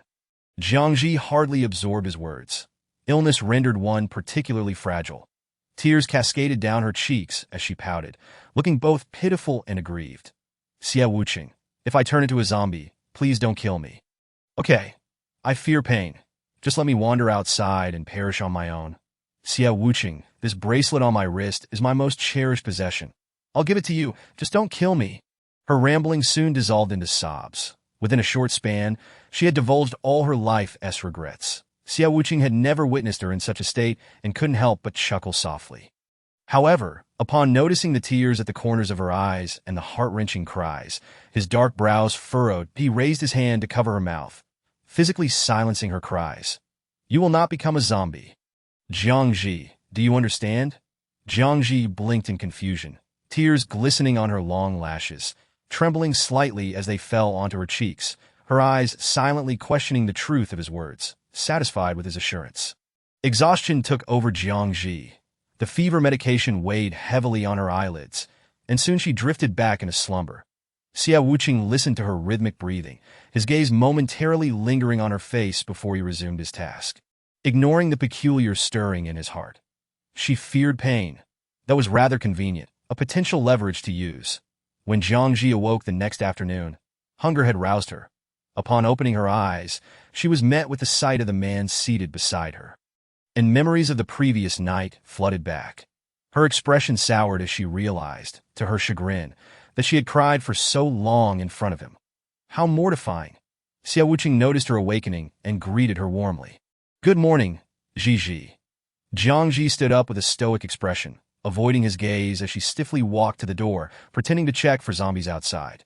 Xia Wuqing approached her from behind, offering her food. "Zhi, have something to eat." Jiang Zhi's body tensed involuntarily, hesitating to voice her thoughts. "You last night." Xia Wuqing smiled, the soft golden light from outside illuminating his face, resembling a celestial being from an ink painting. "I don't remember anything after I fell asleep." Jiang Zhi's lips relaxed into a slight smile as she cast him a sidelong glance, nodding in satisfaction. "Exactly. You're quite astute." After they departed the convenience store, burdened with heavy packs under the blazing sun, Jiang Zhi was soon drenched in sweat, her head spinning.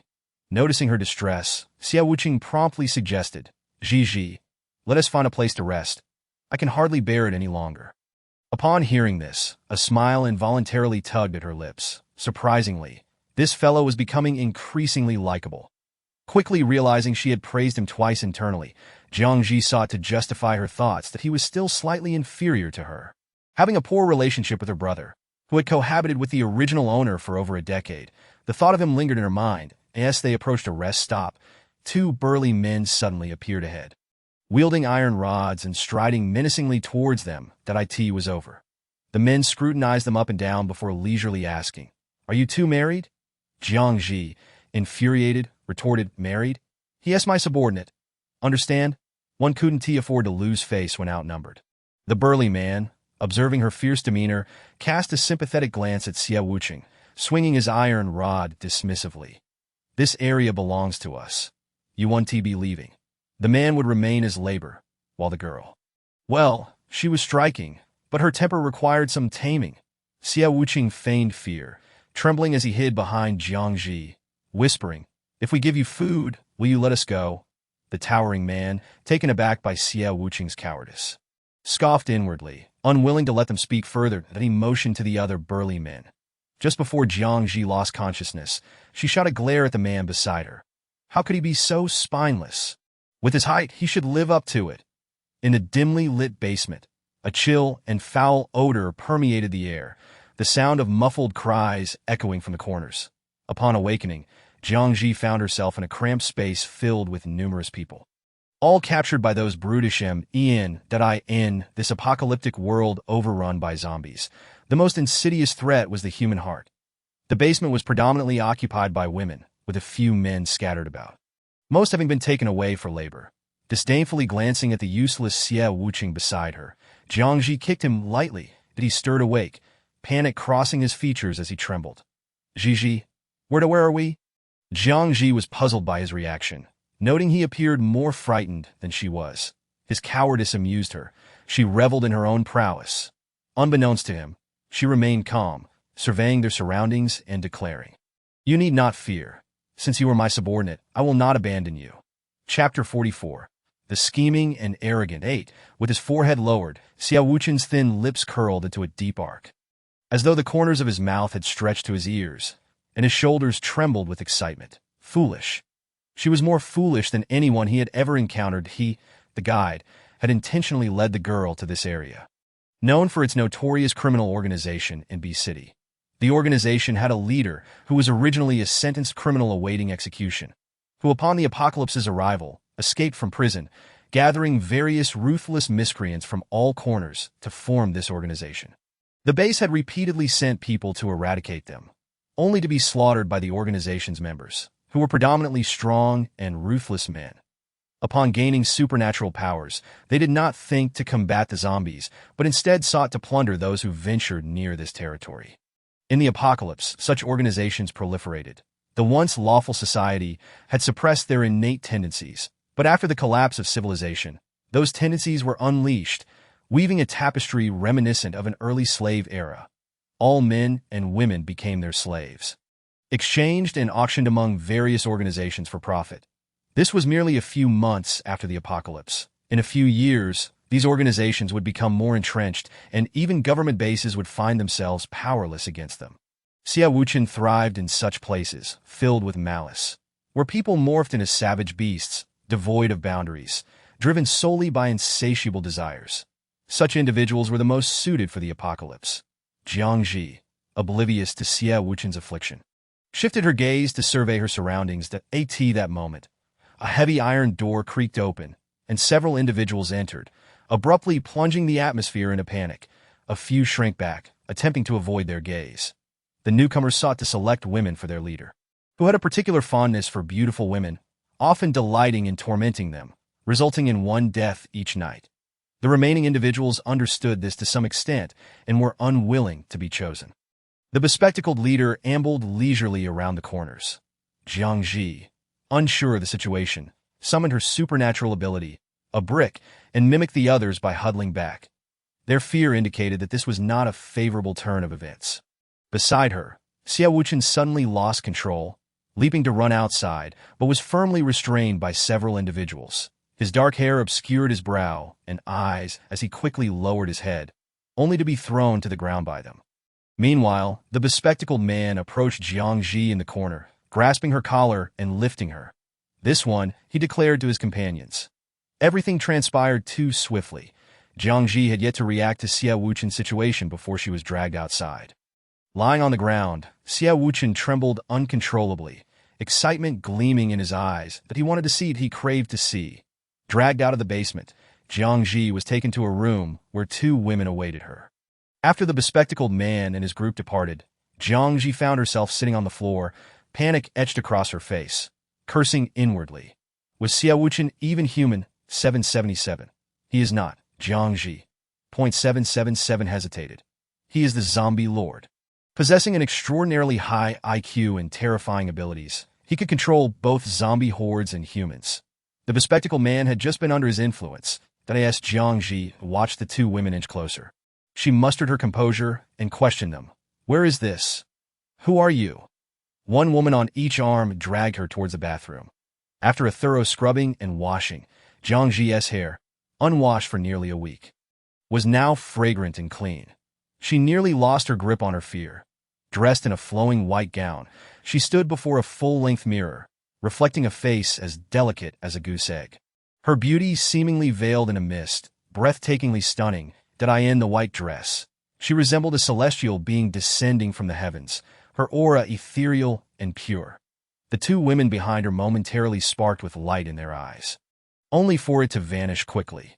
The thought that by dawn, the girl would become a tortured, cold corpse weighed heavily upon them, and they lowered their heads, appearing numb. Jiang Zhi felt rather pleased, since arriving in this apocalypse. Bathing had been a luxury, and this was her first time feeling so clean. Soon, the bespectacled man knocked on the door, coming to take her away. Noticing the furtive glances from the two henchmen, Jiang Zhi furrowed her brow and bared her teeth. What are you staring at? Never seen a beauty before? The henchmen were momentarily taken aback, then burst into laughter, surprised by the girl's audacity to speak such words at a time like this. Jiang Zhi glanced at the bespectacled man beside her, hesitated for a moment, then, suppressing her fear, asked him loudly, Where are you taking me? The bespectacled man, handsome with sharp features, adjusted his glasses, his voice calm. Tonight, you are our leader's woman. Thus, the destination they were taking her to could only be the leader's residence. Jiang Zhi responded with a resigned "oh," aware that escaping from their grasp was unlikely, and she relied on conversation to alleviate her fear. What is your name? His dark eyes glinted, and he pushed his glasses up with a slender finger, his expression warm, yet tinged with familiarity. The Bo, the second in command of the criminal organization. Jiang Zhi studied his face for a long moment before suddenly exclaiming, Bo, you resemble a subordinate of mine, that I in both temperament and demeanor. I forgot to mention, you have met my subordinate. His name is Xiao Wuchen. Bo's fingers, resting on his nose, tightened suddenly, but his expression quickly returned to normal. A faint blush appearing on his pale, almost translucent skin. His tone shifted slightly. Is that so? Jiang Zhi nodded, her snow-white gown shimmering like butterfly wings in the moonlight. But he is quite cowardly, a fool. Mentioning Xiao Wuchen ignited a swell of anger within her. How foolish of him to think of escaping at that moment. Jiang Zhi had assumed he was timid, yet she had not realized that when it came to fleeing, he was bolder than anyone. Bo's dark eyes, hidden behind his lenses, flickered with an unsettling madness as he asked, a smile lurking in his tone. Do you dislike him? Jiang Zhi pondered for a moment before shaking her head, a smile tugging at her lips. Though he is foolish, he is a good person. That day, he really need not have accompanied her. The members of Luo Heng's team were all far stronger than she, capable of protecting him. Unlike her, who had barely managed to protect him for 2 days before being locked away. Whether she could leave was already in question. Unknowingly, she had voiced her thoughts aloud. Bo, standing beside her, tightened his lips with a chilling demeanor. Yet his tone remained unchanged. You are foolish as well. Even when you cannot ensure your own safety, you still think of others. Chapter 45. The Scheming and Arrogant. 9. Upon hearing this, Jiang Zhi's expression instantly fell into despondency. With her head bowed, her long, raven lashes cast a faint shadow over her cheeks, her lips biting into the pale flesh, she fell silent. They arrived at the leader's residence of the criminal organization. A presidential-style suite, lavishly constructed, exuding an air of opulence. Particularly striking was the door, gilded in gold, reflecting a brilliant sheen under the moonlight. Go in, Bo instructed. Jiang Zhi hesitated for a long moment before finally pushing the door open and stepping inside. Even if she chose not to enter, she knew the men behind her would force her in. The expansive room was brightly lit, a large, crystal chandelier illuminating the space. The center of the living room lay a grand bed adorned with various instruments of pleasure. Jiang Zhi, having never encountered such things, blushed with embarrassment and anger. She took a step back, only to hear a low, cold voice behind her. Beautiful. The burly man before her had eyes darkened by excessive indulgence. Reflecting her image, his lips curling into a mad smile. You are truly beautiful, yes, he spoke. He licked his lips. Jiang Zhi, unable to conceal her fear, retreated, trying to distance herself from him, forcing a stiff smile. Are you the leader? The leader, not in a hurry to engage her, toyed with her like a cat with a mouse, leisurely advancing in her direction. Yes, I am the leader of the criminal organization. This entire area is my territory, and everyone here belongs to me, including you. Jiang Zhi's fingers, gripping the hem of her dress, turned white as she attempted to maintain distance, asking, "Can you be gentle with me?" The girl cowered in the corner, her long black hair cascading over her shoulders, her alabaster profile exquisite and delicate, her petite frame appearing fragile enough to break easily. The leader halted, his eyes flashing with a crimson light. Filled with desire, good. He leaned closer, his fingers brushing through her soft, dark hair, standing before her like Beauty and the Beast. Just as he leaned down to kiss her, a sharp pain suddenly struck the back of his head, causing darkness to cloud his vision as he stared at her in disbelief before collapsing to the ground, motionless. Jiang Zhi, fearing he was merely unconscious, gripped the brick tightly and struck the back of his head again, not stopping until blood flowed. The crimson liquid pooled on the floor, staining her white dress with patterns reminiscent of red plums. Jiang Zhi, not minding the mess, lifted her skirt and dashed outside. The cool night wind hit her face, and she inhaled deeply, her pallid cheeks still bearing traces of fear. As she turned to follow the route etched in her memory towards the basement, a figure suddenly appeared before her. Where are you going? The man stood in the shadows, his sharp brows arched, the transparent lenses of his glasses reflecting a dangerous glint.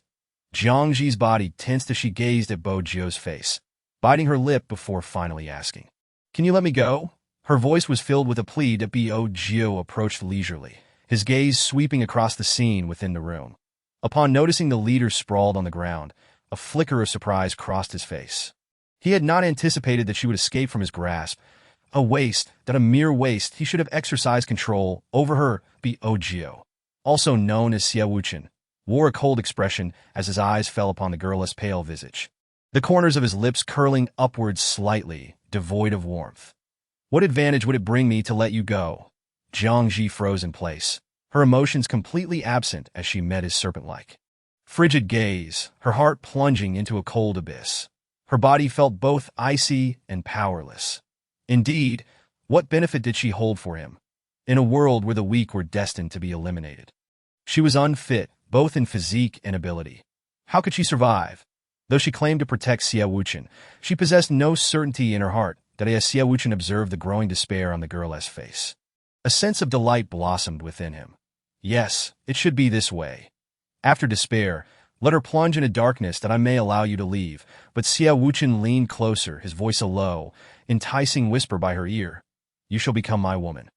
The proximity revealed the unique, alluring scent emanating from her, intoxicating him with excitement.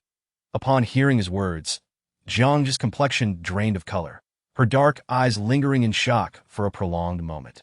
Suddenly, she thrust her hand forward, forcefully pushing him away. Then a mocking smile curled at her lips. Her brow arched as she shot him a disdainful glance, scoffing. Just you? Arrogant and utterly disdainful. Even if I were to die, I shall never condescend to associate with someone like you.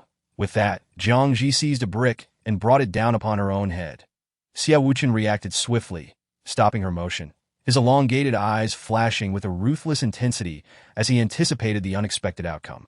Do you think I would allow you to perish so easily? His voice, cold as ice, echoed like a whisper from the depths of hell. I will only torment you, rendering your existence worse than death. Jiang Zhi struggled fiercely, yet he hoisted her over his shoulder, striding towards the wide-open room. His intentions were unmistakable. Panic surged within her as she fought in vain, resorting to biting his shoulder, her teeth nearly breaking without effect. Let me go! Bo Jio, release me! Her body collided with the soft bed, bouncing twice, leaving her head spinning. By the time she regained her senses, she found herself pinned beneath him, his icy fingertips forcing her chin upward, compelling her to meet his emotionless gaze. Beg for mercy, and perhaps I shall spare you. Xia Wuchen leaned in closer, his chilling breath washing over her face. Jiang Zhi, filled with fury and despair, her beautiful dark eyes glistening with tears, glared at him with deep-seated hatred, her lips parting slightly. "You wishful thinker." Before she could finish, he seized her chin, pressing his lips against hers in a brutal, beastly manner. Moments later, they tasted the rich, metallic sweetness of blood. His icy tongue ventured into her mouth, clumsy and inexperienced. Upon savoring the girl's sweetness, an overwhelming wave of pleasure coursed through him, a sensation he had never experienced before. He gripped her head tightly, ensnaring her evading tongue. His dark, deep-set eyes brimmed with a frenzied desire to possess her, as if he sought to consume her whole, like a man discovering an oasis in a desert. He ravaged and claimed her. Several times her head nearly collided with the bedpost, yet he relentlessly pulled her back beneath him. As their prolonged kiss concluded, the girl's lips were swollen and flushed, glistening with a translucent sheen of moisture. Chapter 46. Scheming Arrogance 10. A Night of Debauchery. The faint, golden light spilled in from outside, merging with the room's illumination, and finally, he released her. Jiang Zhi's body bore countless marks, bruised and marred with imprints of grips and bites. Her skin, pale and delicate, bore the grave remnants of his indulgence. Xia Wuchen showed no mercy or tenderness. He unleashed his primal desires upon her.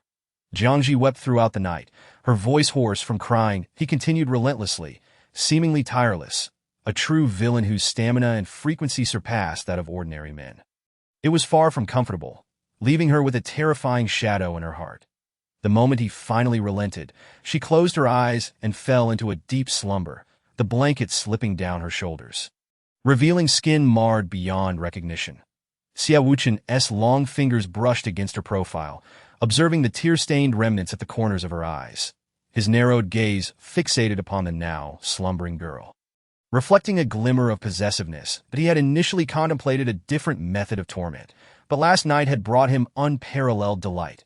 Since she could stir his desires, it would not be unacceptable for her to become his plaything. When he grew weary, he could simply dispose of her. The facade on Xia Wuchen's face faded, revealing his true self. Should Jiang Zhi awaken, she would surely behold his genuine visage at 10 o'clock in the evening. Jiang Zhi awoke, her body racked with pain, feeling worse than if she had fought all night. Numerous wounds marred her skin, sending waves of sharp pain throughout her. She raised her hand to cover her left arm. Half sitting on the bed, tears welling in her eyes from the agony. 777 expressed deep concern, apologizing to the host, stating that it had done its utmost to alleviate her pain. Last night, Xia Wuchen had not regarded her as human, but rather as a mere toy for his desires. Jiang Zhi was not one to easily anger, but when she did, she preferred silence, her long, black hair cascading down the side of her face, obscuring half of it, revealing only the subtle curve of her lips. 777 hesitated, akin to an ant on a hot pan, wishing to assist her, yet feeling powerless. The favorability rating of the villain Xia Wuchen had already surpassed 50. Host! Jiang Zhi chuckled softly at the remark. Indeed, my previous efforts pale in comparison to last night. She tucked her hair behind her ear, a mocking smile gracing her pale profile. Seventh brother, you needn't worry about me. I shall not perish. Until my hatred reaches its peak, I will remain unharmed. Throwing off the blanket that had left her exposed, Jiang Zhi stumbled as she attempted to rise from the bed. However, after only a few steps, her body betrayed her, sending her crashing to the floor. The pain of landing was minor compared to the torment coursing through her, wiping away the physiological tears from her eyes. She lifted her hand, attempting to use the nearby chair for support. Yet before she could reach it, a leg kicked the chair away. Unbeknownst to her, Xia Wuchen had appeared, nonchalantly watching her with arms crossed. What is the matter? Can't get up. Jiang Zhi raised her head, confronting the devilish man before her. Taking a deep breath, she lowered her gaze, lying still on the floor in silence, finding her demeanor dull. Xia Wuchen crouched down, yanking her hair to force her to meet his gaze. The taste of your body is quite exquisite. The insult hung heavily in the air, causing Jiang Zhi to frown. Her eyes clouded with crimson, glaring at him fiercely, her lips twisting into a scornful smile. That's so. With your skill, I'd rather be with a dog than you. Her words ignited a fury within Xia Wuchen. He pulled her by the hair, dragging her back to the bed, carelessly shedding his garments one by one until he was atop her, gripping her chin with a chilling intensity, his eyes filled with a terrifying lust for dominance. "I will make you accustomed to this." With those words, the torment resumed. However, at the onset, Jiang Zhi succumbed to unconsciousness. Upon feeling her feverish body, Xia Wuchen halted abruptly that a doctor entered the bedroom, his heart aching at the sight of the girl lying there like a shattered marionette. In the villainous organization, such occurrences were common, and this girl was among the fortunate. Many did not survive past dawn. However, as he peeled back a corner of the blanket, revealing the horrifying scars etched upon her arms, he silently cursed the fiend. How could someone so young endure such torment? Standing behind him, Xia Wuchen radiated a cold aura, his expression unreadable as he observed the doctor's hesitation. Pressing a gun against the doctor's head, he commanded, "Treat her." The doctor stammered. Though fearful for his life, he was still human. Suppressing his anger, he tended to the girl's wounds, while only the concealed areas could be treated in the presence of the man behind him. Extracting supplies from the medical kit, he could not restrain his voice. "Chief, her constitution is already frail. If you truly wish for her demise, there is no need to save her." The man standing in the shadows was tall and imposing. Adjusting his glasses, his indifferent gaze landing on the doctor, exuding a menacing aura. I need you to remind me." Under the weight of his presence, the doctor trembled uncontrollably, his face pale as he lowered his head. Daring not to utter another word, he feared for his life, yet was surprised when the man dismissively waved him away. "Leave." The doctor hurriedly exited, leaving only the two of them in the room. Jiang Zhi lay unconscious on the bed, tormented by fever, occasionally mumbling in her sleep, her pallid face taut, fingers tightly gripping the wrinkled sheets beneath her. Xia Wuchen observed her with an expression devoid of emotion. Stepping forward to the bedside, faintly hearing her incoherent mumblings. Xia Wuchen, run to run." The girl, overwhelmed with emotion, lifted her sleeve, revealing the faint scars of the bite marks she had sustained while shielding him from a zombie attack. Now faded into shallow scars after all this time. Xia Wuchen's brows and eyes were shrouded in the somber atmosphere that precedes a storm, his gaze resting upon the young girl's face. After a brief moment, he suddenly erupted into a low, mocking laughter. "Foolish, foolish, Jiang Zhi. How could you be so foolish? Utterly ridiculous. You truly amuse me." His laughter dripped with sarcasm, devoid of warmth, his fingers pressed against his face, concealing half of it. After laughing for an extended period, he finally ceased, the icy, violent, intense swirling in his eyes. Xia Wuchen was acutely aware that allowing her to live would inevitably influence him. Before the events that were yet to unfold, he must suppress her existence. Villain Xia Wuchen's favorability level: 50.65.0.65. Anticipatory activation of villain's hatred value: 80.0.90.10. Due to extreme data instability, calculations are temporarily suspended. Chapter 47.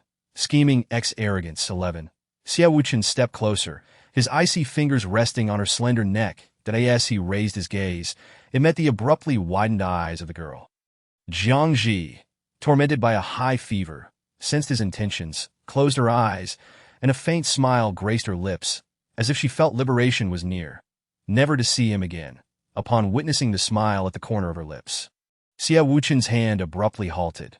After a moment, he shifted to caress her cheek, his fingertips grazing her lips gently. Leaning slightly closer, he whispered in her ear like a demon, "I want to kill you. Rest assured that I promise to torment you slowly, making you wish for death." The chilling sensation on her cheek felt akin to a snake's embrace, sending shivers down her spine. Jiang Zhi articulated each word slowly, her voice weak yet resolute. "I will make you regret this." Xia Wuchen inhaled the lingering fragrance that enveloped her, struggling to resist the pull of his own descent. "I await your arrival." As Jiang Zhi succumbed to unconsciousness once more, the mechanical voice echoed again. Data stabilized. Villain Xia Wuchen's favorability level: 65. After being bedridden for nearly a week, Jiang Zhi had not seen Xia Wuchen since that night. Confined within the lavish presidential suite, resembling a fortress, the corpse of the former leader had been removed, and the blood within the room cleaned by servants. Daily, Servants brought her food and clean clothing. Just as she began to feel comfortable, night fell, enveloping the expansive windows in darkness, accompanied by the familiar sound of steady footsteps. The man had replaced the burly figure Jiang Zhi had slain with a brick, becoming the new leader. Jiang Zhi heard the footsteps halt behind her, but remained still, calmly staring at the floor to prevent any suicidal attempts. Xiao Wuchen had implanted something within her. Should she harbor any thoughts of self-harm, her body would be jolted with electricity. This man was a true demon. Have you been comfortable these past few days? The man relished their closeness, often nestling into the crook of her neck, pervertedly inhaling her scent. She refused to acknowledge him, regarding him with the gaze of one observing a monster. Xiao Wuchen delighted in her expression, unbuttoning his collar, shedding his dark coat, and sitting on the sofa with an elegant, languid posture, his legs crossed. "Come here." His tone was reminiscent of coaxing a pet, but a hint of coldness flickered in the corners of Xiao Wuchen's eyes that a disobedient pet would face punishment. Jiang Zhi scoffed coldly. A pet, in her eyes, he was less than even that, a dead pervert. Before she could ponder further, her wrist was seized, and a powerful force pulled her into the man's embrace, forcing her to straddle his legs in a humiliating, undignified manner. Jiang Zhi struggled to rise from his thighs, but the large hand gripping her waist firmly restrained her movements. Xiao Wuchen reclined slightly, one arm encircling her waist while the other grasped her cheeks. Through his glasses, his deep, piercing black eyes locked onto hers, the thick desire hidden within threatening to surface that "no, I do not." Before she could finish, he leaned in and pressed his lips against her pouting, tender lips. The kiss was as crude as ever, yet it bore a hint of experience, his tongue effortlessly invading her warm mouth. The possessive kiss lingered, draining her of oxygen, leaving her body weak and limp in his hold, her chest heaving violently. Xiao Wuchen's eyes darkened, his long fingers gliding over her back, caressing gently. "You must remember, Jiang Zhi, you are merely my plaything." The words fell. The man forcefully pinned her onto the soft sofa, the cold leather pressing against her skin. Jiang Zhi struggled to suppress the tears welling in her eyes, her dark gaze filled with revulsion. Just as his fingers were about to make contact, her stomach churned, and she turned her face to retch. Before she could lift her head, her neck was gripped tightly by the man. Xiao Wuchen leaned closer, his gaze ominously dark beneath the bright light. "Jiang Zhi, do you wish to die?" Jiang Zhi's face turned crimson under his grip, her chest gasping for breath, on the verge of fainting when the pressure around her neck eased. Xiao Wuchen tore her dress apart, discarding it carelessly onto the sofa, his dark red lips curling into a manic smile. "Anger me, and it will bring you no benefit. Jiang Zhi, you are destined to become my toy." The long night passed. Lying beside the girl, Xiao Wuchen appeared sated and languid, his long fingers entwined in a strand of her satin-like, soft black hair, twirling it absent-mindedly. Before long, a knocking sound resonated from outside. "Knock, knock, knock. Chief, bad news. People have arrived from the base. A large number are heading this way." Xiao Wuchen's brow furrowed slightly as he released his grip, rising from the bed, inadvertently pulling a corner of the blanket down, revealing the girl's smooth back marred with ambiguous marks. Unintentionally, this reignited his inner desire, and Xiao Wuchen's eyes darkened as he forcefully averted his gaze, pulling the blanket to cover her entirely. Shortly after he departed, Jiang Zhi, who had been feigning sleep, suddenly opened her eyes, clarity shining within, devoid of any sleepiness. This was the moment Jiang Zhi had been waiting for. Ignoring her physical discomfort, which was somewhat improved compared to before, she donned a prepared black hoodie and pants, pulling a hat to obscure half her face, and leaped from the window, vanishing into the night. An hour later, upon arriving at the presidential suite, Xiao Wuchen was met with an empty bed. Enraged, he kicked a nearby chair, reducing it to mere dust that dissipated into the air. Jiang Zhi. He knew well that the girl had not left this organizational territory, yet that cursed base had dispatched numerous personnel, hindering his movements. Suddenly, Xiao Wuchen had a realization and turned to leave. Unfortunately, this villain organization had more supernatural beings, and dealing with them would only require time. Jiang Zhi intended to seize the chaos to rescue the Xiao Wuchen still confined in the basement. She was fully aware that Xiao Wuchen had already disguised himself as Bo Jiao and had long since escaped the basement. Chapter 48. Scheming X Arrogance 12. But Xiao Wuchen would soon deduce her escape. He He would undoubtedly rush to rescue the him in the basement that I in this world. The difficulties were far greater than in the last. While the villains from the previous two worlds were tortured by tragic childhood memories, ultimately becoming emotionless perverts, Xiao Wuchen was different. Neither in this life nor the last had he endured any tragic experiences that could justify his twisted nature. From the moment he was born, he possessed a strong antisocial personality, desiring to destroy this peaceful world, in contrast to the justice and kindness that others possessed, but he lacked. Xiao Wuchen envied and resented them, to the point of complete assimilation. He sought to extinguish all light in the world, leaving only darkness. Jiang Zhi had never encountered such an individual. To conquer him, she would need to completely oppose him, endowing him with genuine human emotions. As the last group of individuals passed before her, Jiang Zhi tightened her grip on the brick in her hand, stealthily navigating the dark edges, inching her way into the basement. The government base had dispatched a large force to eradicate the villain organization, and the guards at the basement entrance were evidently fewer. Jiang Zhi incapacitated 2 guards and unlocked the basement door with the key. The people inside, awakened by the commotion, stared in terror at the doorway. Jiang Zhi scanned the room, finally locating the familiar figure huddled in an inconspicuous shadow. The man remained motionless, distinctly out of place among the others. Jiang Zhi glanced at the time and urgently called out to the frail individuals watching her. "Run. The base is attacking. The organization cannot protect itself. You can escape amidst the chaos." At that moment, no one would focus on the disorder in the basement. The crowd within the basement hesitated for a few seconds upon hearing her words. But suddenly, someone took the lead, and a group surged out in a panic. Jiang Zhi rushed to the man's side, shaking him awake. "Xiao Wuchen! Xiao Wuchen!" Upon awakening, Xiao Wuchen initially thought he was dreaming. Blinking his eyes in confusion, "Yuda, what are you doing here?" Jiang Zhi had no time to explain, dragging him to his feet as they strode forward. They escaped through the east gate, where the guards were as sparse as those in the basement. Several times, as injuries flared on the girl's body, she inhaled sharply, and Xiao Wuchen, lowering his gaze, gently asked, "What's wrong? Are you hurt?" Jiang Zhi's face paled in pain, but she feigned nonchalance, shaking her head as she pressed on. "I'm fine, Xiao Wuchen. Let's get out of here quickly." Xiao Wuchen, always bringing up things that should remain unspoken. "Zhi, I overheard the voices of those in the basement say that anyone taken outside is doomed to perish. Have you truly encountered nothing?" Jiang Zhi, clearly reluctant to revisit the past, pressed her lips together and fell silent. Upon exiting the eastern gate, she finally escaped the abyss of despair. Jiang Zhi exhaled a sigh of relief. Noticing her reaction, Xiao Wuchen halted his steps and spoke with earnest concern. "Zhi, if anything troubles you, do not hesitate to confide in me." During the torment inflicted by that devilish man, Jiang Zhi had never shed a tear. Yet, upon hearing the heartfelt inquiry from her dear companion, she could no longer contain herself. Her nose tinged with sadness, the pent-up grievances and despair surged forth. Tears cascaded down, each drop striking the ground beneath the ethereal moonlight. And Xiao Wuchen beheld the weeping girl before him. Her long hair cascaded like a waterfall, her forehead bowed, and her once brilliant eyes, reminiscent of a starry river, brimmed with tears. Xiao Wuchen, it's all your fault. It's all your fault."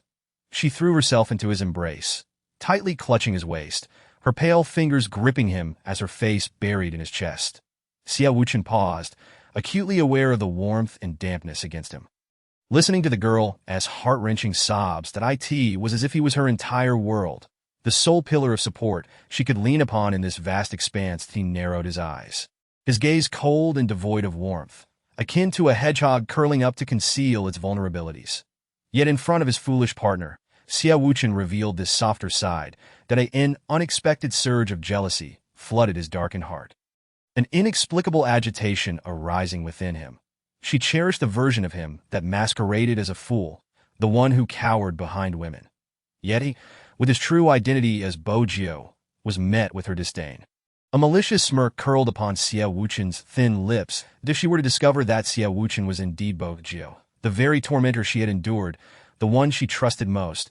Would it not be fascinating?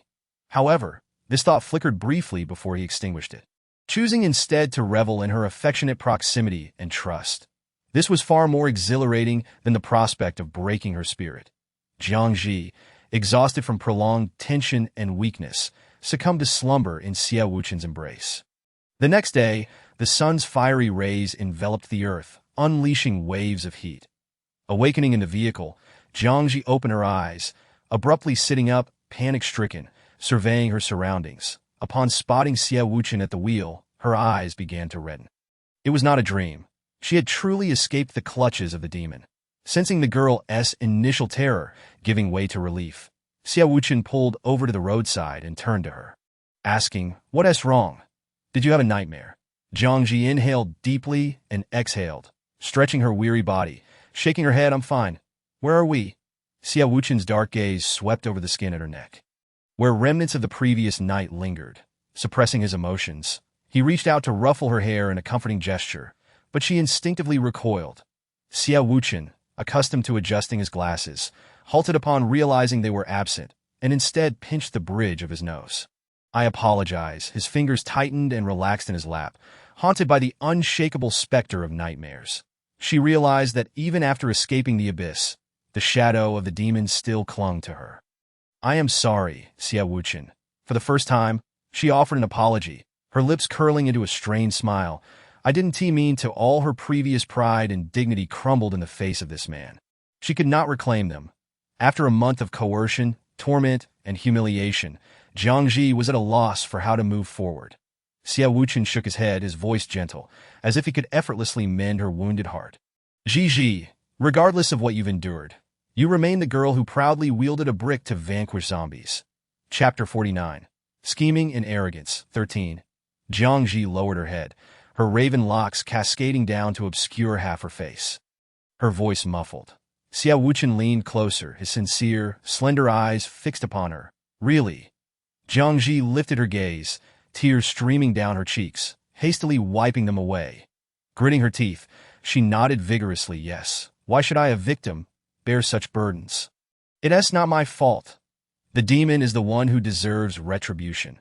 Seeing the rekindled spirit and determination in her eyes, sparkling like the brightest stars in the night sky, Xia Wuchen found himself enamored with this version of her. This was her true essence. He had grown weary of the previous plans. If he allowed her to plummet into the depths of despair, losing all her brilliance, it would be better for her to rely on him until she grew to cherish him. Otherwise, his interest in this plaything would soon wane. Upon hearing the notification chime, Jiang Zhi detached from her role, turning her face towards the window. "Seventh brother, isn't it time for the male lead?" Luo hung. "To discover the medical doctor." "Correct, host." Jiang Zhi nodded in understanding, lost in thought. The vehicle came to a halt on a deserted street before dusk. Alone, she tirelessly cleared the vicinity of zombies, determined to enhance her abilities. Since parting ways with the male lead, Luo hung, her ordinary brick had visibly transformed. Once a deep crimson, it now deepened in hue, becoming smooth and malleable. Jiang Zhi shaped the brick into a long spear. And with her martial arts training, she effortlessly dispatched the encroaching zombies. From a distance, Xia Wuchen calmly observed her progress. Over the past few days, she had become increasingly agile, adeptly navigating through the throngs of zombies.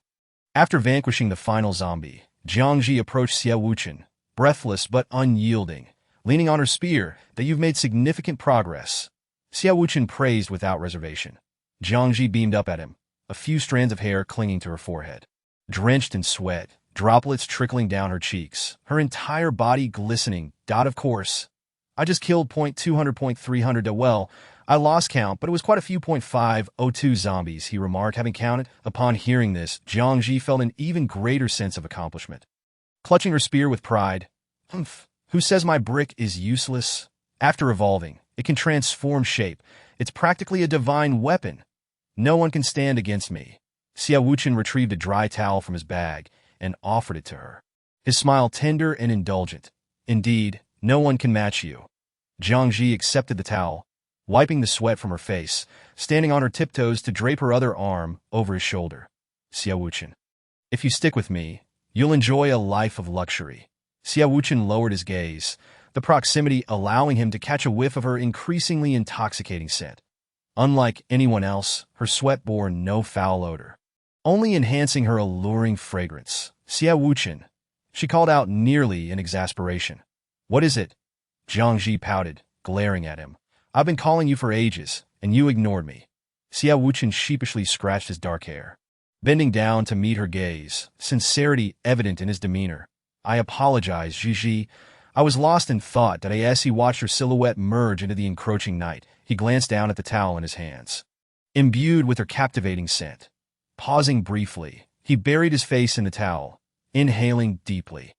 Only when he felt lightheaded did he raise his head, a peculiar flush lingering on his face, his dark eyes ablaze with a fervent, obsessive desire. They temporarily resided in an apartment. Xiao Wuchen set aside his book, legs crossed, exuding an elegant and ethereal aura. "Have you finished?" Jiang Zhi nodded, unconsciously wiping her damp hair, avoiding the man on the sofa as she moved to stand by the window. Xiao Wuchen retrieved a hairdryer from the drawer, plugged it into the generator, and offered, "Let me dry your hair." Jiang Zhi hesitated. "It's fine, no need to waste electricity."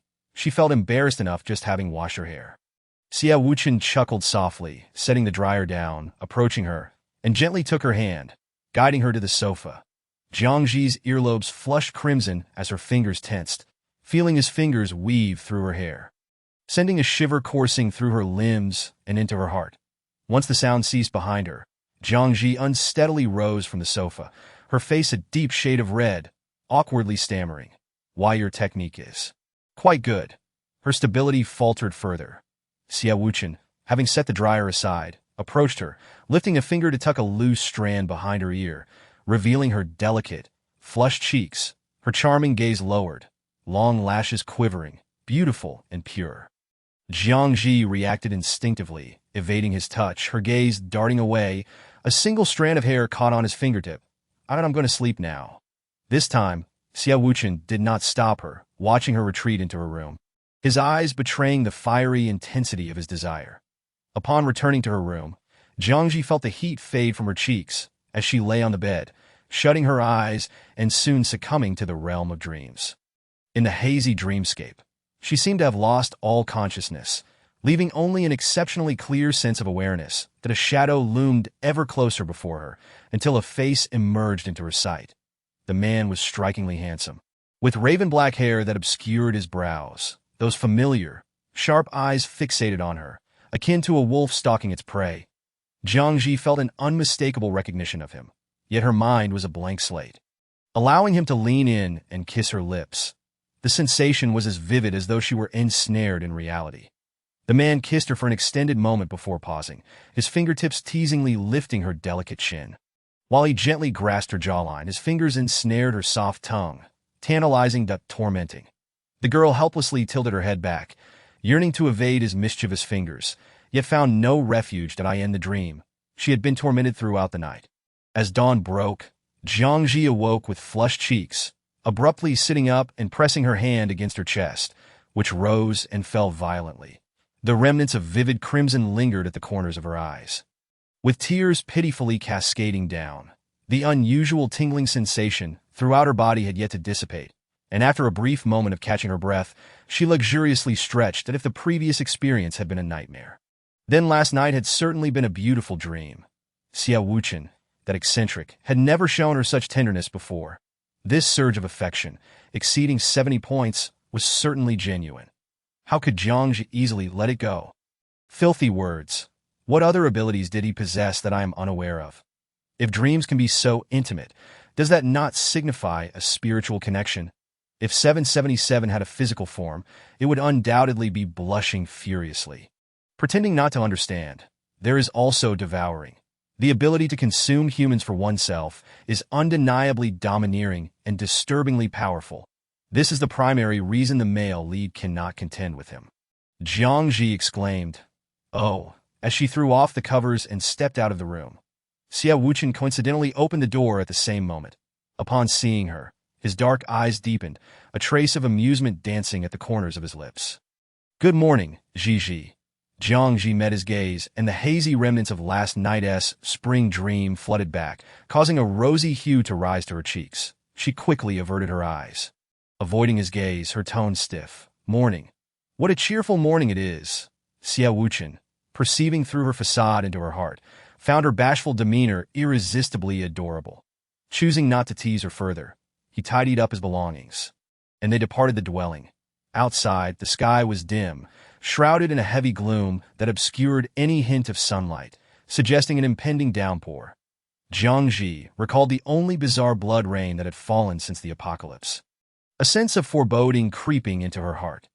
Beside her, Xiao Wuchen's countenance was far from pleasant, as if he had foreseen some unfortunate event, unwilling to leave the shelter of the eaves.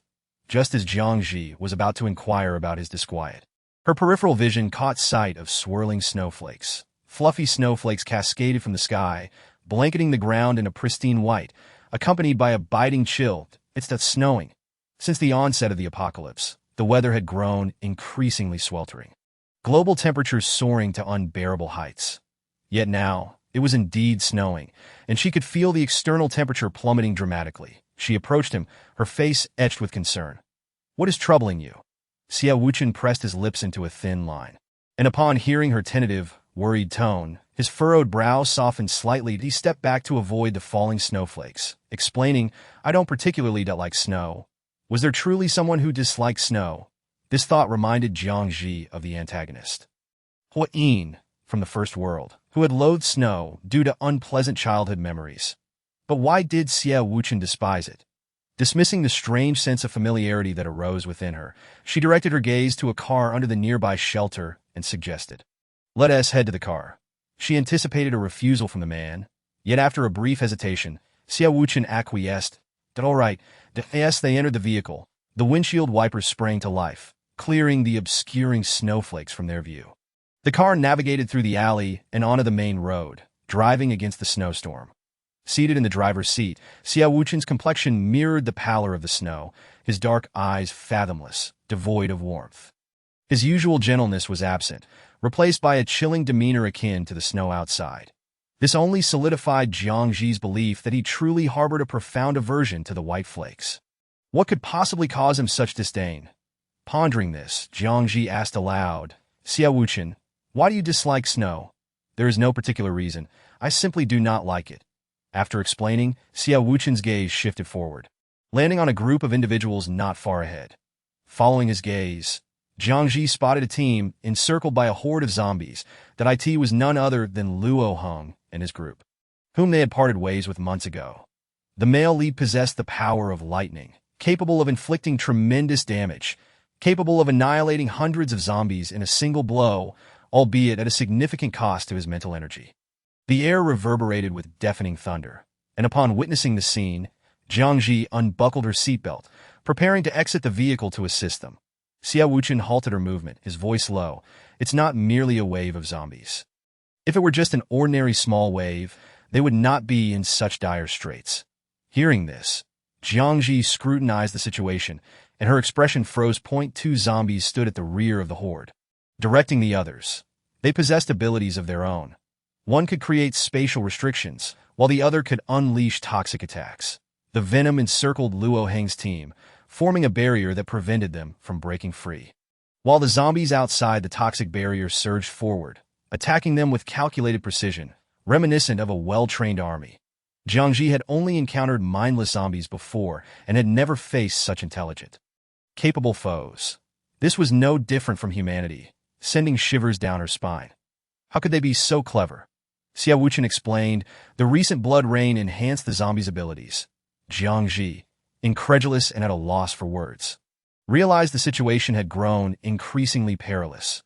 She could no longer remain passive. Her expression grew serious. "I can handle those 2 zombies with abilities. Stay here and don't come out." With that, Jiang Zhi flung open the car door, undeterred by the swirling snow, and strode forward. Xiao Wuchen's eyes darkened slightly, his gaze sweeping over the team of Luo Heng caught in danger, his black eyes igniting with a fierce possessiveness toward the girl. Xiao Wuchen felt a surge of jealousy, jealous of how her gaze encompassed others, envious of her willingness to risk her life for someone else. She was, after all, his plaything, that he should have eliminated Luo Heng's team long ago. Meanwhile, Jiang Zhi had concealed herself in a corner, summoning a brick and molding it into the shape of a sniper rifle. She had long since discovered that this brick could not only be shaped into weapon forms, but could also function with comparable efficacy. However, molding it into a gun shape would significantly deplete her mental energy, allowing her to fire only 5 shots a day. Yet, she believed that once she could eliminate those 2 adept zombies, she could eventually increase her daily quota to 10 shots. Aiming at the head of one of the directing zombies, Jiang Zhi counted silently for a few seconds before pressing the button. A silent sniper bullet sped through the air, piercing the head of the zombie, releasing venom that in less than 5 seconds, the zombie crumpled to the ground. The sudden commotion drew the attention of the other empowered zombie, which began to panic, scanning its surroundings. Jiang Zhi stowed away the sniper rifle and switched to a longsword, sprinting swiftly towards her target. The prepared empowered zombie, upon spotting her figure, commanded a few zombies to surround her. Jiang Zhi struck down each one with precise efficiency until she reached the empowered zombie, cleaving off its head. The crisis was averted. The encircled team of Luo Heng cleared the horde of zombies, their expressions filled with shock as they observed her actions, particularly Yu Xiaochun, who appeared utterly bewildered. You are Jiang Zhi, Jiang Zhi," Luo Heng called out to her, approaching with a look of astonishment, filled with questions. How are you not infected? That day, he had distinctly witnessed the girl being bitten by a zombie. How was it possible that she had not been infected? This statement left them in disbelief, especially Zhang Tai, the medical doctor accompanying them, who adjusted his thick glasses and scrutinized her closely, astonished. "Hello, are you certain you were bitten by a zombie?" Jiang Zhi paused, extending her arm, which bore the faint scars of a zombie bite. Snowflakes fell upon her porcelain skin, barely revealing the remnants of the bite. Zhang Tai, unable to contain his curiosity, grasped her wrist, leaning in for a closer examination. Just as he was about to speak, a figure suddenly appeared, pushing Zhang Tai aside and shielding Jiang Zhi behind him. Zhang Tai stumbled, nearly falling, but was steadied by Luo Heng's timely intervention. "Wuchen." Luo Heng was taken aback, initially believing that Jiang Zhi was alone, unaware that Xia Wuchen had been with her all along. Xia Wuchen's expression was icy, colder than the falling snow, devoid of his usual warmth and gentleness. This unfamiliar demeanor left Luo Heng feeling quite unsettled. Zhang Tai, undeterred by being pushed aside, fixed his fervent gaze on Jiang Zhi, excitement bubbling over. "This is wonderful. Absolutely wonderful. Humanity is saved." The old man danced with glee in the snowfall like a child. Standing behind Xia Wuchen, Jiang Zhi took a step forward, peering out. "What did you mean when you said humanity is saved?" Zhang Tai's excitement was palpable, his voice trembling. "If your blood can immunize against the zombie virus, then we can use your blood to create an antibody. In the future, no one will be infected by the virus." As soon as the words left his lips, it was as though a boulder had plunged into a tranquil lake, sending ripples of shock throughout the group. "Is that true? Really? No way. There is no longer any need to fear the infection of the zombie virus. There is hope. Truly, there is hope." A few individuals exchanged glances, their excitement palpable. Jiang Zhi's eyes sparkled with joy. "Wonderful, truly wonderful. I am willing to use my blood to develop an antibody against the virus." "No," Xia Wuchen, who had remained silent, nearly shouted as he seized her hand and pulled her away in the opposite direction. Xia Wuchen appeared unusually agitated, emanating an unsettling familiarity that inadvertently reminded her of Bojio, the tormentor from the criminal organization who had plagued her for several months. "That if you use your blood to develop an antibody, you will die."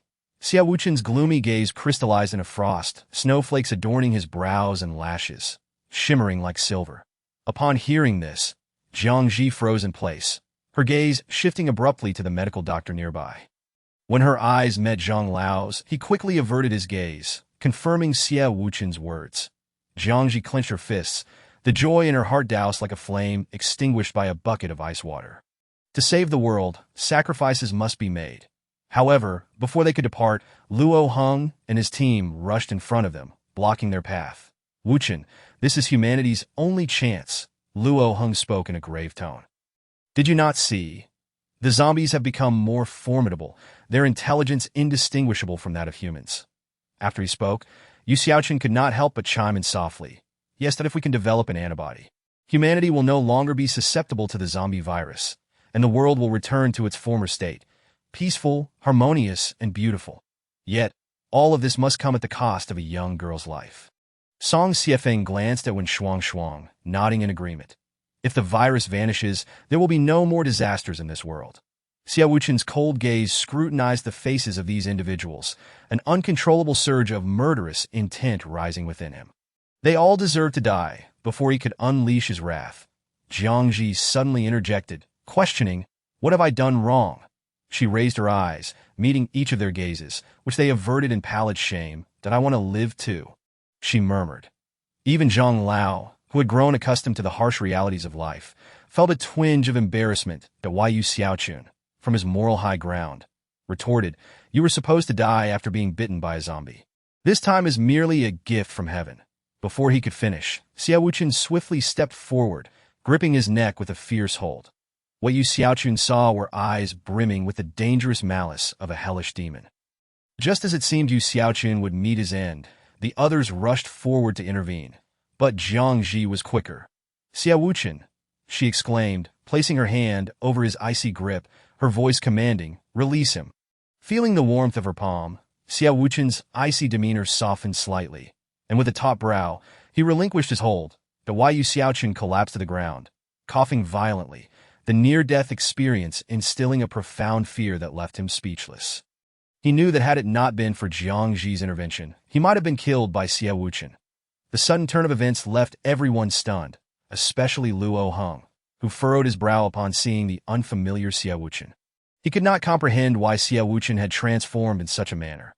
Just before leaving, he had been a charming, gentle soul, but now he exuded a dangerous aura. Jiang Zhi shot them a fierce glare. Grasping Xia Wuchen's hand firmly, stating bluntly, "Whether to save or not is my decision. You have no right to interfere." With that, she led Xia Wuchen towards the vehicle. As they walked, she curiously asked Xia Wuchen, "Why are you more agitated than I, the one directly involved?" Though angered, her many experiences had matured her perspective, and she felt little reason to be irate. People are inherently selfish. Genuinely selfless individuals are exceedingly rare. She did not expect others to voice their opinions, yet she found comfort in Xia Wuchen's defense of her. Xia Wuchen's expression regained its former composure, though a trace of chill lingered in his gaze. "They should not force you." Once inside the vehicle, the man added, "I do not want you to go." Upon hearing this, Jiang Zhi felt a warmth and sweetness in her heart. She huffed lightly, her cheeks tinged with a faint blush, her clear, dark eyes shimmering. After a moment, she took the towel in her hand and gently wiped the snow from his face. Xia Wuchen allowed her to tend to him, his gaze fixed on her face through her fingers, his thin lips twitching slightly. Chapter 52, Dark and Arrogant, 16. His form gradually leaned closer until his face obscured her vision. Jiang Zhi's fair cheeks abruptly turned pale, and she turned away, breathing rapidly, her deep, dark eyes filled with palpable terror. Xia Wuchen paused for a moment before noticing the girl curled up in the corner, trembling as she cradled her head. She appeared to be trapped in a nightmare. Her profile devoid of color, her fingers digging into her flesh as if she felt no pain, blood droplets cascading from her palm. Drawing closer, he faintly caught the murmured words escaping her lips. "Go away. Go away, pervert." The events in the criminal organization had severely shattered her psyche. At merely 20 years of age, she had not encountered such horrors. Xia Wuchen's brow furrowed, his pale, slender fingers suspended in midair. As a pang of heartache surged from the depths of his once feral, ruthless eyes, akin to a blade piercing his heart, that he even began to regret the torment he had inflicted upon her in the criminal organization. Upon realizing this shocking thought, Xia Wuchen pressed his lips tightly together, his deep features gradually cloaked in a chilling frost. Why was he feeling regret? "Xia Wuchen, have you forgotten? How did you perceive her?" A stranger, an emotion he had long ignored, surged forth like a torrent. Villain Xia Wuchen's favorability. 90. The vehicle departed from the bustling city, heading towards a remote, desolate area. Soon, they arrived at a village with a complex terrain, and Xia Wuchen's gaze fell upon the girl in the passenger seat, who maintained her previous posture. Jiang Zhi's complexion had improved slightly as she observed the scenery outside, her eyes dimmed with a flicker of light as she asked, "Where have we arrived?" Xia Wuchen exited the vehicle and opened the passenger door, extending his hand to her. "We shall rest here tonight." "You no longer dislike snowflakes?" she inquired, puzzled. Outside, the snowfall had not diminished. Within a few hours, a thick blanket of snow enveloped the entire continent, rendering it a vast expanse of white. Xiao Wuchen gazed at her pale visage, and after a moment, he replied gently with a smile. I do not dislike them, that in the past, the proud Jiang Zhi would never have reached for his hand. But now, in her helplessness and fear, she sought solace. Upon touching his cool, slender fingers, the tension in her brow gradually eased. Revealing a faint smile, Xiao Wuchen, don't think I'll thank you. Xiao Wuchen chuckled softly, pulling her hand into his embrace, closing the car door, while his other hand shielded her head from the snow. What would you like to eat tonight? Jiang Zhi pursed her lips, responding, Can I eat anything? Yes, anything. Xiao Wuchen affirmed that a glimmer of mischief danced in Jiang Zhi's eyes as she replied, Then I want hot pot. She was merely jesting. In this apocalyptic world, where could one find hot pot? Yet Xiao Wuchen did not appear to be joking as he settled her in a farmhouse before departing to gather supplies. Outside, the snow fell like cotton drifting in autumn, accumulating on branches, while the snow pile beneath the eaves nearly reached his ankles as his figure faded into the white. Jiang Zhi leaned against the doorframe. Sneering, do you think this increase in favorability to 90 is due to his guilt? 777 countered without hesitation, impossible. Although the system calculates the villain's favorability, it reflects his true inner feelings. Even if guilt influences favorability, it cannot reach 90, but once the favorability hits 90, it signifies genuine love. Love cannot be sustained by guilt.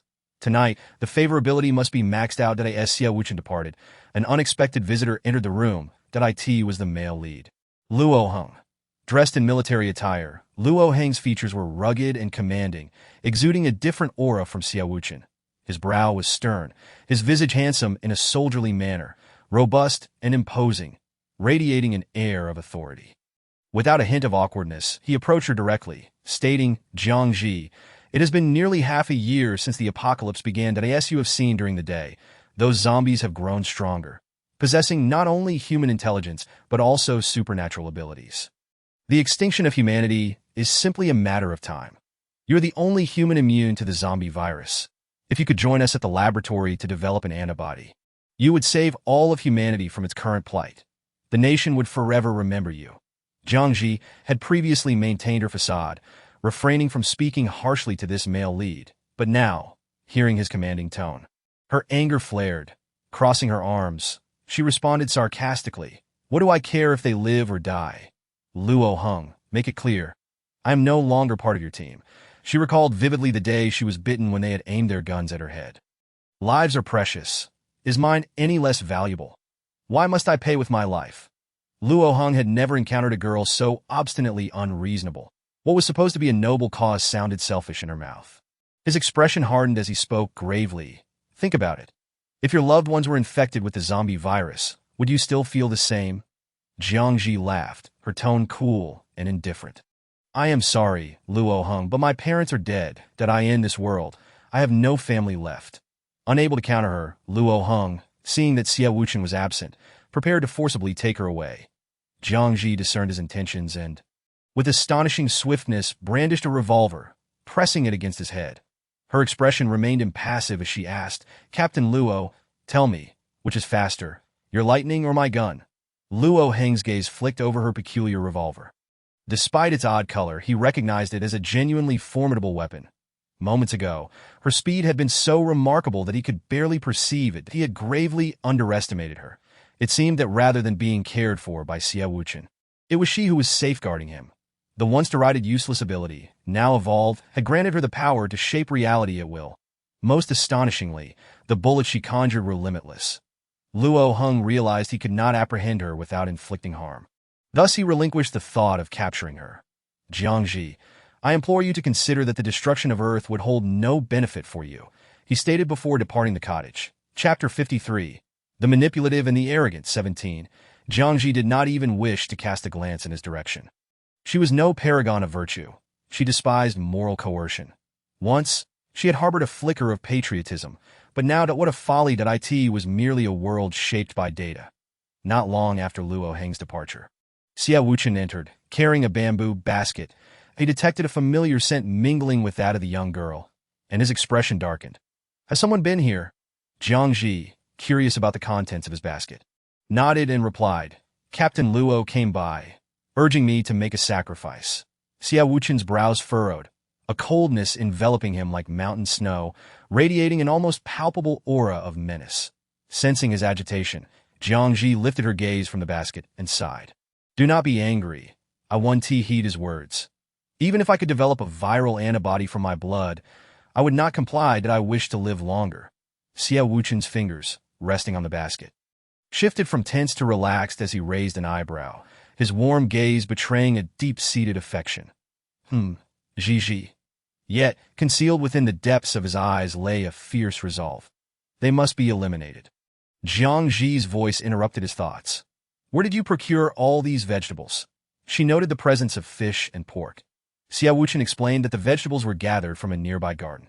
The fish caught from a mountain stream, and the pork was from a wild boar he had hunted, all meticulously cleaned. Additionally, he produced a package of hot pot seasoning from the vehicle, having made ample preparations. As the aroma of the hot pot filled the room with warmth, Jiang Zhi could hardly contain her excitement and eagerly added vegetables to the pot. Since the apocalypse began, she had never tasted hot pot, and upon her first bite, tears welled in her eyes. Delicious. Fearing she might burn herself, Xiao Wuchen brought her a cup of warm water, cautioning her gently, "Be careful, it's hot." Jiang Zhi, however, paid him no heed, devouring the food with increasing fervor.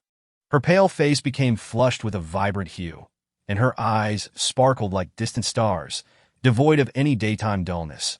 Radiating brilliance, that was a sight Xiao Wuchen cherished, devoid of desire, simply pure affection that seemed etched into his very soul.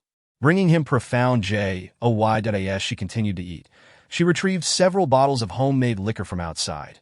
With a radiant smile, she exclaimed, "Let us drink tonight." Xiao Wuchen hesitated, but, seeing her delight, nodded, but not too much. Jiang Zhi, displaying the whims of youth, playfully stuck out her tongue at him, poured herself a generous glass, and downed it, savoring the fruity sweetness. "That it's good. Xiao Wuchen, drink up." Though Xiao Wuchen abstained from alcohol, he found it impossible to resist the glimmer of anticipation in her eyes. He took a sip, but it was not to his liking, that he preferred her over the drink. Jiang Zhi continued to indulge, her cheeks flushed and her hand unsteady as she raised her glass, ultimately causing it to crash to the floor. She staggered closer to him until she stood before him, her intoxicated gaze clouded, yet stubbornly reaching out to touch his face. "Xiao Wuchen, what is the matter?" "Xiao Wuchen, I am."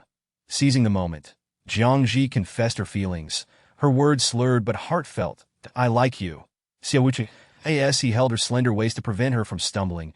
Xiao Wuchen froze, taken aback.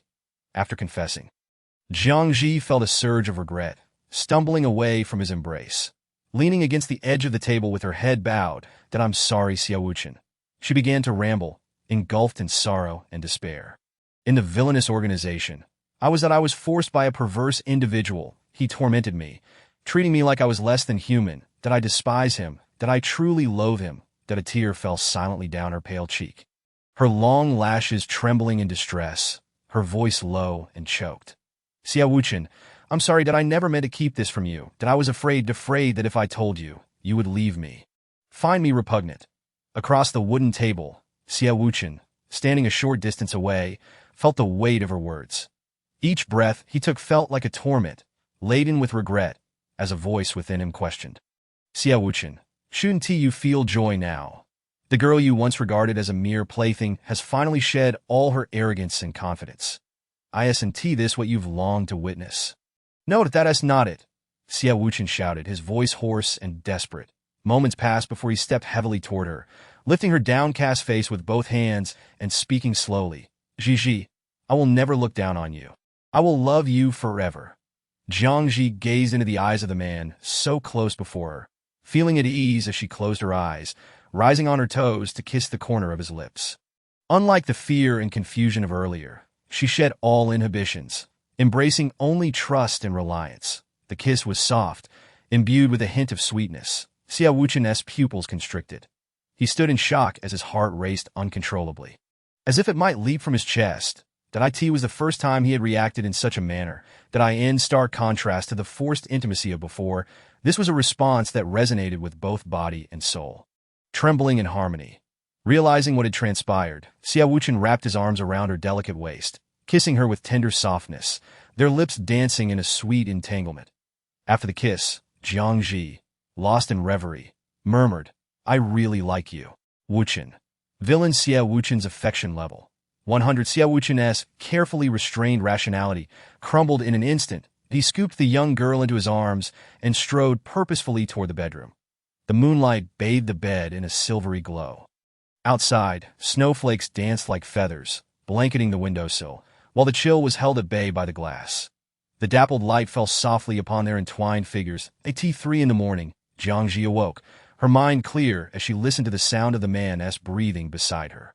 She quietly slipped out from under the covers and gazed at his handsome profile, a smile curling upon her lips, one filled with malicious intent. "Xie Wuchen, it's your turn now." Morning dawned, with snow swirling in the sunlight, creating a mesmerizing interplay. The asphalt road was piled high with snow, towering over the cars. Sitting in the passenger seat, Yu Xiaochun raised her hand, using her powers to clear the path, allowing for smooth travel. An eerie silence enveloped the vehicle until Luo Heng broke it. "Jiang Zhi, eat something." The AT's signal. Song Xiefeng reluctantly took a seat beside the girl, extracting an array of snacks from his space. "What would you like to eat?" Jiang Zhi glanced at the food in his hands and suddenly found it amusing. When she had traveled with them, seeking a basin of water to wash up, Song Xiefeng had dismissed her, citing the scarcity of water resources. Yet now he offered her food without her asking. She maintained her indifferent demeanor and declined, stating, "I don't need it." She never intended to accompany them to the laboratory. After leaving the cottage last night, her objective had been to find Luo Heng in order to fulfill her next task. And why had Xie Wuchen slept so soundly? It was all due to that drink. Chapter 54. The Manipulative and the Arrogant. 18. She had long since spiked the liquor, the effects delayed to avoid arousing suspicion in Xie Wuchen. Once the pleasures of the body subsided, he would succumb to the drug's influence, a special concoction designed to render him unconscious for 2 days. Thus, Jiang Zhi had to unveil the fragile veil that concealed their connection before he could come to. As the only 2 women in the vehicle, when Shuang received a nod from Luo Heng and, under their watchful eyes, settled beside Jiang Zhi. "You should eat something. The journey is long that if we encounter danger without having eaten, it could be too late." Jiang Zhi's attitude toward Wen Shuang was somewhat more favorable than towards Song Xiefeng. Casting a glance at the food in her hands, she declined, "I'm not hungry." When Shuang regarded her with a strange look, clearly taken aback by the extent of her transformation. The once willful and arrogant young lady had matured, her flamboyant aura now tempered into a composed demeanor. Exuding stability and humility, it was evident that her abilities had grown formidable, a testament to the countless zombies she had slain. When Shuang recognized that within this vehicle, perhaps no one could rival her. Respecting strength, when Shuang asked, "Jiang Zhi, could you share how you fared over the past 6 months?" Relying on her and Xie Wuchen, survival in this brutal world was exceedingly difficult. Jiang Zhi furrowed her brow, her tone unfriendly. "I cannot." When Shuang realized she had overstepped her bounds and awkwardly averted her gaze, "I apologize." Having been attentive to the commotion, Song Xiefeng could hardly contain his fury and immediately aimed his gun at her. Suddenly, a bullet whizzed through the back seat, striking Song Xiefeng's firearm and shattering it into pieces.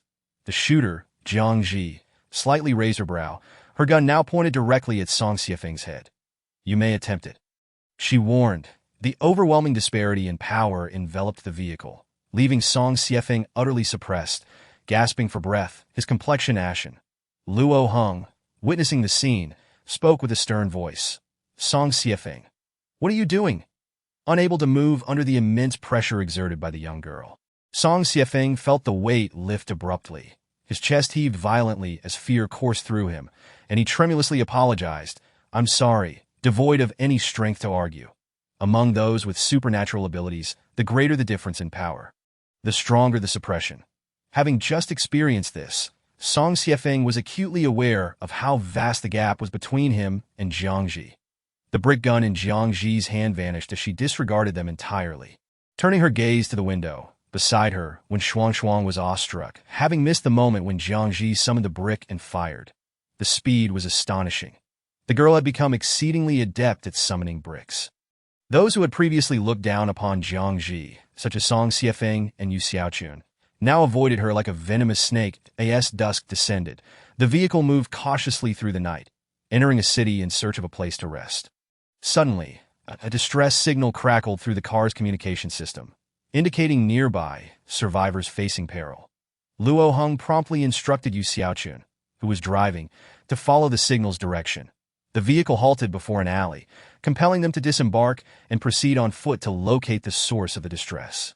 They had not taken many steps before spotting 3 humans hiding behind a wrought iron gate, while over a dozen zombies lurked outside, including 5 with supernatural abilities. These zombies were unable to scale the gate and could only attempt to force it open with their powers. As the gate threatened to give way, Luo Heng directed them to deal with the assigned supernatural zombies. When Shuang instinctively wanted to stay and protect Jiang Zhi, but soon recalled the latter's formidable abilities, prompting her to step back.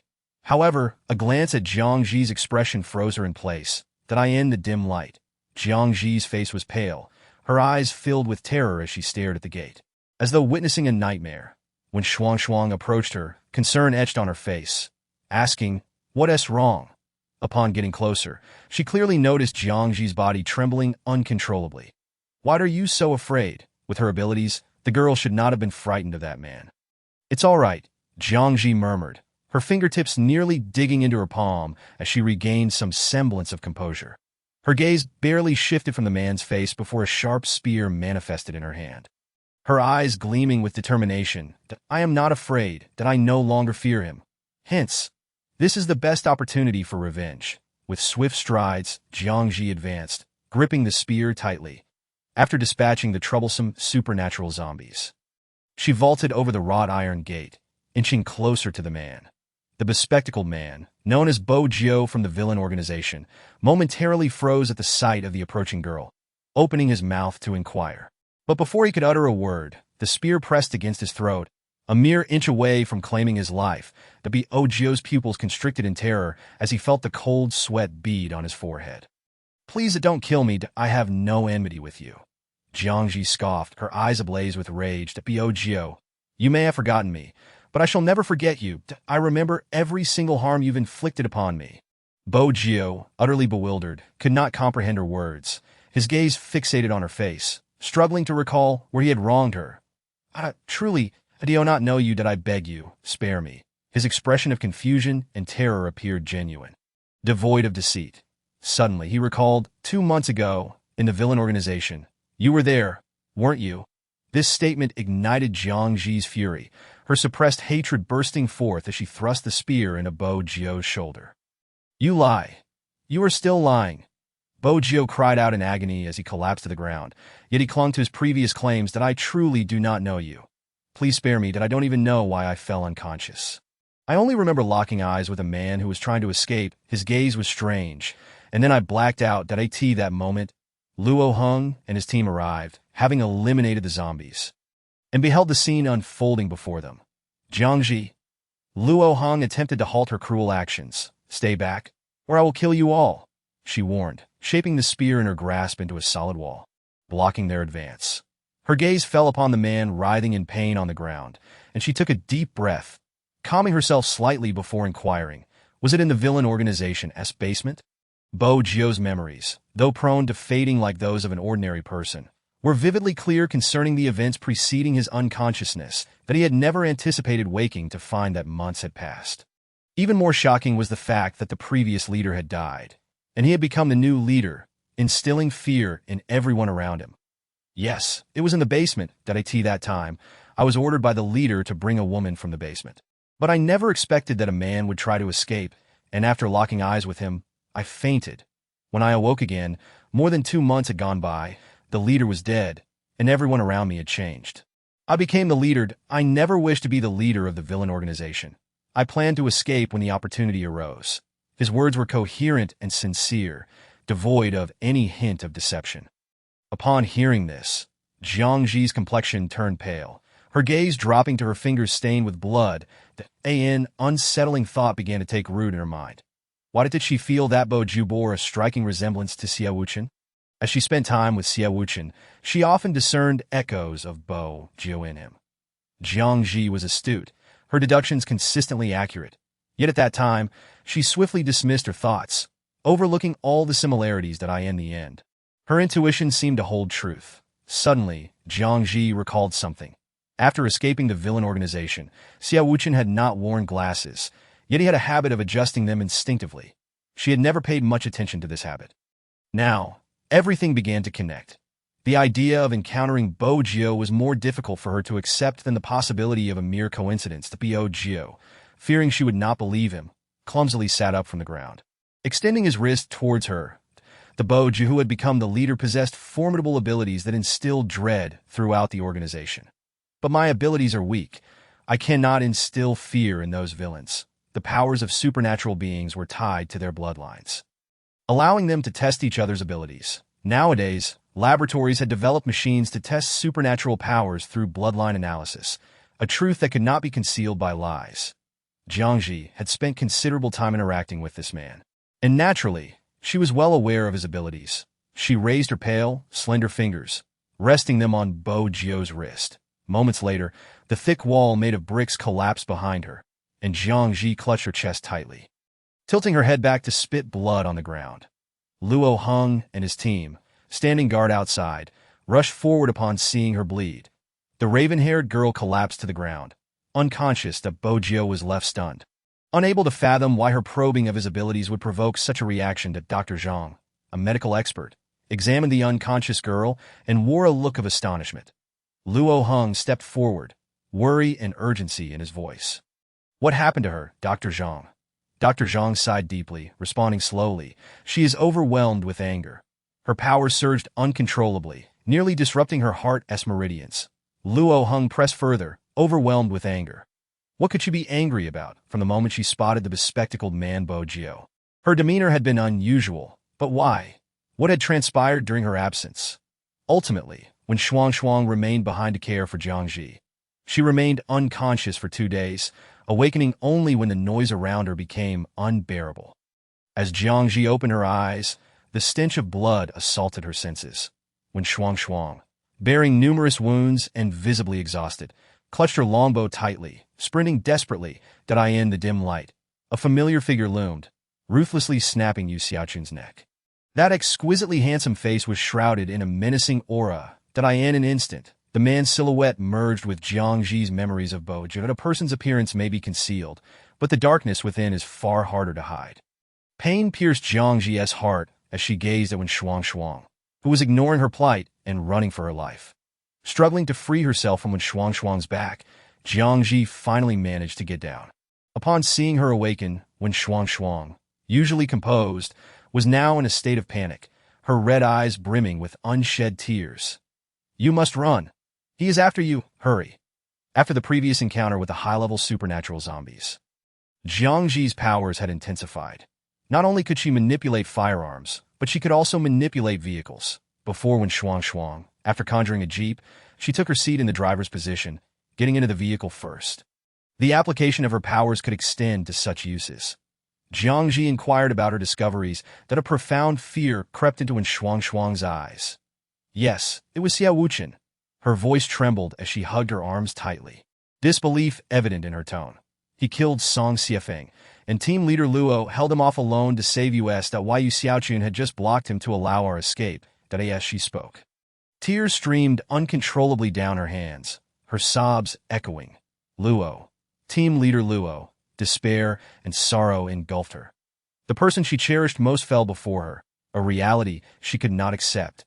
And there was Xiao Wuchen, masquerading as Bo Jiao. His previous kindness and gentleness were all a facade. Xiao Wuchen was, without a doubt, a demon. What shall we do now? She asked, when Shuang, recalling their mission, set aside her grief, pulling out a map from her pocket and presenting it to her. To the laboratory at the base. Jiang Zhi glanced at the map and immediately pressed down on the accelerator. The jeep, molded from bricks, sped forth, consuming no fuel, though it drained their mental energy. The journey was short. Yet with her current mental capacity, reaching the base posed a challenge, especially ensuring Xiao Wuchen did not catch up. They had not anticipated that before they had traveled far. The figure of Xiao Wuchen, who devoured speed abilities, blurred and rushed to block the jeep's path. Jiang Zhi stared at the man before her, her pupils widening.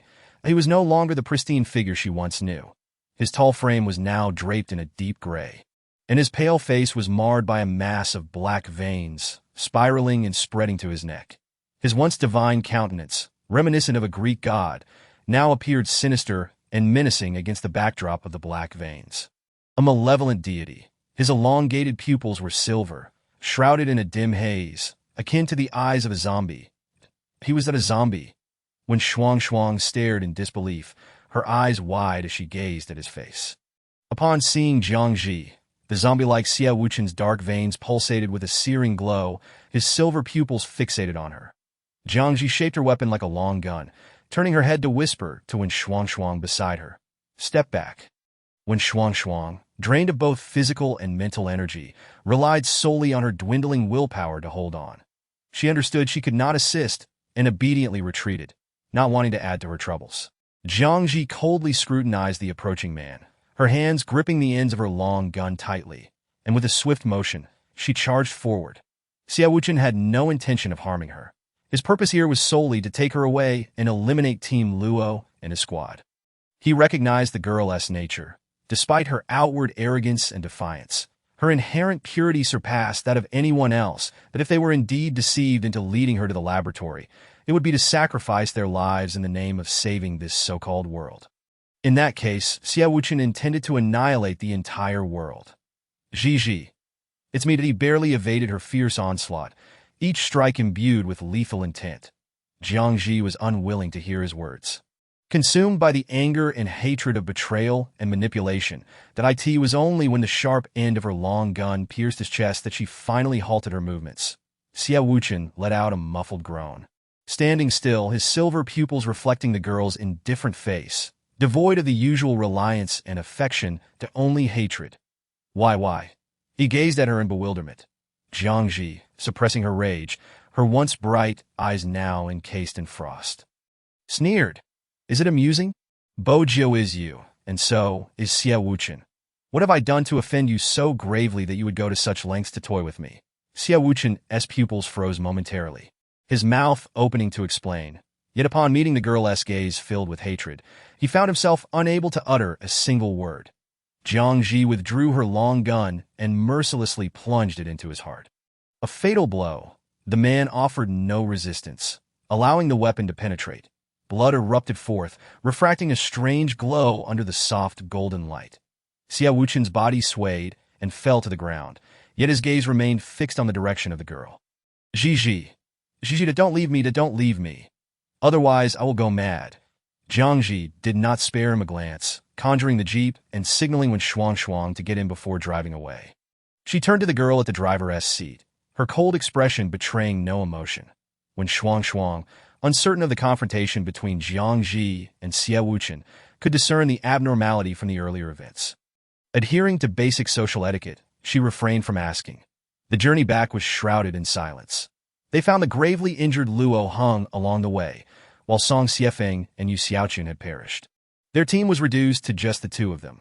Silently, when Shuang wept as she treated Luo Heng's wounds. After a night's rest, the vehicle halted outside the government base. Upon entering and undergoing health checks for any traces of the virus, a throng of people surged forward, encircling them. What happened to team leader Luo? God, how did he sustain such severe injuries? They hastily transported Luo Heng to the base hospital, while Jiang Zhi was assigned a place to stay. Parting ways with them. 777. Hatred value 0. Jiang Zhi pinched her sore cheeks, feeling taut and exhausted after a long day. Hearing the system's voice, her good mood instantly evaporated. I shot him twice, yet not even a single point of hatred. 777 could hardly believe it, doubting whether the host's shots were genuine, and sighed. The system's data is accurate. It cannot be wrong. This indicates that the antagonist Xia Wuchen does not harbor hatred for her despite her inflictions. After showering in her assigned quarters, Jiang Zhi lay on the soft bed, feeling like a dead fish. It seems this physical injury is of no consequence to him. The more Xia Wuchen loves her, the more guilt he will harbor. Hence, Xia Wuchen's hatred value would be difficult to increase. The following day, beeped at whale. The sharp siren echoed throughout the base, rousing the slumbering Jiang Zhi. Rubbing her head, she sat up. What is happening? The clock on the wall read 6:20. It was early and outside. Chaos reigned with hurried footsteps passing by in droves. Point 777 kindly explained. The antagonist Xiao Wuchen has summoned a legion of zombies to besiege the base. Scouts have brought word. The entire base is now in a flurry of preparations. Only the host remains leisurely in her routines while the outside descends into turmoil. Just as Jiang Zhi finished her grooming and was about to step outside, a knock echoed at her door. Upon opening it, she was met with the anxious visage of Wen Shuang. Having cared for Luo Heng all night, when Shuang was in poor spirits and hurriedly spoke, scouts have reported an A-level danger zombie tide advancing toward the base. The situation is dire. The higher-ups have ordered a transfer for you to protect Jiang Zhi. 2 team members have already fallen, Song Xiefeng and Yu Xiaochun. When Shuang could not bear to see further sacrifices and specifically requested orders from her superiors to ensure Jiang Zhi's safe passage to the laboratory. The laboratory was not far from the base. As long as they could safely escort her there, the world would be saved. Jiang Zhi nodded in agreement that in addition to Wen Shuang, the higher-ups dispatched a well-trained military unit to escort her securely to the laboratory. Just as they reached the front entrance, several panicked ability users rushed toward them, bearing grim tidings that no, we can't go out. The base is surrounded. When Shuang, devoid of her usual composure, rushed forward, seizing the wrist of an ability user. Her emotions frayed. Is it truly surrounded? Didn't the scouts say it wouldn't happen so soon? The ability user, filled with despair, nodded in affirmation. It's surrounded. The frontline scouts have all perished. And the information was deliberately misled by high-level zombies. When Shuang seemed like a beast cornered, struggling to contain her breakdown, murmuring helplessly, "How could this be? How could this happen?" Team leader Luo. Jiang Zhi overheard a shocking revelation from her. Luo Heng had contracted the zombie virus and was currently burning with fever, locked in a special prison. Should he transform, the guards would execute him on the spot. The speed at which an ability user turns into a zombie varies. The shortest time is 30 minutes. The longest is 6 hours, influenced by the ability user's powers. No wonder when Shuang appeared as though she had become a different person. Her beloved was ensnared in despair. And how could she remain detached? Just then, a cold voice resonated from above. Hand over Jiang Zhi. The zombie tide will disperse. The surrounding individuals exchanged bewildered glances, while only the military escorting Jiang Zhi and when Shuang wore expressions of shock. Gazing at Jiang Zhi clenched the brick in her hand, her delicate features suddenly contorted with indignation and hatred. The lives of thousands in the base could only be exchanged for hers. The higher-ups, upon hearing this news, immediately concurred. Even if Jiang Zhi's life could yield a cure for the virus, the entire base faced a crisis, rendering the question of whether to hand her over meaningless. The horde of zombies outside was overwhelming, and the ability zombies inside were innumerable. The ability users in the base could not withstand the onslaught. Surrendering Jiang Zhi was the most viable option. A military unit, the strongest in the base, arrived, appearing as an escort but effectively serving to escort her out the front door. "Please, Miss Jiang." Seeing this, when Shuang stepped forward in outrage, "No, she is the only one capable of developing the virus antibody. You cannot send her out." The chilling voice she heard unmistakably belonged to Xiao Wuchen. Xiao Wuchen's relentless pursuit left no doubt that he would never release Jiang Zhi. Several ability users advanced to restrain her. Jiang Zhi's gaze swept across each of their faces, her lips curling in a self-mocking smile. Throughout it all, they had never once sought her opinion, that in the end, she was merely a tool. Jiang Zhi shrugged off their hands. Her voice icy as she declared, "I will walk by myself." With that, she stepped out of the base, confronting the ominous mass of zombies before her. Above, the man with gravity-devouring powers stood at the boundary of light and darkness. Resembling a deity revered by countless corpses, that he spotted her instantly, leaning forward and approaching ever closer. The army behind him had already departed, leaving only Jiang Zhi. She gazed at Xiao Wuchen in the air, and with a brick transformed into a cannon, she aimed and fired. Yet, astonishingly, the cannonball seemed to vanish into a black hole, that as Xiao Wuchen's feet touched the ground, his silver-white pupils reverted to an abyssal black, with dangerous black veins spreading across his body. "Zhi," he called softly, laced with regret. "Everything that happened before was my fault. I am truly sorry. Can you forgive me?" His nonchalant tone, combined with his devilishly handsome visage, filled Jiang Zhi with revulsion. Xiao Wuchen, abandoned all hope. All her love had evaporated in the wake of his deceit, leaving only boundless hatred. That I know I cannot kill you, but asking for my forgiveness is akin to wishing for my death. Xia Wuchen's previous facade vanished entirely, his dark pupils reflecting a bottomless abyss. Swirling with terrifying and morbid desire, he raised a slender finger to touch her cheek, his deep voice dripping with sticky affection. Zhi, even if it means you will hate me, I will never let you leave me again. Jiang Zhi's body suddenly froze. His icy fingers grazed her cheek, sending tremors throughout her body, as if a venomous serpent had coiled around her, igniting a deep sense of foreboding. Xia Wuchen. Upon hearing her call his name, the curve of his thin lips widened, satisfaction evident as he leaned down, inhaling her unique fragrance deeply. Stay with me forever. Zhi. Chapter 57. Scheming Arrogance. 21. Having been abducted by Xia Wuchen, Jiang Zhi's mind was consumed with thoughts of how to accumulate her hatred points. This man was unlike the antagonists from the other worlds, whose hatred points were easily garnered. Xia Wuchen was burdened with guilt for all the harm he had previously inflicted upon her. Thus, no matter how she tormented him, it proved futile. Physical attacks were ineffective. She could only resort to magical means. Xia Wuchen had constructed a magnificent ancient European castle on a cliff overlooking the coast, a structure that defied gravity and logic as if plucked from a grand video game.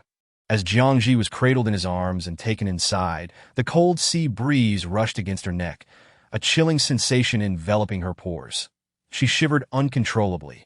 Noticing her discomfort, Xia Wuchen raised his finger, enveloping them in a translucent barrier that shielded them from the outside world. The cold faded, and the immobilized Jiang Zhi could only nestle against the warmth of his embrace. Upon entering the castle, he gently placed her on the sofa, but showed no intention of releasing her from his binding powers. Instead, he poured a glass of warm water and offered it to her lips. Jiang Zhi pressed her lips tightly together, turning her face away to avoid looking at him. Xia Wuchen narrowed his eyes, a hint of mockery in his expression, as he leaned closer, his lips brushing against her ear. Whispering, Zhi, I wouldn't mind sharing water with you. Jiang Zhi abruptly turned her head, casting a frosty glance at him. Xia Wuchen chuckled softly, his usual gentleness intact. I was just joking. The man, who appeared godlike, retrieved a vial of deep blue liquid from his spatial powers, its ominous hue evoking unease that he gently lifted one of her delicate white arms, a faint white light cascading down from above. Illuminating her porcelain-like skin, where faint blue veins surfaced, pulsating with vitality. Xia Wuchen, what are you planning to do? Jiang Zhi managed a voice, her pallid face bowed, anxiety evident in her expressive brows. Xia Wuchen's eyes darkened, filled with a sickly possessiveness, his lips curving upwards uncontrollably. From now on, Zhi will be mine, forever mine. The icy blue potion coursed through her veins. Jiang Zhi felt her body begin to transform. The abilities intertwined with her blood were being stripped away, breaking free. Pain enveloped her heart, causing tears to well in her eyes as she bit down on her lip, her exquisite profile half hidden in the corner of the sofa. Trembling uncontrollably, Xia Wuchen cradled her in his arms, his healing powers radiating warmth around them, swiftly alleviating the pain in her chest. Jiang Zhi succumbed to unconsciousness. The radiant light persisted until midnight before gradually dimming. Xia Wuchen released the girl from his embrace, staggering to his feet, the black veins around his eyes becoming increasingly pronounced in the light filtering through the window, revealing a grotesque clarity. The black veins spread across his body, even extending to the whites of his eyes, enveloping him in unbearable pain that he had long grown accustomed to it, and cast a fleeting glance at the girl on the sofa before turning to leave unsteadily. 5 days later, Jiang Zhi awoke, immediately sensing the absence of her abilities. She could no longer summon even a brick, reduced to an ordinary person. That vial had completely stripped her of her powers. Xia Wuchen had meticulously orchestrated this, intending to permanently confine her by his side. Jiang Zhi threw off the covers, her bare feet touching the floor, her legs giving way as she collapsed. She was utterly incapacitated. Xia Wuchen, she seethed through gritted teeth. The spacious room contained no one but her. Jiang Zhi quickly regained her composure, surveying her surroundings until her gaze landed on the floor-to-ceiling window, supporting herself against a chair. She slowly made her way to the window, Perhaps Xiao Wuchen believed she wouldn't awaken so soon. Or wouldn't think to escape from here? The window was entirely unprotected, facing the sea. Below lay a precipice, resembling an abyss. Should she leap, there was an 80% chance she would perish. Yet one must always take a gamble. Taking a deep breath, Jiang Zhi pushed open the window, laboriously raised her leg, and perched herself on the windowsill. Just then, hurried footsteps echoed outside the door, and the moment the door burst open, Jiang Zhi leaned back and felt as her body soared into the air. An overwhelming sense of weightlessness compelled her to hold her breath. Looking up, she was met with a familiar face. The dark-haired man raised his hand, releasing his gravitational powers. The sensation of weightlessness dissipated, and her body floated until landing in his embrace. Zhi. Once rescued, Jiang Zhi remained calm, casting him a fleeting glance before asking, "Do you like me?" Xiao Wuchen gazed deeply into her eyes. The profound affection within them laid bare that "I love you." Jiang Zhi burst into laughter, recalling his actions within the villainous organization, rendering the situation all the more ironic. The man who treated her as a mere plaything had fallen in love with his toy. "Xiao Wuchen, do you remember what you once said?" Xiao Wuchen's pupils constricted, yearning to draw closer, but she unflinchingly recoiled. He opened his mouth to apologize, but she preempted him. "That if you like me, does that mean I can ask you to do anything?" His elongated black eyes sparkled with intensity. "Apart from letting you go, I will agree to anything you ask." Jiang Zhi leaned back in her chair, crossing her legs, looking down at him. "All right. Bring some handsome men to my room. I want to see handsome men." The girl tilted her delicate chin, her alluring eyes sparkling with anticipation for handsome visitors. The light in Xiao Wuchen's eyes dimmed, as if submerged in winter snow. His previously gentle demeanor now veiled in frost. Noticing his prolonged silence, Jiang Zhi raised an eyebrow. "What? Unwilling?" Xiao Wuchen remained silent for a long while, and eventually, his deep-set eyes reflected the exquisite, languid girl before him as he took a step forward. Then halted, his voice heavy with a hint of vulnerability. Zhi, please don't provoke my anger." Jiang Zhi smiled sweetly, her gaze towards him icy. "Then aren't you fond of me? Why not fulfill my request?" Xiao Wuchen gazed adoringly at the fleeting smile on her face, his voice soft yet resolute. "You are mine." Jiang Zhi scoffed. "I belong to myself, not to you." Xiao Wuchen fell silent, seemingly disregarding her words. Unwilling to engage in further banter, Jiang Zhi got straight to the point. "That if you want me to forgive you, it's possible." Pausing for effect, she ignored the delight in his eyes and continued at a leisurely pace. "Eliminate the villainous organization, and I will forgive you." The villainous organization now held power equal to that of the base, committing heinous acts, with the majority of humanity having perished at their hands. This was her only wish before departing from this world. Chapter 58. Scheming Arrogance. 22. Revised and revisited. Upon hearing her demand, Xiao Wuchen's joy was palpable. The once ruthless and merciless man, akin to a malevolent deity, finally revealed a smile akin to that of a normal person. His gaze fixated on the girl before him, and he nodded vigorously. "All right, Zhi, wait for me," fearing a recurrence of the previous incident. He used his powers to envelop the entire castle in a seal, preventing her from leaping out the window or taking her own life. Before departing, he stood before her, his head bowed, and meekly asked, "Zhi, may I hug you?" Jiang Zhi scoffed. "Get lost." Xiao Wuchen's demeanor was despondent, his dark, tousled hair drooping limply over his brow, resembling a homeless puppy. The act of feigning pity was one he had mastered. Before he could fully comprehend the situation, she swiftly released his hand and stepped back, creating distance between them.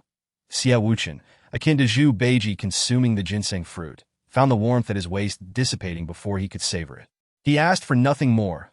Concealed beneath his dense, dark lashes, his eyes, deep and unfathomable, brimmed with ardent affection for the young girl. Soon, he composed himself and departed from the ancient castle. Once he was gone, Jiang Zhi retrieved a communicator from her pocket. It was a sophisticated device she had requested from Shuang at the base, boasting an extensive communication range and exorbitant cost, with only one pair existing within the entire laboratory. Jiang Zhi possessed one, while the other remained with Shuang.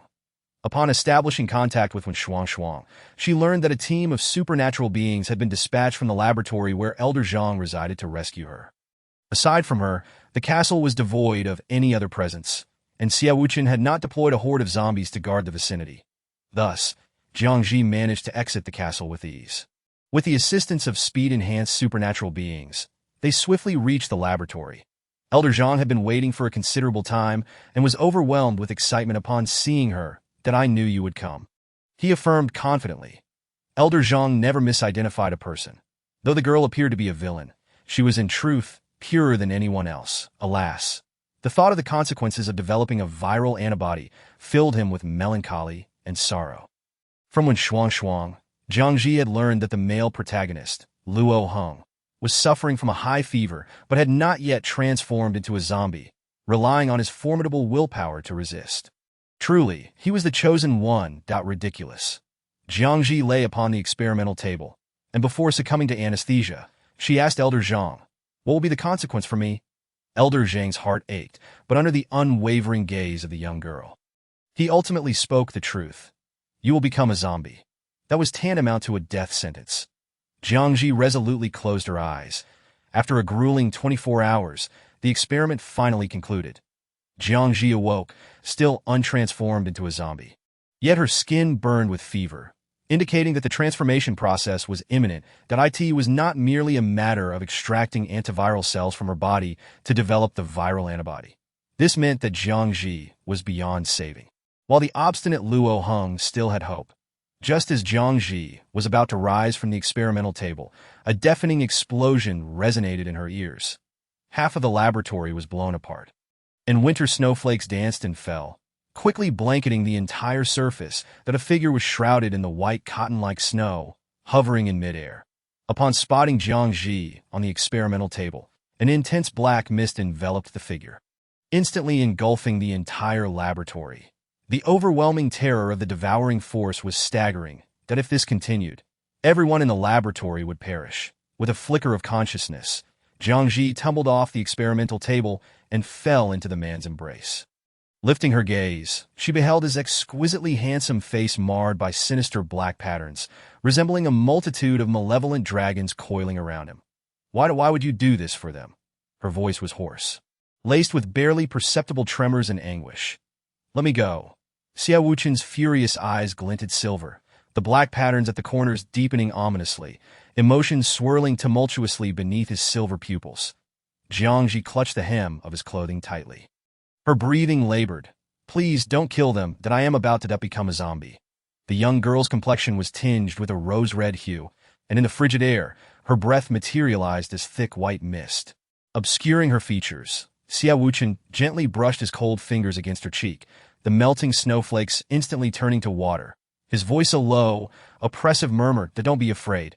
I won't let you leave me, that no one shall take you from my side."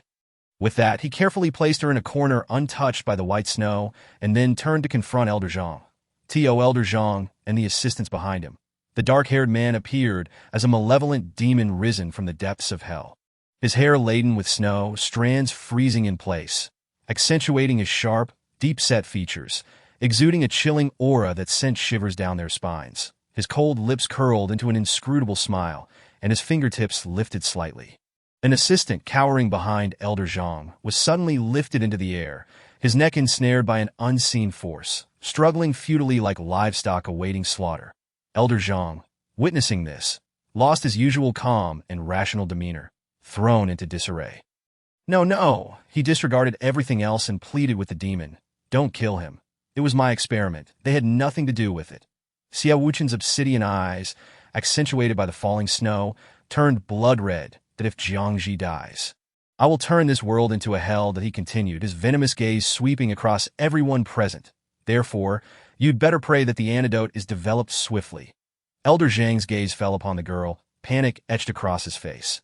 If she were still a supernatural being, I might have some assurance. But for some reason, the girl had transformed from a supernatural being into an ordinary person. Ordinary individuals possess a feeble resistance against the virus, scarcely enduring even an hour.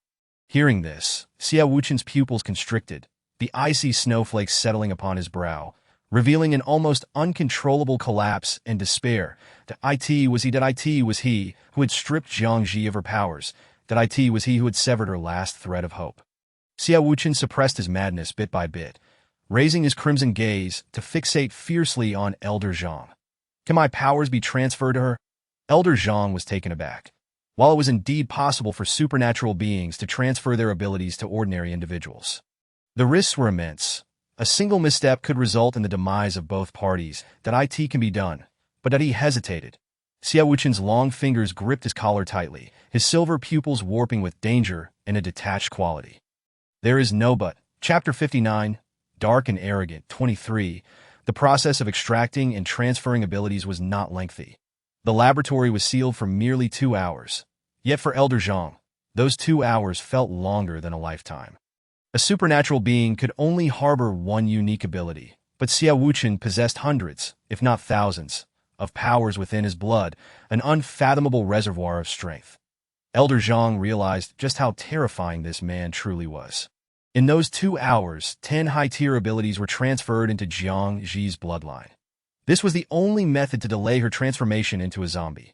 The antiviral experiment commenced, and Elder Zhang, along with all the assistants, entered a state of heightened tension, striving to complete the antidote before Jiang Zhi transformed. Xiao Wuchen held the girl closely, seated on the edge of the steps, allowing the snow to fall upon him as he gently urged her. Don't sleep, Zhi. Please don't sleep, that I beg you, don't sleep. The temperature within Jiang Zhi's body had yet to diminish. Although her innate abilities resisted the spread of the zombie virus, the pain was still excruciating. She longed to escape this torment, her hand, resting on his knee, slowly clenched tighter, her pale lips barely moving. Kill me, please, that it hurts so badly. The relentless agony inflicted by the zombie virus coursed through her body, her eyes glistening with tears that quickly froze in the frigid air. The snowfall intensified, yet the snow that should have fallen upon her was shielded by him. Xiao Wuchen's silver pupils trembled, his expression revealing a rare sense of panic and helplessness. That no, Zhi, it will be all right soon. The antidote is almost ready. That it won't hurt anymore, I promise. After recently extracting abilities, Xiao Wuchen raised his finger to wipe the blood from the corner of his mouth. His voice soft and soothing, radiating a light of healing energy.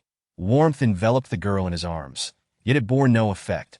The pain from the zombie virus was insurmountable, impervious to his powers.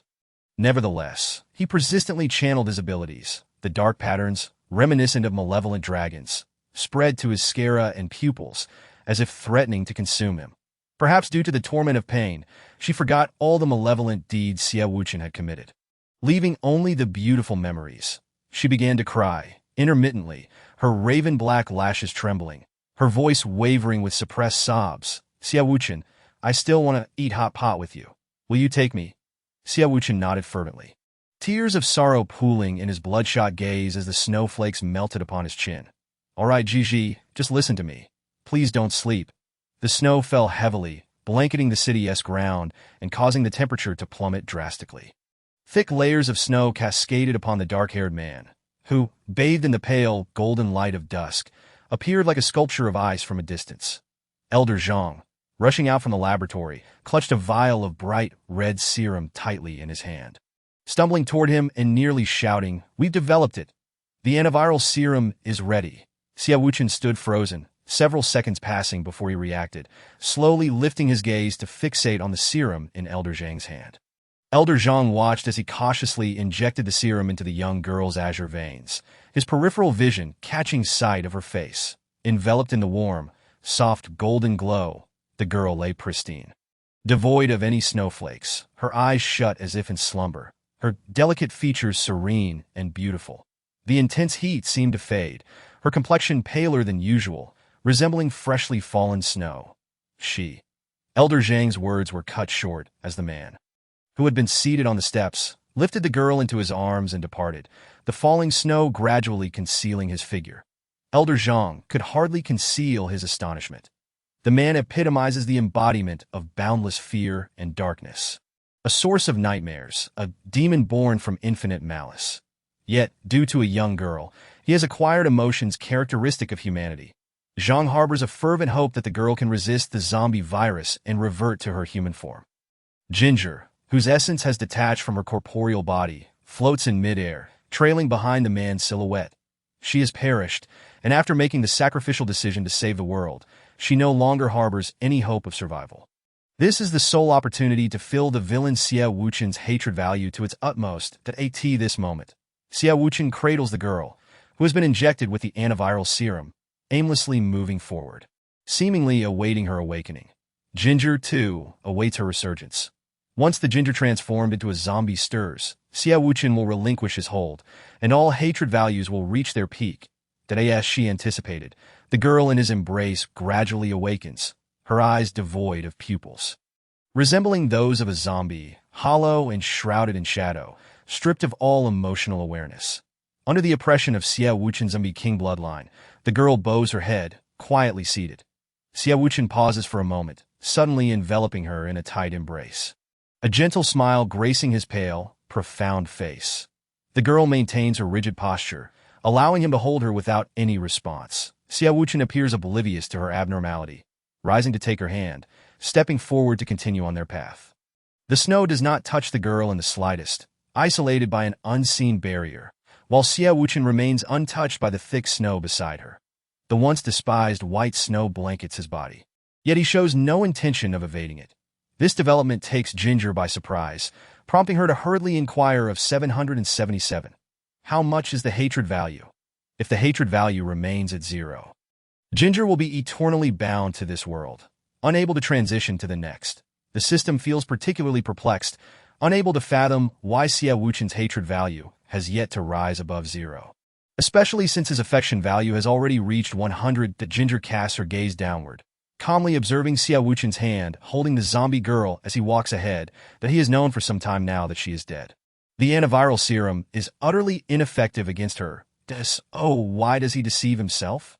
As a soul, Ginger has lingered in this world for 2 months. During this period, Xie Wuchen seems to have grown accustomed to the shell of the girl, accompanying her to various places. Gradually, the hatred value begins to rise unexpectedly, climbing from 0 to 10, then 20 until it reaches 90. A hot pot, prepared over a week, is laid out on the table, while outside a blizzard rages. Yet the special barrier enveloping the house keeps the cold at bay, creating a warmth akin to air conditioning. The zombie girl sits quietly at the table, her face expressionless, as lifeless as a doll. Her snowy eyes staring blankly ahead. Flames dance in the stove, a pot bubbling over, ethereal white mist swirling upwards, the aroma of the hot pot base filling the room.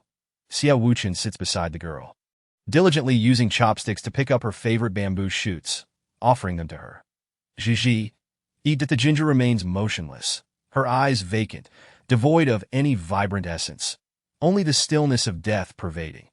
After a prolonged silence, the bamboo shoot slips from the chopsticks, clattering onto the table, while the howling winds and snow outside sound like cries, seeping into the room. Xie Wuchen sets down his chopsticks, kneeling before her, raising his brows slightly, his smile unwavering. Gigi, can you speak? Please don't be angry with me. Gigi, talk to me.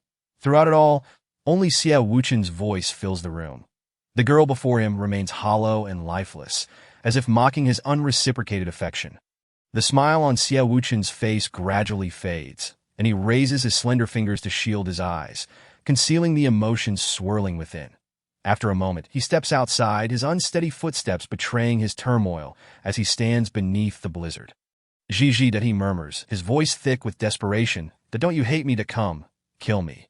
From the instant she opened her eyes, Xie Wuchen knew she was no longer there. He had never realized how cowardly he could be. So afraid that he would blind himself to the truth, refusing to believe she had truly left him. It is unclear when he began to abandon his desire to annihilate the world. He longs to stay by her side, to gaze at her, to converse with her, to see her smile. Even knowing that he would only sink deeper into despair, he willingly embraces it. If one were to ask Xie Wuchen what he regrets most in his previous life, it would be imprisoning and tormenting her within the villainous organization. If there is a next life. Gigi, wait for me. Xie Wuchen raises his hand to cover his heart, despair and pain intertwining in the depths of his dark eyes. His brows furrowing as his powers surge, the black patterns rising to the surface of his skin, darkening as the energy fluctuates. From before him, Gigi leaps down, her gaze unfamiliar, as if she does not recognize him. Meanwhile, Ginger, witnessing this scene from midair, hears the system's notification. Villain Xie Wuchen's hatred value has reached 100. Gigi, you're still here, right? Xiao Wuchen suddenly looks up, his eyes ablaze with an extreme ecstasy and desire. We will meet again, no matter where you flee. I will find you. As Ginger departs from the world, she hears those words. You will always be mine. The voice is laced with a chilling intensity. Wrapped in a thick, morbid affection, I end the Imperial Military Academy's new year. An opening ceremony is underway, teeming with students, the number of new enrollees setting a historical record, all seated in neat rows. The principal delivers a passionate speech. Fervent and stirring, causing many freshmen to blush with excitement. Finally, the student council representative, Lu Chun, takes the stage, and the audience falls silent, all eyes fixated on the podium. Surprisingly, it is not the Alpha Leaderboard's top contender. The esteemed Jing Song, who speaks to "Do you know Jing Song?"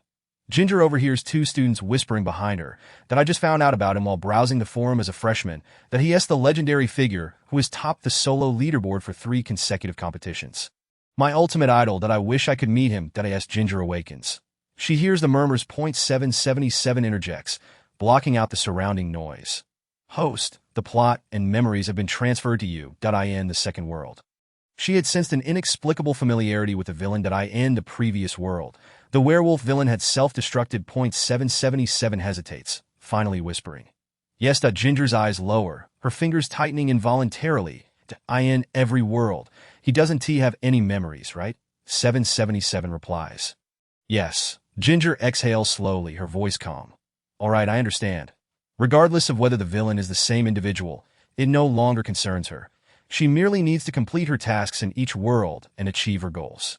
Everything else is inconsequential. Ginger's demeanor returns to normal, her eyes curving as she lies back to absorb the plot and memories of this world. In this interstellar realm, technology is remarkably advanced, and due to the relentless onslaught of the insectoid species, planets are embroiled in ceaseless conflict. Military academies are burgeoning, with the Imperial First Military Academy standing as the pinnacle among them, requiring exceptionally high scores and physical capabilities for admission.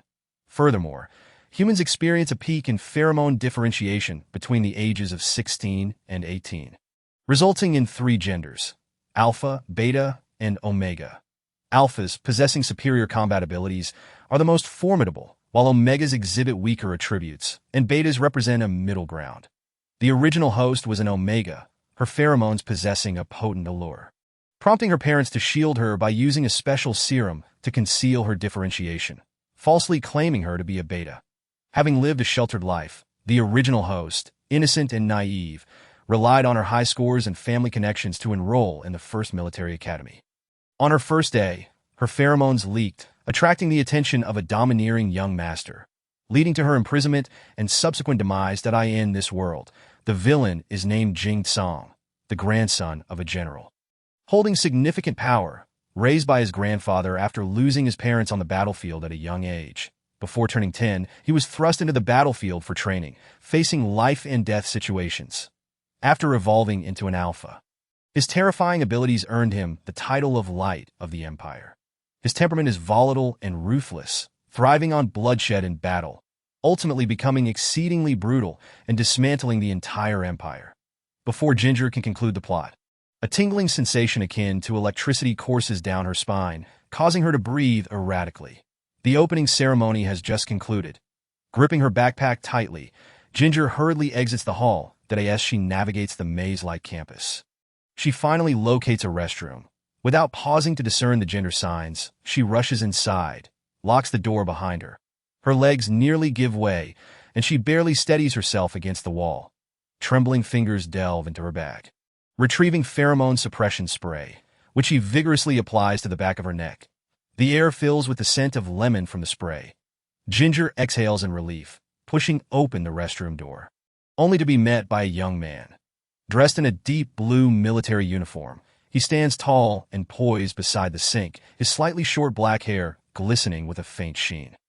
His sharp brows and eyes exude an air of aggression, and his strikingly handsome, angular face captivates the onlooker's attention. A cigarette rests between his fingers, the curling smoke obscuring his dark and narrow gaze. The corners of his eyes slightly raised, emanating a sense of danger and restlessness. Chapter 61. The Fierce Alphac's Delicate Beauty, Omega 1. Above his head, for striking golden characters emerged. World villain. Fate can be unexpectedly sudden. A mere trip to the restroom could lead one to encounter a villain that if only she were not in the alpha restroom, it would be even more perfect. In the poorly ventilated restroom, a faint scent of smoke lingered, curling towards her nostrils and filling her lungs. The pervasive smoke made Jiang Zhi cover her chest, coughing uncomfortably, her long, dark, slightly curled hair cascading down to obscure her delicate features. The young man leaning against the sink, disturbed by her sound, slightly raised his heavy brows and cast a sidelong glance her way, his thin lips parting with a cold command, "Leave." Jiang Zhi was momentarily taken aback, biting her lip in a mix of anger and grievance, turning to leave. Just then, several footsteps and laughter echoed from outside. "Did you see? There are so many Omegas among this year's freshmen that I spotted a particularly attractive Omega freshman. I'm going to get her phone number, Well, let me see." Jiang Zhi quickly turned back, hurriedly approaching the dark-haired youth, her voice trembling with suppressed anxiety. "See, classmate, please don't tell them I'm in here." The young man, having just extinguished his cigarette, caught a whiff of a faint fragrance that dispersed the smoky scent in the that was reminiscent of unblossomed peach blossoms, infusing the crisp spring rain.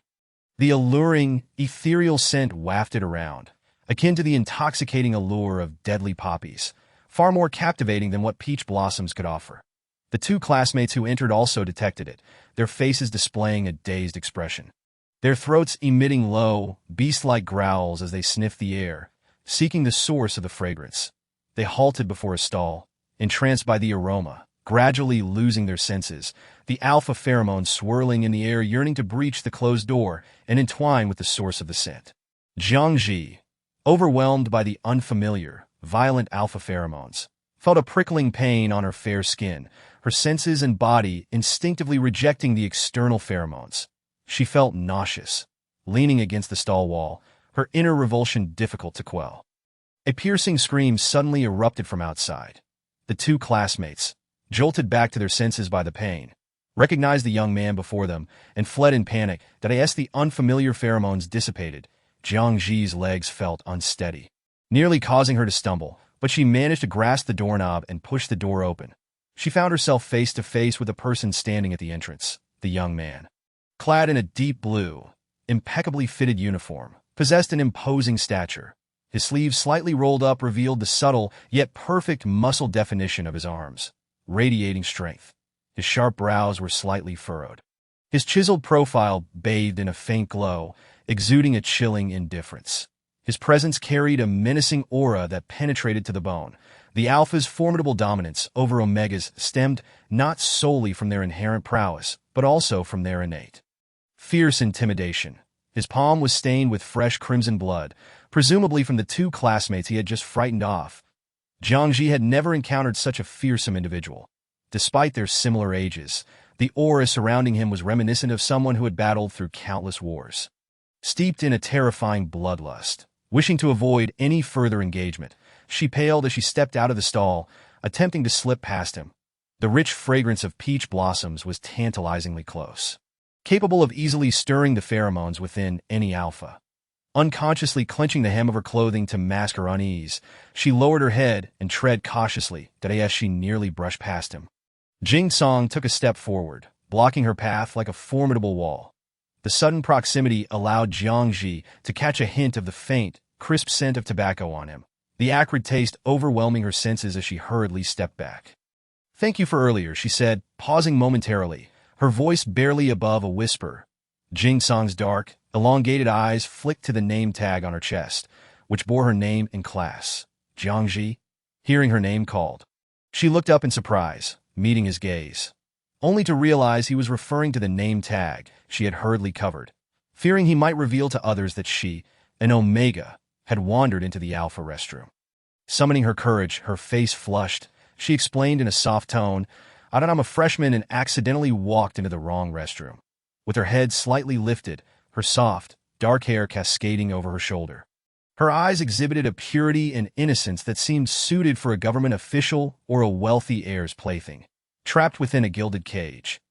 Jing Song suppressed the darkness in his gaze, his brows tinged with a mix of nonchalance and impatience as he pulled out a cigarette, casually placing it between his slender fingers, his lips curling into a nonchalant O, seeing him about to light the cigarette again.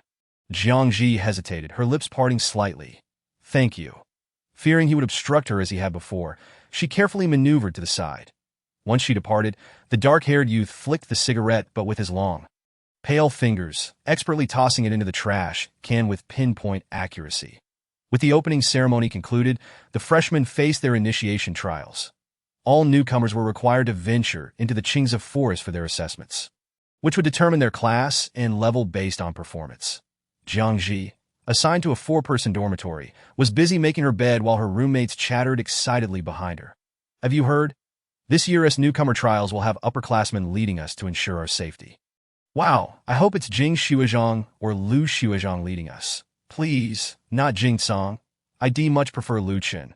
What is wrong with Jing Song?" The short-haired girl with glasses whispered conspiratorially, "That one's notoriously fearsome. With a terrible temper that I heard just recently, a student accidentally bumped into him and nearly got beaten to death. His family background is mysterious. He wields immense power in City A. Even the imperial family must bow to him. Those who offend him rarely have a good ending." The other roommates gasped in awe. The conversation shifted to Jiang Zhi, the sole beta among the 4 in the dorm, while the others were omegas.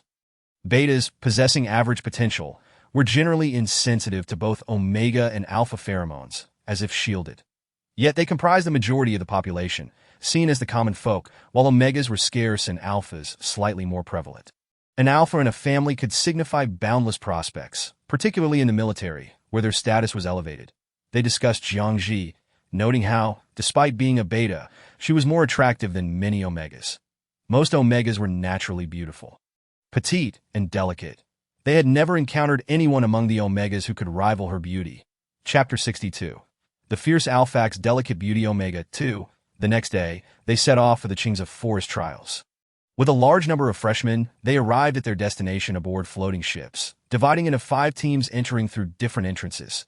The beta instructor introduced the trials, clarifying that due to the differing ABO physical traits, the locations for omegas were comparatively simpler, while the alpha trials were more challenging, with betas facing equal difficulty. In the forest, acquiring 10 red flags would signify passing the trials, with the flags needing to be collected from E-level mutated animals.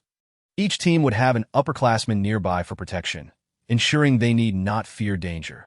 They awaited the arrival of their protector before entering the forest. After approximately 10 minutes, their guardian finally arrived. Clad in black, the brim of his hat obscuring half his face as he silently leaned against a sturdy tree trunk. The beta instructor, spotting the newcomer, wiped the sweat from his brow, taken aback by their luck in drawing such a significant figure. He just wanted the trials to conclude smoothly without any incidents. Standing amidst the crowd, Jiang Zhi tilted her head slightly, gazing at the indistinct figure atop the towering tree that a sense of familiarity washed over her. Following the crowd through the entrance, they soon dispersed, each seeking their respective red flags. Jiang Zhi, with her keen sense of direction, stood before a distinctive towering tree, tightly gripping the map with her slender fingers. Carefully observing her surroundings, upon locating 10 red flags, she would need to traverse the forest to reach the endpoint. After a moment's hesitation, she picked up a fallen twig, twirling it before casting it aside. Noticing the direction it pointed, a smile graced her lips, the dappled sunlight filtering through the leaves creating a shimmering effect. She followed the path indicated by the twig. The dense woods loomed overhead, the pale golden sunlight filtering through the branches, casting fragmented shadows across the ground. The air was filled with the refreshing scent of grass and earth, invigorating her senses. The girl strolled leisurely, holding the twig while occasionally glancing at the map. Meandering through the lush greenery, fortuitously, as she walked, a mutated creature delivered a vividly red flag directly into her palm. The sizable mutated rabbit, with its large, glossy ears, playfully lay at her feet, seeking affection from a young age. She had noticed that animals were instinctively drawn to her, regardless of how fierce they might be. Thus, during this trial, she felt no apprehension. "Big rabbit, could you guide me out of the forest?" she inquired. Upon hearing this, the rabbit nodded eagerly, ready to lead her. However, suddenly, the rabbit seemed to sense something alarming, for bristling as it bolted away in a flurry. Upon witnessing the scene, Jiang Zhi surveyed her surroundings. her peripheral vision catching a glimpse of a dark figure crouched atop a towering pine tree not far away. The brim of his hat slightly lifted, revealing a sharp, angular jawline that an aura of danger emanated from him, causing the nearby animals to shy away in fear. It was likely he who had frightened off the large rabbit. Jiang Zhi's expression turned blank for a few seconds. She pressed her lips together and, with hesitant steps, approached the base of the pine tree. Tilting her head slightly, she hesitated before raising her hand and giving him a small wave. Could you please refrain from being here? He need not protect her. He could offer his protection to others instead. Otherwise, any mutated creatures wishing to approach her would be driven away. Just as her words fell, the figure in black leaped down, landing directly in front of her. The gust of wind ruffling the soft curls of her ebony hair, startled. Jiang Zhi instinctively took a step back, her voice, clear and pure, tinged with a hint of admiration. How did you jump down like that? To leap from such a height without a scratch, truly impressive for a senior. The man in black possessed deep, shadowy eyes, and his voice carried an oddly mechanical quality, as if altered by some special device. I can escort you out. Jiang Zhi's eyes curved softly as she gently declined. No, thank you. Upon finishing her words, a vivid blush crept across her fair cheeks, and with a touch of excitement, she exclaimed, Senior, you are amazing. Jumping down from such a height without a hitch. She suddenly leaned closer, her cascading dark hair brushing against his chest, her eyes sparkling with a brightness that mirrored the vast galaxy. A faint scent of peach blossoms wafted through the gentle breeze, lingering tantalizingly at his nostrils. The man in black took a step back, and in the blink of an eye, he vanished from her view. Is it not permissible to offer compliments? Villain Jing Song's favorability level. 60. This villain's favorability was remarkably easy to cultivate, a stark contrast to Xia Wuqing from the previous world, who was miserly in granting even the slightest favor. Suddenly, 777 appeared. Host, the more easily a villain's favorability is cultivated, the more dangerous they are. Although the villain's memories are sealed, the experiences of numerous B-worlds have etched their feelings for the host into their very bones. Into their souls, what first surfaces will only be a morbid, obsessive desire for possession. In simpler terms, the quicker the favorability grows, the more unhinged the villain becomes. Jiang Zhi huddled her slender shoulders and sighed softly. Seven brother, do not frighten me. I am scared. 777 paused momentarily. Do not worry, the villain will not harm you for now. But what the future holds remains uncertain. Upon successfully reaching the trial's conclusion, a considerable number of participants had already gathered. Most alphas were present, and all omegas had arrived, leaving only a few betas that asked the first beta to reach the finish line. Jiang Zhi felt utterly inconspicuous and sought a cooler spot to lie down and wait. She had barely settled when a voice echoed above her. Are you a beta? Jiang Zhi opened her eyes and discerned the boy before her. His silver hair stood out strikingly, his features deep and mixed. His complexion pale to the point of translucence. His slightly upturned peach blossom eyes exuded an ambiguous allure, reminiscent of a captivating figure from ancient Greek mythology. Clad in a deep black military-style uniform reserved for the imperial family, he was a vision of beauty, even surpassing that of most girls. It could only be the supporting character, Rong Qingzhou. I noticed you were the first beta to reach the finish line. Quite impressive. Rong Qingzhou's every gesture radiated nobility and grace. Reminiscent of European aristocracy. One would never guess he was a ruthless alpha beneath that in the narrative. His role was minimal. As a newcomer and the least favored prince of the imperial family, he deceived everyone with his appearance until the invasion of the insect tribes forced him into rebellion, nearly plunging the empire into ruin through an alliance with the enemy. Yet, Jiang Zhi could not fathom why he would greet her, given that they had never interacted in the storyline. Chapter 63. The Ferocious Alpha and the Delicate Omega 3. Jiang Zhi was momentarily taken aback by his stunning visage, reluctantly tearing her gaze from his entrancing deep blue eyes. With a soft smile, she awkwardly replied, Thank you. Rong Qingzhou, radiating warmth akin to early spring sunshine, settled beside her, the dark gold patterns of his attire catching a glimmer of light. I, too, am a newcomer of the same cohort. My name is Rong Qingzhou. May I know yours? The silver-haired prince's demeanor was approachable, his casual attitude dispelling Jiang Zhi's inner tension. Captivated by his slightly longer silver hair, she blinked curiously and softly replied, My name is Jiang Zhi. Most individuals in the empire possess black hair, with a handful having brown, while some opted for dyed hair in salons. She had yet to encounter anyone with pure silver hair like his. Sensing her gaze, Rong Qingzhou's gentle expression shifted slightly, and he inquired, "Do you also see me as a monster?" "Monster? Why would you be considered a monster?" Jiang Zhi shook her head in a fluster, perhaps too eager to clarify, her words tumbling over one another. "How could you be a monster? You are undeniably beautiful, like the legendary elves that in Norse mythology. The lovely elves with silver hair and long ears symbolize beauty and sanctity." Rong Qingzhou paused for a moment before bursting into laughter, his mirth drawing the attention of several individuals nearby, some of whom recognized him as a scion of high-ranking officials, an alpha more beautiful than any omega. What a disgrace. Look at him, reduced to flirting with a beta. What a fall from grace. Indeed, no omega would ever look his way. The conversation naturally reached the ears of nearby AOs, who cast strange glances at Rong Qingzhou. At this moment, most participants had reached the finish line, including Jing Tsang, who immediately spotted the girl chatting amiably with the Imperial 7th Prince. Rong Qingzhou, everyone else. She was merely a beta, yet those who laid eyes upon her couldn't help but be drawn in. Jing Tsang's gaze darkened as it swept over the girl with a complexion as white as jade and a radiant smile, her sparkling dark eyes glimmering with light that an inexplicable dark desire surged within him. He wanted her. Previously, only the thrill of battle could excite him. The presence of any omega, no matter how alluring their pheromones, would only provoke his violent instincts to kill. But she was different than on the day of the opening ceremony. Having just returned from the battlefield where he had unleashed his pent-up bloodlust, he sought solace in a restroom to quell the aftermath, but he never expected to encounter her. The intoxicating pheromones permeating the restroom were enough to drive any alpha into a frenzy, compelling them to devour and possess her. Unlike the pheromones of other omegas that ignited his murderous rage, hers was like the most potent poison, akin to the poppies of the river Styx, luring him into an abyss. Even a mere trace of her scent lingering in the air rendered him nearly incapable of restraint. Yet, she remained blissfully unaware that an A-class beast has appeared.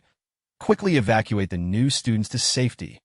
An urgent voice crackled through the earpiece as the ground trembled violently, a terrifying aura sweeping over, causing some of the weaker new students to faint that a rift opened above them, resembling a tear in space, revealing an abyssal darkness. Upon seeing the rift, the new students scattered in panic. Jiang Zhi and Rong Qingzhou were separated by the fleeing crowd, the tremors further disorienting them as they lost their sense of direction. Jiang Zhi looked up to find a pair of menacing crimson eyes peering out from the rift, locking onto her with an eerie intensity that it was an A-class beast with a considerable intelligence that had used spatial teleportation to arrive here. Upon meeting its gaze, her heart raced. Why was it fixating on her among so many? 777. The original host possesses an unfortunate constitution. Jiang Zhi. But the beast broke free from the rift, revealing its grotesque form. Reminiscent of a creature from a horror film.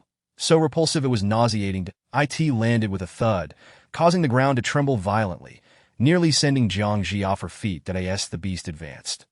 Poised to consume her whole, Jiang Zhi's face paled, paralyzed in fear and forgetting to escape.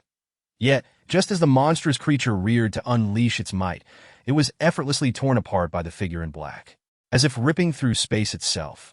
The beast's blood rained down like a deluge, and the man before her removed his hat, revealing a head of raven-black hair and a tall, imposing silhouette, shielded by a protective barrier. Jiang Zhi felt her cheeks flush slightly upon seeing the young man, her clear eyes sparkling with starlight, the moment she recognized the face of the man who had led the team. Her words faltered unexpectedly. She had not anticipated that the senior in charge would be the same young man she had encountered in the restroom. Jing Tsang raised an eyebrow, his voice low and languid. "Do you not remember me?" Their first encounter had been fraught with an air of cold menace that instilled unease, keeping others at bay. Yet now, he appeared slightly more friendly, though the underlying malice remained palpable. Jiang Zhi felt a twinge of fear toward him, especially after witnessing him effortlessly dismantle the giant beast, her complexion having turned ghostly pale as she nodded vigorously. "Yes, I remember." The beast's blood poured down like a torrential rain, the protective barrier dissipating, and a strong metallic scent quickly filled the air. Jingsong inhaled the metallic scent of blood, a flicker of delight crossing the depths of his dark eyes, as his brows and eyes softened slightly. Settling his gaze upon the pale visage of the girl before him, "I have saved you twice." Jiang Zhi paused for a couple of seconds, only to realize which two instances he referred to, once in the restroom, and now again. She unconsciously clenched her fingers, stammering softly, thank you." How could Jingsong let her off so easily? He stepped closer, nearly brushing against her snow-white earlobe, his tone languid and slow. "Is that all? Just a thank you, no repayment?" The warm breath grazed her earlobe, causing Jiang Zhi to shudder, her shoulders trembling as she awkwardly retreated a few steps. Her starkly contrasting eyes glistened with unshed tears, the cool breeze tousling her dark hair, lending her an air of helplessness. How can I repay you?" Jingsong scrutinized her for a long while, his Adam's apple rolling slightly. Ultimately, under her increasingly anxious gaze, the words he intended to utter swirled within his mouth. "Treat me to 2 meals." Upon hearing this, Jiang Zhi exhaled in relief, the corners of her eyes lifting as she smiled. "All right." Jingsong's gaze lingered on her smile. His heart was a tumult of unquenchable desire, more fervent than the urge to kill. He longed to see those eyes filled with tears, to embrace her fiercely, to ravage her. Yet, reason prevailed he needed to take it slow, lest he frighten her. Chapter 64. The Tyrannical Alpha X Tender Beauty Omega 4, Classmate Jiang. Rong Qingzhou hurried over, his expression fraught with worry. "Are you all right?" The boy, arriving late, appeared somewhat disheveled, his school uniform marred with bloodstains. The senior Jiang Zhi had mentioned stood clad in a jet-black combat uniform, facing away from him, yet Rong Qingzhou recognized him. After a moment of hesitation, he politely greeted, "Thank you, Senior Jing, for your timely rescue." The boy exuded an air of nobility, honed by his upbringing in the imperial palace, his demeanor neither subservient nor arrogant, as he offered a slight bow. Jingsong lazily lifted his eyes, casting a nonchalant glance in his direction, a scoff escaping his lips. "When did I save you?" His words were sharp and devoid of mercy. Rong Qingzhou remained oblivious, his expression warm and refined as he slightly nodded. "Senior Jing saved my friend. So naturally, I must express my gratitude." "Friend?" Jingsong's tongue grazed the roof of his mouth, a chilling malice creeping into his gaze, his murderous intent rising like a tide as his long fingers idly caressed the bloodied blade at his waist. Noticing the tension between them, Jiang Zhi spoke up in confusion. "We should go." The trial had concluded, and the ferocious beast had been dealt with. Lingering too long would invite questioning. Jingsong glanced at the girl, then lowered his eyes, slipping his hands into his pockets, his form flickering before vanishing from their sight. Once he was gone, Rong Qingzhou's expression tightened slightly as he asked, "Do you know him, Jiang Zhi?" Her face a portrait of bewilderment, her eyes bright and clear as they reflected the twilight's glow, replied, "He saved me before, but I don't even know his name." Rong Qingzhou sighed lightly, his tone earnest. "His name is Jingsong. He is a prominent figure at our school. Many Omegas who have approached him have had their glands removed and fed to the beasts he keeps at home. No one dares to get close to him. He is a fearsome individual. Classmate Jiang, you must avoid entanglements with him. The Omega's glands are located at the nape of the neck, a physiological organ of the O, releasing pheromones during their heat cycle, necessitating marking by an alpha. There are 2 types of marking, temporary and permanent, that to conceal her Omega identity. Jiang Zhi's mother fed her a medication that could temporarily alter her gender to beta, dulling her reaction to alpha pheromones and masking her own scent from others. Jiang Zhi's complexion paled, her lips crimson and trembling as she bit down lightly, shivering in fear. "How do you know this?" To strip an Omega of their glands by hand, was that not a monstrous act? Rong Qingzhou found satisfaction in her reaction.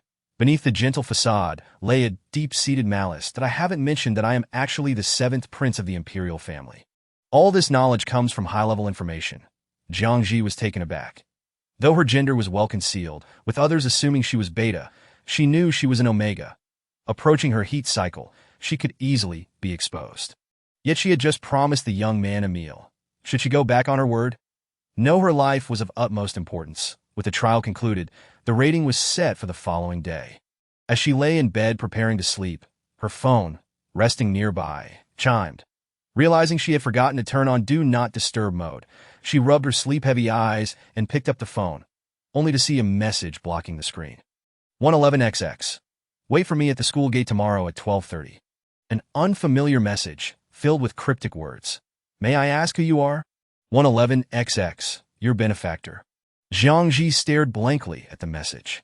Suddenly realizing who it was, her mind jolting awake, that it was Jing Tsang.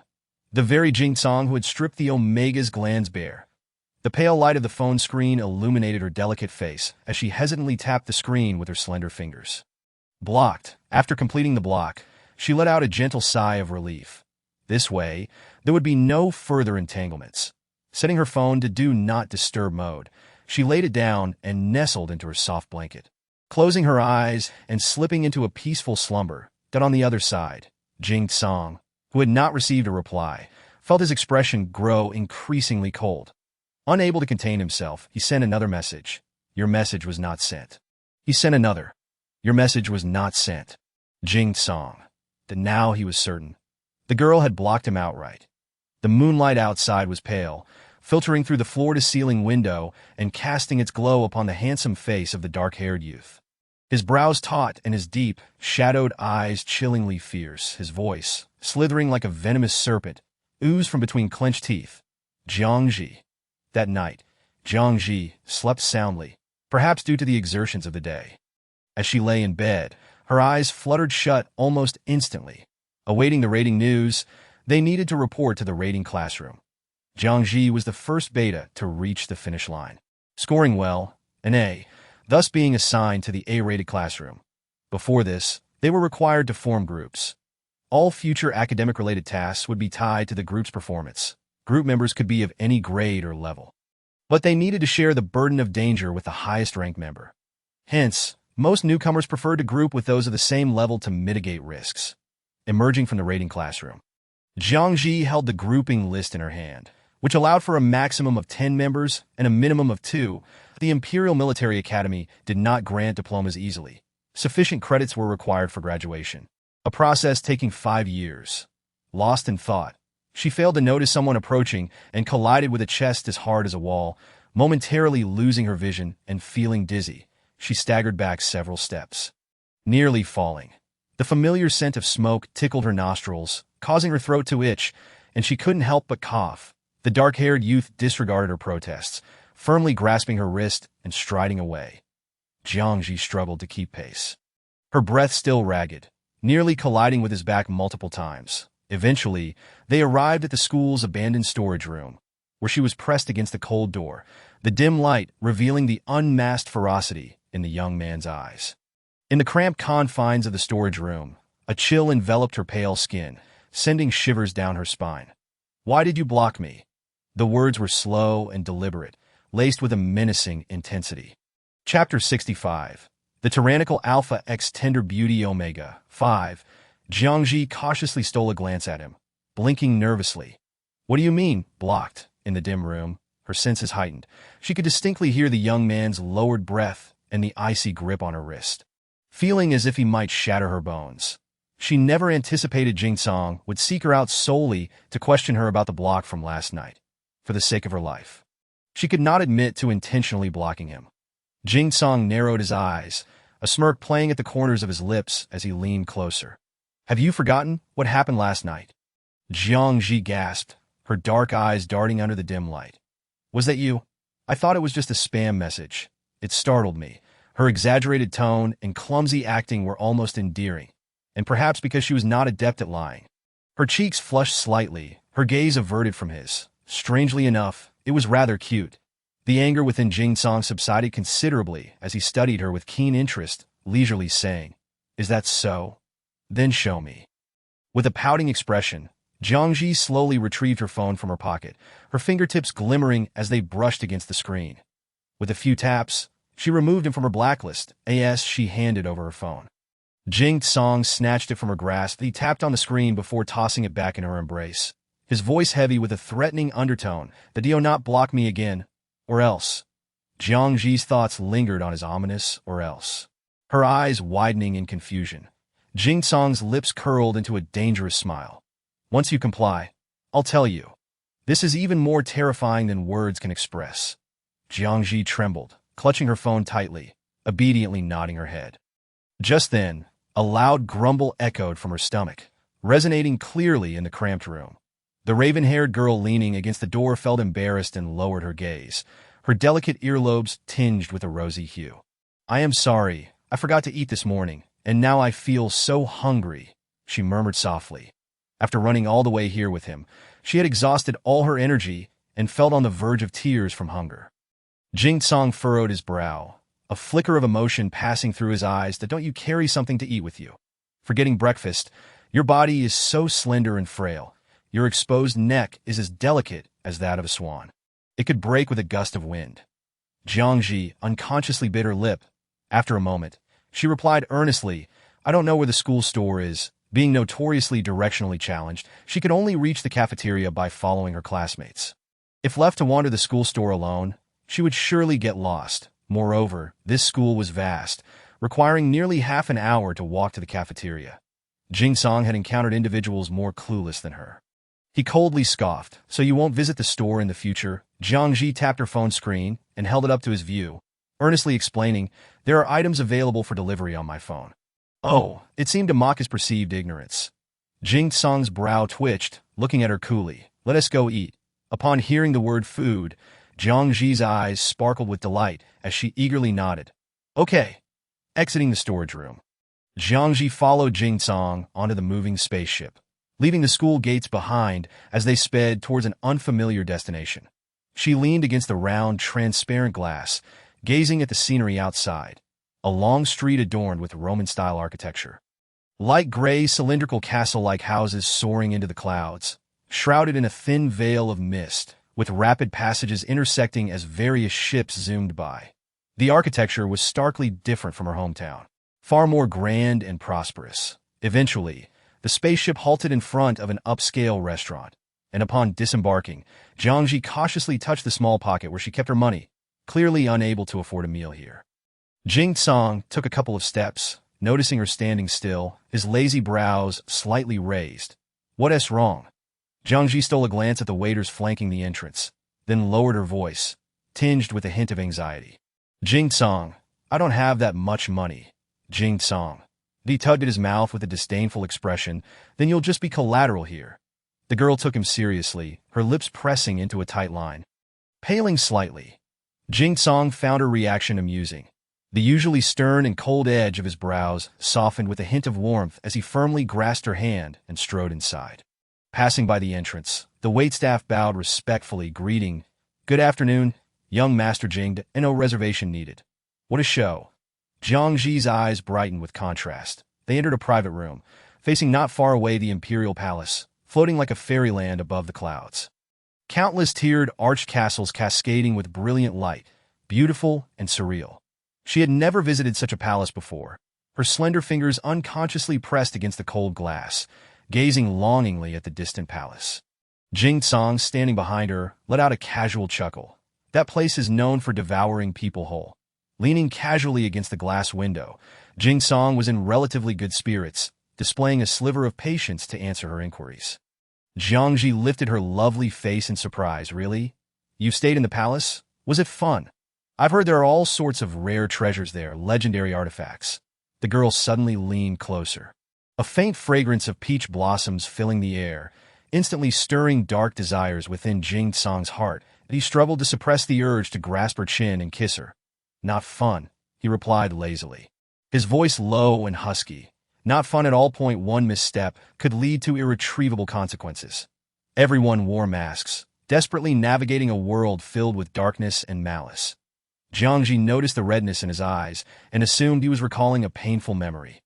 Clumsily, she raised her hand and gently patted his arm, awkwardly attempting to comfort him. "It's all right, it's all in the past." Upon feeling the delicate softness of her fingers, Jing Tsang nearly lost his composure. Instinctively covering the back of her hand, his breath heavy and rapid, suppressing his instincts. Did she not fear for her safety, being an Omega in the same room as him, an Alpha, with such physical contact? "Jing Tsang, you're hurting me."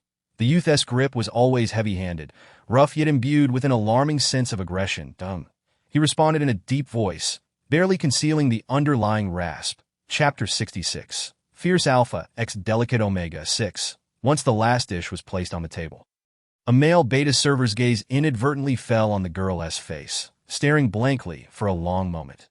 Get lost. Jing Song, his thoughts shifting from the delectable dishes to the strangely behaving youth beside him, turned to Jiang Zhi, puzzled. What is wrong with you? How could he be angry so quickly?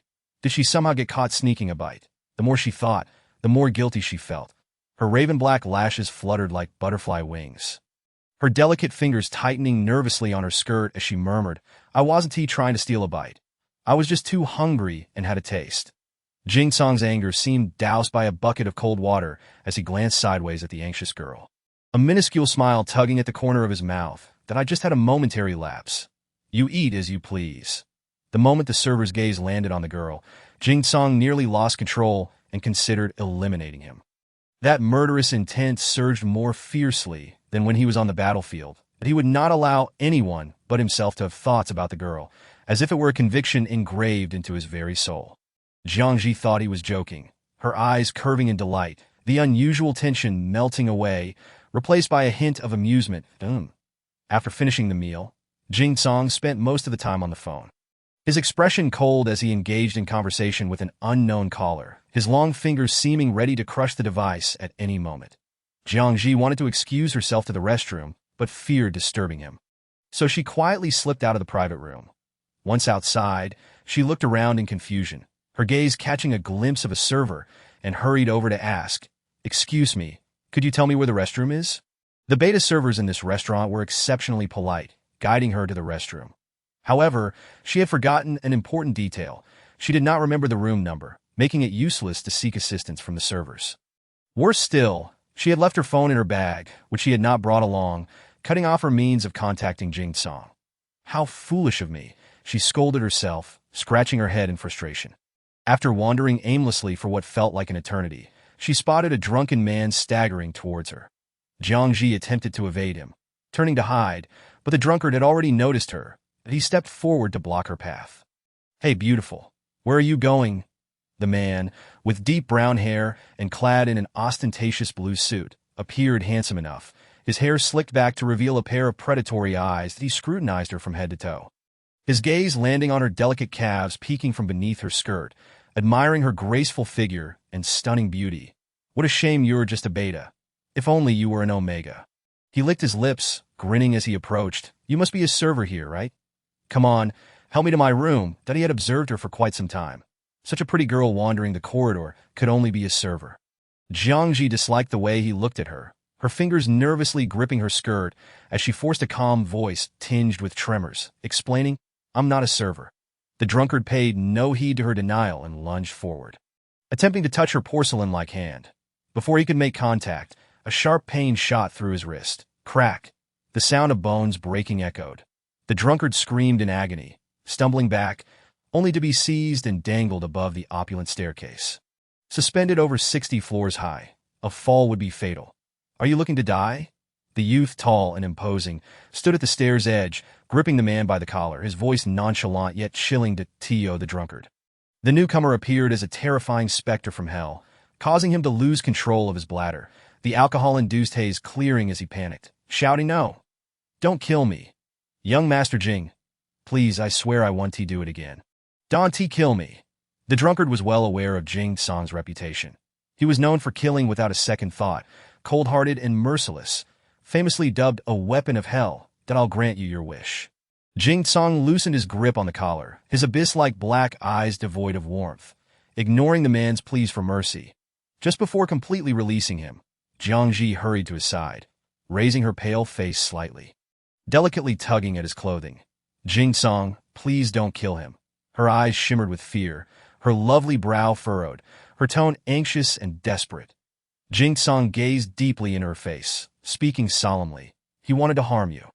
Jiang Zhi's lips curled into a soft smile as she earnestly replied, but he hasn't harmed me yet. Finally, she added with defiance, he can't hurt me. I'm quite capable. Killing is not a virtuous act. It not only brings immense trouble to the perpetrator, but also perpetuates the misconception that they are a villain in the eyes of others. During her day spent with him, Jiang Zhi came to realize that Jing Song was not as malevolent as others had portrayed him. Jing Song suddenly halted, his smile lingering at the corner of her lips for an extended moment before he expressionlessly released his grip, coldly regarding the drunken man sprawled on the ground. His tone laced with a chilling severity.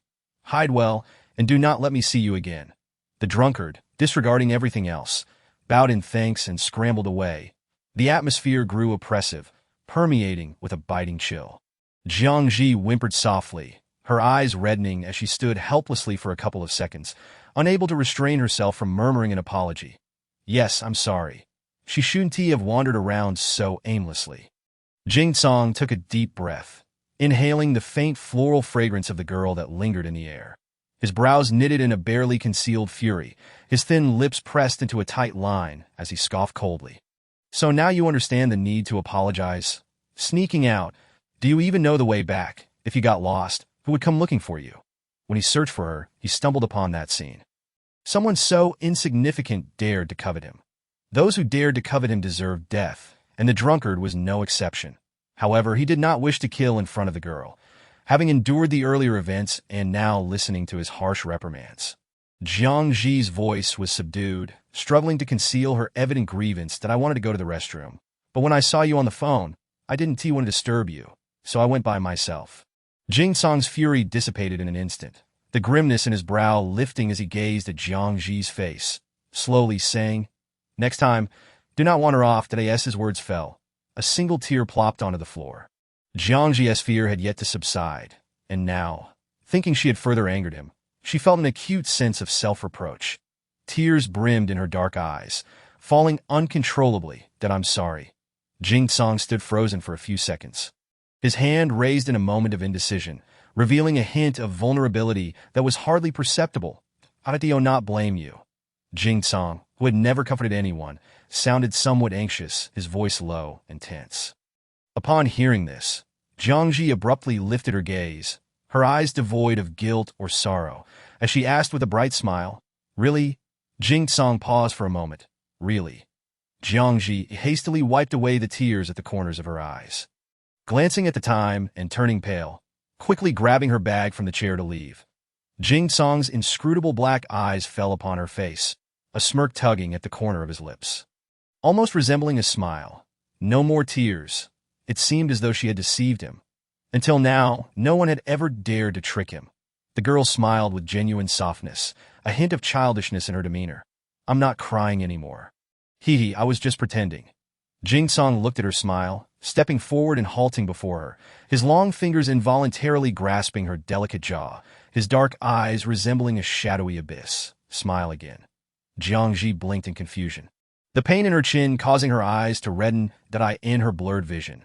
The youth's expression was quite terrifying, as if he intended to consume her whole. Hurt. The girl's skin, delicate by nature, would easily mark with the slightest pressure. Jiang Zhi thought to herself. No wonder he's the villain. He can erupt at any moment. Upon reaching the foot of the dormitory, the tall and statuesque figure of the youth drew the attention of many. As this area was primarily occupied by freshmen, few of whom recognized Jing Song. Alpha ranks vary, and an SSS level alpha like Jing Song was exceedingly rare in school, a veritable embodiment of the perfect male. Yet, few dared to approach him for contact details, for his silent yet terrifying presence and the overwhelming aura of his unexpressed pheromones instilled fear in others. Jing Song's slender eyes glimmered with a faint glow as he succinctly stated. 2 meals. Jiang Zhi, with fingers as white as jade, pointed to herself in bewilderment and replied, "Do I look like someone who would go back on their word?" Jing Song retorted, "You do," given how easily she had blocked him. What else might she be capable of? Jiang Zhi sighed. "You're quite the grudge holder. It's just 2 meals. She exhaled in resignation. "All right, don't worry, I won't tea back out and I'll treat you to both meals tomorrow." As she finished, she suddenly remembered something and quickly added, "But this time, I get to choose the place. Otherwise, it'll be just like today, where the price of 1 meal could buy a spaceship. It's outrageously expensive, and the portions are barely enough to satisfy." Jing Song raised an eyebrow lazily, slowly responding with a nonchalant before departing. The issue of forming teams loomed large. The next morning, Rong Qingzhou approached her to discuss teaming up. Rong Qingzhou, an alpha of S rank, had no need to seek out a beta like her. This was not only her perspective but also the general view of others. In the freshman cohort, Rong Qingzhou, both by rank and alpha status, could easily join a superior team. Jiang Zhi wished to remain uninvolved, politely declining Rong Qingzhou's invitation. However, he persisted, asking, "What is it that makes you hesitant to join my team?" Jiang Zhi pondered briefly before sheepishly smiling. "My rank isn't high enough. Being on the same team as you would only hold you back that if they were to team up, they would need to undertake riskier tasks to earn more points." Yet, Jiang Zhi lacked strength, masquerading as a beta while being an omega. Joining him would merely make her a liability. Rong Qingzhou chuckled softly, his blue eyes warm and refined as he replied, "Your rank is not low. Together, we could tackle tasks that are moderately challenging that I have experience with such tasks, so you wouldn't be a burden that IT would also help me hone my skills." Jiang Zhi found herself somewhat swayed by his words, biting her lip in hesitation when suddenly, a figure blocked her path. Lunch, the tall and imposing youth cast a shadow that obscured all sunlight, enveloping her in darkness. Jiang Zhi then realized it was already noon, and she needed to treat Jing Song to a meal. "Jing Song, please wait a moment." After speaking, she pointed to Rong Qingzhou behind her, adding, "I still have something to discuss with him." Jing Song's long fingers entwined a strand of her hair at her shoulder, his deep voice betraying no emotion. "I have submitted your team registration." Jiang Zhi gasped, about to speak when Jing Song continued, "You're on my team." Her mind spun. She had been deliberating whether to join the S-ranked Rong Qingzhou's team, only to find she had no chance to choose now. Rong Qingzhou, usually gentle, suddenly wore a gloomy expression as he caught sight of Jing Song's sudden arrival. He spoke, his tone tinged with disappointment. "Jiang, I didn't realize you had already teamed up with someone. That I apologize for intruding, that I've wanted to team up with you for a long time, that I was so anxious last night, that I hardly slept. Afraid you'd refuse, and it took me a long time to work up the courage to approach you, that I hope you can forgive me." Jing Song's brow furrowed slightly as he shot a cold glare at Rong Qingzhou, remaining silent, confronted by the ominous gaze of the raven-haired youth. Rong Qingzhou's face paled, resembling a ghost, as he lowered his head, his silvery hair cascading to obscure his eyes, casting a faint shadow that evoked a sense of pity and fragility. "I am sorry. Perhaps I've angered Jing Sr. It wasn't his fault." Everyone viewed him as a monster due to his white hair, which rendered him no different from a creature of the dark. He could understand if Jing Song held prejudice against him. Throughout it all, Jing Song remained silent, his thoughts turning dark. The Dou wished to die. He had never before felt such a strong urge to kill someone. Jiang Zhi instinctively stepped between them, attempting to quell the impending conflict. "All right, it's fine. The three of us can team up. Although I've already submitted my team registration, adding another person is still feasible." Rong Qingzhou's face lit up with joy. Jing Song glowered at her. "No." The force of his voice startled Jiang Zhi, causing her to take a couple of steps back, her long, dark lashes trembling as her lips turned pale. "If you don't want to, you can withdraw." Her voice dwindled to a whisper, almost inaudible. There should be no issue with having 3 people on a team. Jing Song, hidden in the shadows, battled with his violent emotions, striving to contain himself. Ultimately, his gaze settled on the girl's face, and upon making eye contact, her complexion paled slightly, her fingers tightening in response. After a brief moment, Jing Song coolly stated, "Let us eat." He fully understood that killing Rong Qingzhou at this moment would instill fear and terror in Jiang Zhi, that he would wait a bit longer. After spending several days with him, Jiang Zhi chuckled softly upon hearing his words. She realized that the irritable youth was conceding. Rong Qingzhou watched as they walked further away, the smile fading from his lips, replaced by a cold, lingering chill. She is mine, that he would not allow anyone to take her away. Soon, that when the time was right, Jing Song, you shall also meet your demise. Upon exiting the school, they went to a noodle shop. With a variety of noodles at reasonable prices, it was conveniently close to the school, and she found it easily with her navigation. Jing Song had never been to such a place. His tall and slender figure stood out awkwardly amidst the surroundings. The shopkeeper, visibly intimidated, approached them tremblingly to take their order. After Jiang Zhi placed hers, she noticed Jing Song still staring at the menu in silence. "Aren't you going to order?" she asked, puzzled. Jing Song has always resorted to nutrient liquids when hunger strikes, seldom indulging in staple foods, that he exhibits little enthusiasm for such fare. or perhaps it is more accurate to say he is indifferent. Ultimately, he ordered a bowl of beef noodle soup, having previously tasted a beef-flavored nutrient liquid. He found it not entirely displeasing that as Jiang Zhi awaited her meal. The news broadcast from the television hung in the air, announcing a grim report. The second son of the Zhang family was murdered last night at the Lingyuan restaurant. The manner of death was brutal. Lingyuan restaurant? Wasn't that the very place they dined at yesterday?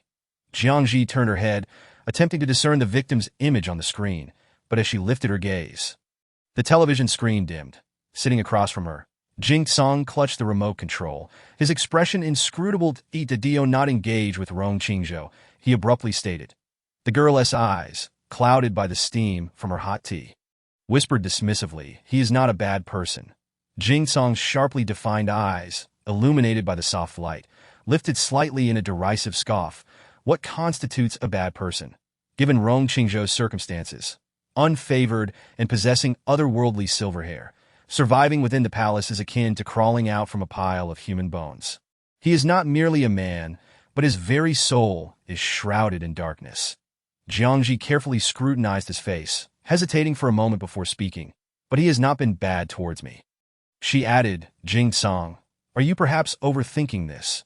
Jing Song, unwilling to explain too much to the naive Omega girl, recognized that she lived under the bright sun and should not be exposed to even a hint of darkness. At that moment, the noodle shop owner presented 2 steaming bowls of noodles, their enticing aroma wafting through the air. Jiang Zhi eagerly began to eat, but before she could take more than a couple of bites, calamity struck that a group of men in black descended from a hovering spaceship, marching in unison before Jing Song. "Young master, the old master's birthday banquet is tonight. You must make an appearance." Jing Song did not lift his gaze. Coldly commanding, "Get lost." Though the men in black were specially trained, they were acutely aware that they could not contend with Jing Song, so they had conducted thorough reconnaissance beforehand. "Young master, if you do not attend, I will have no choice but to take this young lady with me." While they may not be able to defeat Jing Song, they certainly had the means to abduct the girl. Chapter 68. Ferocious Alphax and Delicate Omega. 8. The noodle shop owner and his assistant, upon seeing the towering figures in black enter the establishment, feared they were there to cause trouble and hastily sought refuge. It was evident that the girl was also frightened by the intimidating presence, her fingers trembling as she gripped her chopsticks, daring not to cast a glance in their direction, that a faint shadow crossed Jing Song's elongated eyelids as he offered a dispassionate smile. He understood well that his grandfather had ulterior motives for summoning him. The Seton Federation, in opposition to the Empire, was gathering students from various military academies to host a competition. Fair and just. The outcome would be the same, significantly enhancing the Federation's military strength. This posed a severe threat to the Empire, which promptly followed suit by assembling its own academic institutions to engage in competitive confrontations. As the Empire's most formidable SSS Class Alpha, Jing Song became a coveted target. Reluctant to partake in such contests, he believed that competing against his own kind was less beneficial than utilizing that energy to combat the Zerg and the Darshans. The Zerg were generally weak in combat, but possessed astonishing reproductive capabilities, while the combat robots manufactured by the Darshans were deemed the greatest threat. Throughout it all, his grandfather had remained the Empire's most loyal supporter. Otherwise, given the Jing family's previous precarious position, they would have struggled to endure to this day. Care for a different kind of food? He rose from his seat, the wooden chair scraping against the floor with an unpleasing sound. Jiang Zhi, perplexed, inquired, "What shall we eat?" "Snacks. Delicious and delectable snacks." That as Jiang Zhi sat in the entirely black spaceship, she felt a twinge of regret. The seats were occupied by men in black, making her feel like a criminal. They first stopped at a clothing store where she selected a gown. For the 12th time, she emerged from the changing room and approached the young man, feebly lifting the hem of her dress. "Is this one acceptable?" Previously, he had expressed dissatisfaction 11 times. The blue gradient mermaid gown accentuated her slim waist, with her softly curled, jet-black hair cascading over her delicate shoulders. Her exquisitely beautiful visage seemed almost ethereal, her raven-black lashes framing eyes that were starkly clear, devoid of impurities. Sitting on the sofa, Jing Song's inscrutable black eyes regarded her, finally settling on her exposed shoulder, which gleamed like jade. Change again. Jiang Zhi, usually patient, felt irritation rise within her. She haughtily strode up to him, her voice laced with exasperation. "No, this is the one." After 12 attempts, she was utterly exhausted and merely wished to lie down and sleep, regretting her decision to accompany him for snacks. Jing Tsang shrugged off his outer jacket and draped it over her head, obscuring her enticing spring allure. "Let us go." The crisp scent of pine smoke from his coat enveloped her, a pleasant aroma that filled her lungs, bringing a slight tickle. Exiting the clothing store, she encountered the gaze of several men in black, and Jing Tsang's eyes flared with a violent release of his pheromones. Sensing the overwhelming pressure, the men promptly averted their eyes, lowering their heads like statues. They drove to the Jing residence, an edifice reminiscent of antiquity, with stone statues adorning the entrance, emanating an aura of reverence. Jiang Zhi followed Jing Tsang inside until they reached a room on the top floor, where the decor clearly indicated it was Jing Tsang's personal space. "Wait for me here." Jing Tsang drew the floor-to-ceiling curtains, isolating them from all external sounds and light. Shortly after, he noticed her unease and approached, his gaze falling upon her delicately arched waist. "What's wrong?" Jing Tsang's eyes darkened. "I will assist you upon hearing this." Jiang Zhi smiled brightly, leaning against the edge of the table. "Then please help me with a few things." The fitted gown accentuated her slender figure, while her satin-like black hair cascaded down, highlighting her skin, which appeared as pure as snow, that a hint of her alluring omega gland was faintly visible on the nape of her neck. Standing behind her, the dark-haired young man's breath hitched, his previously tranquil eyes now swelled with desire and a predatory instinct. His pale fingers traced along the fabric of her gown, following the curve of her waist, sending shivers through the girl that as the moment lingered. Jiang Zhi steadied herself against the table, her cheeks flushed with a natural hue. Unable to suppress a soft murmur. "Is it done?" In a hushed tone, he replied, "It is." Once Jing Tsang departed, Jiang Zhi approached the window, gazing down at the courtyard illuminated by bright lights, which resembled daylight. Numerous distinguished guests had arrived, most of whom were high-ranking officials from the empire, and a few members of the royal family were present as well. The empire placed significant importance on this birthday celebration for Jing Tsang's grandfather, with gifts of immeasurable value pouring in, not to mention the accompanying honors. Jiang Zhi leaned against the window, peering curiously for quite some time, until the banquet commenced. Feeling a pang of hunger, she contemplated sneaking downstairs to sample the snacks. Pushing open the door, she carefully lifted her gown and descended the stairs, diligently noting the distinctive decorations along the way to prevent getting lost, and a voice around the corner caught her attention. "Let that madman Jing Tsang be the captain? I am 100 times unwilling." The team named by the king even includes the second prince, Rong mentioning that if that mad dog becomes captain, who knows how many will oppose him. What good is opposition? The king values Jing Tsang highly. Do you not know? He allows him in a battle without even a title that if that mad dog leads. Haha. You have no idea how mad he truly is. He even killed his own uncle. What is there he wouldn't dare to do? As Jiang Zhi listened, a familiar voice suddenly called from behind. "Jiang, classmate." She turned to see Rong Qingzhou clad in a snow-white royal suit, his slightly long silver hair meticulously styled into a ponytail, his deep features radiating a soft golden glow as he descended the stairs, resembling a noble prince from a fairy tale. Jiang Zhi exclaimed in surprise. "You here too?"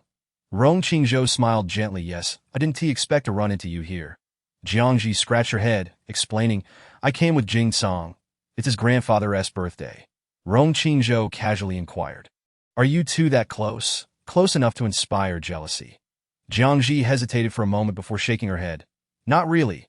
We're just ordinary friends." Upon hearing this, Rong Qingzhou's sapphire-like eyes sparkled with starlight as he elegantly extended his arm to her. "Let me escort you."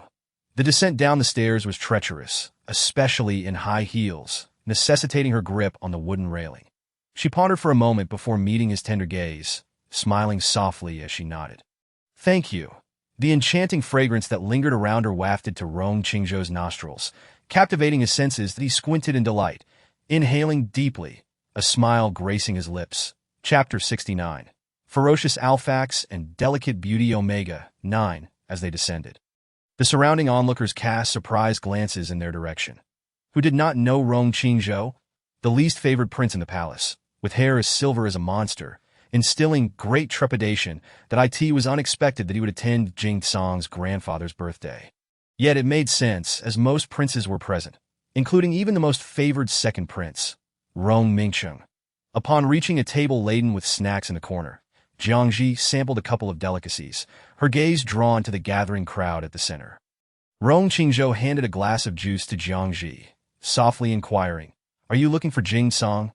Jiang Zhi nodded, pouting slightly as she murmured, "Yes, he promised he would come to find me soon. But it's been so long, and I have no idea where he has gone." Rong Qingzhou's blue eyes deepened as he suddenly declared, "Let me take you to find him." Jiang Zhi's eyes lit up. "All right, thank you." The girl's gaze sparkled like a sky full of stars, yet it was for someone else. Rong Qingzhou, consumed by jealousy, felt a surge of madness. His pale fingers gripped the wine glass with restraint. His deep blue eyes shrouded in an abyss of darkness, quickly regaining composure. Villain affection level 80, hatred level 60. Jiang Zhi thought she had misheard and questioned the system in her mind. Seventh brother. "Why are you malfunctioning?" 777 wished it could cry, but as a system, it could not.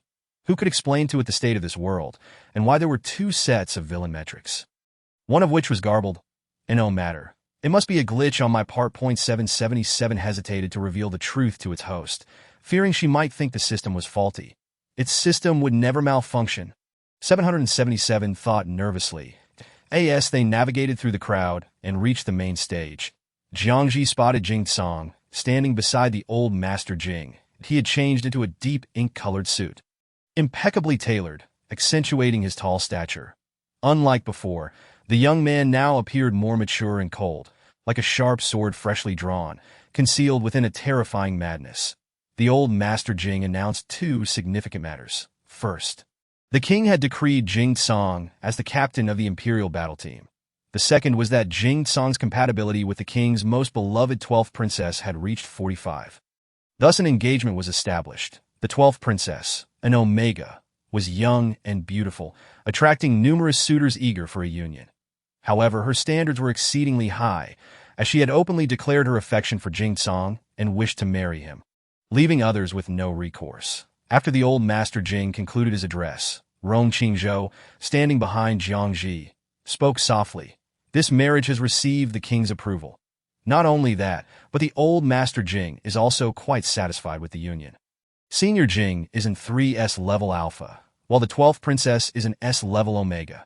Their union would be beneficial for both parties, that if he marries the 12th princess, it may have some impact on our team dynamics." Even though Jiang Zhi merely regards him as a friend, outsiders may not share the same perspective. Jiang Zhi felt a wave of disbelief. Sometimes she truly believed Rong Qingzhou had been born into the wrong gender. This was far too scheming. Fortunately, he was merely a supporting character. Were he the male lead, the villain Jing Song would certainly be outmatched. Rong Qingzhou seemed to weigh his words carefully upon meeting her inquisitive gaze. He hesitated for a long moment before gradually stating, "Others may perceive you as trying to seduce an engaged man."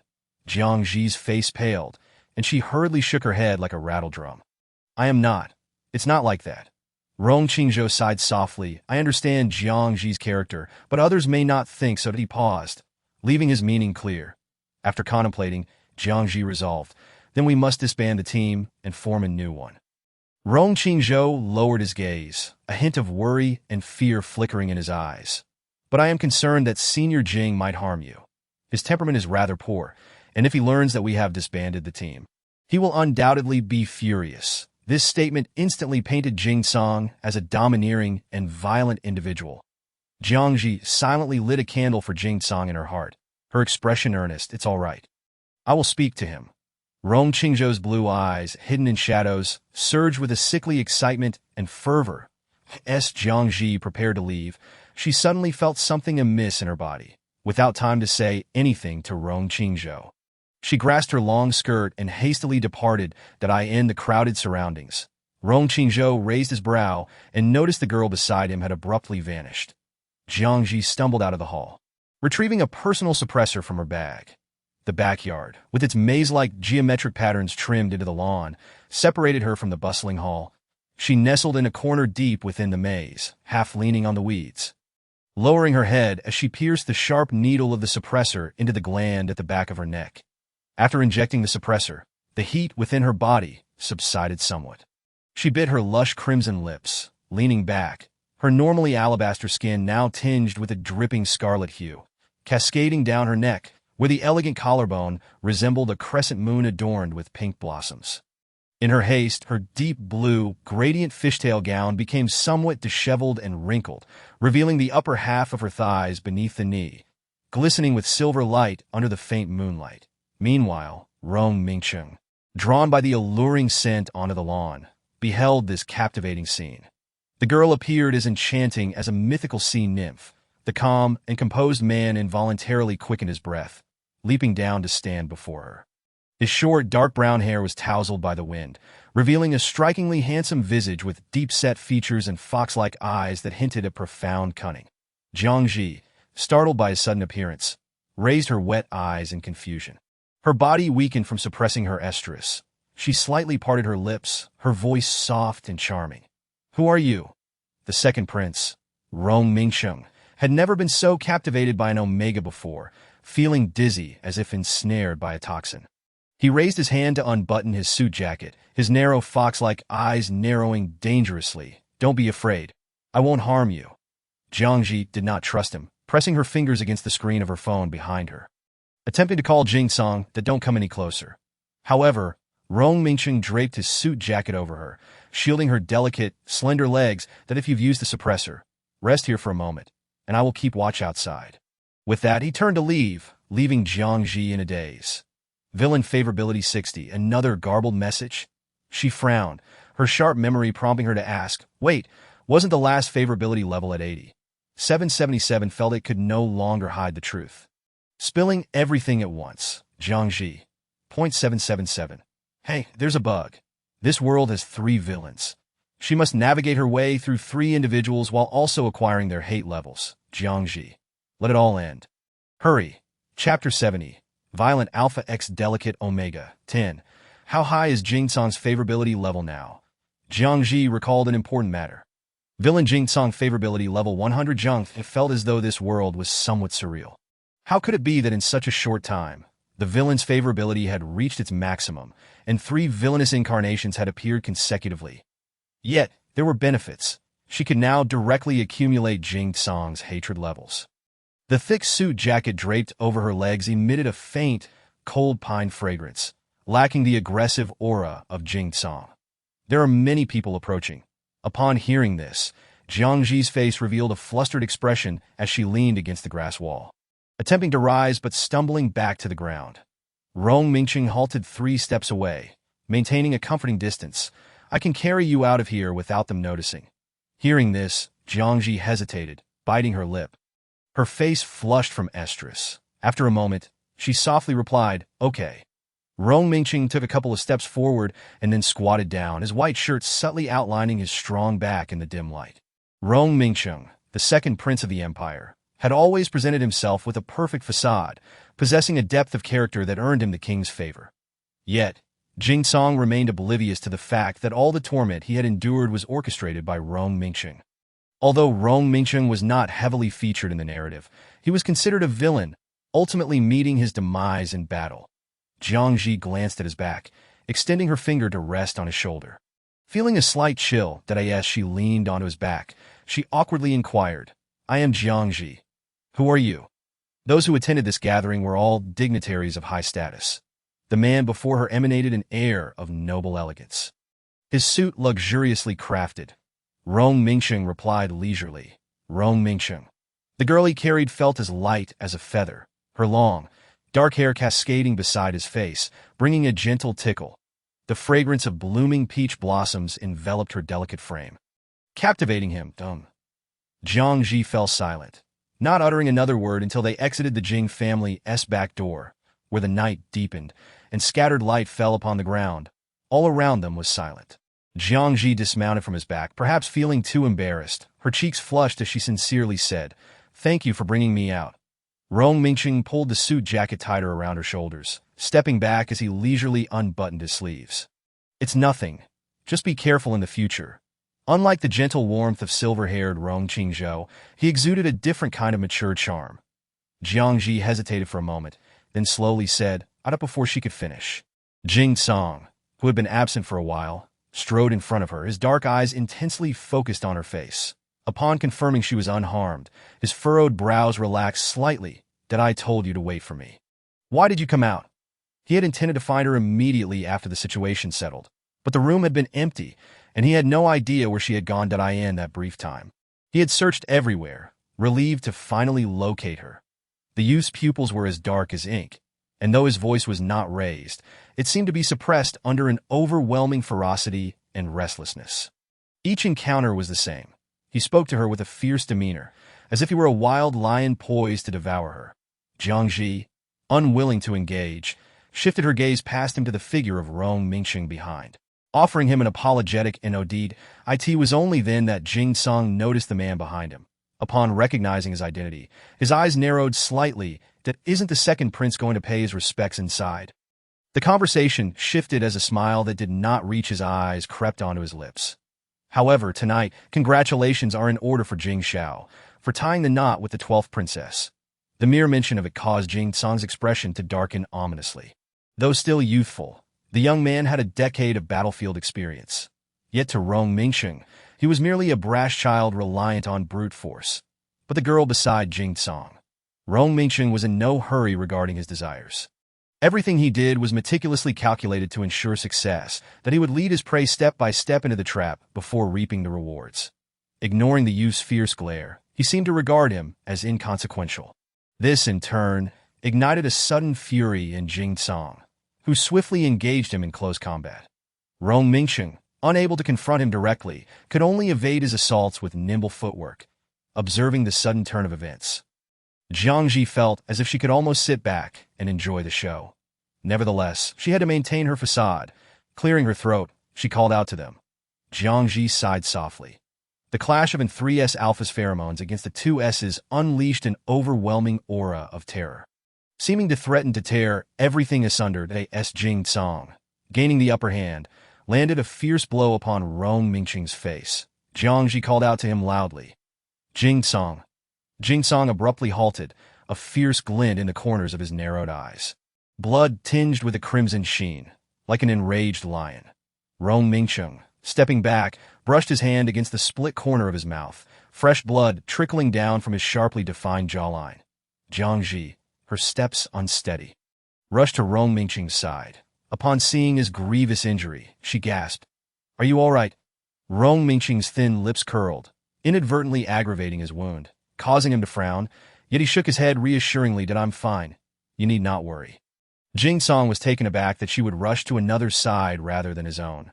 Jealousy churned within him, almost overwhelming the impulse to pull her into his embrace. "Jiang Zhi, come here," he commanded with an iron will. Jiang Zhi was neither his pet nor his possession. Chapter 71. Fierce Alpha X Delicate Omega 11.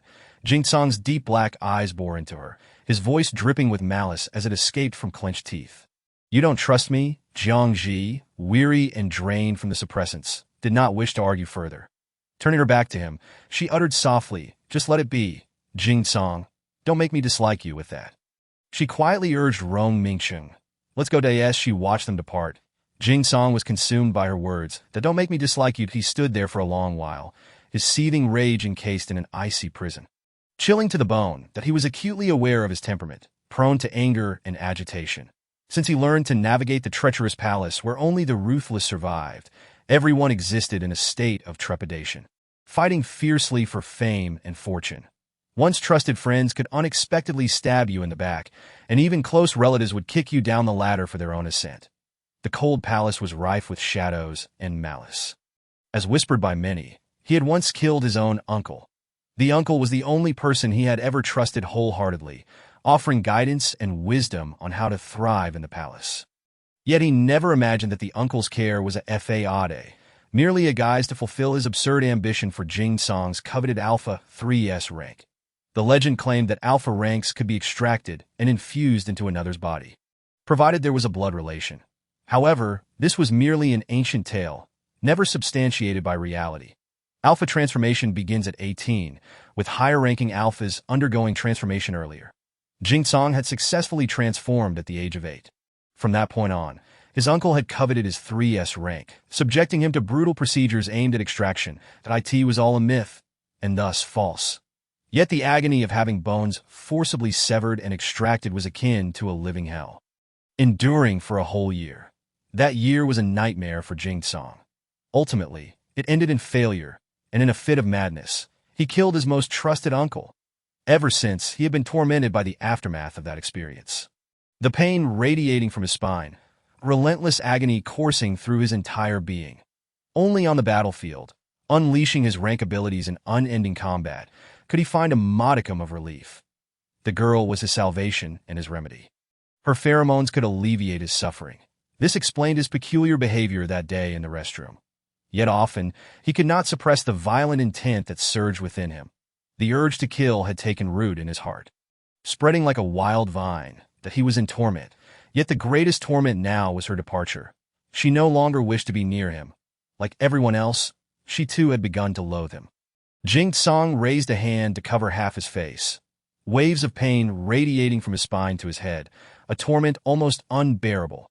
After a moment, he lifted his brow, his eyes stained with a fierce crimson, glimmering with hatred and madness. Zhi, even if it makes you hate me, I will not let you go. Villain Jiang Zhi's hatred value. 60. Seated in the hovering spacecraft, Jiang Zhi sneezed, tightening her suit jacket and pinching her itchy nose. I suspect Jiang Zhi is cursing me. 777. Be confident, remove I suspect. Jiang Zhi chuckled softly. Even if he curses me, it's futile. Who told him to divide himself so much? He just asking for trouble. 777 sighed. It's likely due to the significant blows you've dealt him in previous worlds, causing him to fragment himself in an attempt to draw closer to you. Jiang Zhi remained non-committal. In the driver's seat, Rong Mingcheng adjusted the temperature slightly and asked, his gaze fixed ahead, "Are you cold? There is hot tea in the drawer in front of you." How considerate. Jiang Zhi opened the drawer to find an array of ancient teas, typically favored by the elderly for their bitterness and astringency. She glanced at them, then closed the drawer again, shaking her head. "No, thank you." A faint smile tugged at the corners of Rong Mingcheng's lips. Barely perceptible. There's a milk tea shop ahead. What would you like to drink? Jiang Zhi immediately shook her head, her face slightly pale, her long black hair cascading down to obscure her profile. Rong Mingcheng let out a soft hum in acknowledgement, falling into silence. The atmosphere in the vehicle grew still, the transparent glass overhead effectively muffling all outside sounds. Jiang Zhi reclined in the soft seat, gradually succumbing to sleep, her eyelids fluttering shut. When she awoke again, they had already arrived at her dormitory building. Seeing her awaken, Rong Mingcheng handed her a steaming cup of cocoa milk, rich with the scent of milk. "Have a sip." Jiang Zhi rubbed her sleepy eyes, gazing vacantly at the paper cup before slowly accepting it, her voice still laced with drowsiness. "Thank you, not at all." Rong Mingcheng turned, retrieving a first aid kit from the back compartment.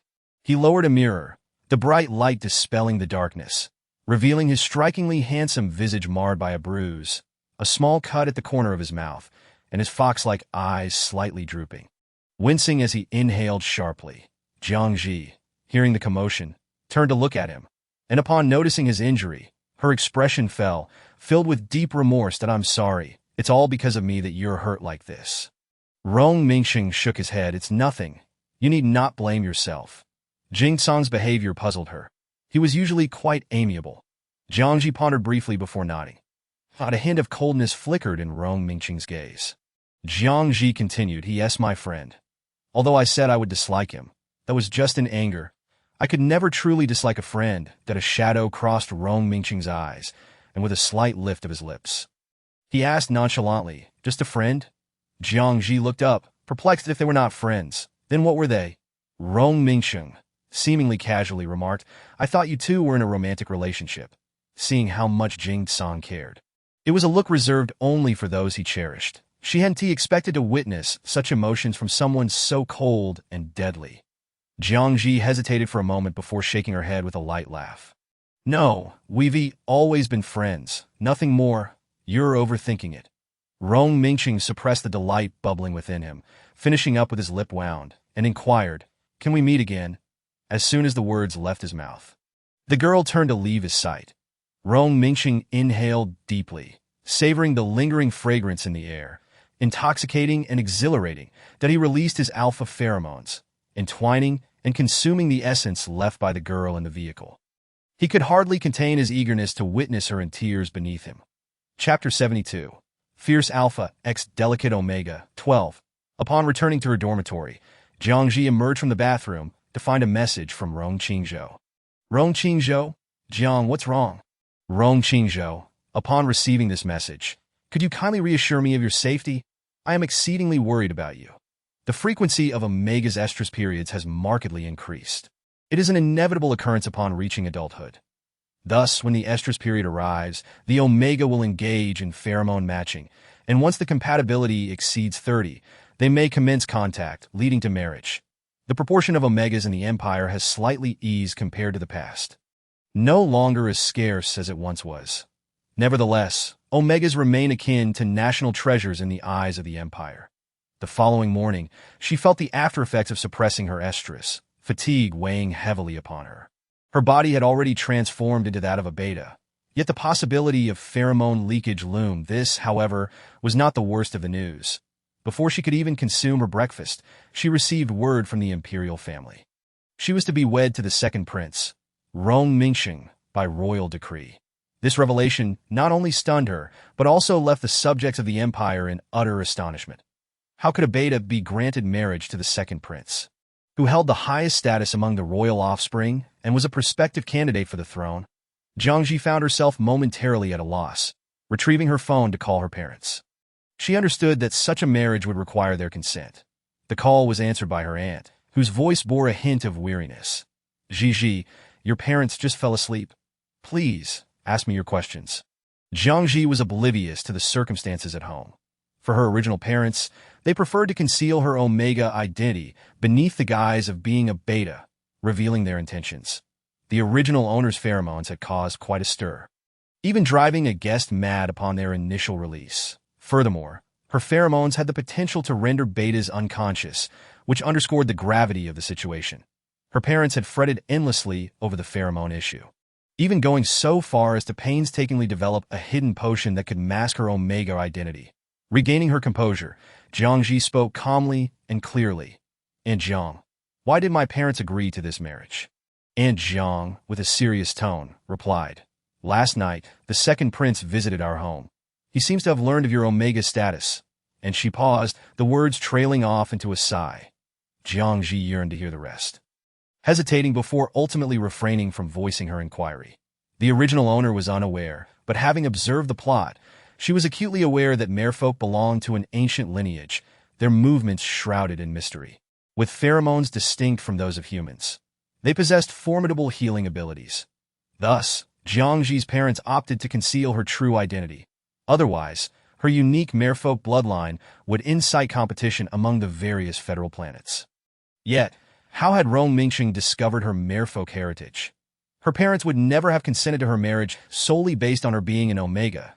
As Jiang Zhi ended the call, individuals from the royal family appeared at her door, clad in formal attire and exuding an imposing aura. Miss Jiang, please accompany us.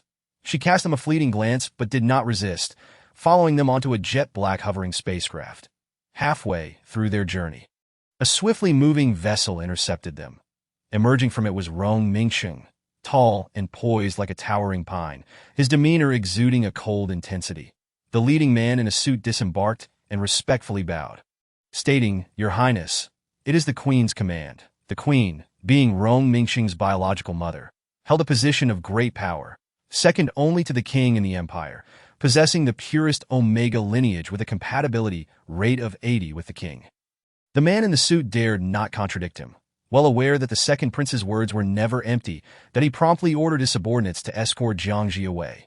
Rong Mingxing stepped forward, draping his coat over her shoulders, murmuring softly, I will explain in the vehicle. The enveloping scent of the frosty pine pheromones instantaneously masked all traces of her own essence. As Jiang Zhi settled into the vehicle, she gazed at the striking profile of the man beside her, her heart fluttering with unease, and she could not help but inquire, "W.I.?" Rong Mingxing handed her a document. It was the government's pheromone matching report. To her astonishment, Jiang Zhi discovered that their compatibility had reached an unprecedented 100. Even the king and queen's compatibility paled in comparison. At 80, her expression shifted to one of disbelief. Her usually bright eyes dimming. Such information could easily dictate her marriage. The empire had established clear regulations. Once pheromone compatibility surpassed 80, marriage was to be enforced without the need for universal consent. Therefore, he remained unaware of her merfolk heritage. He had merely shown the report to her parents, which led to their agreement. The results had been obtained just yesterday. Rong Mingqing's inscrutable gaze softened with a hint of amusement. You need not fear. I harbor no affections for anyone else, that I wish to marry you. He paused, turning his gaze toward her, exuding a warmth akin to the gentle melting of ice in spring. That I am genuinely pleased. Jiang Zhi, biting her lip as she clutched the report, hesitated before saying, but we have only met twice. The notion of marrying someone she hardly knew felt overwhelmingly swift. The corners of Rong Mingqing's elongated eyes lifted slightly. His smile captivating. It is all right. We shall see each other every day henceforth. The girl met his gaze. Her expression clouded for a moment before she quickly averted her eyes, her earlobes flushing a delicate hue. Ah! She lowered her gaze, her slender fingers unconsciously entwined, whispering, Where are we going? Rong Mingqing's demeanor returned to its usual calmness as he replied, We are going to meet my mother. Jiang Zhi fell silent, internally querying the system. Show me the affection and resentment values for the three of us. 777 promptly provided her with the desired information. Jingsang's affection value stood at 100, with a resentment value of 80. Rong Qingzhou's affection value also at 100, with a resentment value of 80. Rong Mingqing's affection value was 100, yet his resentment value was at 60. Chapter 73, The Tyrannical Alpha X Delicate Omega, 13. Once the news of the royal decree for marriage spread, the resentment values for Jingsang and Rong Qingzhou surged to 80. Meanwhile, Rong Mingqing's affection value skyrocketed to 100 overnight, but his resentment value climbed to 60. Jiang Zhi sensed a pattern. If they were all manifestations of a villain, did their feelings share a common pool? 777 confirmed. Indeed, they are shared that if one manifestation reaches maximum affection, the others will rise as well. As for resentment, Rong Mingqing's is at 60 due to his impending marriage to the host. The age-old truth prevails. Those who possess are often the happiest. Jiang Zhi's understanding crystallized, her eyes lighting up. This meant that as long as she garnered the affection and resentment of one manifestation, her task would be complete. Correct? 777 affirmed. Correct. As Rong Mingqing arrived at the royal palace, the grandeur far surpassed her previous experience at the hotel, the palace floating among the clouds resembling a celestial realm. Upon entering the queen's chambers, she felt an unmistakable pressure. Once her feet touched the expensive, translucent jade floor, a cold voice commanded, Kneel. That as a subject of the empire, it was customary for Jiang Zhi to bow before the royal family. No need, Rong Mingqing interjected, taking her hand and presenting a perfect smile. Mother, she is my future wife. The queen cast a glance at Rong Mingqing, instructing, Mingqing, please step outside. I wish to speak privately with your future wife. Rong Mingqing did not budge, positioning himself protectively in front of Jiang Zhi, shielding her from the gaze of those around them. Mother, he called out softly. The queen regarded him intently, surprise flickering in her eyes. She knew her son well, aware of his depth, which even she, his mother, could not fully fathom. Yet now, he was acting so fervently for a beta. With a slight pinch of her brow, the queen resolved not to allow a mere beta to disrupt their peace. Very well. I shall refrain from further inquiries. There will be a banquet at the palace tonight. You may bring her along. With that, she waved her hand, dismissing them. As they exited the vast palace, Jiang Zhi felt overwhelmed by the oppressive atmosphere. Nearly losing her footing, the man beside her steadied her waist, his arm encircling her slender form. Rong Mingqing squinted slightly, drawn in by the faint scent of her pheromones that he inhaled deeply, his fingers itching to draw her closer. Sensing the unusual pressure around her waist, Jiang Zhi's pupils widened, and she instinctively struggled to break free from his grasp. Her pale lips resembled withered buds, frail yet resolute. Thank you. Rong Mingqing concealed the emotions brewing in his eyes, subtly increasing the distance between them, that if you do not wish to attend tonight's banquet, you need not go. The queen's own words meant that refusing would be a slap in the face. Inside the grand hall, she had sensed the tension between Rong Mingqing and the queen. Caught in the middle, she felt like a mere filling in a sandwich. As she inhaled deeply, raising her gaze, her dark eyes filled with determination. I will go. Rong Mingxing studied her face, suppressing the desires that surged within him. His initial interest had stemmed from her appearance and the allure of her pheromones. Yet now, he realized that it felt as though affection had taken root deep within his soul. Surging forth upon seeing her for the first time, it was as if he had loved her for an eternity, yet had never been able to possess her, filling him with a primal urge to claim and conquer her. Rong Mingxing, who had never experienced such feelings before, found them not foreign, but rather exhilarating and delightful. Soon, the girl would be his. Perhaps fearing that she might feel uneasy, he left her after bringing her to this palace. As the eve of the banquet approached, a throng of servants poured into the palace to prepare her. She donned a regal gown, complemented by delicate makeup, her lustrous black hair intricately woven and adorned. With a single strand entwined with golden and silver threads cascading over her shoulder, rendering her breathtakingly beautiful. Upon stepping out of the hall, she was met by the sight of Rong Mingxing standing beneath the lights. He had also changed into a suit. His handsome visage paired with the dark attire exuded an irresistible charm. Gigi, he called softly, his enchanting fox-like eyes fixed intently on her, creating an illusion that she was the sole focus of his gaze. Jiang Zhi felt somewhat dazed. Awakening to find herself engaged to the second prince of the empire was surreal. After all, they had only known each other for less than 3 days. She lowered her gaze. Taking small steps towards him, Jiang Zhi responded with a slight hum, her previously tense brow easing a fraction. The palace banquet was twofold, to celebrate the union of Rong Mingxing and Jiang Zhi, and to mark the impending competition with the Federation. Seated prominently beside Rong Mingxing, Jiang Zhi overheard troubling news. Grandfather Jing had suddenly passed away, leaving the Jing family without its pillar, leaving only Jing Song to uphold the family's affairs. Before the banquet even commenced, whispers abounded. The king had not yet arrived at the banquet, hastily heading to the Jing residence instead. Grandfather Jing had once been the commander-in-chief of the empire, having rendered significant contributions, while his son and daughter-in-law had perished in battle, leaving the king with a sense of guilt towards the Jing family. Therefore, with the elder's demise, his presence was imperative to as a result. Many guests had departed. And naturally, Rong Mingxing, as the second prince, had to leave as well. "Can I go?" Jiang Zhi asked hesitantly, her thoughts consumed with concern for Jing Song, who had lost his last remaining family member. Rong Mingxing's expression remained unchanged. Yet a gentle smile graced his eyes that, of course, an imperceptible hint of danger lingered in the air. Jiang Zhi disregarded that sensation, her emotions fluctuating as she responded anxiously. Rong Mingxing's cool, pale fingers tightened slightly around the steering wheel before relaxing. As he activated the spaceship, since she wished to go, he felt it was only right to inform Jing Song, who had yet to receive news of their impending marriage, upon arriving at the Jing family's estate. The atmosphere was heavy with grief. The sole heir of the Jing family, Jing Song, had transformed overnight, maintaining a calm demeanor as he managed his grandfather's affairs. Many prominent figures from the empire had come to pay their respects. Jiang Zhi spotted the young man, who she had not seen for a day, standing like a sculpture in the hall, his head bowed, his dark hair obscuring half of his face, revealing only his pale, gaunt jawline. Despite being barely of age, he was now utterly alone in this world, having lost even the grandfather he had long resented. If sensing her gaze, the dark-haired youth suddenly lifted his brow, his deep-set eyes locking onto hers through the crowd. The animosity value surged alarmingly. In just one day, so much had transpired. Jiang Zhi had initially intended to greet the young man, but upon meeting his gaze, she froze, a flicker of fear igniting within her. The young man's aura was dangerously unstable.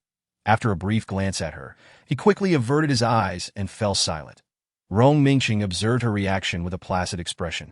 Evidently satisfied, Jiang Zhi pressed her lips together, watching the young man for a moment before shaking her head. "I'll wait a bit longer." Before Rong Mingxing could respond, 2 soldiers approached him, bearing the king's orders for him to step aside. Rong Mingxing's fox-like eyes narrowed slightly, a cold glimmer surfacing within, but he was reluctant to allow the girl to meet the young man, fully aware that both his younger brother, Rong Qingzhou, and Jing Song harbored feelings for her. Compared to his younger brother, Jing Song had spent the most time with her, making him the most perilous contender. "I'll escort you to the vehicle," he said, his gaze deep and inscrutable. Jiang Zhi glanced at the 2 imperial soldiers beside him. their attire indicating they were likely the king's personal guards. No need. You go ahead. Rong Mingsheng, not wishing to compel her, casually lifted his hand to tuck a loose strand of her hair behind her ear. The touch soft and tender, almost irresistible. Before departing, Rong Mingsheng left 2 subordinates to ensure her safety. Once he had left, Jiang Zhi took a step forward, softly calling out, Jing Song. The young man, clad in ink-black garments, stood out against the dim light, his features obscured, his lips slightly curled in a cold smirk. Do you like the second prince? Jiang Zhi was taken aback by the question, her cheeks flushing not from shyness but from embarrassment. I don't like him. Jing Song lifted his gaze, scrutinizing her face, not missing a single nuance of her expression. Do you wish to marry him? At the mention of marriage, Jiang Zhi's long lashes trembled, and she shook her head defiantly. No, her response was firm and earnest. She had no desire to marry a stranger simply because of compatibility. A fleeting glimmer of light crossed Jing Song's dark eyes as he leaned closer, enveloping her in his shadow. If you don't want to, then don't marry him. Jiang Zhi was momentarily taken aback, murmuring, Can I really not marry him? Jing Song brushed aside a lock of her hair that had fallen behind her ear, allowing it to cascade beside her beautiful features, his eyes, veiled in shadows, betraying a hint of obsessive affection and no need. Jiang Zhi's heart soared with joy, and she instinctively grasped his fingers, expressing, Thank you, Jing Song. The trust and delight reflected in her eyes ensnared him. Jing Song fell silent, his gaze lingering on their entwined hands. However, Jiang Zhi quickly recognized that this was her grandfather's funeral, and such joy was disrespectful to his memory. She hastily suppressed her smile, lowering her voice. Jing Song, you won't be alone anymore. Jing Song's pupils momentarily froze, love blossoming within his gaze as he leaned closer, captivated by the soft curve of her lips, his heart racing uncontrollably. Yet just then, someone forcefully pulled the girl away from him. Young Master Jing, you must consider your position. Rong Mingsheng's previously inscrutable emotions erupted into fury, the coldness in his eyes taking on a palpable form. She is my wife now. Jing Song glanced at the struggling girl in Rong Mingsheng's arms, raising an eyebrow, but instead of exploding, he chose to suppress his anger. She doesn't like you. She doesn't want to marry you. That is enough. His lips moved silently as he conveyed to the girl, Wait for me. Rong Mingsheng. She gasped, struggling to call out the man's name. Rong Mingsheng lifted his long fingers to adjust his collar. The facade he maintained threatening to shatter, revealing the inner demon beneath. Zhi, you are about to marry me. He drew closer, the taut lines of his collarbone stark against his skin, exuding an almost primal allure as he pressed her against the cold, hard surface of the spaceship. Jiang Zhi's eyes, reflecting the fragmented light, were filled with fear. The dangerous, pervasive pheromones enveloped her skin, penetrating to the very core of her being. Her suppressed heat surged forth with overwhelming intensity, beta traits gradually yielding to those of an omega. The fragrant aroma emanating from her body intensified, prompting Rong Mingsheng to swiftly pull her into the spaceship, thwarting any attempt to let her omega pheromones escape. Jiang Zhi lay curled upon the seat, her body tingling as if electrified, an insatiable desire consuming her. Her lips parted as she began to breathe unevenly. So exhilarating. Seventh brother, this feels amazing. She didn't forget to chat with 777 in her mind. 777. Doda had expected her to focus on her persona at that moment, not to engage in conversation.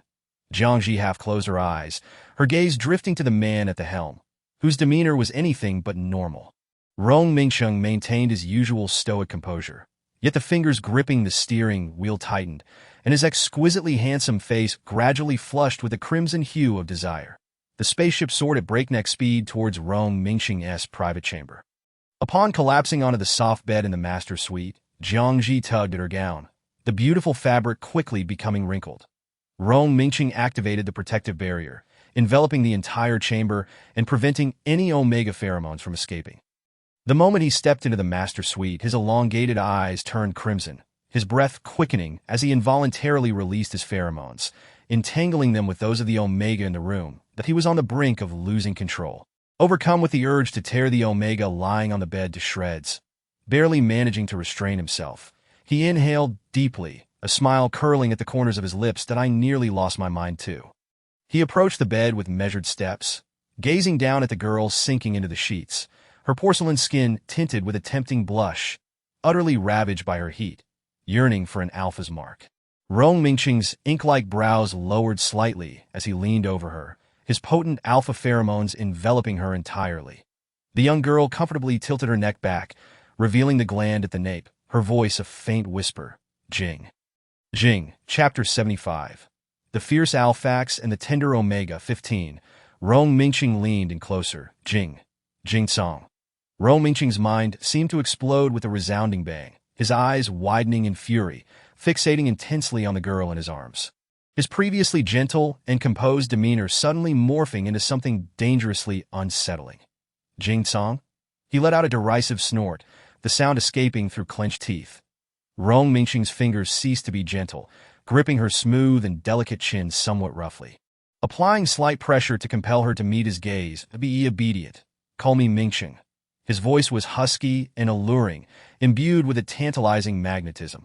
The girl with ebony hair felt crystalline tears slip from the corners of her eyes, her breath hitching with a sob. Jing Song, that I feel so unwell woo. Rong Mingqing's fox-like eyes glinted with a crimson hue, a glimmer of bloodthirst lurking within, intertwined with a chaotic, obsessive love, gripping her chin tightly. He kissed her, silencing her words. His movements were fierce and domineering, denying her even the slightest chance to evade him. Time passed, and in the end, he bestowed upon her the temporary mark she desired. The sharp tips of his teeth sank into her nape as he infused her with his alpha pheromones. Finally, his blood-red tongue gently licked her nape.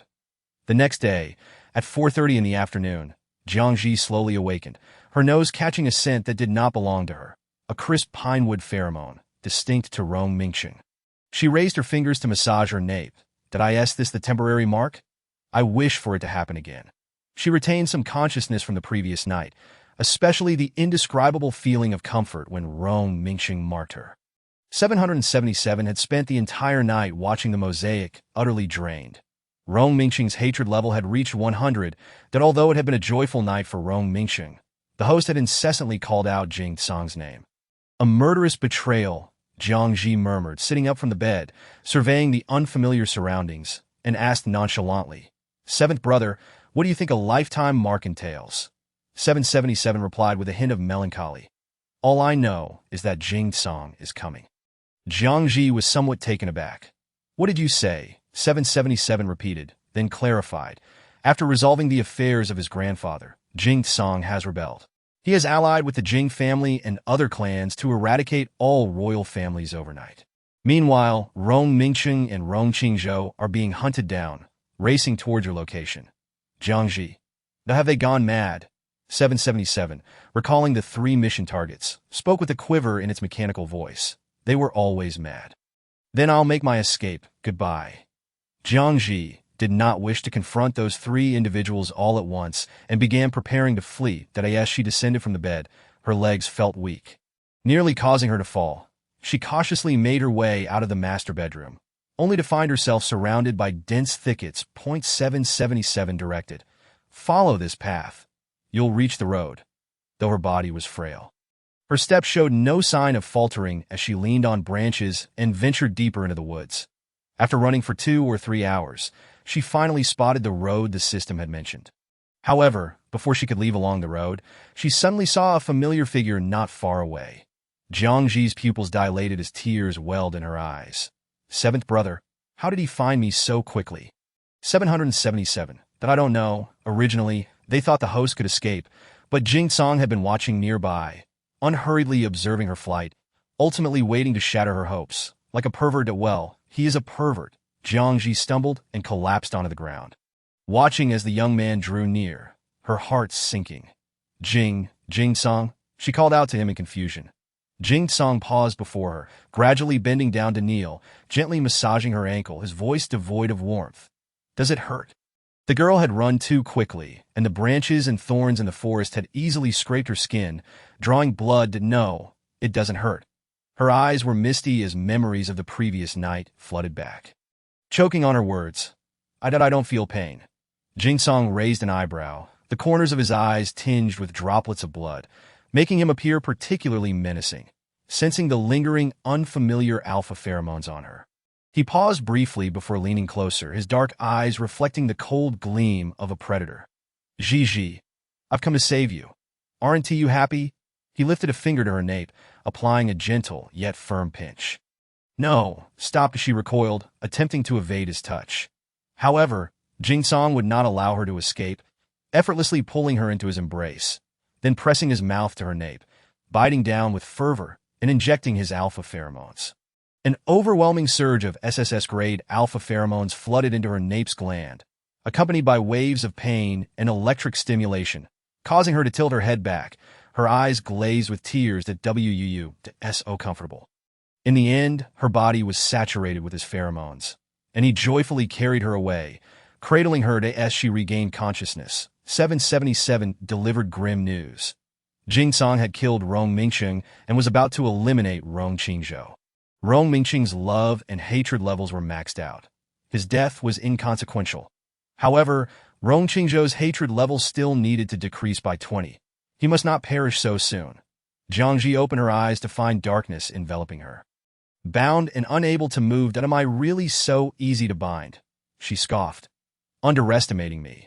Having been confined in dark rooms across various worlds, Jiang Zhi was quite familiar with this process, deftly freeing herself from her restraints and the blindfold, surveying the entire room. Ultimately, she used a hairpin to pry open the locked window.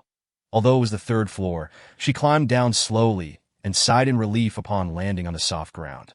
She understood that as soon as she left the room, Jingsong would soon discover her whereabouts. Thus, she had to find Rong Qingzhou and hide him in the nick of time, having changed into ordinary clothes. A battalion of palace guards marched past her, searching for her. Rong Qingzhou was gravely injured. He might not last long enough for Jingsong to arrive and kill him, as his wounds were too severe.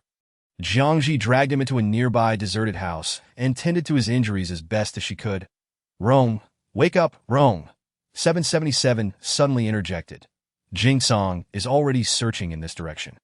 Jiang Zhi, upon hearing this, suspected she might have a locator implanted in her. It's because Jingsong marked you. That's why there's some sensing point. 777 explained it. That's just creepy. Fortunately, she was lucky. Rong Qingzhou, lying on the ground unconscious, slowly began to awaken. Zhi.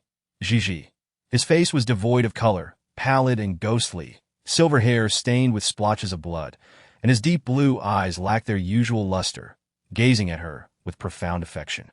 Run, leave, escape Jingsong. He has gone mad. Chapter 76. The Fierce Alphax and the Tender Omega. Conclusion. Jingsong had long since lost his mind.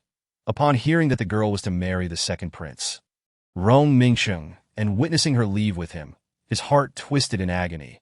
When he observed their intimate actions and saw the girl not evade them, it only intensified his desire to imprison her, locking her away in a place visible solely to him. Rong Mingcheng was gradually crushed under Jingsong's wrath, his toes, fingers, and every vertebrae shattered, all while he foolishly yearned for one last glimpse of the girl. He even mocked him, claiming he dared not touch Zhi, only able to hide in the shadows and fantasize. Jingsong, the first to mark her was me, and she will forever remember my pheromones. Killing me is futile. It's of no use. Jingsong was consumed with jealousy, driven to madness. After hearing Rong Qingzhou's feeble and urgent words, Jiang Zhi's complexion paled further, her delicate fingers slipping from his grasp as she shook her head. No, Rong. I will not leave Jingsong. Though she was uncertain of his actions, she was sure he had been misunderstood. Rong, Jingsong is not. Before she could utter the words bad person, Rong Qingzhou abruptly interrupted her. He killed Rong Mingcheng. I was nearly killed by him as well. Jiang Zhi's face turned as pale as a sheet, her eyes wide with disbelief as her lips moved silently. No, that's impossible. Before Rong Qingzhou could say more, his keen senses detected approaching figures. They were not few in number, surrounding the house. Rong Qingzhou chuckled softly, his gentle demeanor evaporating, revealing the darkness lurking in the depths of an abyss. He caught the scent of her pheromones belonging to Jingsong. You were marked by him. Rong Qingzhou slowly sat up, seemingly oblivious to the agony of his numerous wounds, his gaze subtly sweeping over her nape. Jiang Zhi awkwardly responded with an having received 2 consecutive S-grade marks. Her body felt far from comfortable, visibly fatigued. Rong Qingzhou sighed, mustering his last ounce of strength to use his ability. The most tyrannical spatial power instantly distorted the surrounding space. The scene before Jiang Zhi was beyond her comprehension. Even time seemed to freeze as the silver-haired youth knelt before her, reverently placing a gentle kiss on the corner of her lips. Zhi, you should have been mine.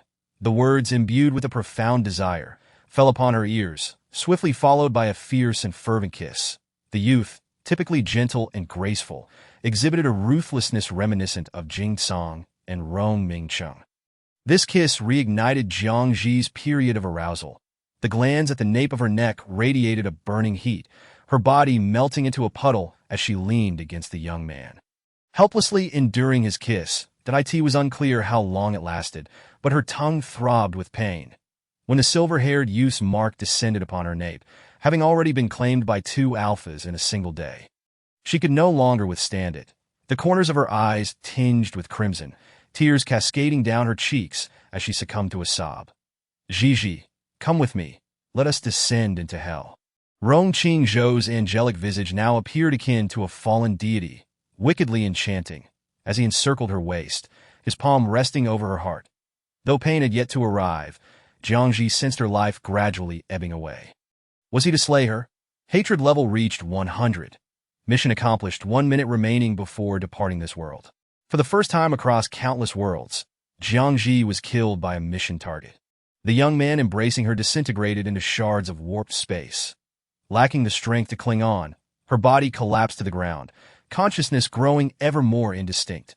The death bestowed upon her by Rong Qingzhou was devoid of agony. Just before she closed her eyes, a fleeting figure materialized before her. Jing Song.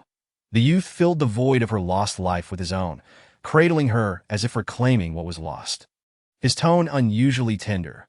Zhi, remember my name, that I will find you again. These were the final words Jiang Zhi heard before departing this world. The name of the malevolent figure, now blurred, eluded her memory, though she distinctly recalled hearing 2 syllables. World complete. In the crisp autumn air, the entire city was painted in hues of golden yellow, the foliage withering and shrouded, exuding an air of desolation. Inside a taxi, the temperature was just right, the asphalt rode smooth and even, until the vehicle came to a halt, rousing the woman in the back seat from her light slumber. Upon opening her eyes, Jiang Zhi met the probing gaze of the driver. The taxi driver's eyes glinted with greed and lust, fixating on her exposed long legs, clad in black stockings, sensuous and alluring. Jiang Zhi tugged at her exceedingly short skirt, paid the fare, disregarding the driver's gaze, and stepped out of the car. She took a moment to appraise her attire with a touch of regret. 7th brother, in this world, my persona is that of a dazzling vixen. Is it not? 777 cleared its throat and stated, the original host's memories and the plot have been transmitted to you. Host, please check. Standing by the roadside, Jiang Zhi surveyed her surroundings, proceeding at a leisurely pace to a nearby bench. Closing her eyes to receive the information. This world was shaped like a supernatural novel titled The Curse, with an extensive narrative. After over a decade of marriage, the Liu couple finally bore a son, who upon birth was afflicted with a severe illness. Confined to a dark and closed-off room, living life in a wheelchair, Liu father brought home an illegitimate son, a decade older than the son born to Liu mother, who was driven to suicide in a fit of rage. The illegitimate son's abilities surpassed everyone's expectations, expanding the Liu family's influence and solidifying their status domestically. Meanwhile, Liu mother's son succumbed to his illness at 19. The story had only just begun. The illegitimate son was the male protagonist of this world, while Liu mother's son, who died at 19, was the antagonist. The novel's title, The Curse, stemmed from the outbreak of a global curse following the antagonist's demise. After nightfall, a portion of humanity would transform into bloodthirsty fiends. If they did not kill or drink blood, they would perish, consumed by their murderous desires, banding together to revel in slaughter. Consequently, households began to install protective measures against these bloodthirsty maniacs. With the antagonist regarded as their deity, a worshipped and revered dark god, Jiang Zhi assumed the identity of a character named Jiang Yu, strikingly beautiful and possessing a remarkable figure, yet hailing from a humble background. She worked diligently to gain admission to university, only to become increasingly vain after experiencing the world, using her looks to beguile others. However, her standards were high and her ambitions vast, leading her to remain unengaged prior to this. After graduating, she secured her first job as a personal maid to Liu Yiluo. The Liu family's reputation was well known, and everyone aspired to associate with them, done on her first day of work. The original host had meticulously prepared herself to entice the male lead, Liu Zheng. Yet, on her very first day, the original host was strangled to death by the antagonist, having absorbed all the plot details and original host memories. Jiang Zhi rose from the bench, glancing at her watch that it was 9:15, and her shift began at 9. "Oh, seventh brother, the identity you provided me is increasingly outrageous." She stepped forward confidently in her high heels. Striding toward the opulent standalone villa, before her .777 sighed softly, "I apologize, host, but you can only embody a minor character in each world that a mere pawn, less than even a supporting role." The butler opened the door for her, scrutinizing her from head to toe, a flicker of surprise flashing in his eyes. The woman was stunningly beautiful, her long black hair cascading down her back, dressed in professional attire, a form-fitting short skirt accentuating her curves, black stockings enveloping her slender legs, and a crisp white shirt unbuttoned at the collar, revealing her radiant skin. Both captivating and seductive, she resembled a siren from the deep sea, ensnaring hearts. Although many had come for the interview, it was evident why she was the only one selected. Regarding her intended charge, the young master of the Liu family, Liu Yiluo, the butler also handed her a stack of papers filled with instructions. When a young master is silent, do not speak unless he addresses you. This was not merely serving him. It was akin to being a statue. The butler led her to the door of Liu Yiluo's room, lowering his voice as though to prevent anyone inside from hearing. "This is the young master's room. You may enter." The corridor was dimly lit, curtains drawn tightly to block out sunlight. Before that door, she sensed a chill, reminiscent of a haunted house, that utterly absurd. After the butler departed, Jiang Zhi hugged her arms, trembling as she turned to 777. "Seventh brother, I am afraid .777's voice offered comfort. Do not fear, host. You must believe in yourself."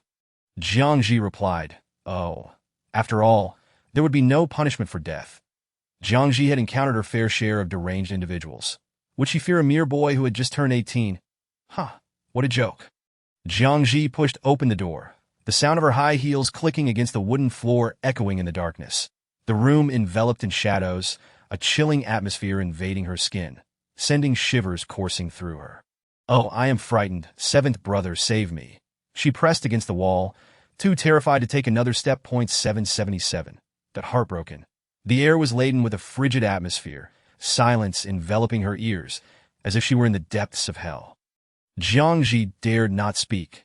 Leaning against the wall, her vision shrouded in darkness. She could not discern even the furniture. The soft carpet beneath her feet felt like walking on clouds. After an indeterminate length of time, a faint light flickered above, sufficient for Jiang Zhi to discern the room's decor. The first thing she noticed was a wheelchair beside the floor-to-ceiling window, occupied by a dark-haired youth, his slightly long hair obscuring his brows and eyes. Resting against the backrest, she could just make out his tall and straight figure, and a half-turned gaze. His eyes, as deep as a swamp, were devoid of emotion, calmly observing her. Jiang Zhi nearly forgot her purpose for being there. She bit her lip, striving to dispel her fear and maintain the composure of a teacher. "Hello." Her voice trembled slightly, betraying a hint of softness. "I am your personal maid, Jiang Yu, and it is a pleasure to meet you." Jiang Zhi exhaled in relief, surmising he would turn on the lights, likely to read.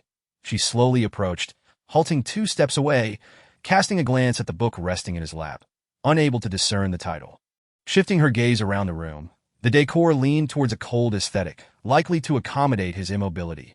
All books and items were placed below to be why the covers visible on the bookshelf. She noted several titles, including medical texts and some foreign scientific books that she couldn't even comprehend. Rather than rush towards her demise, she chose to sit in a nearby chair, extracting the notes provided by the butler for careful review. Unbeknownst to her, the dark-haired youth in the wheelchair was fixated on her, his gaze traveling from her long legs to her body, and finally to her face. The youth's tongue brushed against the roof of his mouth. his fingers tightening around the book. The person seated at the table seemed lost in thought, habitually biting his lip, and upon noticing his gaze, she looked up in confusion, her exquisitely beautiful dark eyes reflecting the dim light. Is that something the matter? She feared she had unwittingly occupied his chair, inciting his ire, and hurriedly stood, gesturing an apology. I'm sorry that I will clean it. With that, she retrieved a tissue from her bag, diligently wiping the surface of the chair. Louis Luo narrowed his eyes, his attention drawn to her waist, whether by accident or design. Once Jiang Zhi finished cleaning, she heard the youth's voice behind her, deep and melodious like the sound of a lute. Pour me a glass of water. Jiang Zhi's heart lightened at his command, and she hurried to the coffee table, pouring a glass of warm water before returning to present it to him. Her fingers, akin to the exquisite jade, were delicately slender and luminous, gracefully holding a transparent glass of water, droplets adorning her fingertips, shimmering with a radiant sheen that Eluilo found himself captivated by her wrist. As if he could discern the veins and bones beneath her skin, a subtle fragrance wafted up as he leaned closer. Jiang Zhi felt a chill creep down her spine as she discerned the emotion glimmering in his eyes, a gaze that seemed to hunger for her very essence. An unfamiliar sensation spread from her skin to her entire being, quickening her breath, reminiscent of the fervor experienced during a heat cycle in a previous ABO world. Chigo, what is happening to me? She anxiously questioned the system within her mind. 777. I regret to inform you at this moment, host, that this body is currently afflicted with severe dermatological thirst. Dermatological thirst, as the name implies, is characterized by an intense and obsessive craving for touch from others. Jiang Zhi trembled uncontrollably, her cheeks flushing crimson as she felt the boy's touch, a yearning rising uncontrollably within her. Do you wish for my demise? Chapter 78. Dermatological thirst x malevolent spirit x obsession. 2. Noticing the woman's peculiar demeanor beside him, Luilo raised an eyebrow slightly, his inscrutable dark eyes shifting to her exquisite features, his grip on her delicate wrist visibly causing a blush to bloom, her body quaking incessantly. The transparent water quickly soaked through the blanket covering the boy's legs on the wheelchair, droplets rhythmically plopping onto the wooden floor. Jiang Zhi's pupils constricted as she took a few steps back, her palm-sized face suddenly paling. I'm sorry. Hastily placing the glass down, she retrieved a tissue from her bag. Crouching down to wipe the moisture from his legs, the moment her fingers reached out, a flicker of murderous intent flashed in Lu Ilua's eyes. Yet, when her soft fingers made contact with his leg, he experienced a fleeting moment of disorientation. To his surprise, there was no trace of repulsion, nor disgust. Why? His fingers, resting on the arm of the wheelchair, slowly curled into a fist, lost in contemplation. Jiang Zhi removed the blanket from his legs, relieved to find that the water had not soaked through. Allow me to fetch you a new blanket. With that, she rose to find another blanket, but the boy's voice interjected once more. No need. Louis Law's tone was cool and indifferent. I am not cold. Jiang Zhi had no choice but to relent, placing the damp blanket in the laundry basket by the door, where servants would come to collect and replace it daily. As the clock approached noon, she realized she could leave for lunch, resting for an hour before returning to work. That moment, a knock echoed at the door. The servant responsible for delivering Lu Ilu's lunch arrived with the meal. 3 knocks resounded, and the door swung open, revealing a male servant nearing 50, who moved robotically to the dining table, setting down 5 dishes. Young master, it is time to eat. Eluilo closed the book in his hands, his gaze landing upon Jiang Zhi, as if she alone sufficed. The servant, taken aback for a fleeting moment, quickly masked his surprise, responding hurriedly before bending to exit the room. Jiang Zhi understood. He desired her to serve him during the meal. If she wished to excel in this role, she must earn the boy's favor. Approaching the wheelchair, she lowered her gaze and inquired, Young master, shall I assist you to the table? Luil replied, MHM. Upon reaching the table, Jiang Zhi served him a bowl of rice, holding the spoon, eager to feed him. However, Luo turned his face away, his deep, still black eyes betraying a moment of dazed surprise. I can manage myself. Jiang Zhi, realizing belatedly that the boy was merely paralyzed from the waist down and not incapable of using his hands, felt a flush of embarrassment rise in her cheeks. I apologize, she stammered. Luo fell silent, taking the bowl from her hands, his fingers, gripping the chopsticks, appearing sickly pale, revealing faint blue veins upon closer inspection. Standing at the table, Jiang Zhi watched him consume his meal. Her vision gradually blurring as her thoughts swirled, he appeared just like any ordinary person, yet who would imagine he had less than a year to live due to illness? The affliction he had borne since birth had tormented him for 18 long years. Lu Iluo paused after a mere 5 bites, placing his chopsticks down, dabbing at the corner of his lips with the napkin, stating flatly, "That's enough." Jiang Zhi was momentarily taken aback, glancing at the largely untouched dishes. Swallowing hard. She had not eaten a single bite since morning, and witnessing him waste food brought tears to her eyes. Luila seemed to sense her intent, casting a glance at the meal before him. Speaking unhurriedly, "You may eat." That would be against protocol. Jiang Zhi, a person of professional integrity, shook her head. "No thank you, young master. I shall go out to eat," Luila repeated firmly, enunciating each word. "You may eat." For a brief moment, Jiang Zhi felt as though Lu Iluo was no longer a mere boy just past his 18th birthday, but rather a figure of authority, exuding an aura of long-dormant power. Jiang Zhi. She bit her lip, hesitating for a few seconds before consenting. The dishes were rather light, and perhaps the kitchen staff had endeavored to make them more palatable. Even she found it hard to stop once she began tasting. Though the portions were not abundant, they sufficed for 2 adults. Jiang Zhi finished all 5 dishes, along with a hefty bowl of rice, leaving nothing behind. Having indulged excessively, she realized too late the time that had passed.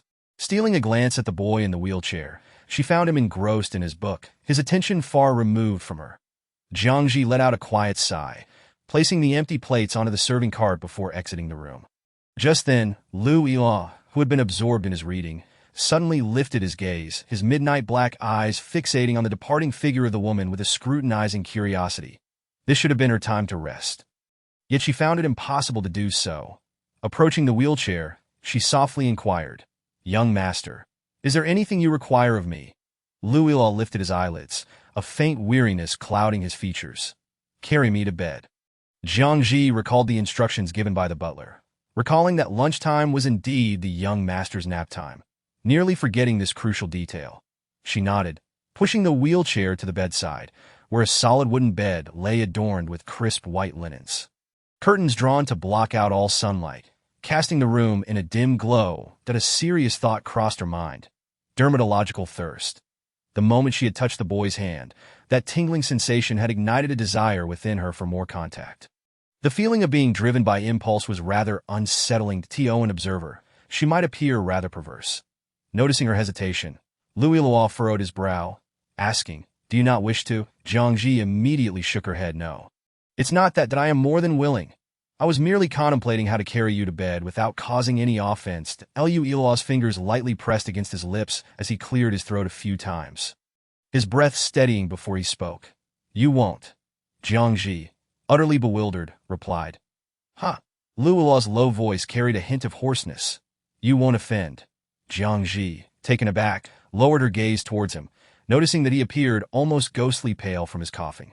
Yet his lips bore a strikingly vivid hue, creating a captivating contrast, as a villain. He was remarkably well equipped, particularly with a face so exquisitely sculpted that no artisan could replicate its perfection.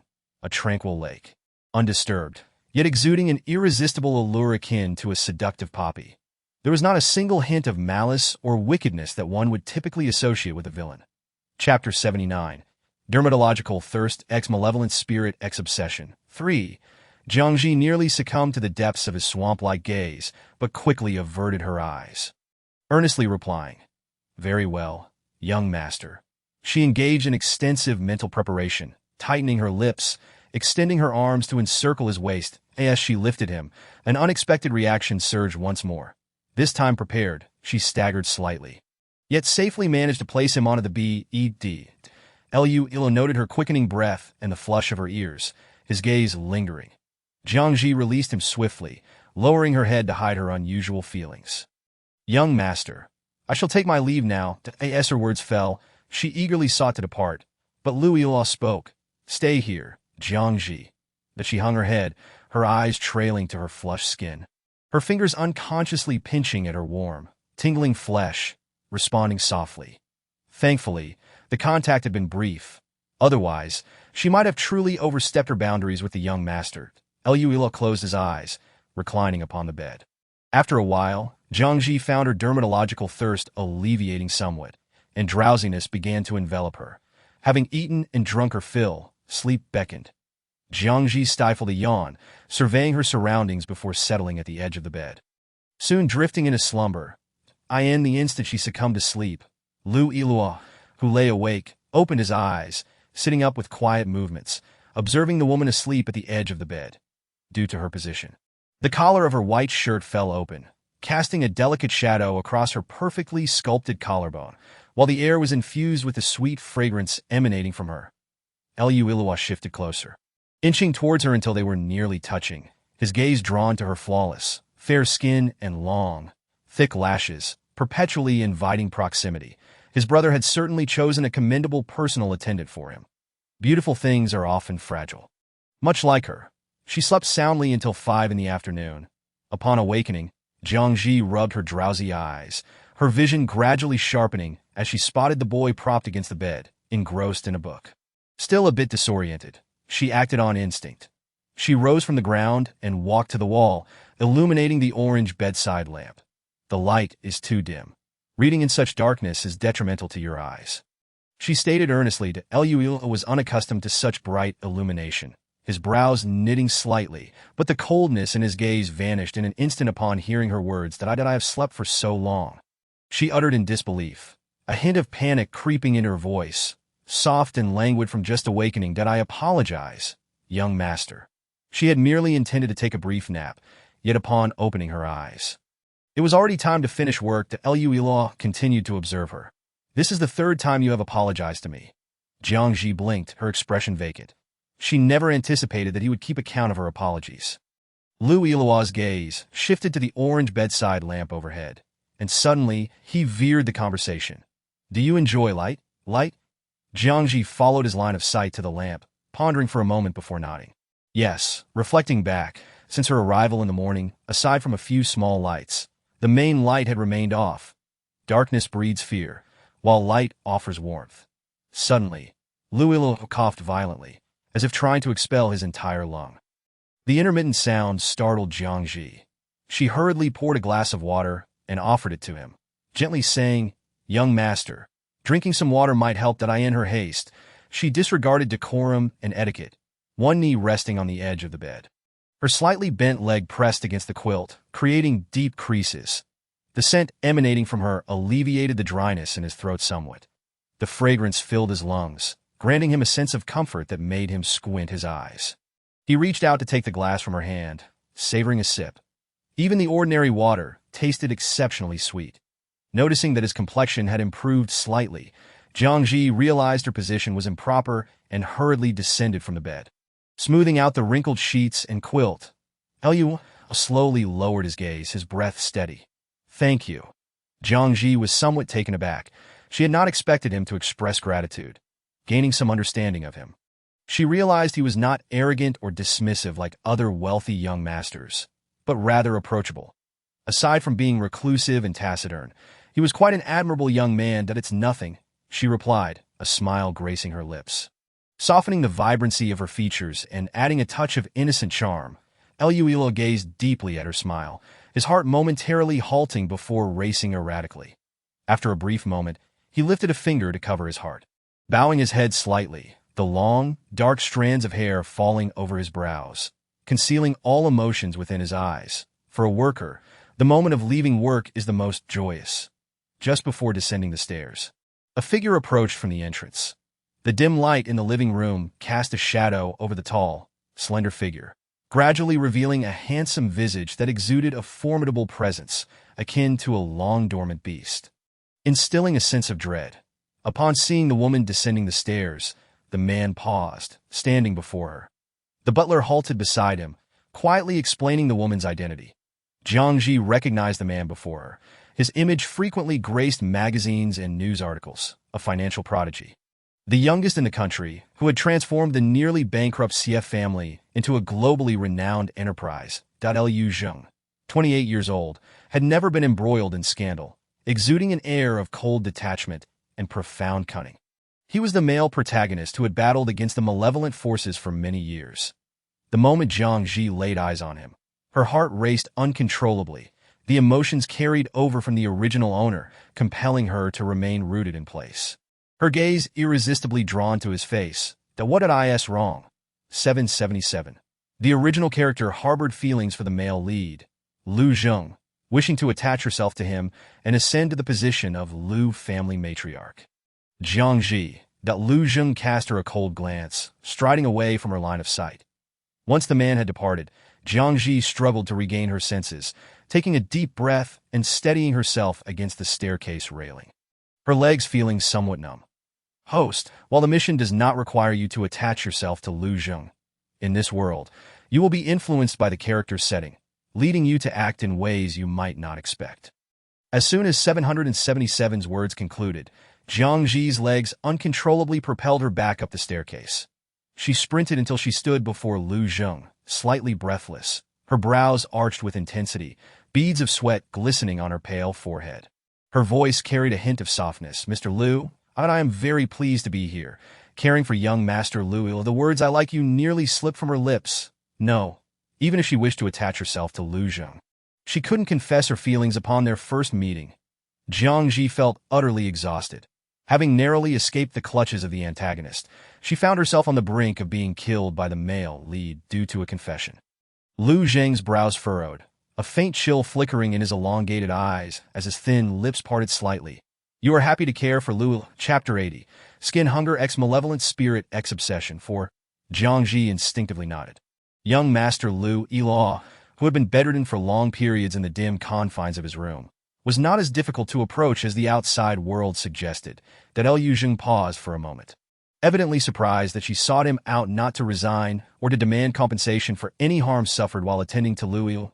Previous candidates who had come to care for the sickly heir had fled after a day. Just as the last person had been carried out severely injured and was still in the ICU, he scrutinized her closely, noting she bore no signs of injury, her complexion normal, devoid of any pallor or fear. He scoffed, intrigued by their interaction over the day. What could possibly have led his ailing brother to spare her? Lu Zheng no longer lingered, striding swiftly toward his study, leaving the butler to inquire about her day and everything that transpired in young Master Lu's room. After the butler departed, Jiang Zhi glanced at the clock. It was already 9 o'clock. The subway would undoubtedly be too late, leaving her with no choice but to take a taxi.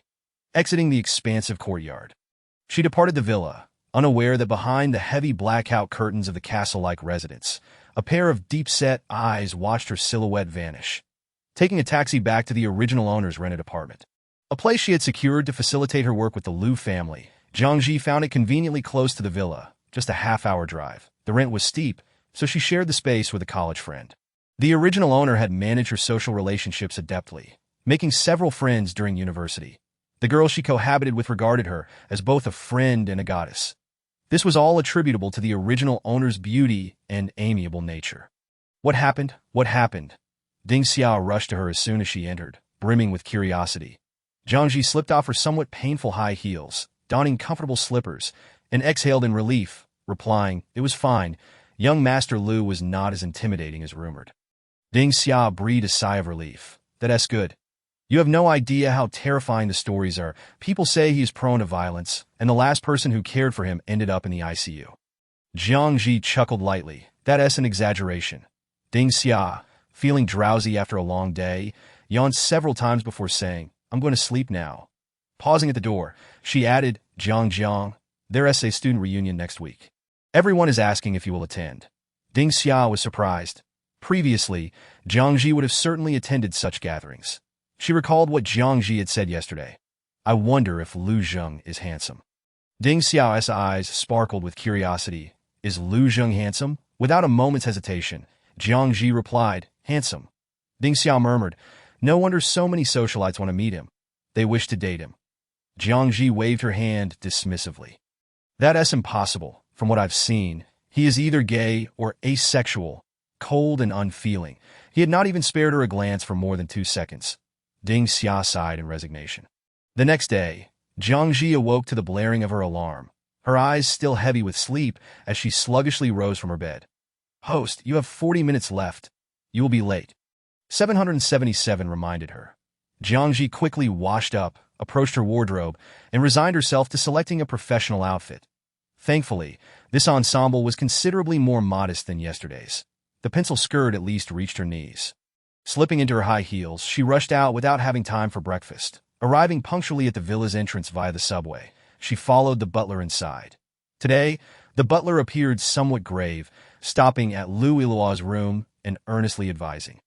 Young master had a high fever last night. His mood may not be pleasant, so please refrain from speaking upon entering to avoid upsetting him. Jiang Zhi nodded in understanding. Once the butler had departed, she pushed open the door and entered.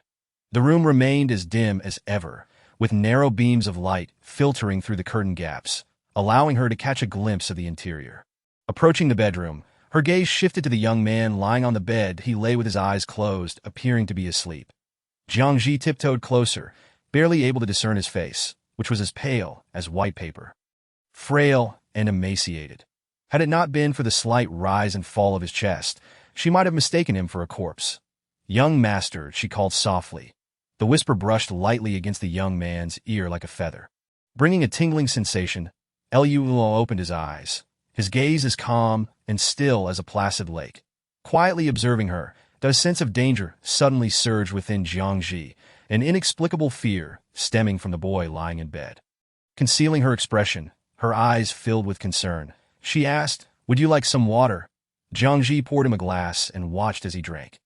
The young man's complexion improved slightly, no longer shrouded in the heavy pallor of silence. Her lips curled slightly, and she sighed with relief deep within her heart. Lu tilted his head back to drink water, and from the corner of his eye, he observed the emotions flickering in her gaze. Despite being enveloped in darkness, her eyes seemed to dispel all shadows, sparkling with a luminosity akin to starlight. Unlike him, she did not belong in this dimness, but should stand beneath the sun. Lu Yiluo set down his cup and turned on the light. Jiang Zhi, having heard his words clearly, moved towards the wall and illuminated the living room. The light instantaneously banished the darkness, infusing the space with vibrancy. Lu Yiluo squinted uncomfortably, raising the back of his hand to shield himself from the sudden brightness. He kept his hand raised until his eyes adjusted, and then a soft, tentative voice emerged above him. "Young master, would you like me to carry you to the wheelchair?" Upon hearing her voice, Lu Yiluo lowered his hand, tilting his forehead slightly to get a clearer view of the radiant figure standing under the light. "All right." Jiang Zhi stepped closer to the edge of the bed, bending down to lift him. That a sudden wave of warmth and tingling sensation surged from her arms to the depths of her heart. She bit her lip, a blush blooming at the corners of her eyes like petals unfurling. Before she could release him, the young man in her arms suddenly spoke to the sofa. Jiang Zhi's dark eyes flickered with confusion, revealing a hint of reluctance and struggle.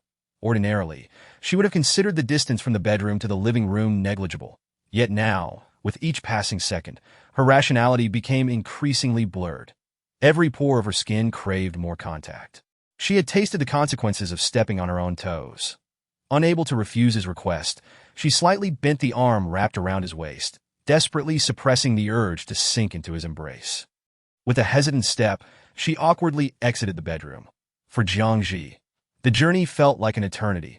Upon finally reaching the sofa in the living room, as soon as she released him, her legs felt weak. And in the blink of an eye, she collapsed onto Lu Yiluo, her profile pressed against the young man's neck. Feeling his cold skin, her body reacted intensely, soft breaths escaping her rose-red lips. The snug white shirt accentuated her alluring figure. Trembling unnaturally, while her warm, sweet breath fanned against his ear. Fearing she might crush him as she fell, she slightly bent her legs, pausing mid-air in a delicate pose that Lu Yiluo, whether intentionally or not, let his cold, pale fingertips glide over her delicate, soft arm, soon hearing her voice tinged with a sob. "Woo." The sharp heel of her shoe had grazed her ankle. The hiss that Lu Yiluo, propped up on one arm, noticed the woman seated on the carpet.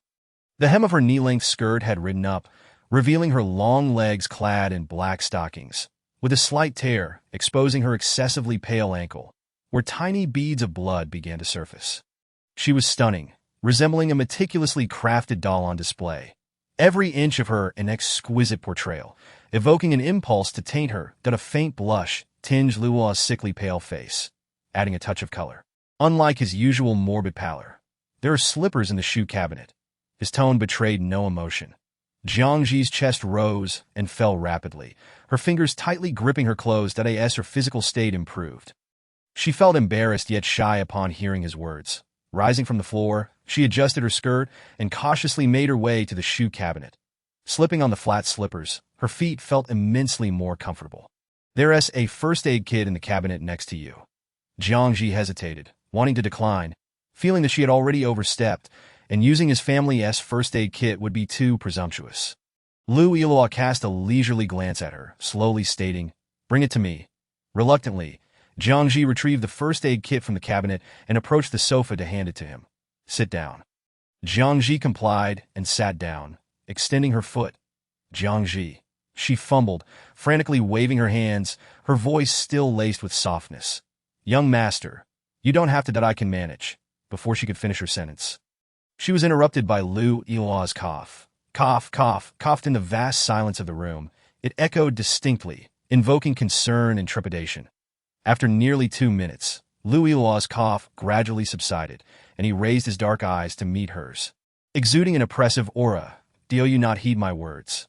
Jiang Zhi's cheeks flushed slightly, her once clear eyes now revealing embarrassment and unease.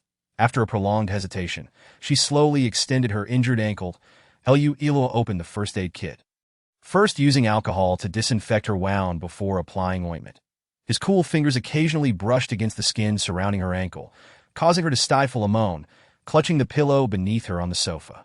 Her face lowering, her exquisite features growing increasingly captivating, Lu meticulously observed her visage, ultimately pausing at her rosy lips, a hint of inscrutable intrigue flickering in his dark eyes. Lunch will be served. The young man invited her to dine together, a request that astonished not only the servant who brought the meal, but also herself. "Young master, I can eat elsewhere." Lu cast a nonchalant sidelong glance at the servant standing by the dining table. The servant, meeting his gaze, felt a sudden constriction in her heart and promptly turned to leave. Only the two of them remained in the room. "You should listen to me that it was not a question, but an unassailable command." Jiang Zhi bit her lip, the pain in her ankle constantly reminding her to heed the housekeeper's words. Yet, she knew she had to comply with Lu Yilua's request as well. Ultimately, she found herself seated at the dining table. Lu Yilua typically took only a few bites, but this time he finished half a bowl. After finishing early, he left Jiang Zhi alone at the table laden with dishes by the time she was full. Nearly an hour had passed. Throughout the meal, she could sense the young man's gaze fixed upon her as she ate. Initially shy, she eventually relaxed. Rising, she prepared to take the empty plates outside for the servants to collect. "Come here." Lu's gentle yet firm voice halted her movements. Lowering his gaze, his expression hidden, he squatted down. Jiang Zhi obediently followed his instruction and crouched. He offered the glistening grains on his fingertip before her. Jiang Zhi's pale cheeks flushed with a peach blossom hue, her misty eyes reflecting scattered gleams of light. Reacting almost instinctively, she snatched the rice from his fingertip and hurriedly pushed the cart out of the room. The young man with black hair seated in the chair lightly coughed, his fingers resting against his lips, a smile blending into the night. During the afternoon nap, Jiang Zhi waited for him to fall asleep before leaving the room to visit the restroom. Upon exiting, she raised an eyebrow, realizing his intentional mischief. He had placed a grain of rice, when in fact there was none on her face. He is quite the rascal. "Indeed, host," 777 responded, a hint of fear evident. Jiang Zhi let the clear water flow over her fingers, inquiring, "What is the favorability level now?" 2777 replied, "Quite decent. That IT has increased by 20 in 2 days. Miss Jiang, Mr. Lu requests your presence."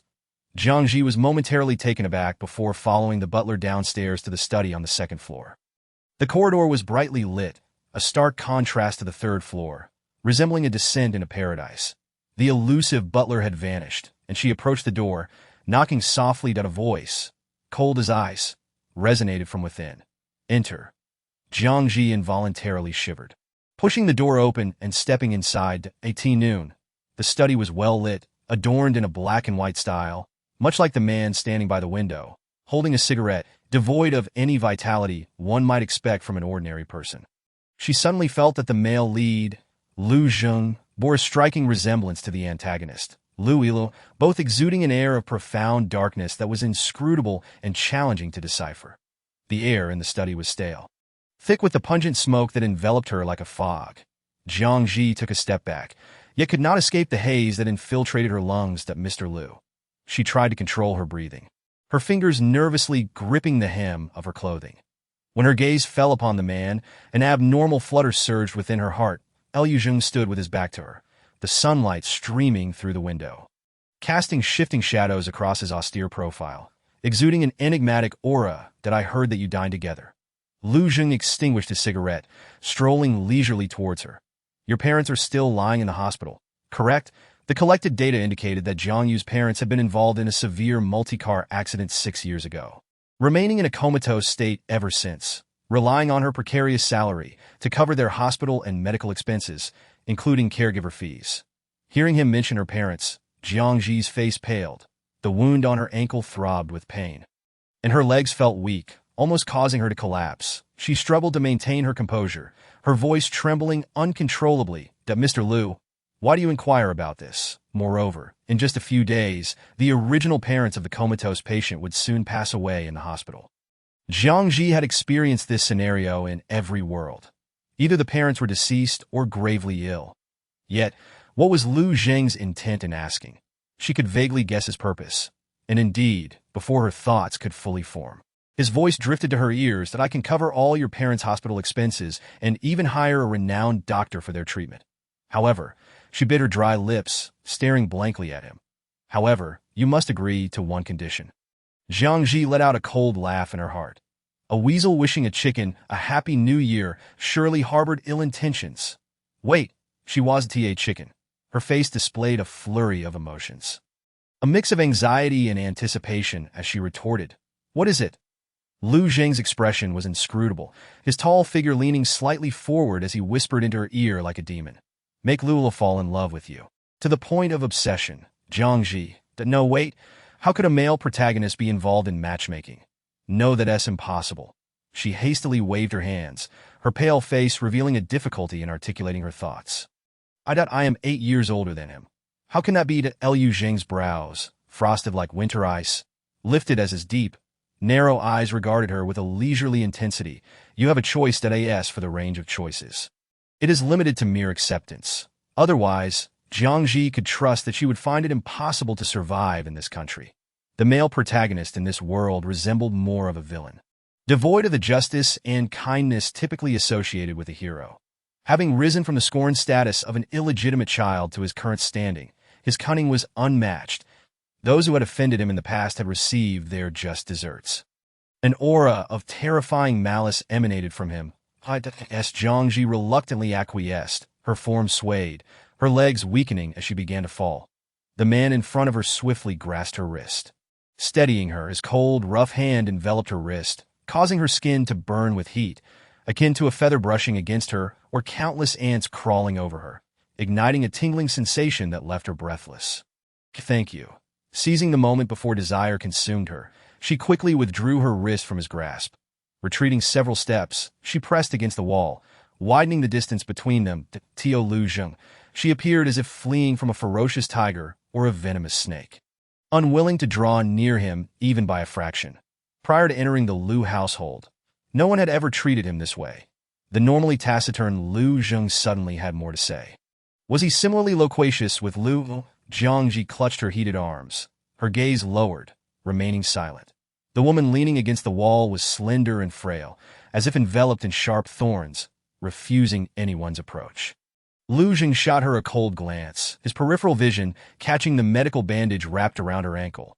Such a method of dressing wounds could only belong to his frail younger brother. He was rather surprised that Liu Yilua had tended to a wound for a woman he had known for less than 2 days. Considering the day's events, he was unsure how many accidents had occurred. Leaved at the sound of his voice, Jiang Zhi murmured a soft reply, her steps trembling as she hurried out of the study, only to hear the sharp command behind her. Remember what you promised. As she ascended from the 2nd floor to the 3rd, the dimly lit corridor was shrouded in silence. She slipped off her high heels, uncomfortably rubbing her calves. These heels were not meant for just anyone. She complained to 777, most of the original owner's shoes are high heels, and not just any high. They feel like walking on stilts. 777. Utilizing the system's mechanical functions, transmitted warmth to her calves, alleviating some of her soreness. The workday is over. Should the host not buy a new pair of shoes? Jiang Zhi put her high heels back on and shook her head. No need, someone will deliver them shortly. 777. Upon returning to Lu Ilua's room, Jiang Zhi had yet to step into the bedroom when she heard the boy's deep voice. "Where did you go?" Approaching, she saw the youth propped against the headboard, having awakened from his nap. His slightly long black hair fell over one side of his eye, and his pale skin glimmered softly in the warm orange light. His strikingly handsome features exuded a classical beauty, reminiscent of an elegant yet dark figure from an ink painting. Though shrouded in a hint of lifelessness, he raised his beautifully sculpted brows and cold eyes, calmly gazing in her direction, mechanically repeating, "Where did you go?" Having agreed to Lu Zheng's terms, Jiang Zhi could not reveal the truth to him. After hesitating for a moment, she stepped closer and softly replied, "I went out for a moment." That Luila ceased his inquiries. As she drew near, his keen sense of smell detected the mingling scent of smoke and the fragrance of the woman. A scent not born of chance, but rather from prolonged exposure to a smoky environment. She was lying. She had deceived him. Luila lowered his head, his expression growing chilly, as his dark eyes flashed with a hint of malice. What had she done with Lu Zheng? What had they said? He despised the deceit of others. The thought of her betraying him for Lu Zheng ignited a cold fury within him. The negative emotions dissipated quickly, and he lifted his gaze, his expression returning to its usual calm indifference. "Carry me." Jiang Zhi stiffened at his request, her eyes flickering uncertainly as she suppressed her instinct to refuse, slowly approaching the edge of the bed. Her outstretched arm trembling imperceptibly. "Did a master. Where do you want to go?" Lu Ilo replied, "To the wheelchair." Jiang Zhi breathed a sigh of relief inwardly, quickly lifting the frail boy from the bed, just as she was about to place him in the wheelchair. His voice interrupted her movements. To the living room. Similar to the situation earlier that day, this time it was Lu Ilua who had changed his mind. Jiang Zhi's brows furrowed, nearly choking on her breath. And without overthinking, she hurriedly turned and walked toward the living room. Upon reaching the sofa, the boy's tone remained calm and indifferent. Jiang Zhi's consciousness began to blur, her arms wrapped around his slender waist tightening slightly. Her fingers grazing his slightly cool skin beneath his arm. That am I a monkey to be toyed with? He was seeking malicious revenge. She took a deep breath, barely resisting the impulse to hold the boy tightly in her embrace. His deliberately vague question echoed in her ears, growing fainter as Jiang Zhi's mind became a blank slate. The heat radiating from his grip on her wrist surged through her, more intense than before. The pristine white sheets became a chaotic mess. Her cascading black hair sprawled like silk across the bed, enhancing her already alluring appearance. Skin hunger? The antagonist was exceedingly clever. He probably began to suspect her the moment they first touched. And now he was certain. Tears brimmed at the corners of her eyes, flushed with embarrassment and panic as she fought against the overwhelming desire coursing through her body, curling away from him at the edge of the bed. She stifled her shivering, infatuated, yearning body. I'm sorry. Her voice, soft and wavering like spring water, was barely a whisper. I'm sorry. Master, did I have offended you? Her stammering words mingled with a hint of despair. Luila turned slightly, his fingers gently pressing against his eye, his dark gaze reflecting the tortured woman before him. Due to her vigorous movements, her skirt became disheveled, the previously torn black stockings now more tattered, her porcelain skin contrasting sharply with the colors. Accentuating her long, alluring legs, meanwhile, the scent of smoke on her was consumed by the air that belonged to him, enveloping her in a sticky, sweet aroma that he inhaled deeply, grasping her limp wrist as if to comfort her. "It's all right. You need not blame yourself." Hot tears streamed down the corners of Jiang Zhi's eyes, soaking the pristine pillow as she pleaded softly, "Master, please don't touch me." The more he touched her skin, the harder it became for her to extricate herself. She craved a more intimate contact. The boy did not relent, pulling her into his embrace, a neurotic pleasure dancing across his pale, sickly face. "That I can help you heal." His icy white fingertips glided gently along the edge of her eye, sliding downwards as he sensed her intense shivers, his satisfaction palpable. Jiang Zhi, in a daze, barely comprehended his words, her eyes reflecting the bewilderment of spring tea as she unconsciously leaned closer to him. "How do you heal?" Lu Iluo demonstrated through his actions. The process of healing lasted 3 hours, his hands roving over her, neglecting no inch of her. The breathtakingly beautiful woman in his arms cried hoarsely, her eyes closing in exhaustion as she succumbed to a deep slumber.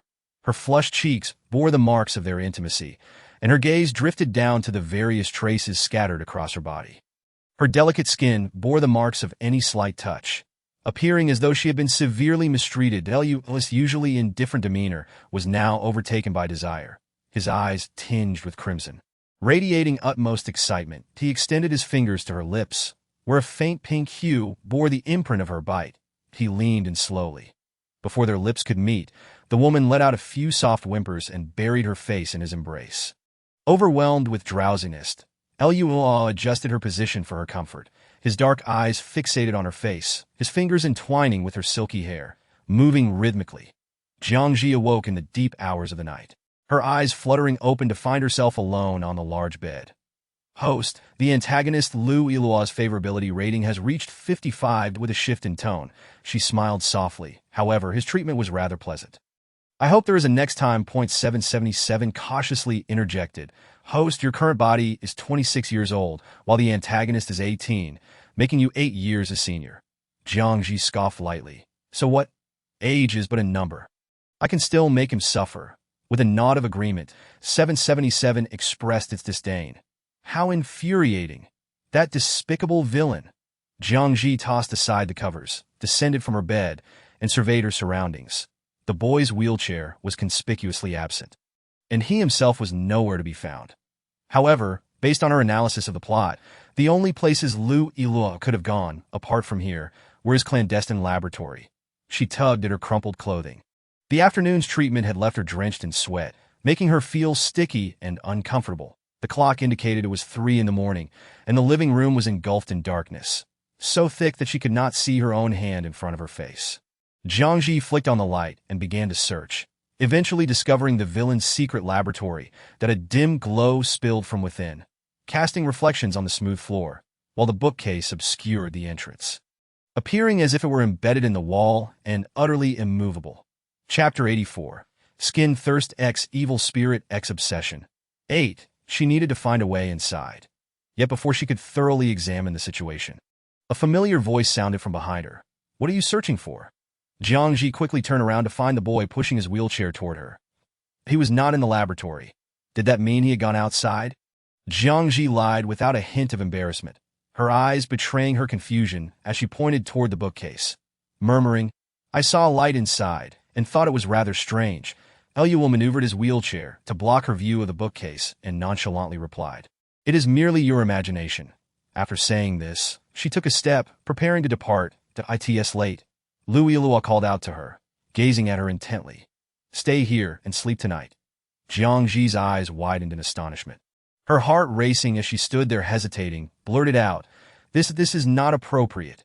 Lu Iluo drew closer in his wheelchair, halting right in front of her, and spoke in a calm, unhurried manner. If I say it is appropriate, then it is. His words, cool and indifferent, left no room for argument or resistance. Jiang Zhi felt the oppressive aura of authority that seemed unbefitting of his age, reminiscent of the male lead, Lu Zheng. Dismissing this thought, she blushed and acquiesced. How could the protagonist and the villain bear resemblance? Sensing her desire to bathe, Lu Iluo summoned the butler, who prepared sleepwear and undergarments in her size, all brand new and untouched. After emerging from the bathroom, her hair freshly washed and wrapped in a towel, she met the boy's gaze and instinctively tugged at the hem of her garment. The sleepwear was quite ordinary and modest, made of cool silk with long sleeves and pants, save for the slightly low neckline. Before stepping out, she had attempted to discreetly fasten the top button. To the boy's eyes, it was even more alluring than if it had remained unbuttoned. A shadow of darkness flickered in the depths of his midnight-like pupils. His fingers resting on the armrest of the wheelchair tightened slightly, and he swallowed hard. Come here at his command. Jiang Zhi obediently approached.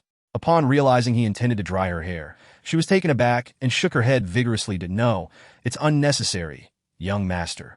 I can manage. Luo interrupted her with a detached demeanor. Do not speak. Jiang Zhi bit her lip, feeling flustered as she crouched before him, allowing his fingers to glide through her hair.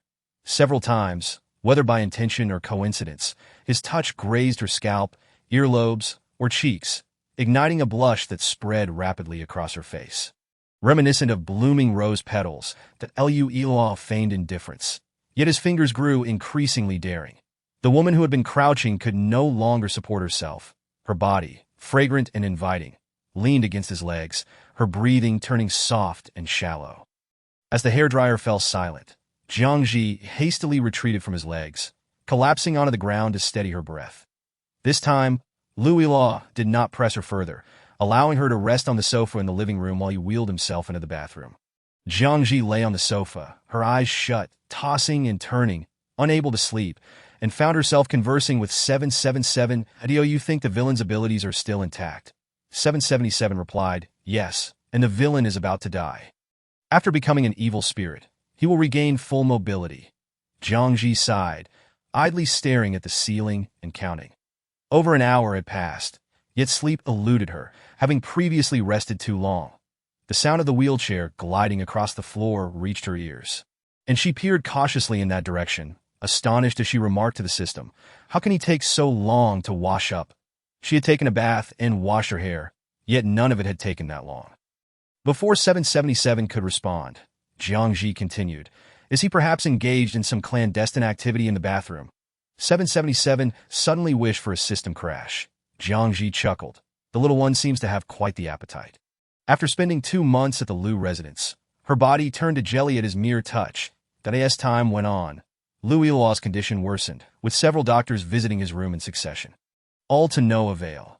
The illness he suffered was unprecedented, its erratic nature defying all treatments.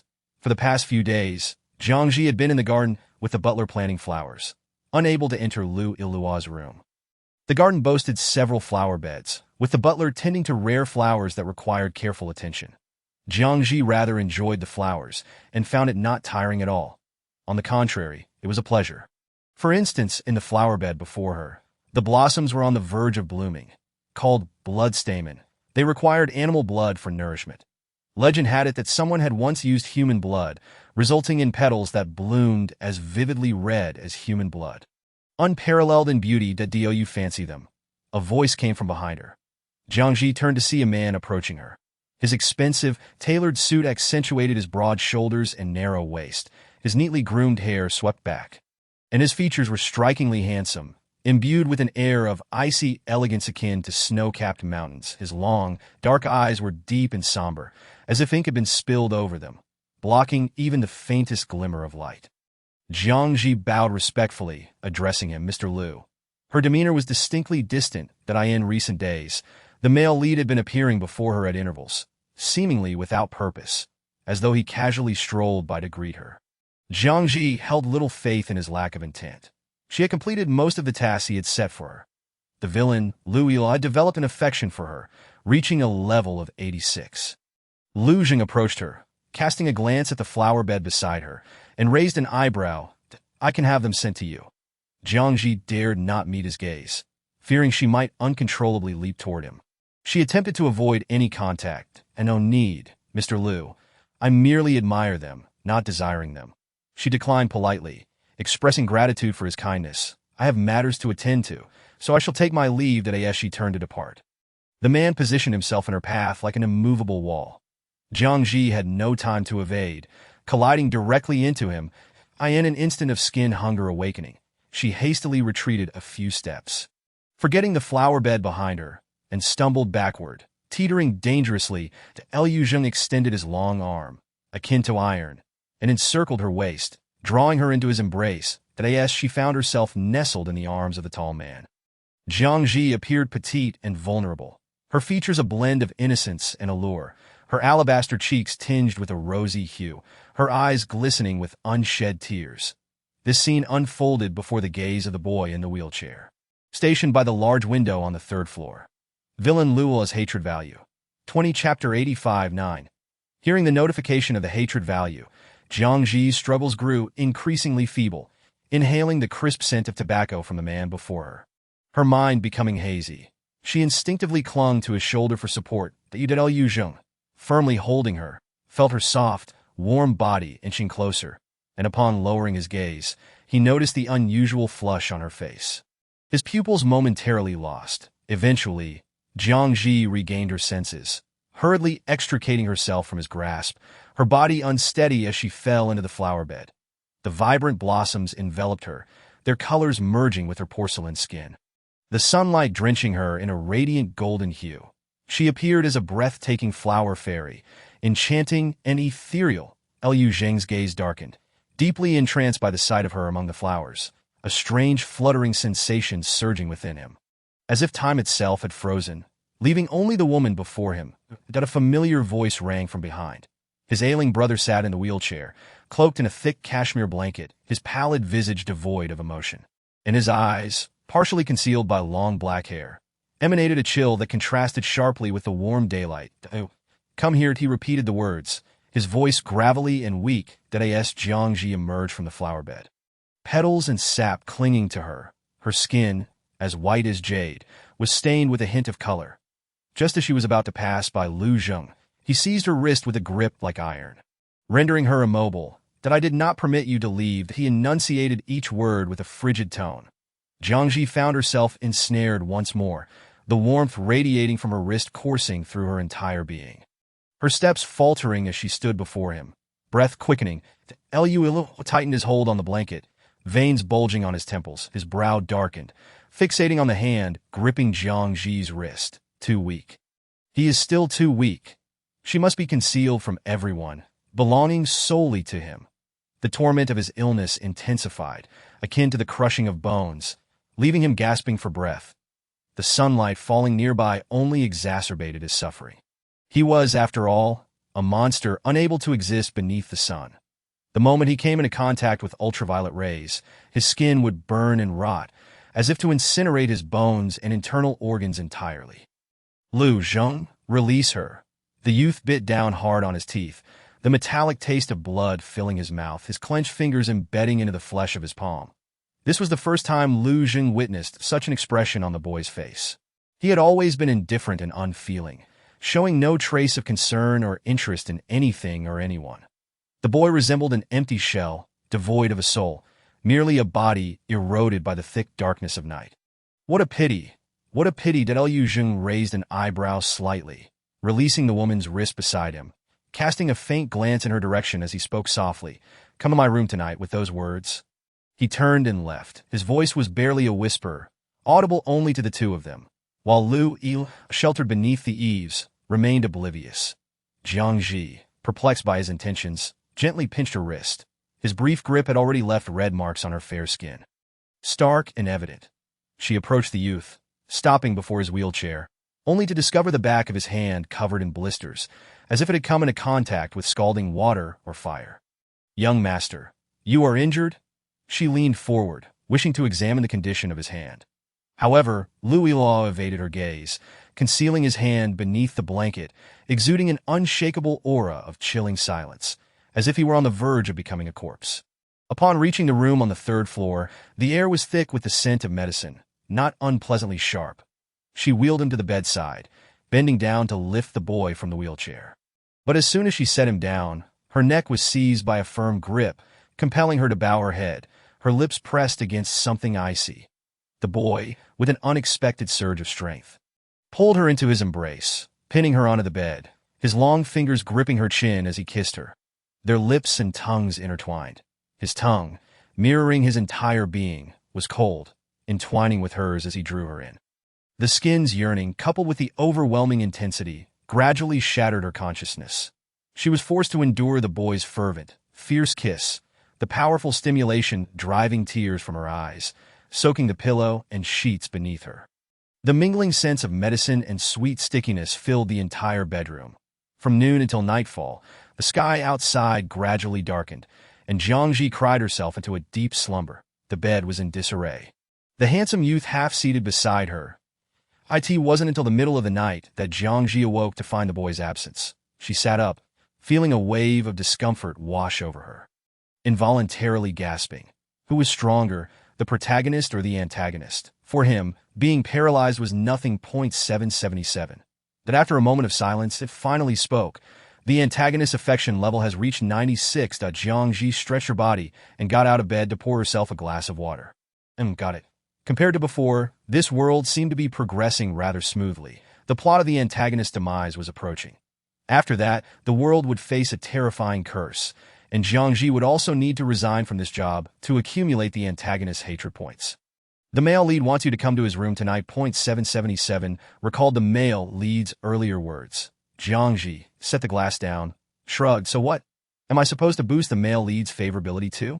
777 hesitated, but Jiang Zhi recalled how the system had been evasive in the previous world, that a sense of foreboding washed over her. That don't tell me. The male lead is another incarnation. Incarnation after incarnation. How could it be so thrilling? 777 silence indicated tacit agreement. Jiang Zhi sighed. No wonder she felt a resemblance between this male lead and the antagonist. It was for this reason that I also have to raise the male lead's favorability? 777 replied. Not necessarily, but doing so will yield special rewards. Jiang Zhi nonchalantly acknowledged this, stepping out of the bedroom into the living room, where she noticed the half-open bookshelf with a faint glow emanating from within. Over the past few months, Louis Law had frequently been going to the laboratory after she fell asleep. According to the plot, he was concocting a curse. Chapter 86. Skin Hunger x Evil Spirit x Obsession. 10. Over these months, Louis Law had often ventured to the laboratory after she dozed off, in accordance with the storyline, to develop the curse. Using the flashlight on her phone to illuminate the corridor, she descended the stairs and approached the door to Lu Zheng's room on the second floor.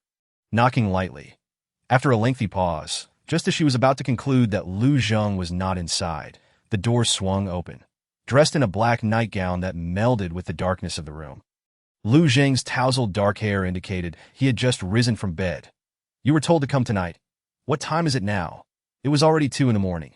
Jiang Zhi's complexion paled, and she dared not meet the man's intimidating gaze as she quietly asked, Is there something you need, Mr. Lu? After she finished speaking, Lu Zheng disregarded her struggles, pulling her into the room, shutting the door behind them, and pinning her against it, inhaling her captivating fragrance, his Adam's apple rolling to be my lover.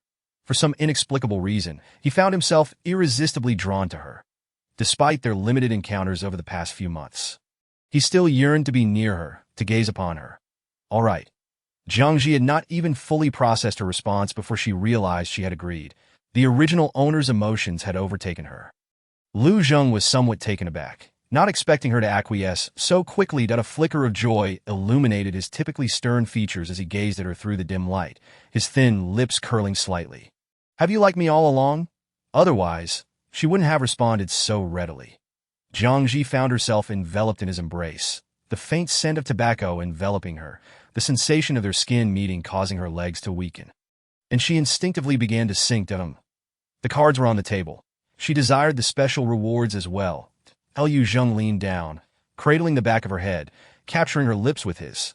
The sweetness in her mouth beckoned him into surrender, tightly holding her waist. The moisture escaping from the corner of her lips shimmered like dew that a knock echoed at the door, followed by the flustered voice of a servant. Mr. Lu, young master that has passed away. Lost in desire, Lu Zheng halted his actions, gently brushing his fingers over the dampness at her lips, his pupils dark and terrifying. Wait for me here, he laid her gently on the bed before swiftly exiting the room. Isn't there still a month left? 777 spoke urgently. Host, I'm not sure. Let me check. Jiang Zhi replied softly. Don't rush. Take your time. Nearly half an hour later, 777 finally discovered the unexpected turn of events. Host. 777 stammered. Earlier, when you went downstairs to find Lu Zheng, you were spotted by the antagonist, Louis Law. And then, Lu Law was angered to death by you. Jiang Zhi. He's just stubbornly clinging to this. Wasn't he in the laboratory? How could he have followed her? 777 paused before explaining. Louis Law installed a tracking device on you. The moment you leave the room, it alerts him, allowing him to follow you downstairs. Not only that, but he also overheard you agree to become Lu Zheng's lover and witnessed your kiss. Jiang Zhi was too ashamed to respond. She began to check her body, wondering where he had hidden it. 777 replied. The antagonist, Louis Law, is quite clever. I can't determine where he placed the device. Jiang Zhi resigned herself to the idea of not searching further and asked, What is his hatred level? Antagonist Lu Ilua's affection level is 96. Hatred level is 53. In just one day's time, the hatred level had surpassed half. Yet, the affection level remained unfulfilled. Typically, Jiang Zhi would first boost the affection level. Then the hatred level. This world was somewhat peculiar. Outside, the night was thick, starry as ink. Feeling somewhat fatigued, she reclined back, closed her eyes, and gradually drifted into sleep. That night, her slumber was restless, filled with an exceedingly vivid dream. She dreamt that Lu Ilua's legs could walk, binding her to the bed, subjecting her to a torture of sorts that a chill enveloped her body, the youth's presence clear and distinct, no matter how she pleaded or cried. He did not relent at dawn. As the sunlight poured into the room, Jiang Zhi jolted awake, her body feeling soft and languid, the sensations from her dreams still fresh in her mind, vividly recalling how the handsome youth had made her sit upon his restored legs. Her face flushed, breath quickened. She pressed a hand to her chest, breathing softly. Once her body settled somewhat, she ventured, last night, did Lu Ilu come to find me? If it were merely a spring dream, Jiang Zhi would not question it too deeply. Yet in last night's dream, she remembered Lu Ilu gripping her waist, compelling her to call him husband. Such overwhelming aggression and terrifying possessiveness could only stem from the real Lu. 777. Utterly bewildered, replied, I don't know. What's the matter? Host, you were asleep all night. Lu Ilu did not appear. Jiang Zhi. 777 pondered for a moment before adding, if it was a dream, I cannot ascertain that. Jiang Zhi understood, rising from the bed, her legs giving way as she collapsed onto the soft carpet. Just then, the door swung open, and Lu Zheng strode in with long strides. Upon seeing her sprawled on the floor, he hurried to her side, lifting her and placing her beside the bed. What happened? Jiang Zhi shook her head. Mr. Lu, I'm fine. I just woke up and my legs are a bit weak. She still struggled to acclimate to the intimate proximity with Lu Zheng. Moreover, the overwhelming sensation brought on by her skin's yearning was almost unbearable, and she feared she might lose control and lean in closer. Remarkably, despite having gone a night without sleep, Lu Zheng exhibited no signs of exhaustion. His energy as vibrant as during the day. His fingers idly lingered in the air, still warm from the delicate touch of her skin. Let me rest a bit longer. I still have matters to attend to. His once icy gaze now bore a hint of softness. As he gently caressed her cheek, but he added, once I've finished, I will come to find you. This was perhaps the most he had ever said to her in one go. As she stepped into her room, an inexplicable chill crept in alongside her. Chapter 87.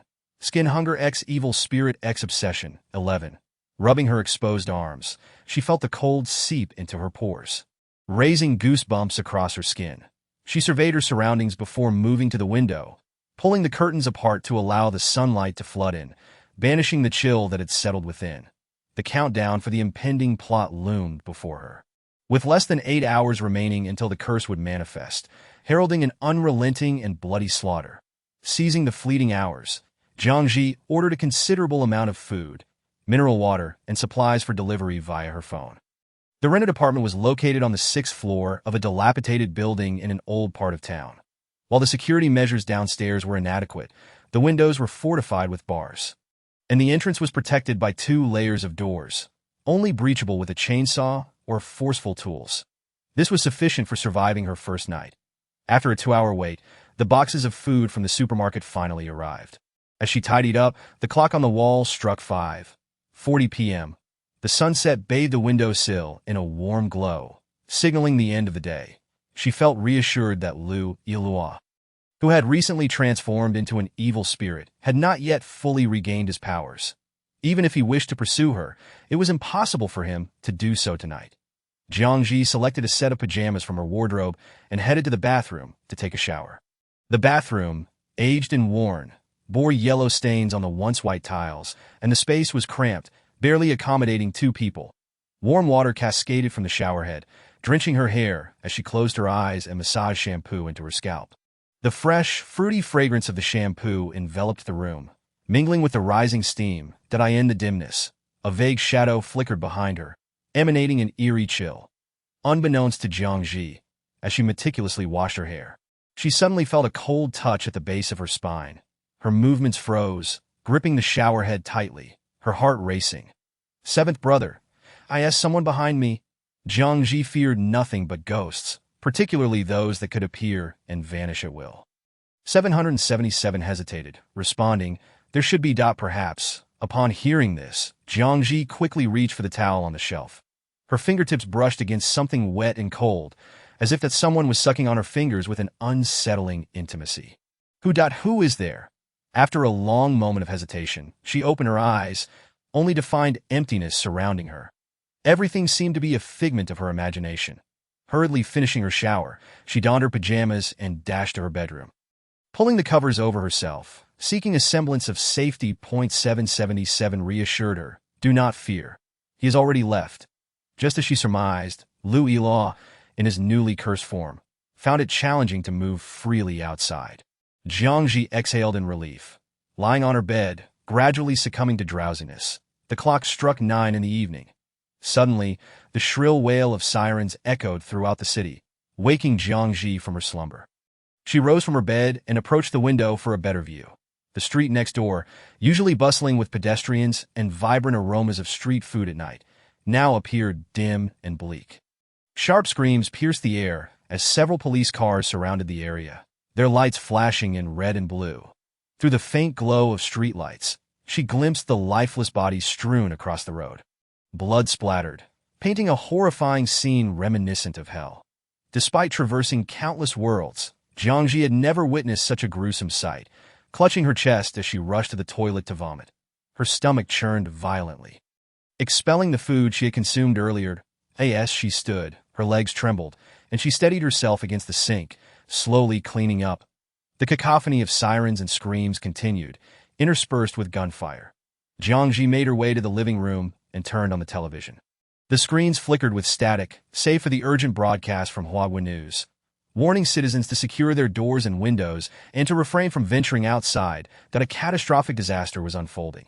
Those cursed and transformed into malevolent beings wielded weapons, killing indiscriminately, disregarding all laws and fearing no danger.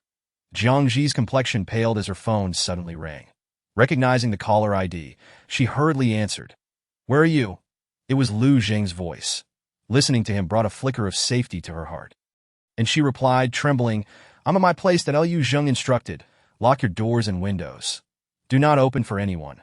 Once I finish my business here, I will come to get you." Jiang Zhi acknowledged him. There was a brief pause on his end before he softly reassured her. "Do not be afraid." Her eyes stung with unshed tears as she choked out, What is happening?" Gunfire erupted in the background, and Lu Zheng quickly said, "I will be there soon," before abruptly ending the call. Jiang Zhi raised an eyebrow, wiping away the tears at the corners of her eyes, muttering, "Everyone is in crisis. Yet he still wants to come for me to at that moment." Most of the malevolent beings had headed toward the Lu family villa. Exuding hostility, 777 observed her rising to leave and anxiously questioned, "Host, where are you going?" Jiang Zhi was determined to maximize the last vestiges of Lu Yilua's affection points. She donned a black trench coat, pulled up her hood to conceal her face, and stepped outside. The night was pitch black, with only the faint glow of streetlights illuminating her path. Since Lu Yilua had implanted a tracking device on her, he would be the first to know if she ventured out. "Host, the antagonist is not in his full form and cannot come to your aid immediately." 777 was visibly anxious, fearing for her safety. Jiang Zhi responded, "Then I will buy some time and wait for him." Just as she reached the end of a street, a group of terrified students rushed toward her, their faces contorted in fear as if fleeing from a relentless predator. A couple of girls lagged behind, screaming and crying. Observing this, Jiang Zhi furrowed her brow and strode forward. Upon spotting two figures clad in terrifying masks, their expressions eerily animated, she recognized the thrill of bloodlust in their eyes as they pursued the lagging girls, brandishing butcher knives as if playing with their prey. Without waiting for them to strike, Jiang Zhi advanced swiftly. 777 nearly forgot that, despite her status as a host, she was far from defenseless. As heads rolled, no blood was shed. The two assailants collapsed, dissipating into a plume of black smoke. Jiang Zhi stood before the frightened girls, urging, "Run that way. There are no monsters." Rubbing her sore wrists, she mused, "They do not appear to be cursed. Rather, they seem to have entered a game world." After vanquishing the villains, she distinctly heard a chime, akin to earning points. 777 clarified. This is a sci-fi world. Once the antagonist perishes, the entire realm transforms into a game. Much like the title curse implies, the antagonist serves as the final boss. Only by defeating the boss can the game conclude. Host, you may choose to eliminate him after maximizing his affection and hatred points before leaving this world. Jiang Zhi fell, silent. 777 continued. You may also opt to depart once all values are complete.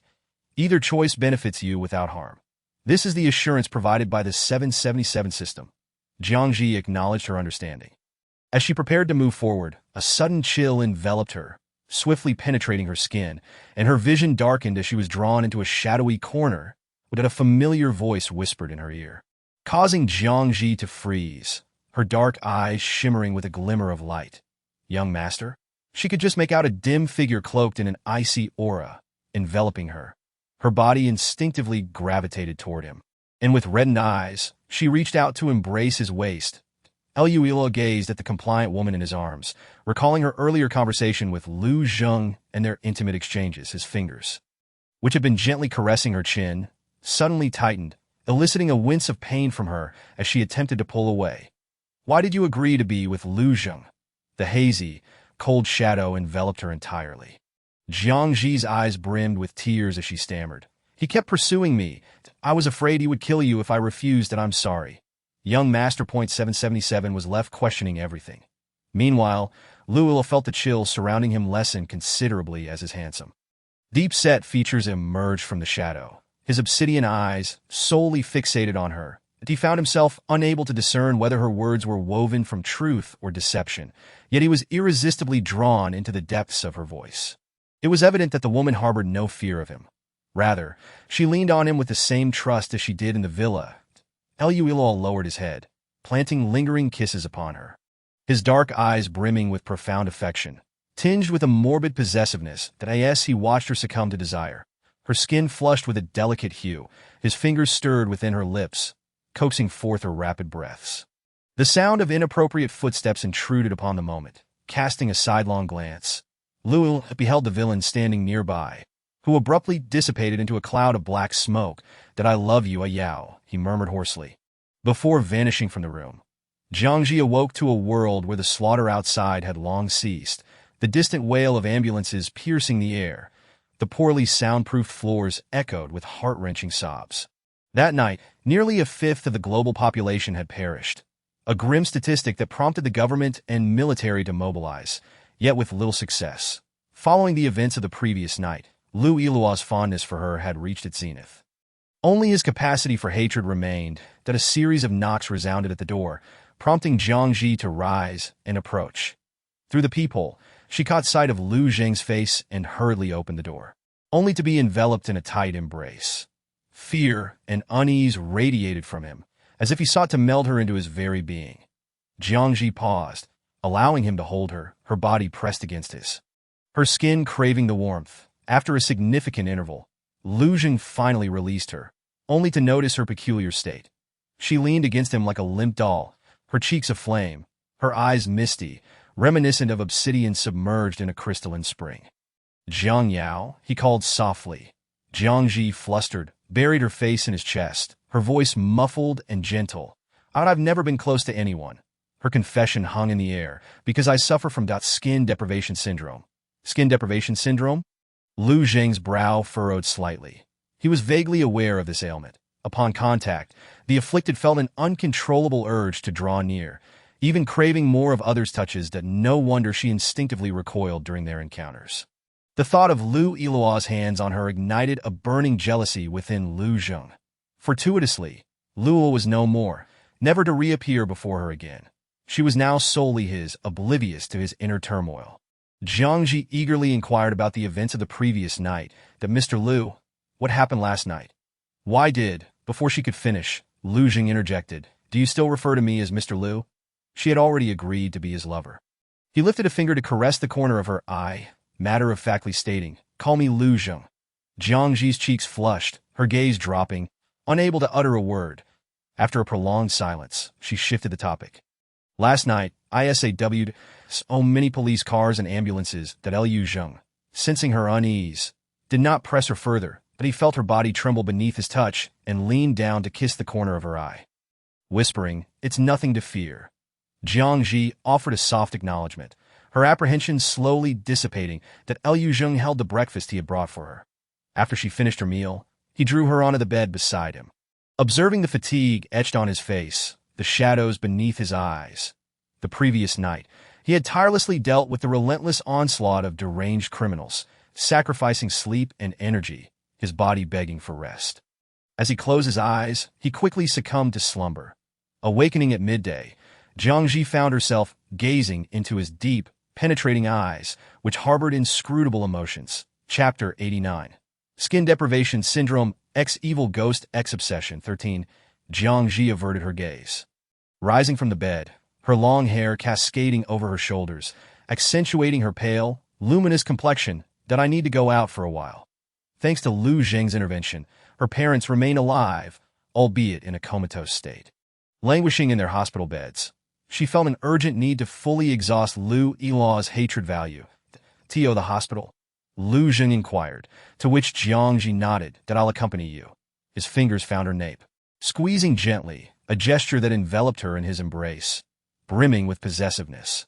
Jiang Zhi, feeling overwhelmed, attempted to extricate herself, but the more she struggled, the closer she drew to him. "That don't move," he commanded, his tall frame rigid. His lips brushing against her earlobe, his voice a low, husky murmur. Her earlobe flushed, and the warmth radiating from her body sent shivers through her sensitive skin, as if she might faint at any moment. Liu Zheng cradled her face, leaning in to kiss her, when suddenly the glass window shattered with a resounding crash, scattering shards across the floor, reflecting the morning light with a chilling gleam that Liu Zheng's brow furrowed. And he rose to shield her as she attempted to peer outside. That he glanced through the window, avoiding the glass debris, and looked down. The ground below was deserted. Perhaps those who had been there had fled. Yet the shattered window appeared not to have been broken by an external force, but rather by some unseen pressure. "That I'll fetch a broom to clean this up," Jiang Zhi offered. "That we can't leave all this glass. Someone could get hurt." Liu Zheng surveyed the room, halting her movements. "That I'll take care of it. You stay put." As he exited the bedroom in search of a broom, Jiang Zhi bent down to inspect the shards, reaching out to touch one, intrigued by its fracture. The moment her finger grazed the sharp edge, it sliced through her skin, crimson droplets oozing forth. Jiang Zhi winced, but before she could stem the flow of blood, a cold hand grasped her wrist, enveloping her bleeding fingers with a familiar, damp warmth. She looked up, but could not see the figure that had appeared so suddenly. Footsteps echoed behind her, and the apparition vanished, leaving her finger healed. Everything felt surreal, as if woven from a dream. When Liu Zheng returned, he found her crouched in a daze. "What happened?" he asked, pausing at her expression. "Nothing." That she shook her head. That he guided her to sit on the bed and proceeded to gather the shards into a dustpan. His silhouette, illuminated by the angled sunlight, appeared tall and refined, an incongruity against the broom he wielded. Jiang Zhi, seated on the bed, found herself captivated by the scene, a smile tugging at her lips. "During my time in the cannon fodder group, I never received such treatment." She had her own mission, often encountering the male lead only a handful of times. That in her early days within the fast travel department, she frequently heard her peers express their aspirations to meet the male lead, the destined child of fate, even once. Conversely, the nefarious villain was someone they all sought to avoid. Jiang Zhi, however, wished to see no one. She simply wanted to exist quietly as cannon fodder, navigating life without the perilous tasks that lay ahead, without confronting the fearsome antagonist. Yet this journey had provided her with a unique experience, and after traversing several worlds, she found herself eager to encounter the villain once more. Each iteration of the antagonist bore the same visage, some even possessing the ability to awaken consciousness to draw closer to her. They had even split into 2 or 3 doppelgangers. Jiang Zhi looked forward to the moment when the villain would awaken in this world and call her by her true name, Jiang Yao. Lost in her thoughts, she lifted her gaze to find Liu Zheng watching her, his eyes softening with a gentle smile. "Shall we go out?" Liu Zheng found himself entranced by her smile, his grip on the broom tightening as a twisted desire bloomed within him. At times, he bore a striking resemblance to his peculiar brother, meticulously plotting to ensnare his chosen prey, severing her escape routes, and imprisoning her in a cage invisible to all others. Only he would witness her smile. Only he would claim her, watching her plead and weep in his embrace, the pale delicacy of her skin suffused with a stunning blush. Departing the aged neighborhood, they boarded a vehicle bound for the hospital. As the clock struck 4 in the afternoon, less than 2 hours remained until the second massacre would commence. Along the route, numerous checkpoints manned by the National Special Forces stood guard, their cold black firearms at the ready. Their dark uniforms instilling fear at a mere glance. Several water trucks and body bag vehicles traversed the streets, tending to the bodies strewn across the city from the previous night. Liu Zheng shielded her eyes with his hand, isolating her from the horrors outside. Do not look. There remained a few uncollected bodies, blood staining the asphalt a dark red, the air thick with the acrid scent of carnage. Unsettling her, that a few individuals sat weeping beside the body bags, mourning their loved ones, now reduced to cold, dismembered corpses. The orchestrator of this tragedy weighed heavily on Jiang Zhi's heart, prompting a deep breath as she suppressed the anguish rising within her. A sorrow all too real, born from this body. Upon reaching the hospital, they were met with a throng of people, the entrance teeming with a record number of patients since its establishment at last. Jiang Zhi spotted her parents, long in a state of unconsciousness. They will be fine, Liu Zheng assured her, his gaze fixed on her face. That I have arranged for dedicated care. Jiang Zhi felt immense gratitude swell within her. Thank you. Liu Zheng reached to embrace her, but just then his secretary hurried over. Mr. Liu. Liu Zheng's expression darkened at the interruption, casting a cold glance at the secretary. What is it? The secretary hesitated, glancing at Jiang Zhi. Words hanging unspoken in the air. Liu Zheng told her to wait for him and was about to leave with his secretary. Jiang Zhi suddenly called out to him softly. Liu Zheng. He paused, turned to look at her, and his previously icy gaze was momentarily tinged with surprise. Jiang Zhi whispered, I'll wait for you. A peculiar itch, akin to a feather's caress, stirred in Liu Zheng's heart, and he replied hoarsely, Chapter 90. Skin Hunger x Evil Spirits x Obsession 14. The empty corridor lay silent, exuding an air of desolation. Mr. Liu, the patrolling personnel, just discovered a knife-wielding butcher. It took 5 or 6 men to subdue him, and he has now been taken to the secret laboratory of Huagua, the secretary said urgently. You should leave quickly. They've detected that the closer it gets to 6 o'clock, the more butchers appear. Last night, almost tens of thousands of butchers had surrounded the Liu family villa. Had it not been for the timely arrival of reinforcements, the consequences would have been unimaginable. As Jiang Zhi stepped into the hospital room, her eyes fell upon the transformed figures of her original parents on the hospital bed. Their bodies gradually morphed, towering at nearly 2 meters, clad in black leather slaughter aprons, their faces obscured by terrifying masks. Filled with murderous intent and emitting a chilling cackle, it was as though she had stumbled into a horror film set. Jiang Zhi watched as they rose from the bed, their gazes fixated on her, akin to a predator locking onto its prey. She took a step back, hesitating that if she could endure until 6 o'clock the following morning, the fiends would revert to their human forms, losing all memory of the night. Yet if she allowed them to escape, countless innocents would fall victim to their wrath.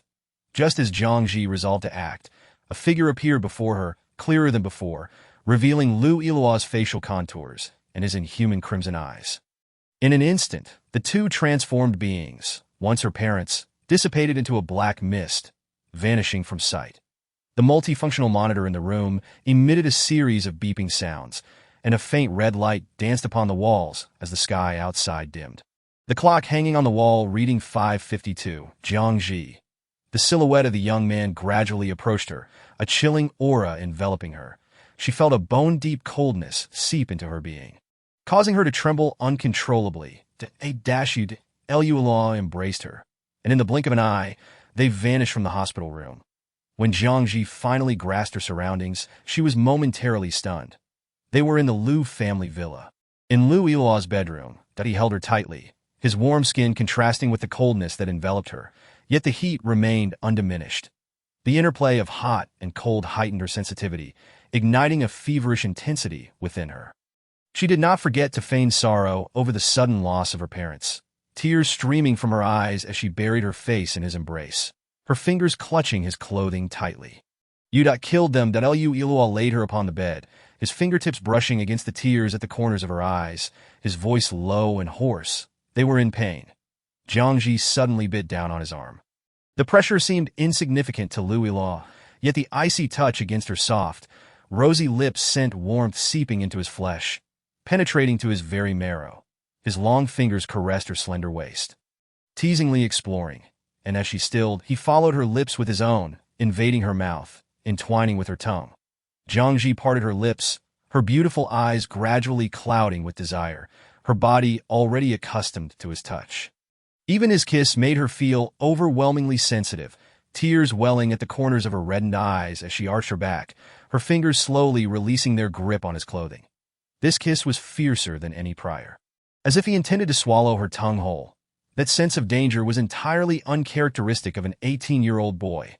After what felt like an eternity, he ceased his torment, his dark lips trailing down to her neck, his sharp teeth grazing lightly, bringing forth a delicate pain. Jiang Zhi's pale face flushed a vibrant pink, the damp chill of her neck heightening her sensitivity, compelling her to gasp and shudder. Liu Yiluo brushed aside her damp hair, gently kissing her forehead. Why smile at others? His voice was calm and devoid of emotion, betraying neither joy nor anger. The woman's consciousness wavered, her eyes reddened, her long lashes clumping together, rendering her both pitiful and beautiful.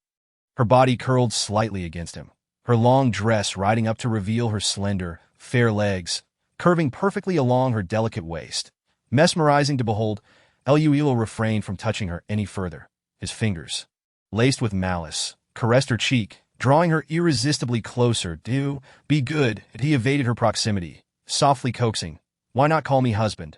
Jiang Zhi tilted her head slightly, her cheek brushing against the back of his hand, her lips moistening with the lingering traces of water. It felt like a dream. She was ensnared by his skin, manipulated by the young man's wicked desires. Ultimately, whether she complied and called him as he wished faded from her memory. She only recalled that this night was both thrilling and pleasurable, lasting until the dawn broke and the sun rose. Jiang Zhi fell into a deep slumber, while Liu Zheng, having endured a chaotic and perilous night, searched for her whereabouts. Liu Zheng questioned all his subordinates who ventured outside, their responses deepening the furrow in his brow. In mere minutes, she had vanished along with her parents. Jiang Yu would never neglect her own parents. Yet taking two unconscious individuals out of the hospital would be an insurmountable challenge. Yet the occurrence was undeniable. Though Liu Zheng did not believe in the supernatural, the multitude of events had instilled a flicker of doubt within him. At that moment, news from the National Experimental Base caught him off guard. He discovered a laboratory in the room of the abomination, Liu Yiluo, and through expert investigation, uncovered the nature of the concoction being developed, an agent termed curse. Once released into the air, it would spread across the globe at lightning speed, selecting appropriate individuals to transform into machines of slaughter and villainy during the night. All of this was orchestrated by his brother, Liu Yiluo, who, even in death, sought to leave his mark on this world. A cold-blooded, heartless figure, the epitome of a terrifying antisocial personality, a monster born to dwell in darkness, forever deprived of the sun. Liu Zheng contemplated a location. The only place she would likely appear. "Mr. Liu, you've sustained severe injuries."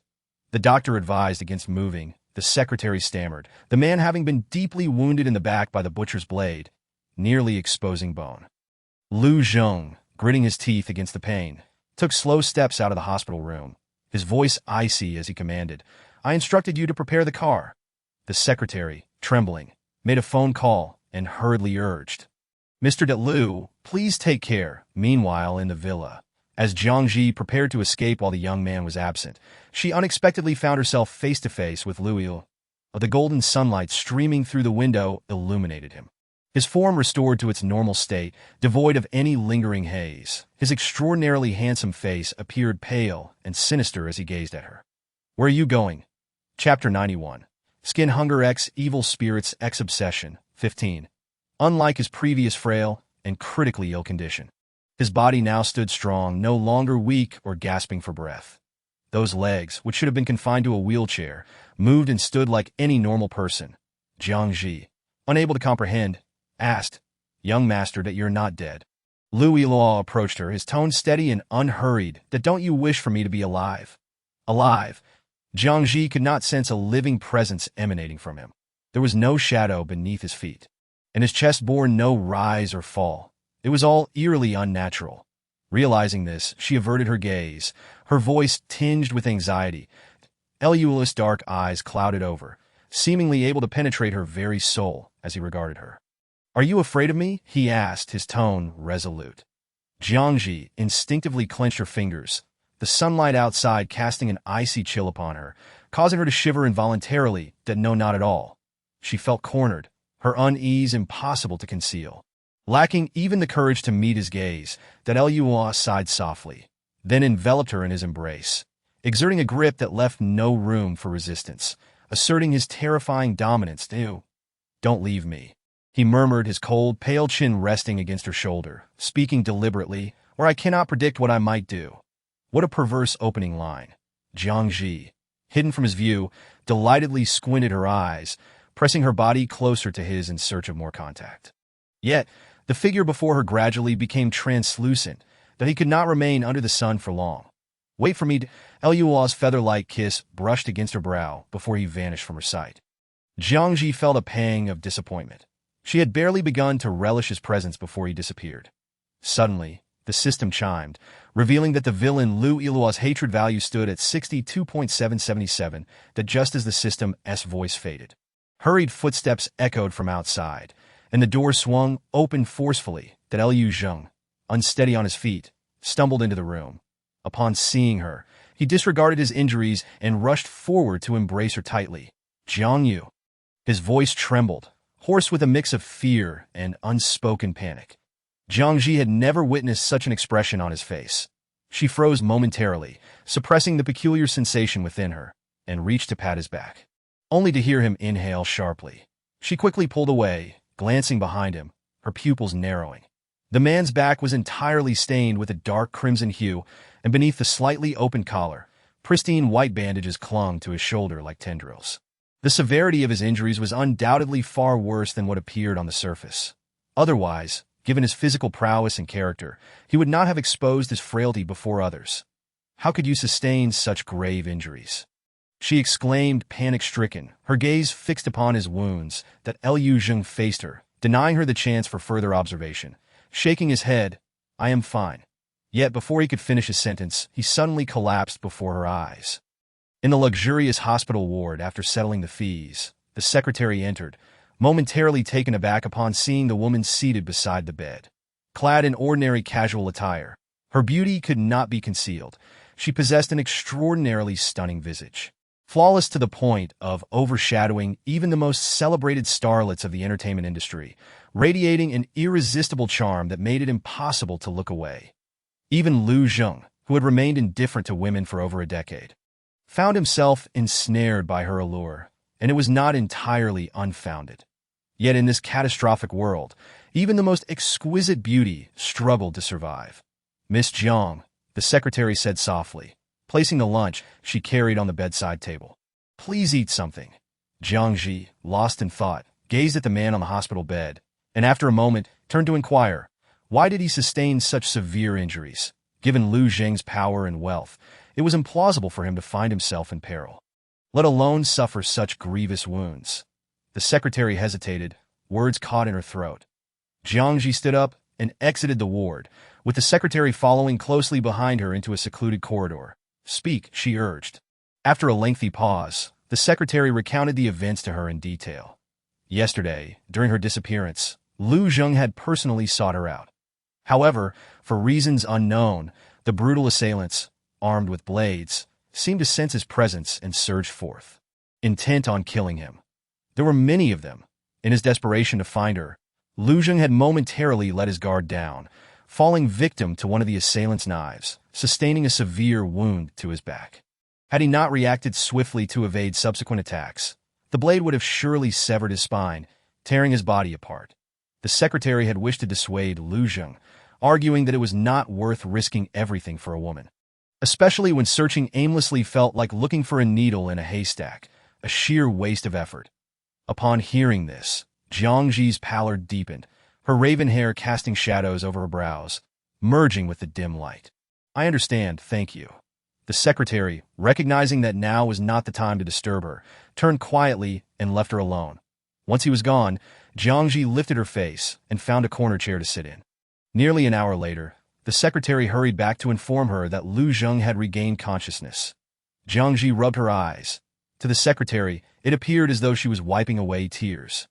Overwhelmed with emotion and guilt for Lu Zheng, who had secretly shed tears, this was good news. At least he was not the only one suffering. She too held affection for him, and their feelings were mutual. The secretary felt a sense of relief mingled with gratitude. Jiang Zhi, oblivious to the secretary's thoughts, pinched her thigh, striving to regain a modicum of composure. She had inadvertently dozed off earlier and was now struggling to shake off the drowsiness. The secretary waited outside the ward until she stepped inside, where she found Lu Zheng reclining against the headboard. Lu Zheng. She called softly that he waved her over, pulling her hand to sit beside him. His heavy head resting on her shoulder, his voice laced with fatigue. "Where did you go?" Lu Zheng responded with a non-committal wrapping his arm around her slender waist, holding her tightly without any space between them. Casually inquiring, "Where were you yesterday?" His fragmented words reached her ears, yet Lu Zheng heard them clearly. His brows furrowed deeper, an icy frost enveloping his countenance, his ink-black eyes shadowed by an impenetrable darkness. He had witnessed Lu Yilua's body being cremated. It was impossible for her to return, that if she was not human, that could she be a ghost. Chapter 92. Skin Thirst X Malevolent Spirit X Obsession. 16. Lu Zheng was not particularly surprised. The ability to conjure a terrifying curse, plunging the world into a perilous apocalypse of slaughter, made it plausible for him to be resurrected. Pain radiated from his back, yet he inhaled the scent of the woman in his embrace, as if it could alleviate his suffering, compelling him to draw her closer. After a moment, he laid her down gently on the bed, waiting for her to regain consciousness, his tone turning serious as he declared, "This disaster was orchestrated by him." Jiang Zhi blinked in confusion, her eyes reflecting the man's face and the silvery light above her. After a long pause, she murmured, "What?" Lu Zheng brushed his fingers against the corners of her red-rimmed eyes, his words causing her complexion to pale further. "There is a laboratory hidden within my quarters, one that even I am unaware of." His voice deepened. "The things created within can spawn monsters solely bent on murder." He must have planned this for a long time, waiting for death to fulfill it. Jiang Zhi clutched the bedsheets tightly, fear etched across her face as a realization dawned on her. Lu Zheng grasped her cold fingers, soothing her frayed nerves. "I will not allow him to harm you." Jiang Zhi remained silent, her gaze lowered as she awaited his next words. "Only by killing him can we halt this catastrophe." Each word was deliberate, weighted with intent. Jiang Zhi tightened her grip on his hand, urgency and anxiety evident in her voice. "Is that true? If we kill him, will the world return to normal?" According to information from the government's secret laboratory, this curse originated from Lu Yilua, continuously releasing toxins akin to parasitic worms, selecting hosts before feeding on their carnage. She was the only one capable of approaching Lu Yilua. If he were to be slain, the world would revert to its former state. That Lu Zheng was acutely aware of his feelings for her, yet all affection seemed trivial in the face of impending global doom. What mattered most was eliminating Lu Yilua. "You will not be in danger. At least until Lu Yilua is dead, you will remain safe, that I will do everything in my power to protect you." Before 4 o'clock, the secretary knocked and entered. "Mr. Lu, the helicopter is waiting outside." Upon returning home, Jiang Zhi emerged from the bathroom after a shower, exclaiming, "The male lead truly embodies the essence of a protagonist. 777. Although Lu Zheng is a manifestation of the antagonist, he possesses the halo and responsibilities of a hero, making it difficult to change. Even if the protagonist's favorability reaches 90, altering him is no simple task." Jiang Zhi chuckled softly, reclining comfortably on the sofa, the television screen displaying a comedic film. "I know," she shrugged, chewing on her soft candy. "I never expected him to change anything. Otherwise, the protagonist would be no different from the antagonist." Yet, the notion of being manipulated left her feeling rather discontent. The thought of the charming little one awaiting her in the evening lifted her spirits considerably. The sweet, fruity aroma filled her mouth, and glancing at the clock, she noted it was barely 5 o'clock. She felt an eagerness building within her. As Jiang Zhi lay on the sofa, drowsiness began to envelop her. She closed her eyes, the volume of the television fading until she succumbed to sleep. Moments later, the screen flickered, resembling an old television set malfunctioning, displaying static. The temperature in the living room dropped, an eerie chill permeating the air, enveloping her on the sofa. The moment Jiang Zhi's skin came into contact with the coldness, she awoke, her eyes fluttering open to see a young boy beside her. The boy crouched nearby, reaching out to part her dark locks from her forehead, slowly trailing his fingers down to gently caress her warm cheek. Captivated by both the warmth and the sensation, Jiang Zhi stiffened momentarily before regaining her composure, rubbing against the back of his hand, whispering, "Young master, you've come." Luo's dark eyes flickered with surprise. He had not anticipated her to be so obedient and reliant. Just hours earlier, she had been frightened of him. "That you're not afraid of me anymore?" he queried, leaning closer, their noses nearly touching as he scrutinized her beautiful, clear eyes, not overlooking a single nuance of her expression. Jiang Zhi initiated a kiss, her lips brushing against his in a fleeting caress. Luo was unwilling to let her go, cradling her soft face as he pursued her succulent lips, kissing her with fervor. Her lips were warm and moist, impossibly soft. Having been apart for a day, he approached her with the urgency of a starving wolf, as if he had discovered an oasis in the desert. The chilling aura seeped between her lips, yet her body burned with feverish heat, igniting a tingling sensation within her very core. The boy, unsatisfied, restrained her retreating form, kissing her with increasing intensity, the escalating stimulation rendering her body weak. Pressing against him without a sliver of space, even feeling the unmistakable changes within him. But suddenly, a sharp blade pierced his heart. Luo's movements halted abruptly, pain surging through his chest, as if doused in corrosive liquid. A torment beyond endurance, he let out a muffled groan, his gaze falling upon the blade embedded in his chest, while the woman before him stumbled away from his embrace, leaning against the table, her demeanor wary and defensive as she scrutinized him. Though it was merely an ordinary knife, its blade was coated with a special serum meant to counteract Lu Yiluo. It was a gift from Lu Zheng's secretary to her. Lu Yiluo was sensitive to light. The sun's ultraviolet rays had always been lethal to him, both in life and death. Yet Jiang Zhi had exercised restraint. The serum would not kill him, merely wound him. Why? The boy's eyes widened in disbelief. Pain etched across his features as he gazed at her, his body aching yet insufficient to convey the depth of his anguish, which emanated from his heart, nearly rendering him breathless. That he had never anticipated that the first to attempt to kill him would be a Yu. Jiang Zhi clenched the edge of the desk behind her, her weak gasps escaping slowly. "Lu Yiluo, you are the cause of all this. Everyone has died because of you. You are a demon, a monster." Villain Lu Yiluo's hatred value. 76. Lu Yiluo had heard such words far too often. From the moment of his birth, everyone had feared, loathed, and rejected him in their eyes. He was a creature that could not see the light, a maggot that could only thrive in the muck, the heir of the Lu family who should have perished long ago. He had never witnessed the sun. Throughout his life, he had been confined to darkness, unable to venture outside, unable to run about like normal peers. Even walking was impossible. He remained slumped in a wheelchair, only able to feel the outside light through thick curtains. Until he met her. It was only then that Lu Yiluo felt he was a human too, not merely a monster. He let the blades of agony sear his chest.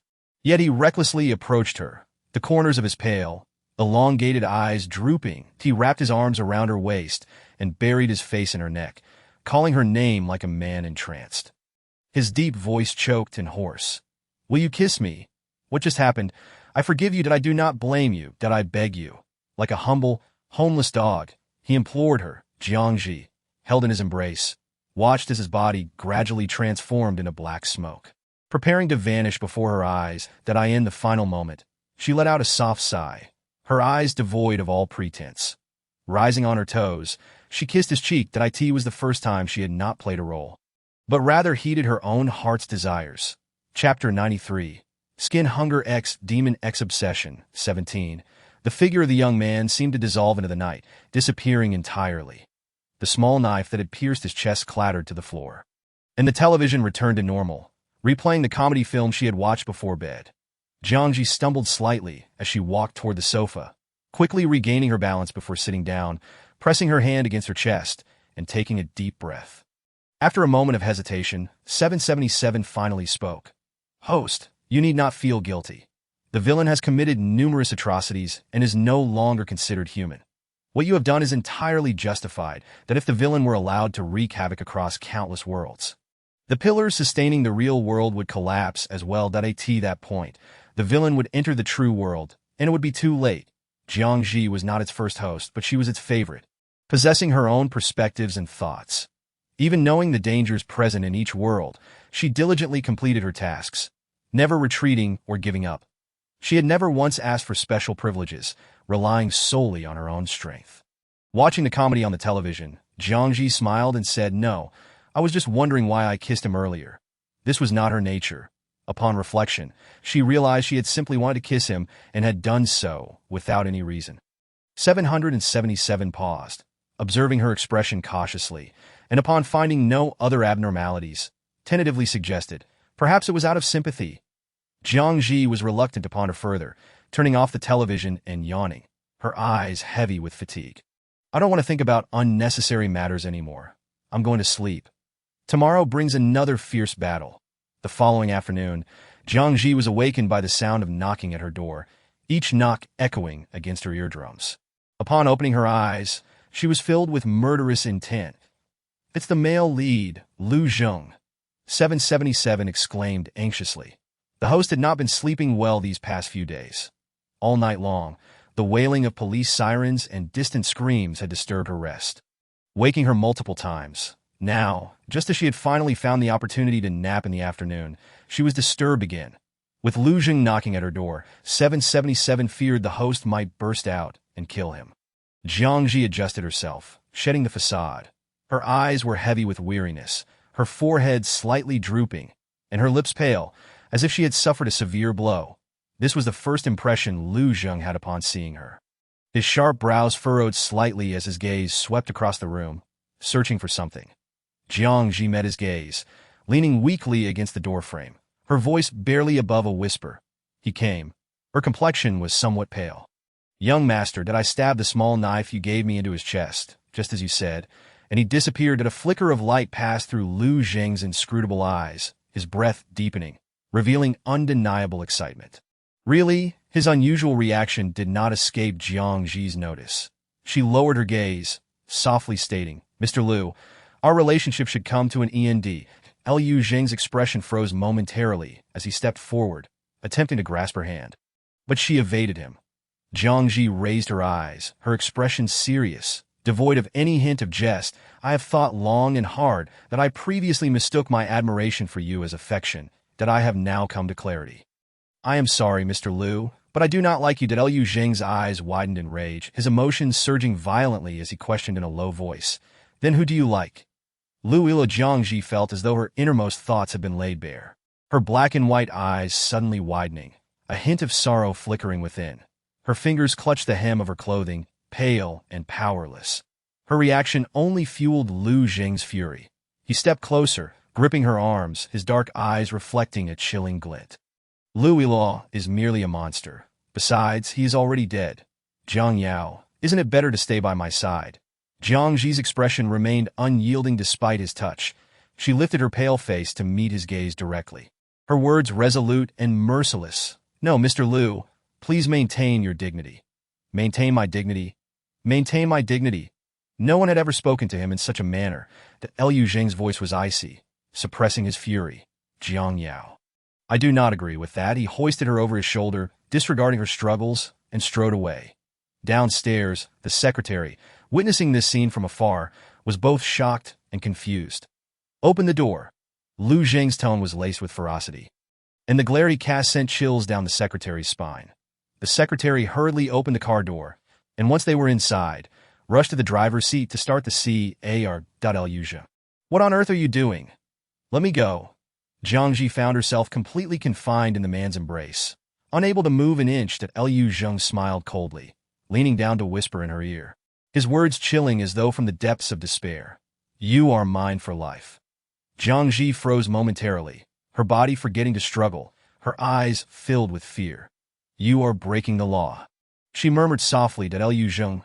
"You cannot bind me. Outside the car, the sky suddenly darkened, enveloped by swirling cold air that a storm was imminent.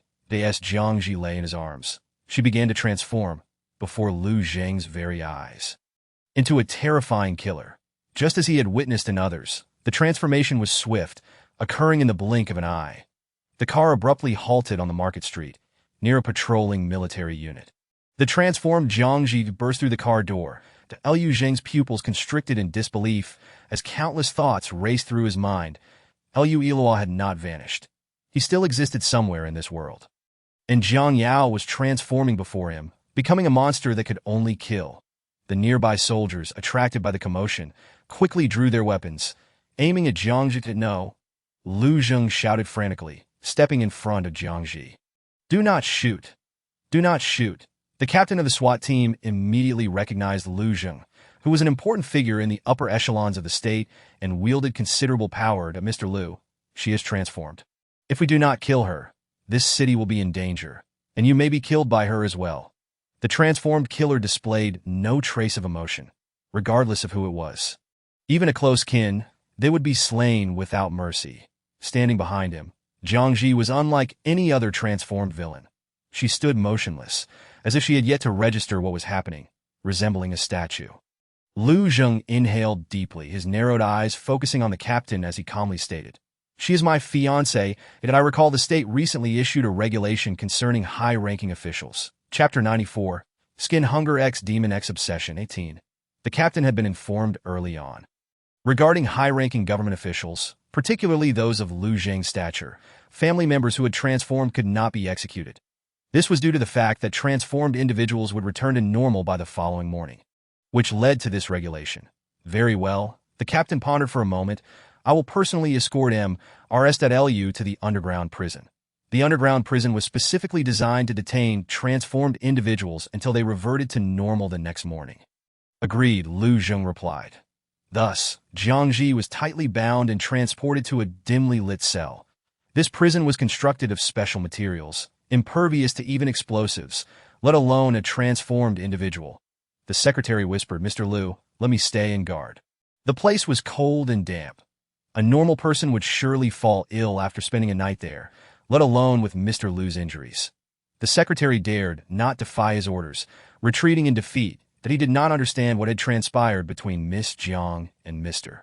Lu, but he still hoped for their reconciliation that in the dead of night. Silence enveloped the underground, over 30 layers deep, isolating all sound, making it eerily quiet, akin to being in hell. Lu Zheng sat outside, watching Jiang Zhi, who was unusually calm, unlike any transformed villain. She displayed no aggression, simply sitting quietly on the ground, staring blankly at the nearby butcher's knife. She was unlike anyone who had succumbed to villainy, that a weariness enveloped her, and the pain behind her felt numbed, leaving only an icy chill. The following dawn, Lu Zheng gazed at Jiang Zhi, who gradually returned to her former self, lying on the ground in a deep slumber. When the prison guard opened the door, he lifted her up and departed. Upon awakening, Jiang Zhi felt as if she had been submerged in a frigid abyss, her body aching and devoid of strength, as if battered mercilessly. What has happened to me? Her mental state was far from stable. 777. Host, you have transformed into a villain. Jiang Zhi was momentarily taken aback, then astonished. I too can become a villain? 777, perplexed, responded. You are also human. Why should you not become a villain? In this world, each night, humans are randomly selected. Yesterday, you happened to be the fortunate one chosen. Jiang Zhi. That was it the male lead who saved me? 777 confirmed. Indeed. Had the host not raised the male lead's favorability to above 90, she may have perished beneath a hail of bullets yesterday. Regaining her composure, Jiang Zhi descended from the bed and exited the room. She encountered a secretary emerging from Lu Zheng's quarters, who, upon seeing her awake, expressed great delight. Miss Jiang, you are awake. Jiang Zhi rubbed her dizzy head and inquired about the events of the previous day. As the secretary recounted the tale, her complexion grew increasingly pale, her demeanor fraught with fatigue and panic. Did President Lu truly save me? Jiang Zhi felt a surge of guilt and self-reproach, peering through the door's crack in an attempt to discern the interior. Yet seeing nothing, the secretary continued. President Liu declared before them that you are his unwed wife. Now, all military factions are aware. Should you not marry within these 2 days, it may result in severe repercussions for President Liu. A marriage is imperative, as mandated by the government. Jiang Zhi, lost in thought, lowered her gaze, remaining silent. The secretary refrained from further elaboration and departed. That night, Jiang Zhi gazed out at the night sky, her expression distant. 777 suddenly interjected. You are merely a fraction away from achieving the required level of resentment. Host, you are close to completing your mission. Jiang Zhi responded with a noncommittal hum, the silvery light of the moon casting a warm illusion over her exquisite features. Will the male lead truly marry me? 777 pondered. With a favorability of 96, he naturally intends to marry you. Then, Jiang Zhi shifted the conversation, her voice laced with anticipation. Will Liu come to disrupt the wedding? 777, perplexed by human sentiments and villainous intentions, replied. He probably will not. He has sustained grave injuries and cannot appear in the sunlight. Dressed in a black nightgown with a thick coat draped over him, Liu Zheng entered the room alone. Jiang Yu.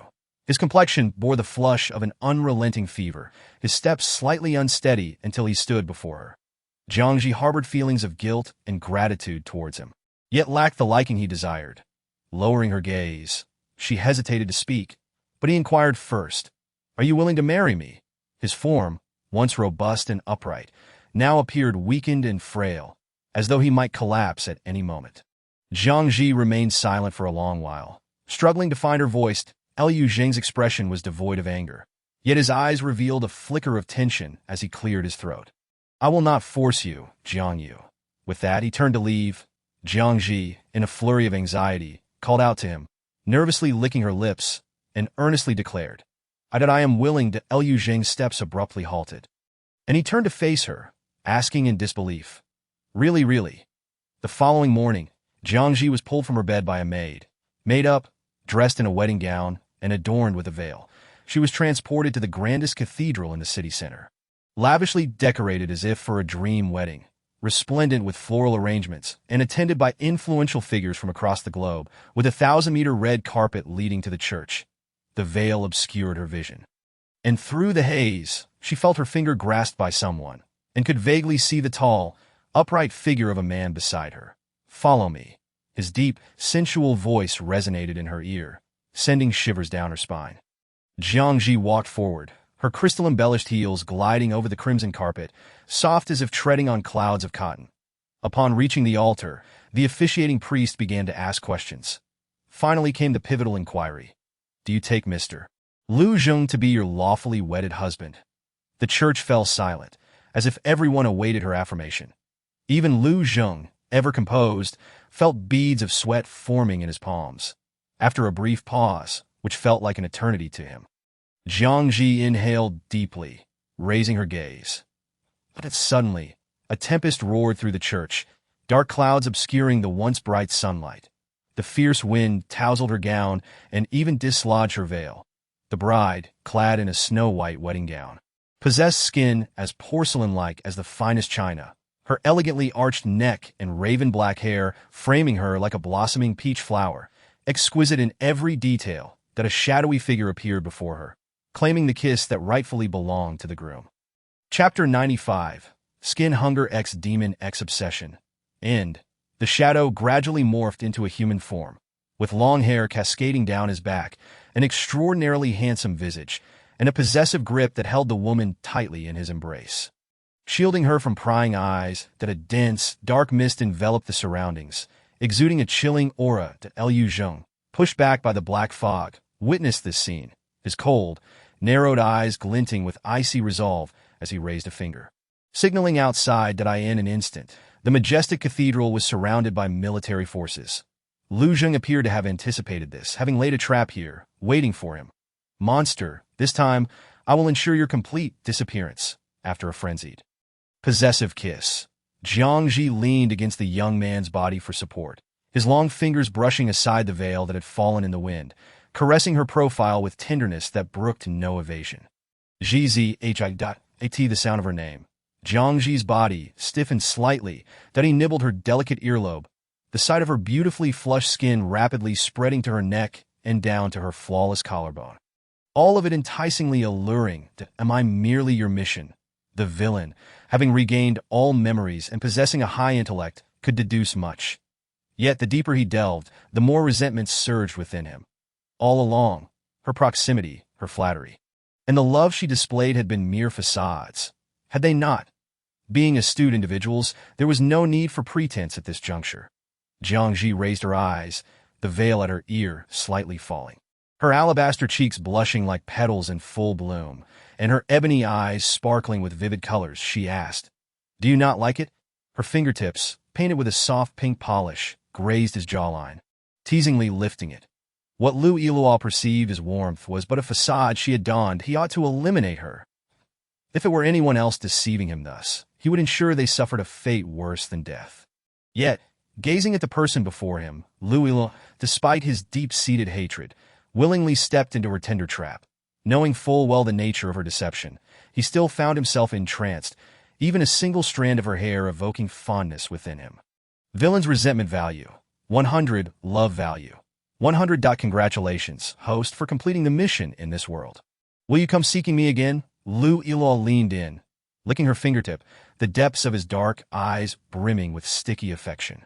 Lu Yiluo was not angered by her words. He gently kissed her forehead, tender and sincere. "I will wait for you." He was nothing like a villain whose resentment had reached 100.777, internally scoffed, wondering why a perfectly good villain appeared as a lovesick fool before the host. Was this what they called a love-struck brain? In contrast to the lovesick villain, the host it was bound to resembled a heart-stealing seductress. The surrounding black mist dissipated, and all within the cathedral were evacuated, leaving only Lu Zheng behind. The moment Lu Yiluo awakened, Lu Zheng stood like a statue, motionless, a hollow shell devoid of soul. Jiang Zhi glanced at the man not far away, feigning ignorance. "Who is he?" Lu Yiluo's ink-like brows revealed a hint of helplessness as his thin lips curled slightly. "My doppelganger," Jiang Zhi floated in awe, seizing the fleeting moment before departing to inquire. "The name you mentioned in the last world was censored. I did not hear it, that he possessed the ability to overturn dimensions and a name of his own." Jiang Zhi was curious about his identity. Who was he that evoked such fear within the system and the divine realm? Lu Yiluo's brow furrowed slightly, a cold glimmer passing through him, emanating an aura of danger and intimidation. In an instant, Jiang Zhi felt time freeze before returning to normality. "Yun Zhang, remember that name." As the words fell, Jiang Zhi's soul began to detach, on the verge of leaving this world. Yun Zhang refused to relinquish her even an inch, yet his body had reached its limit. "Zhi, I will make you fall in love with me." Jiang Zhi remained noncommittal, smiling lightly. "I look forward to it." The end of this world, the night is shrouded in a delicate veil, where stars and moons intertwine, and the glint of swords and shadows pierces the darkness, presenting a magnificent spectacle from afar. Fu Shui. Have you ever pondered the events of this day? You have committed numerous evils, spreading the aura of malevolence across the lands, eroding goodwill, slaughtering deities. Such transgressions will not be tolerated by the heavens. The man, surrounded on all sides, is clad in a robe as white as fresh snow, wielding a long sword, with ink-black hair, cascading like satin behind him. His appearance is unparalleled, exuding an aura of cold detachment, akin to a perilous sword, radiating a sense of ruthless cruelty. Who would have thought he was the lord of the demon clan? Fu Shui. His thin lips parted slightly, his voice melodious and enchanting, akin to the sound of a lute, devoid of any emotion. Whether mortal or divine, malice can bloom in their hearts. As his words fell, countless heavenly thunderbolts descended, purple light flashing across the sky, imbued with a terrifying sense of oppression. It is the heavenly thunder unleashed by the celestial order. The gods, who had surrounded him with the intent to kill, hastily dispersed, leaving only the man in the snow-white robe standing beneath the thunder. The thunder from the heavens wreaks havoc, capable of annihilating the very earth. Even the deities of the ninth heaven would find it difficult to withstand, let alone a mere demon lord. Bolts of heavenly thunder lash against his body like whips, their might tremendous as blood trickles from the pale corners of his lips, slowly dripping down his jaw. His eyes remain calm and undisturbed, gazing serenely at the purple lightning above, his expression unchanged, as if the pain did not touch him at all. A young girl in a flowing red dress sits upon a branch of a towering tree, her porcelain-white legs swaying gracefully in the air, reflecting the golden sunlight with a beautiful, subtle sheen. The dense forest is tranquil, with a clear mountain spring bubbling softly and a light mist lingering in the air. The soft, golden morning light filters through the lush foliage, dissipating in the mist. She catches sight of the man lying at the lake's edge and inquires, "Is he the villain Fu Shui?" 777 replies, "Indeed, he is currently gravely injured with no memory and even blind." Jiang Zhi absorbs all the plot details and begins to read slowly. This is a fantastical world where mortals cultivate their paths, divided into 9 realms, with chi refinement as the lowest and great ascension as the highest. After great ascension, one ascends to immortality. The last ascendant was a millennium ago. And since then, there has been no ascension. Besides cultivators, there exist demons, spirits, and devils. The 3 realms are divided into 4 clans: gods, demons, devils, and humans. Demons are devoid of virtue, embodying only malevolence, while humans and demons possess both good and evil. The highest-ranking gods embody only goodness. The villains are embodiments of extreme evil, bringing calamity and hell wherever they tread. The plot begins with him being struck by heavenly thunder, losing all memory, descending from the Unity realm to the foundational stage, becoming blind and transforming from a demon into a human. That a nightmare unfolds, with everyone pursuing him. Jiang Zhi's task in this world has become exceedingly challenging. Maximize the villain's hate and love values. Transform the villain into a good person. How can a thoroughly wicked villain be turned into a good person? Urgently awaiting a response, Jiang Zhi. This task is becoming increasingly absurd. 777, filled with enthusiasm. Host, keep going. Jiang Zhi sighed, stretched her body, and leaped down from the branch, landing steadily on the ground. In this world, her body is that of a 9-tailed red fox from the demon clan, irresistibly alluring in the eyes of both cultivators and gods. Akin to a supreme furnace for refining. Cultivating with her could significantly enhance one's spiritual energy. It is said that the 9-tailed red fox is the most beautiful being in the 3 realms. With a graceful figure and breathtaking beauty, the only 9-tailed red fox of the demon clan, Jiang Zhi awoke to find herself being pursued.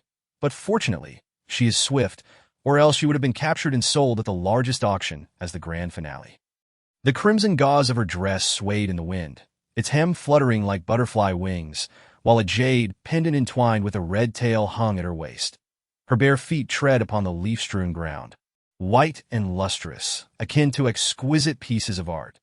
The red dress accentuates her strikingly beautiful features, her lips, like red roses, poised to drip, while her amber eyes, slightly upturned, shimmer with the depths of spring water, ensnaring anyone who meets her gaze. She approached the lake's edge and saw the man half submerged in the water, momentarily taken aback. Clad in a snow-white fitted robe, his dark hair floated in the water like seaweed. His profile pale and ethereal, looking refined and elegant, not at all resembling the villain described in the plot. Gazing at him, he appeared more like a protagonist than a villain. Is he truly the villain? Her uncertainty prompted her to ask again. 777. Yes, at this moment, he is merely stripped of his powers by the celestial order. Otherwise, wherever he goes, trees wither, petals fall, and both mortals and gods would be engulfed by infinite malice. Becoming savage and bloodthirsty, in essence, he awakens the dark seeds buried deep within the hearts of others. Jiang Zhi mused. How terrifying. 777 concurred. Indeed, moreover, he kills without blinking, devoid of goodness or human emotion. Thankfully, he currently possesses no magical power. Otherwise, I would not know how to approach him. Jiang Zhi cast a spell to lift the man from the lake and placed him beside the tree. Drying him off, night deepened. The man leaning against the tree slowly regained consciousness. He opened his eyes, met with boundless darkness and silence. That moment, a voice, as clear and delicate as a bell, reached his ears. Husband, you have finally awakened. Fu Shui's mind was a blank slate, as if veiled by a thick shadow, rendering everything unclear. His senses, however, were acutely aware. He detected the sweet fragrance emanating from the direction of that voice, along with the soft rustling of her bare feet upon the leaves. Chapter 96. Demon Lord X, nine-tailed fox X, righteous sect leader. 1. He raised a finger to brush away the darkness before his eyes. The sleeves of his robe falling with his movement, revealing a pale arm covered in dark patterns reminiscent of mysterious incantations, extending into his skin with no discernible end. Why am I blind? Jiang Zhi leaned in closer, wishing to examine the deep black patterns on his arm, but he quickly evaded her gaze, allowing his long sleeves to obscure everything. Husband, do you regret marrying me? Fu Shui listened to her heartfelt words, yet felt not a flicker of emotion within.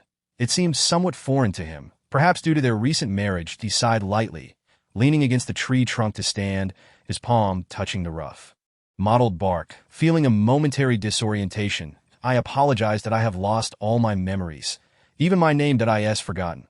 Furthermore, I am blind, and you need not suffer alongside me. Upon hearing this, Jiang Zhi stepped forward, taking his hand that lay beneath the snow-white sleeve. Smiling brightly, I shall not leave. I want to stay by your side. The soft warmth of her touch startled Fu Shui. Her presence was so close that her hair brushed gently against his hand, stirring an unfamiliar sensation. The man paused for 2 seconds in Jiang Zhi's eyes, but his expression quickly regained its usual composure, allowing her to hold his hand, covering his silvery white eyes that appeared naturally delicate and translucent like glass.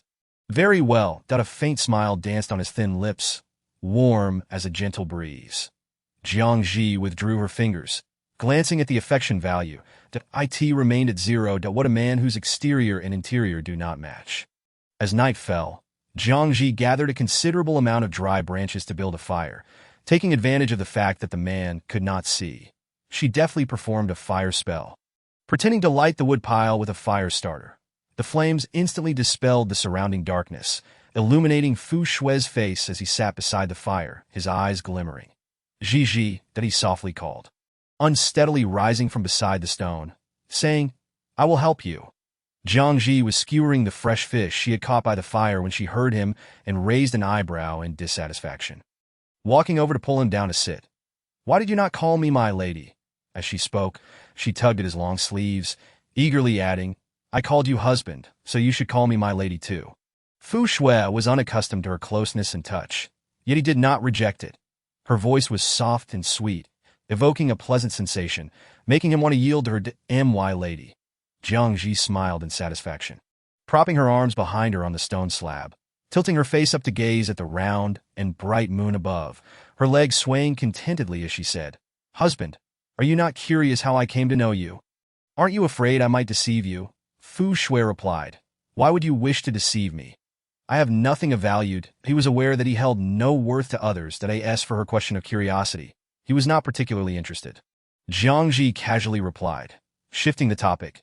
Then where do you wish to go? What do you intend to do? Due to her movements, the jade pendant at her waist chimed softly, and the floral sweetness of her presence wafted towards his nose with the breeze. He disliked the feeling of being out of control in any situation. Jiang Zhi recalled that in the plot, the villain Fu Shui would regain his memories towards the end, just before the grand finale. After a moment of thought, she responded, All right, I will accompany you. Very well. His gentle voice drifted away with the evening breeze. The next day, they traversed through a dense forest and arrived at a nearby town. Jiang Zhi did not want to draw attention, especially since Fu Shui was still being hunted, so she used magic to alter their appearances to that of ordinary people. However, Fu Shui's extraordinary aura continued to attract many gazes. She also purchased a carriage, not wishing to walk any further. It wasn't that she felt fatigued, but rather, the man's blindness made their journey increasingly slow. The coachman glanced at the man by the door and softly inquired, Who is he to you? Jiang Zhi smiled and replied, He is my husband. Outside, Fu Shui caught the murmurs drifting from within. How tragic. Such a young maiden wed to a blind man. Just look at that blind fellow. Unremarkable in appearance. One wonders what she sees in him. I suspect it was the girl who paid for the carriage. The blind man is utterly useless. Merely a burden. The scornful words resonated in Fu Shui's ears. Stirring a flicker of emotion within him, he tightened his grip on the door frame, inhaling sharply that a sinister malice seeped into his being, only to vanish almost immediately. That in that abyss-like darkness, he found himself ensnared. Unable to escape, Jiang Zhi stepped out of the shop, she found him standing there, vacant and hollow as if lost. She called out, "Husband? Husband!" Fu Shui was abruptly pulled from his reverie, responding, "What is it?" Jiang Zhi regarded him with curiosity, asking, "What were you thinking about?" Fu Shui chuckled lightly, "Nothing much. Are we leaving?" Jiang Zhi harbored doubts about whether he was concealing something from her and cast him a sidelong glance. Inquiring of the system, "Has he remembered anything?" 777 replied, "I apologize, host. I do not know." Jiang Zhi acknowledged this with a soft "oh." Upon reaching the carriage, she extended her hand to assist him, but he leaped ahead, firmly establishing himself inside. Jiang Zhi nearly entertained the thought that his sight had returned to normal. The kind-hearted coachman cautioned, "Miss, remember to steer clear of Nanguan town. There have been grave happenings there lately." Jiang Zhi, intrigued, asked, "What kind of grave happenings?" The coachman hesitated, casting a cautious glance around before lowering his voice to inform her, "Many have perished, that I hear there's been a manifestation of demonic energy in the town." Mortals tremble at the mere mention of the demon clan, whether the rumors hold truth or not, striking terror into their hearts. Jiang Zhi nodded in gratitude. "I will exercise caution. Thank you." Once they had departed the town, she employed a spell to ensure the carriage traveled smoothly, then reclined against the door to rest. The voice of the man inside broke the silence. "Madam." Upon hearing this, Jiang Zhi halted the carriage, lifted the curtain, and asked, "What is it, my husband?" Fu Shui responded slowly, "Let us go to Nanguan town. I may be able to recall some memories." Yet why would he wish to go there? Could it be that even as a mortal, he still sensed the demonic energy? Jiang Zhi's responsibilities extended beyond a mere task. She was also bound to transform him into a good person. Thus, this journey must steer clear of any demonic influences. "No." After a moment of refusal, she continued, "It is perilous there. I cannot allow you to fall into danger." The Fu Shui seemed poised to argue, but she was unwilling to hear more. Her long sleeves fluttered as she drew near, her breath warm and fragrant. Brushing against his face, the Fu Shui instinctively acquiesced. All right, by the time he regained his senses, the carriage resumed its journey, a gentle breeze lifting the curtain, bathing the interior in a soft golden glow that settled upon the carpet. He sighed in resignation, lifting a finger to grasp the hem of his garment, suddenly curious about what his wife might look like. Would she be as delightful as her character? After a day of travel, the carriage halted before an inn, its appearance somewhat dilapidated, resembling a humble abode from afar. She guided Fu Shui inside, surveying the establishment. Constructed of wood, it differed from its exterior, being well-furnished and meticulously clean. The seats within were filled with an array of patrons. Some were engrossed in their meals, while others engaged in lively conversations. Creating a vibrant atmosphere. Two guests, the innkeeper's wife, unable to conceal her excitement, beamed at them. Jiang Zhi nodded, requesting a room. Once inside their lodging, Jiang Zhi ordered a bucket of hot water to cleanse herself, while the waiter brought forth a feast of delectable dishes prepared for Fu Shui. She had no need for food herself, requiring only to absorb the spiritual energy of the heavens and earth each night to complete her daily cultivation. However, the mortal Fu Shui needed sustenance, lest he succumb to hunger. After enjoying a warm bath, Jiang Zhi emerged to find the untouched meal on the table. Puzzled as she asked, "Husband, why aren't you eating?" Fu Shui raised his gaze slightly, his clouded black eyes calm and placid. "I am not hungry yet." Jiang Zhi inhaled the aroma of the dishes, but found no interest in them. The moon ascended. Its silvery light spilled over the windowsill, casting elongated shadows that danced in the glow. "Husband, you should retire early. I wish to read." With that, she conjured a book and began perusing its pages. Fu Shui, intrigued by her reading material, inquired, "What book is that?" Jiang Zhi glanced at the title. "Lu Xiao Loves Deeply." She swallowed nervously, murmuring, "Just a common tale." That a gentle smile graced Fu Shui's lips. "Would you read it to me?" Jiang Zhi hesitated, thinking, "How old are you to still need your wife to lull you to sleep?" She transformed the book into a whimsical bedtime story and, with her 9 tales gathered, approached the bedside, saying, "Very well. I shall read to you. Is the foster mother to be executed?" Fu Shui interjected. Jiang Zhi quickly shook her head. "No, the princess pleads with the emperor to bestow a life of luxury upon her foster mother." Fu Shui furrowed his brow. "Why?" Jiang Zhi took a deep breath, explaining earnestly, "If the princess had not been adopted, she would have perished before reaching adulthood. Moreover, the princess is exceedingly kind and upright. She does not wish to become like her foster mother. Thus, my husband, you too must strive to be a kind person. That Fu Shui fell silent, dark thoughts bubbling beneath the surface that if he were that princess, he would imprison his foster mother in a cage, tormenting her bit by bit until she descended into madness. Yet the girl before him would not wish to hear such a response. To Fu Shui echoed her sentiment. Yes, I will. Jiang Zhi's lips curled into a smile. I adore you, husband. Fu Shui froze, absorbing the joy and trust radiating from the maiden. The emotions conveyed were sincere and delicate, causing him a momentary daze as his clouded eyes momentarily lost focus. Sensing a faint, warm light enveloping him, his lips, slightly parted, hinted at a subtle smile. The intricately carved windowsill was cloaked in the shifting shadows of the night, the moonlight dim yet enchanting.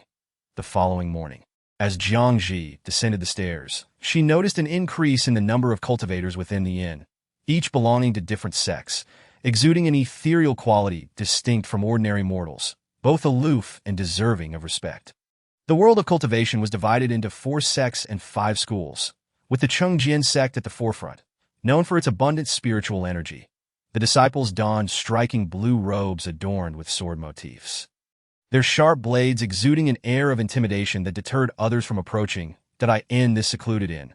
The presence of disciples from the Chengjian sect suggested that the demonic energy spoken of by the coachman was indeed no ordinary matter. The demon clan is the most perilous and feared among all races, thriving on the malevolence of the world, their cultivation speed far surpassing that of mortals and divine beings. However, in ancient times, the demon clan was sealed away by the celestial beings, their power significantly curtailed, unable to escape the realm of demons. That I in the world of cultivation, each sect possessed divine artifacts, which would manifest in response to the threat posed by demonic energy. Jiang Zhi, armed with a talisman that could conceal her demonic aura, a gift from her mother, was undetectable by cultivators below the Great Ascension stage. The as for the antagonist Fu Shui, having been punished by the heavenly Tao, he had temporarily lost his demonic energy and been reduced to a mere mortal in the eyes of others. Jiang Zhi supported Fu Shui as they descended the stairs, their altered appearances rendering them nearly invisible. Nanguan Town had succumbed to the encroaching demonic energy, with no survivors left behind, and the source of the energy remained undetermined. Recently, the demon lord faced retribution from the heavenly Tao, and now the emergence of demonic energy suggested that the demon clan had lost its master, resorting to reckless abandon. The demon clan was no longer a formidable threat. It was time for them to vanish from the 3 realms. News of the demon lord's punishment by the heavenly Tao spread rapidly across the 3 realms in just 2 days, eliciting joy and relief among the populace, who harbored an innate fear of the heavenly Tao, a presence beyond the realms. Seated inconspicuously in a corner, Fu Shui listened to the conversations among the cultivators, his ink-black brows subtly arching at the mention of unfamiliar terms that felt oddly familiar, as if something was surfacing from the depths of his forgotten memories. The inn bustled with patrons, and soon a new group of sect disciples arrived, their ornate attire embroidered with golden threads, emanating an unnameable pressure as they moved. The onlookers recognized their identity immediately. Only the Yin Lian sect could be this ostentatious. "Hey, get up and make some room," a youthful voice commanded, the fiery mark upon his forehead accentuating his striking features. Jiang Zhi, caught mid-bite in her chicken leg, glanced up to meet the lofty gaze. Her surroundings suddenly fixated on them. Their presence surged in prominence. Why us? She had altered her appearance to blend in, yet her amber eyes, akin to pools of spring water, drew others in, exuding an icy demeanor. The arrogant youth, upon locking eyes with her, felt a jolt in his heart, his body instinctively stiffening, his breath uneven as he stammered, "Is this enough for you to vacate the spot?" With that, he casually tossed a substantial pouch of coins onto the table, the glint of gold unmistakable. Jiang Zhi cast a nonchalant glance at the money pouch on the table, her arms crossed and a soft huff escaping her lips. "I have no need for this." To her, gold was as trivial as refuse, easily conjured at will. Her words left the young man momentarily stunned. He glared at the pouch before shifting his gaze back to the mortal before him. In the realm of humanity, gold held undeniable significance. However, Fu Shui, seated across from her, rose gracefully and spoke softly. "Madam, I have finished my meal. Let us depart." Did I the sound of his voice? All eyes turned towards him. Upon noticing the dullness in his gaze, their thoughts diverged that he was of unremarkable appearance, yet blind. The young man in the brocade robe regarded the speaker with furrowed brows, a flicker of irritation stirring within him. He hadn't anticipated that the girl before him was already wed, despite her eyes being of unparalleled beauty, a sight he had never encountered before. The coldness that once graced Jiang Zhi's face dissipated, replaced by a smile that seemed uncharacteristically enchanting. "Very well, let us be on our way," she replied, extending her hand to assist him as they prepared to leave. The young man, witnessing this, stepped forward to block her path. His tone stubborn. "No, whatever you desire, I can provide," and no one had ever dared to refuse him anything. Jiang Zhi sensed a sudden chill emanating from Fu Shui. His gaze lowered, his demeanor as calm as ever. "Madam, it is time for us to leave." Though he could not see, he felt the weight of the stares directed at him, and the young man's gaze upon his wife stirred a sense of discontent within him. He had forgotten what his wife looked like, but others could still see her, igniting a flicker of dark emotion within him. For the first time, Jiang Zhi perceived an unfamiliar sentiment radiating from the man beside her. She smiled gently, her voice soft. "All right." Both were mortals, yet they exuded an aura distinct from that of ordinary humans. The brocade-robed youth watched as the pair departed, his companions murmuring behind him. "The woman is quite fair, but her taste is lacking. What could a blind man offer?" As Fu Shui stepped out of the inn, he caught their words that he raised an eyebrow slightly, facing the sunlight, which illuminated the direction of the girl. "Husband, I have a way to restore your sight." Her voice remained as bright and melodious as ever. Fu Shui paused, intrigued. "How can it be done?" Jiang Zhi chuckled, her tone brimming with confidence. "I shall not tell you just yet. To restore the villain Fu Shui's sight, one must absorb demonic energy, which would hinder his quest to become a good person." Jiang Zhi was well aware that transforming him into a paragon was impossible. Whether or not the villain retained his memories, he could never fully become virtuous. She could only prevent him from committing malevolent acts. Their journey towards South Guan village would take a day and a night. While a cultivator could traverse it in mere half a day, as night fell, the campfire dispelled the surrounding darkness, the woods enveloped in eerie silence. Jiang Zhi rose to tend to the fire, but suddenly sensed an anomaly. A swirling mass of pitch-black mist surged towards them, bringing with it a bone-chilling cold. Jiang Zhi recognized the danger immediately, picking up a nearby branch to counter the encroaching demonic energy. It was magic. She concealed her own aura, finding it difficult to withstand the demonic force. Just as it threatened to engulf her, a swift, piercing beam of sword light cleaved through the air, causing the malevolent energy to vanish in an instant. Chapter 98. Demon Lord X Nine-Tailed Fox X Righteous Sect Master 3. Her legs weakened, and she sank to the ground, her fingers pressing tightly against the jade pendant at her waist. She had come perilously close to unsealing her power, but a few cultivators appeared not far off, their robes indicating they were disciples of the sword-riding sect. Among them was one clad in a dark robe, standing out amidst the others, his ink-black hair tied back with a jade crown, revealing a strikingly cool and handsome visage. The male lead, Xiao Bai, was a prodigy, the youngest nascent soul cultivator in the realm. "Brother Hua, has the demonic energy dissipated?" Behind him stood a beautiful young woman, her wrist adorned with delicate bells that chimed softly, breaking the night's stillness. Jiang Zhi recognized her as Gu Yan'er, the female lead of this world. She was the beloved daughter of the sword-riding sect's master, spoiled and innocent in nature.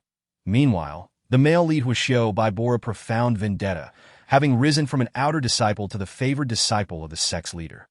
Jiang Zhi approached Fu Shui, assessing his condition. "Husband, are you injured?" In the urgency of the moment, though Fu Shui was blind, he could distinctly sense a familiar presence drawing closer. Before he could reach out, that aura vanished, leaving him facing unfamiliar figures. "I am unscathed," he replied, shaking his head.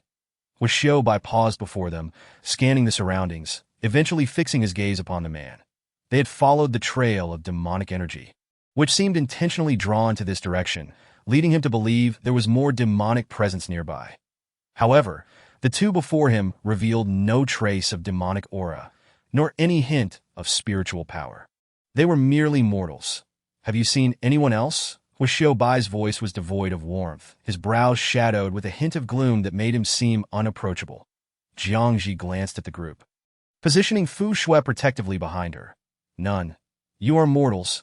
What brings you here?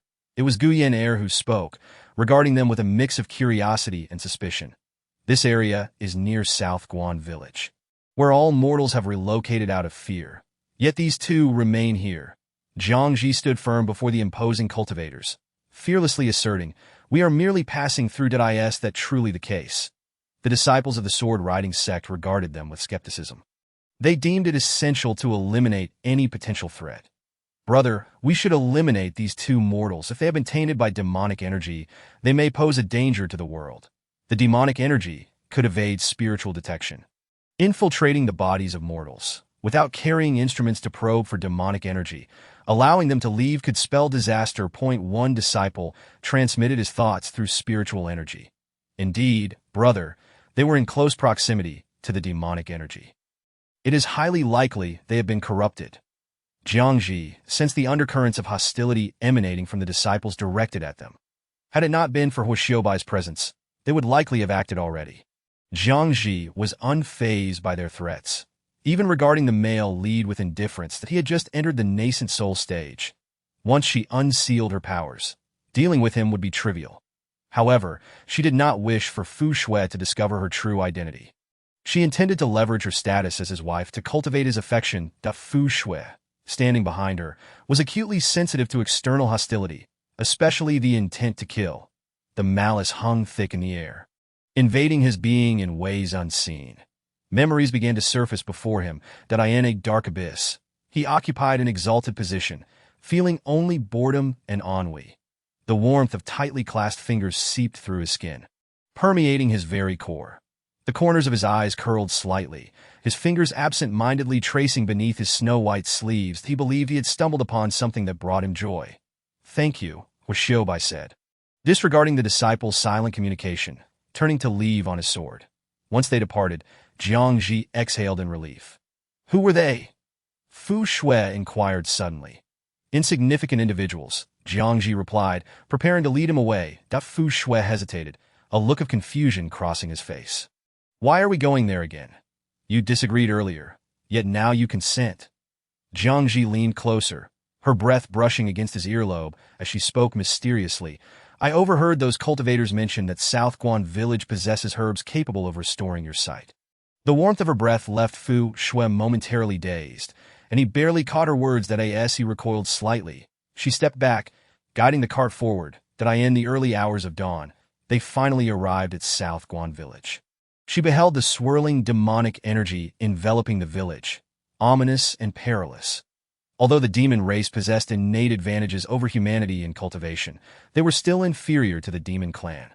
The sheer intensity of the demonic energy explained why the cultivators dared not approach. Every sect had received word and dispatched high-ranking elders to exorcise the demons. The potency of this demonic energy was unprecedented. Jiang Zhi was not equipped to confront such a formidable force. However, her purpose for coming here was not to combat the demonic energy, but to assist Fu Shui in healing his sight. Fu Shui thrived on demonic energy for sustenance and power. Even if he had been stripped of his abilities by the heavenly decree, being near the demonic energy would gradually restore his strength. Jiang Zhi's jade pendant glimmered faintly, and behind her, the 9 tails of her fox form began to manifest. "Madam, what has transpired?"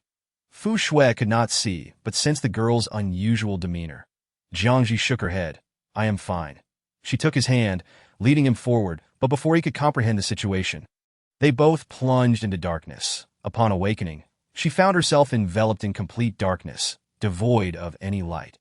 Attempting to summon a fire spell to dispel the shadows, she was astonished to discover that all her spiritual energy had vanished.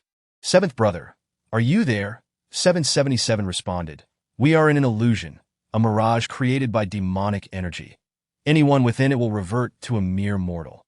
Hearing its voice brought her some comfort, and she no longer felt urgency as she wandered aimlessly.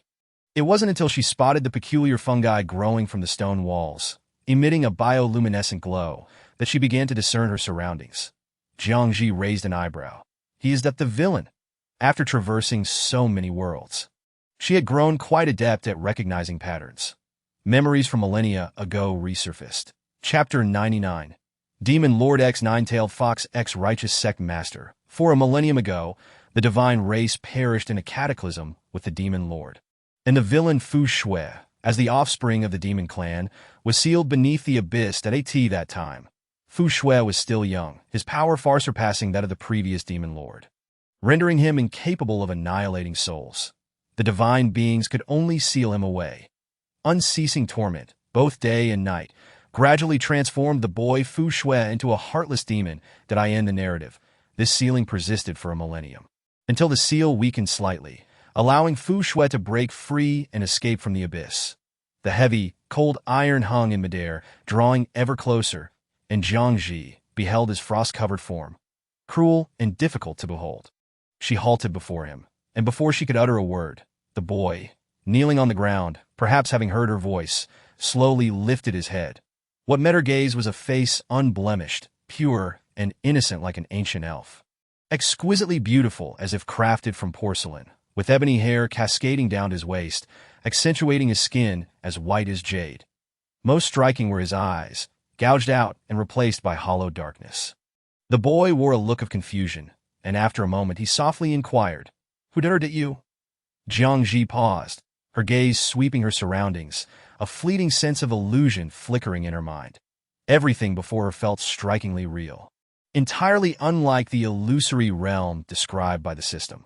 She pressed her lips together, noting that the boy appeared to be no more than 10 years old, frail, and burdened by chains heavier than those of others, evoking a deep sense of pity. Especially poignant was the absence of resentment or anger on his face, only profound solitude. Today marked the 100th year of his sealing, with countless years still to endure. An endless stretch of silence and isolation. Even if everything before her was merely a product of illusion, Jiang Zhi felt a twinge of discomfort. She half-squatted, gently asking, "Does it hurt?" at the sound of her voice.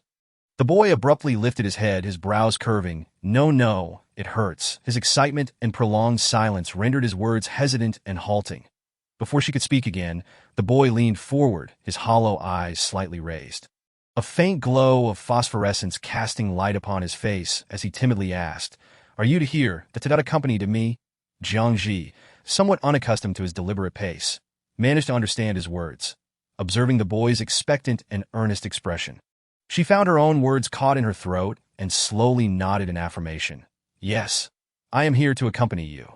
Since it was an illusion, she decided to indulge him. The boy's joy was palpable. Had his eyes still existed, they would surely be sparkling with starlight. My name, that is Fu. Shui eagerly wished to share his name, and upon finishing, he curiously inquired, "And you?" Jiang Zhi replied, "Zhi." The boy earnestly attempted to string her name together.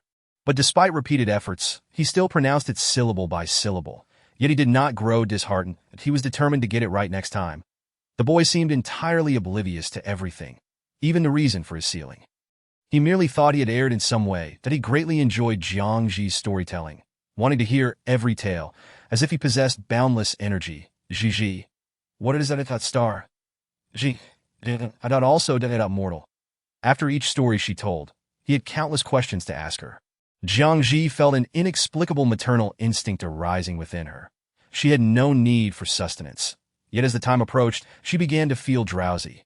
The system informed her it was already 11 at night. And Jiang Zhi, accustomed to early rising, found herself increasingly fatigued. "Let us speak more tomorrow." She yawned, lay down on the ground, half closing her eyes, and said to him, "I'm going to sleep now." The boy, not understanding the meaning of sleep, refrained from asking further, instead listening intently to her steady breathing. Not long after, pain intensified throughout his body, a piercing cold enveloping him, forcing him to hunch over, his face becoming chilled and frostbitten, dark ancient patterns spreading across his skin, faintly glimmering with an eerie light. These were merely attempts to destroy his soul, yet they had consistently failed. Even the underage Fu Shui proved too formidable. Jiang Zhi, stirred from her slumber by the muffled groans of the boy, opened her eyes to see him struggling and trembling on the ground. The cold iron hanging above cast an ominous flickering light, instilling a sense of dread. The boy, pierced by the cold iron, endured torment beyond what any ordinary person could withstand. This was his daily reality, without respite. Fu shui. She stepped closer, but before her fingers could touch him, she felt a wave of bone-chilling cold. She froze in place, her brows furrowing tightly. The fallen boy still retained some awareness. Upon hearing her voice, he slowly lifted his pale face, forcing a smile. Ji. I don't fine that he had grown accustomed to it all, to the suffering he bore. Jiang Zhi was taken aback that he could comfort himself in such a moment and asked the system, "Can I restore my powers?" Host, you actually need not concern yourself with the antagonist. This is merely a fragment of his memories, not reality. Thus, all this effort is in vain. Jiang Zhi smiled softly. Seven brother, you don't understand. Once the antagonist regains his memories, he will also be aware of everything that transpired in the illusion. 777 quickly grasped the implication. For the mission, this was akin to divine assistance. I shall now restore your powers. As soon as 777's voice fell, Jiang Zhi felt warmth spreading throughout her being until her demon core was revitalized. The first thing she did with her restored powers was to dispel the cold tormenting the boy. However, her meager strength was insignificant against the cold iron forged from frigid meteorite, unable to make even the slightest impact. Biting her lip in contemplation, she decided to extract her demon core, placing it upon the boy's brow. The warmth emanating from the fire attribute nine-tailed demon core swiftly absorbed all the cold from his body. The chilling poison was severed, and the torment gradually faded away. The boy's complexion returned to normal. Chapter 100. Demon Lord X Nine-Tailed Fox X Righteous Sect Leader 5. How unbearably painful this is. I truly cannot fathom how the boy endures that it had come perilously close to extinguishing her demon soul. The boy awoke, catching the scent of blood lingering in the air, and upon hearing her faint breaths, his expression shifted to one of alarm that he rushed forward, yet the cold iron tightly bound him, preventing him from advancing even a step. Jiang Zhi slowly regained consciousness, the sound of intermittent sobbing echoing in her ears. Unsettling in the confined depths of the abyss, she unsteadily sat up from the ground, exasperated. I'm not dead yet. Upon hearing her voice, the boy's cries halted, and he sniffled cautiously, asking, Ji, what had happened? Jiang Zhi rubbed her cold arms, exhaling a breath of frost, and replied languidly, I'm fine, don't worry. But he murmured, filled with concern, that I accidentally bit my tongue in a dream and bled a bit. Jiang Zhi interrupted him, relieved he couldn't see her. Otherwise, he would surely cry incessantly. She had not anticipated that the young antagonist would be such a crybaby, truly a little weeper. Whatever she said, he believed without a hint of doubt, his brows relaxing. A gentle smile gracing his lips as he said, Ji, you're foolish, Jiang Zhi. That how audacious. Now awake, she felt no drowsiness and glanced at the obedient boy sitting there with his head tilted back, asking, do you feel any discomfort? The boy seemed puzzled as to why today's torment had come to an end so swiftly. Scratching his head, he replied, I'm fine. His face was alight with a smile as he continued, I am very happy, because ZHIS here. Jiang Zhi met the boy's bright smile, reminiscent of the sun, and after a few moments of astonishment, her lips curled into a smile, remembering Fu Shui a millennium later. Even after losing all his memories, he had never worn such a genuine and heartfelt smile as the boy did now. What had caused this? The solitude spanning millennia, or the torment endured each night? Observing him, he bore no resemblance to the antagonist. Shui, you have a beautiful smile.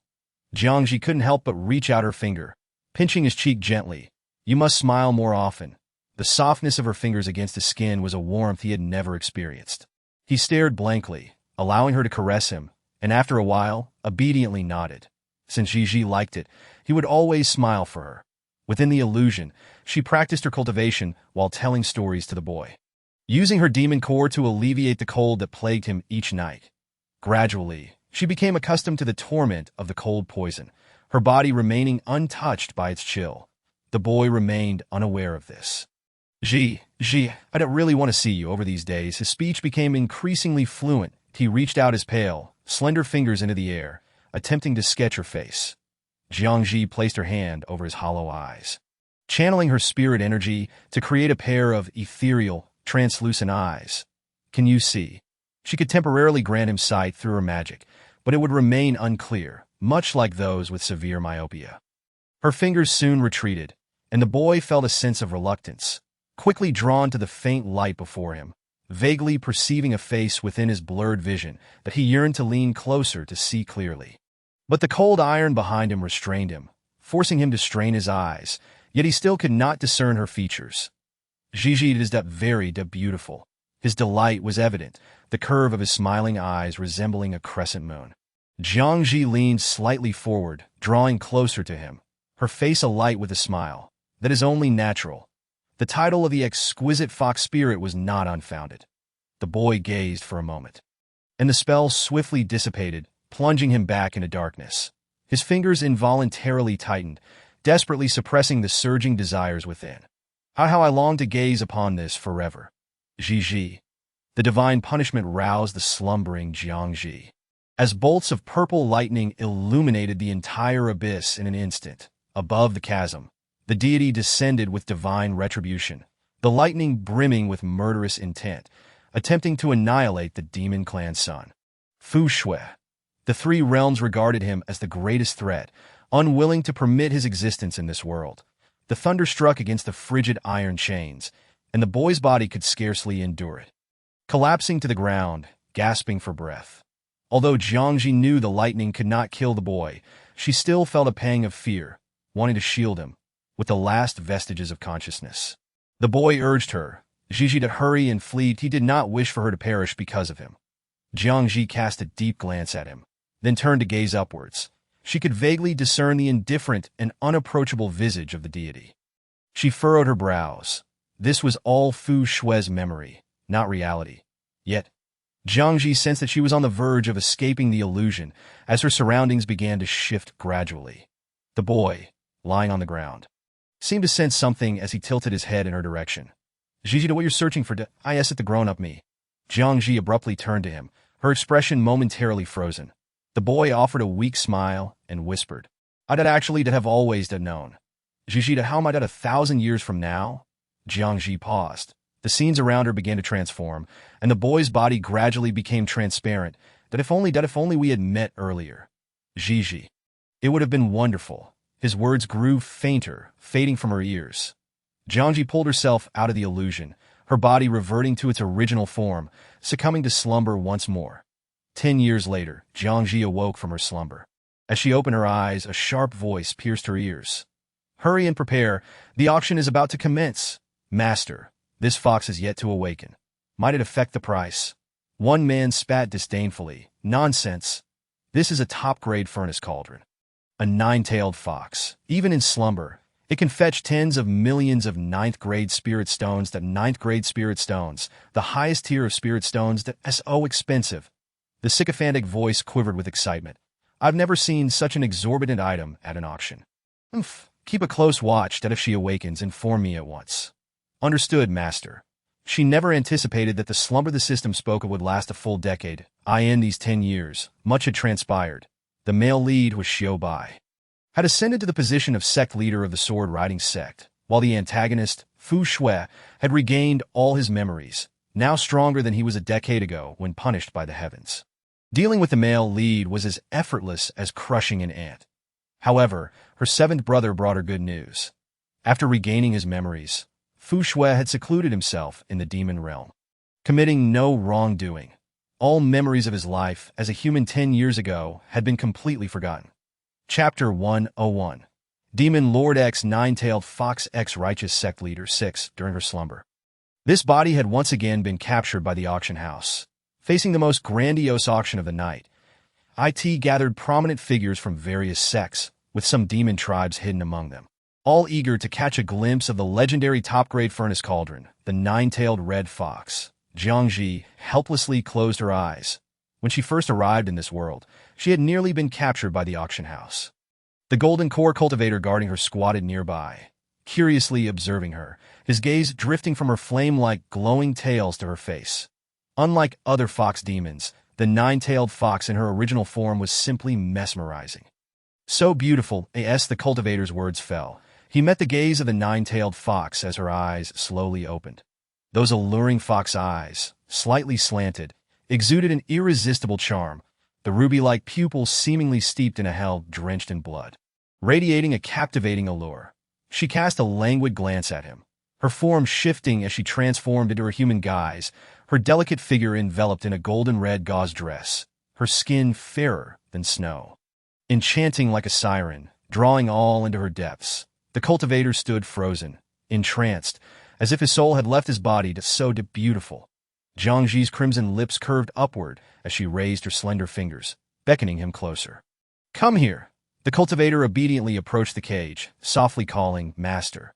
Jiang Zhi commanded him to unlock the cage, freeing her from the iron chains binding her wrists and ankles. Such a good listener. She smiled lightly, her voice enticingly soft. "Now go to sleep." The cultivator closed his eyes and collapsed to the ground in a deep slumber. Jiang Zhi lifted her skirt and hurriedly departed. This body possessed an inherent advantage, captivating others into doing her bidding. Yet the more resolute one's will, the harder it was to enchant them, just like now. Jiang Zhi destroyed the tracking talisman on her, and after 10 years of transformation, her legs felt somewhat weak. She had barely taken a few steps when she noticed cultivators pursuing her from behind. Most were at the spirit transformation stage, and among them were even formidable cultivators at the integration stage. Jiang Zhi gritted her teeth. Upon spotting the celestial deer carriage hovering at the corner ahead, she transformed back into her original form and hurriedly slipped inside. Upon entering the carriage, she was met with a faint, refreshing fragrance, only to feel a sharp, cold sword pressed against her neck. Lifting her gaze, she encountered the eyes of a young man reclining on a soft couch. His irises were a rare, translucent emerald green, as tranquil and deep as a serene lake, shrouded in flickering shadows. Jiang Zhi never expected that the first person she would meet upon waking would be the male lead, was Bai. He had now become the sect leader of the sword-riding sect, having inherited the position after the previous leader perished defending against the demon invasion that he had avenged his family, slaying his enemies. And the plot had entered its latter stages. Bai was currently at a bottleneck. Once he broke through and entered the Great Ascension stage, he would truly become a powerful figure. The suddenly appearing demon fox, resplendently red, and her 9 tails were particularly striking.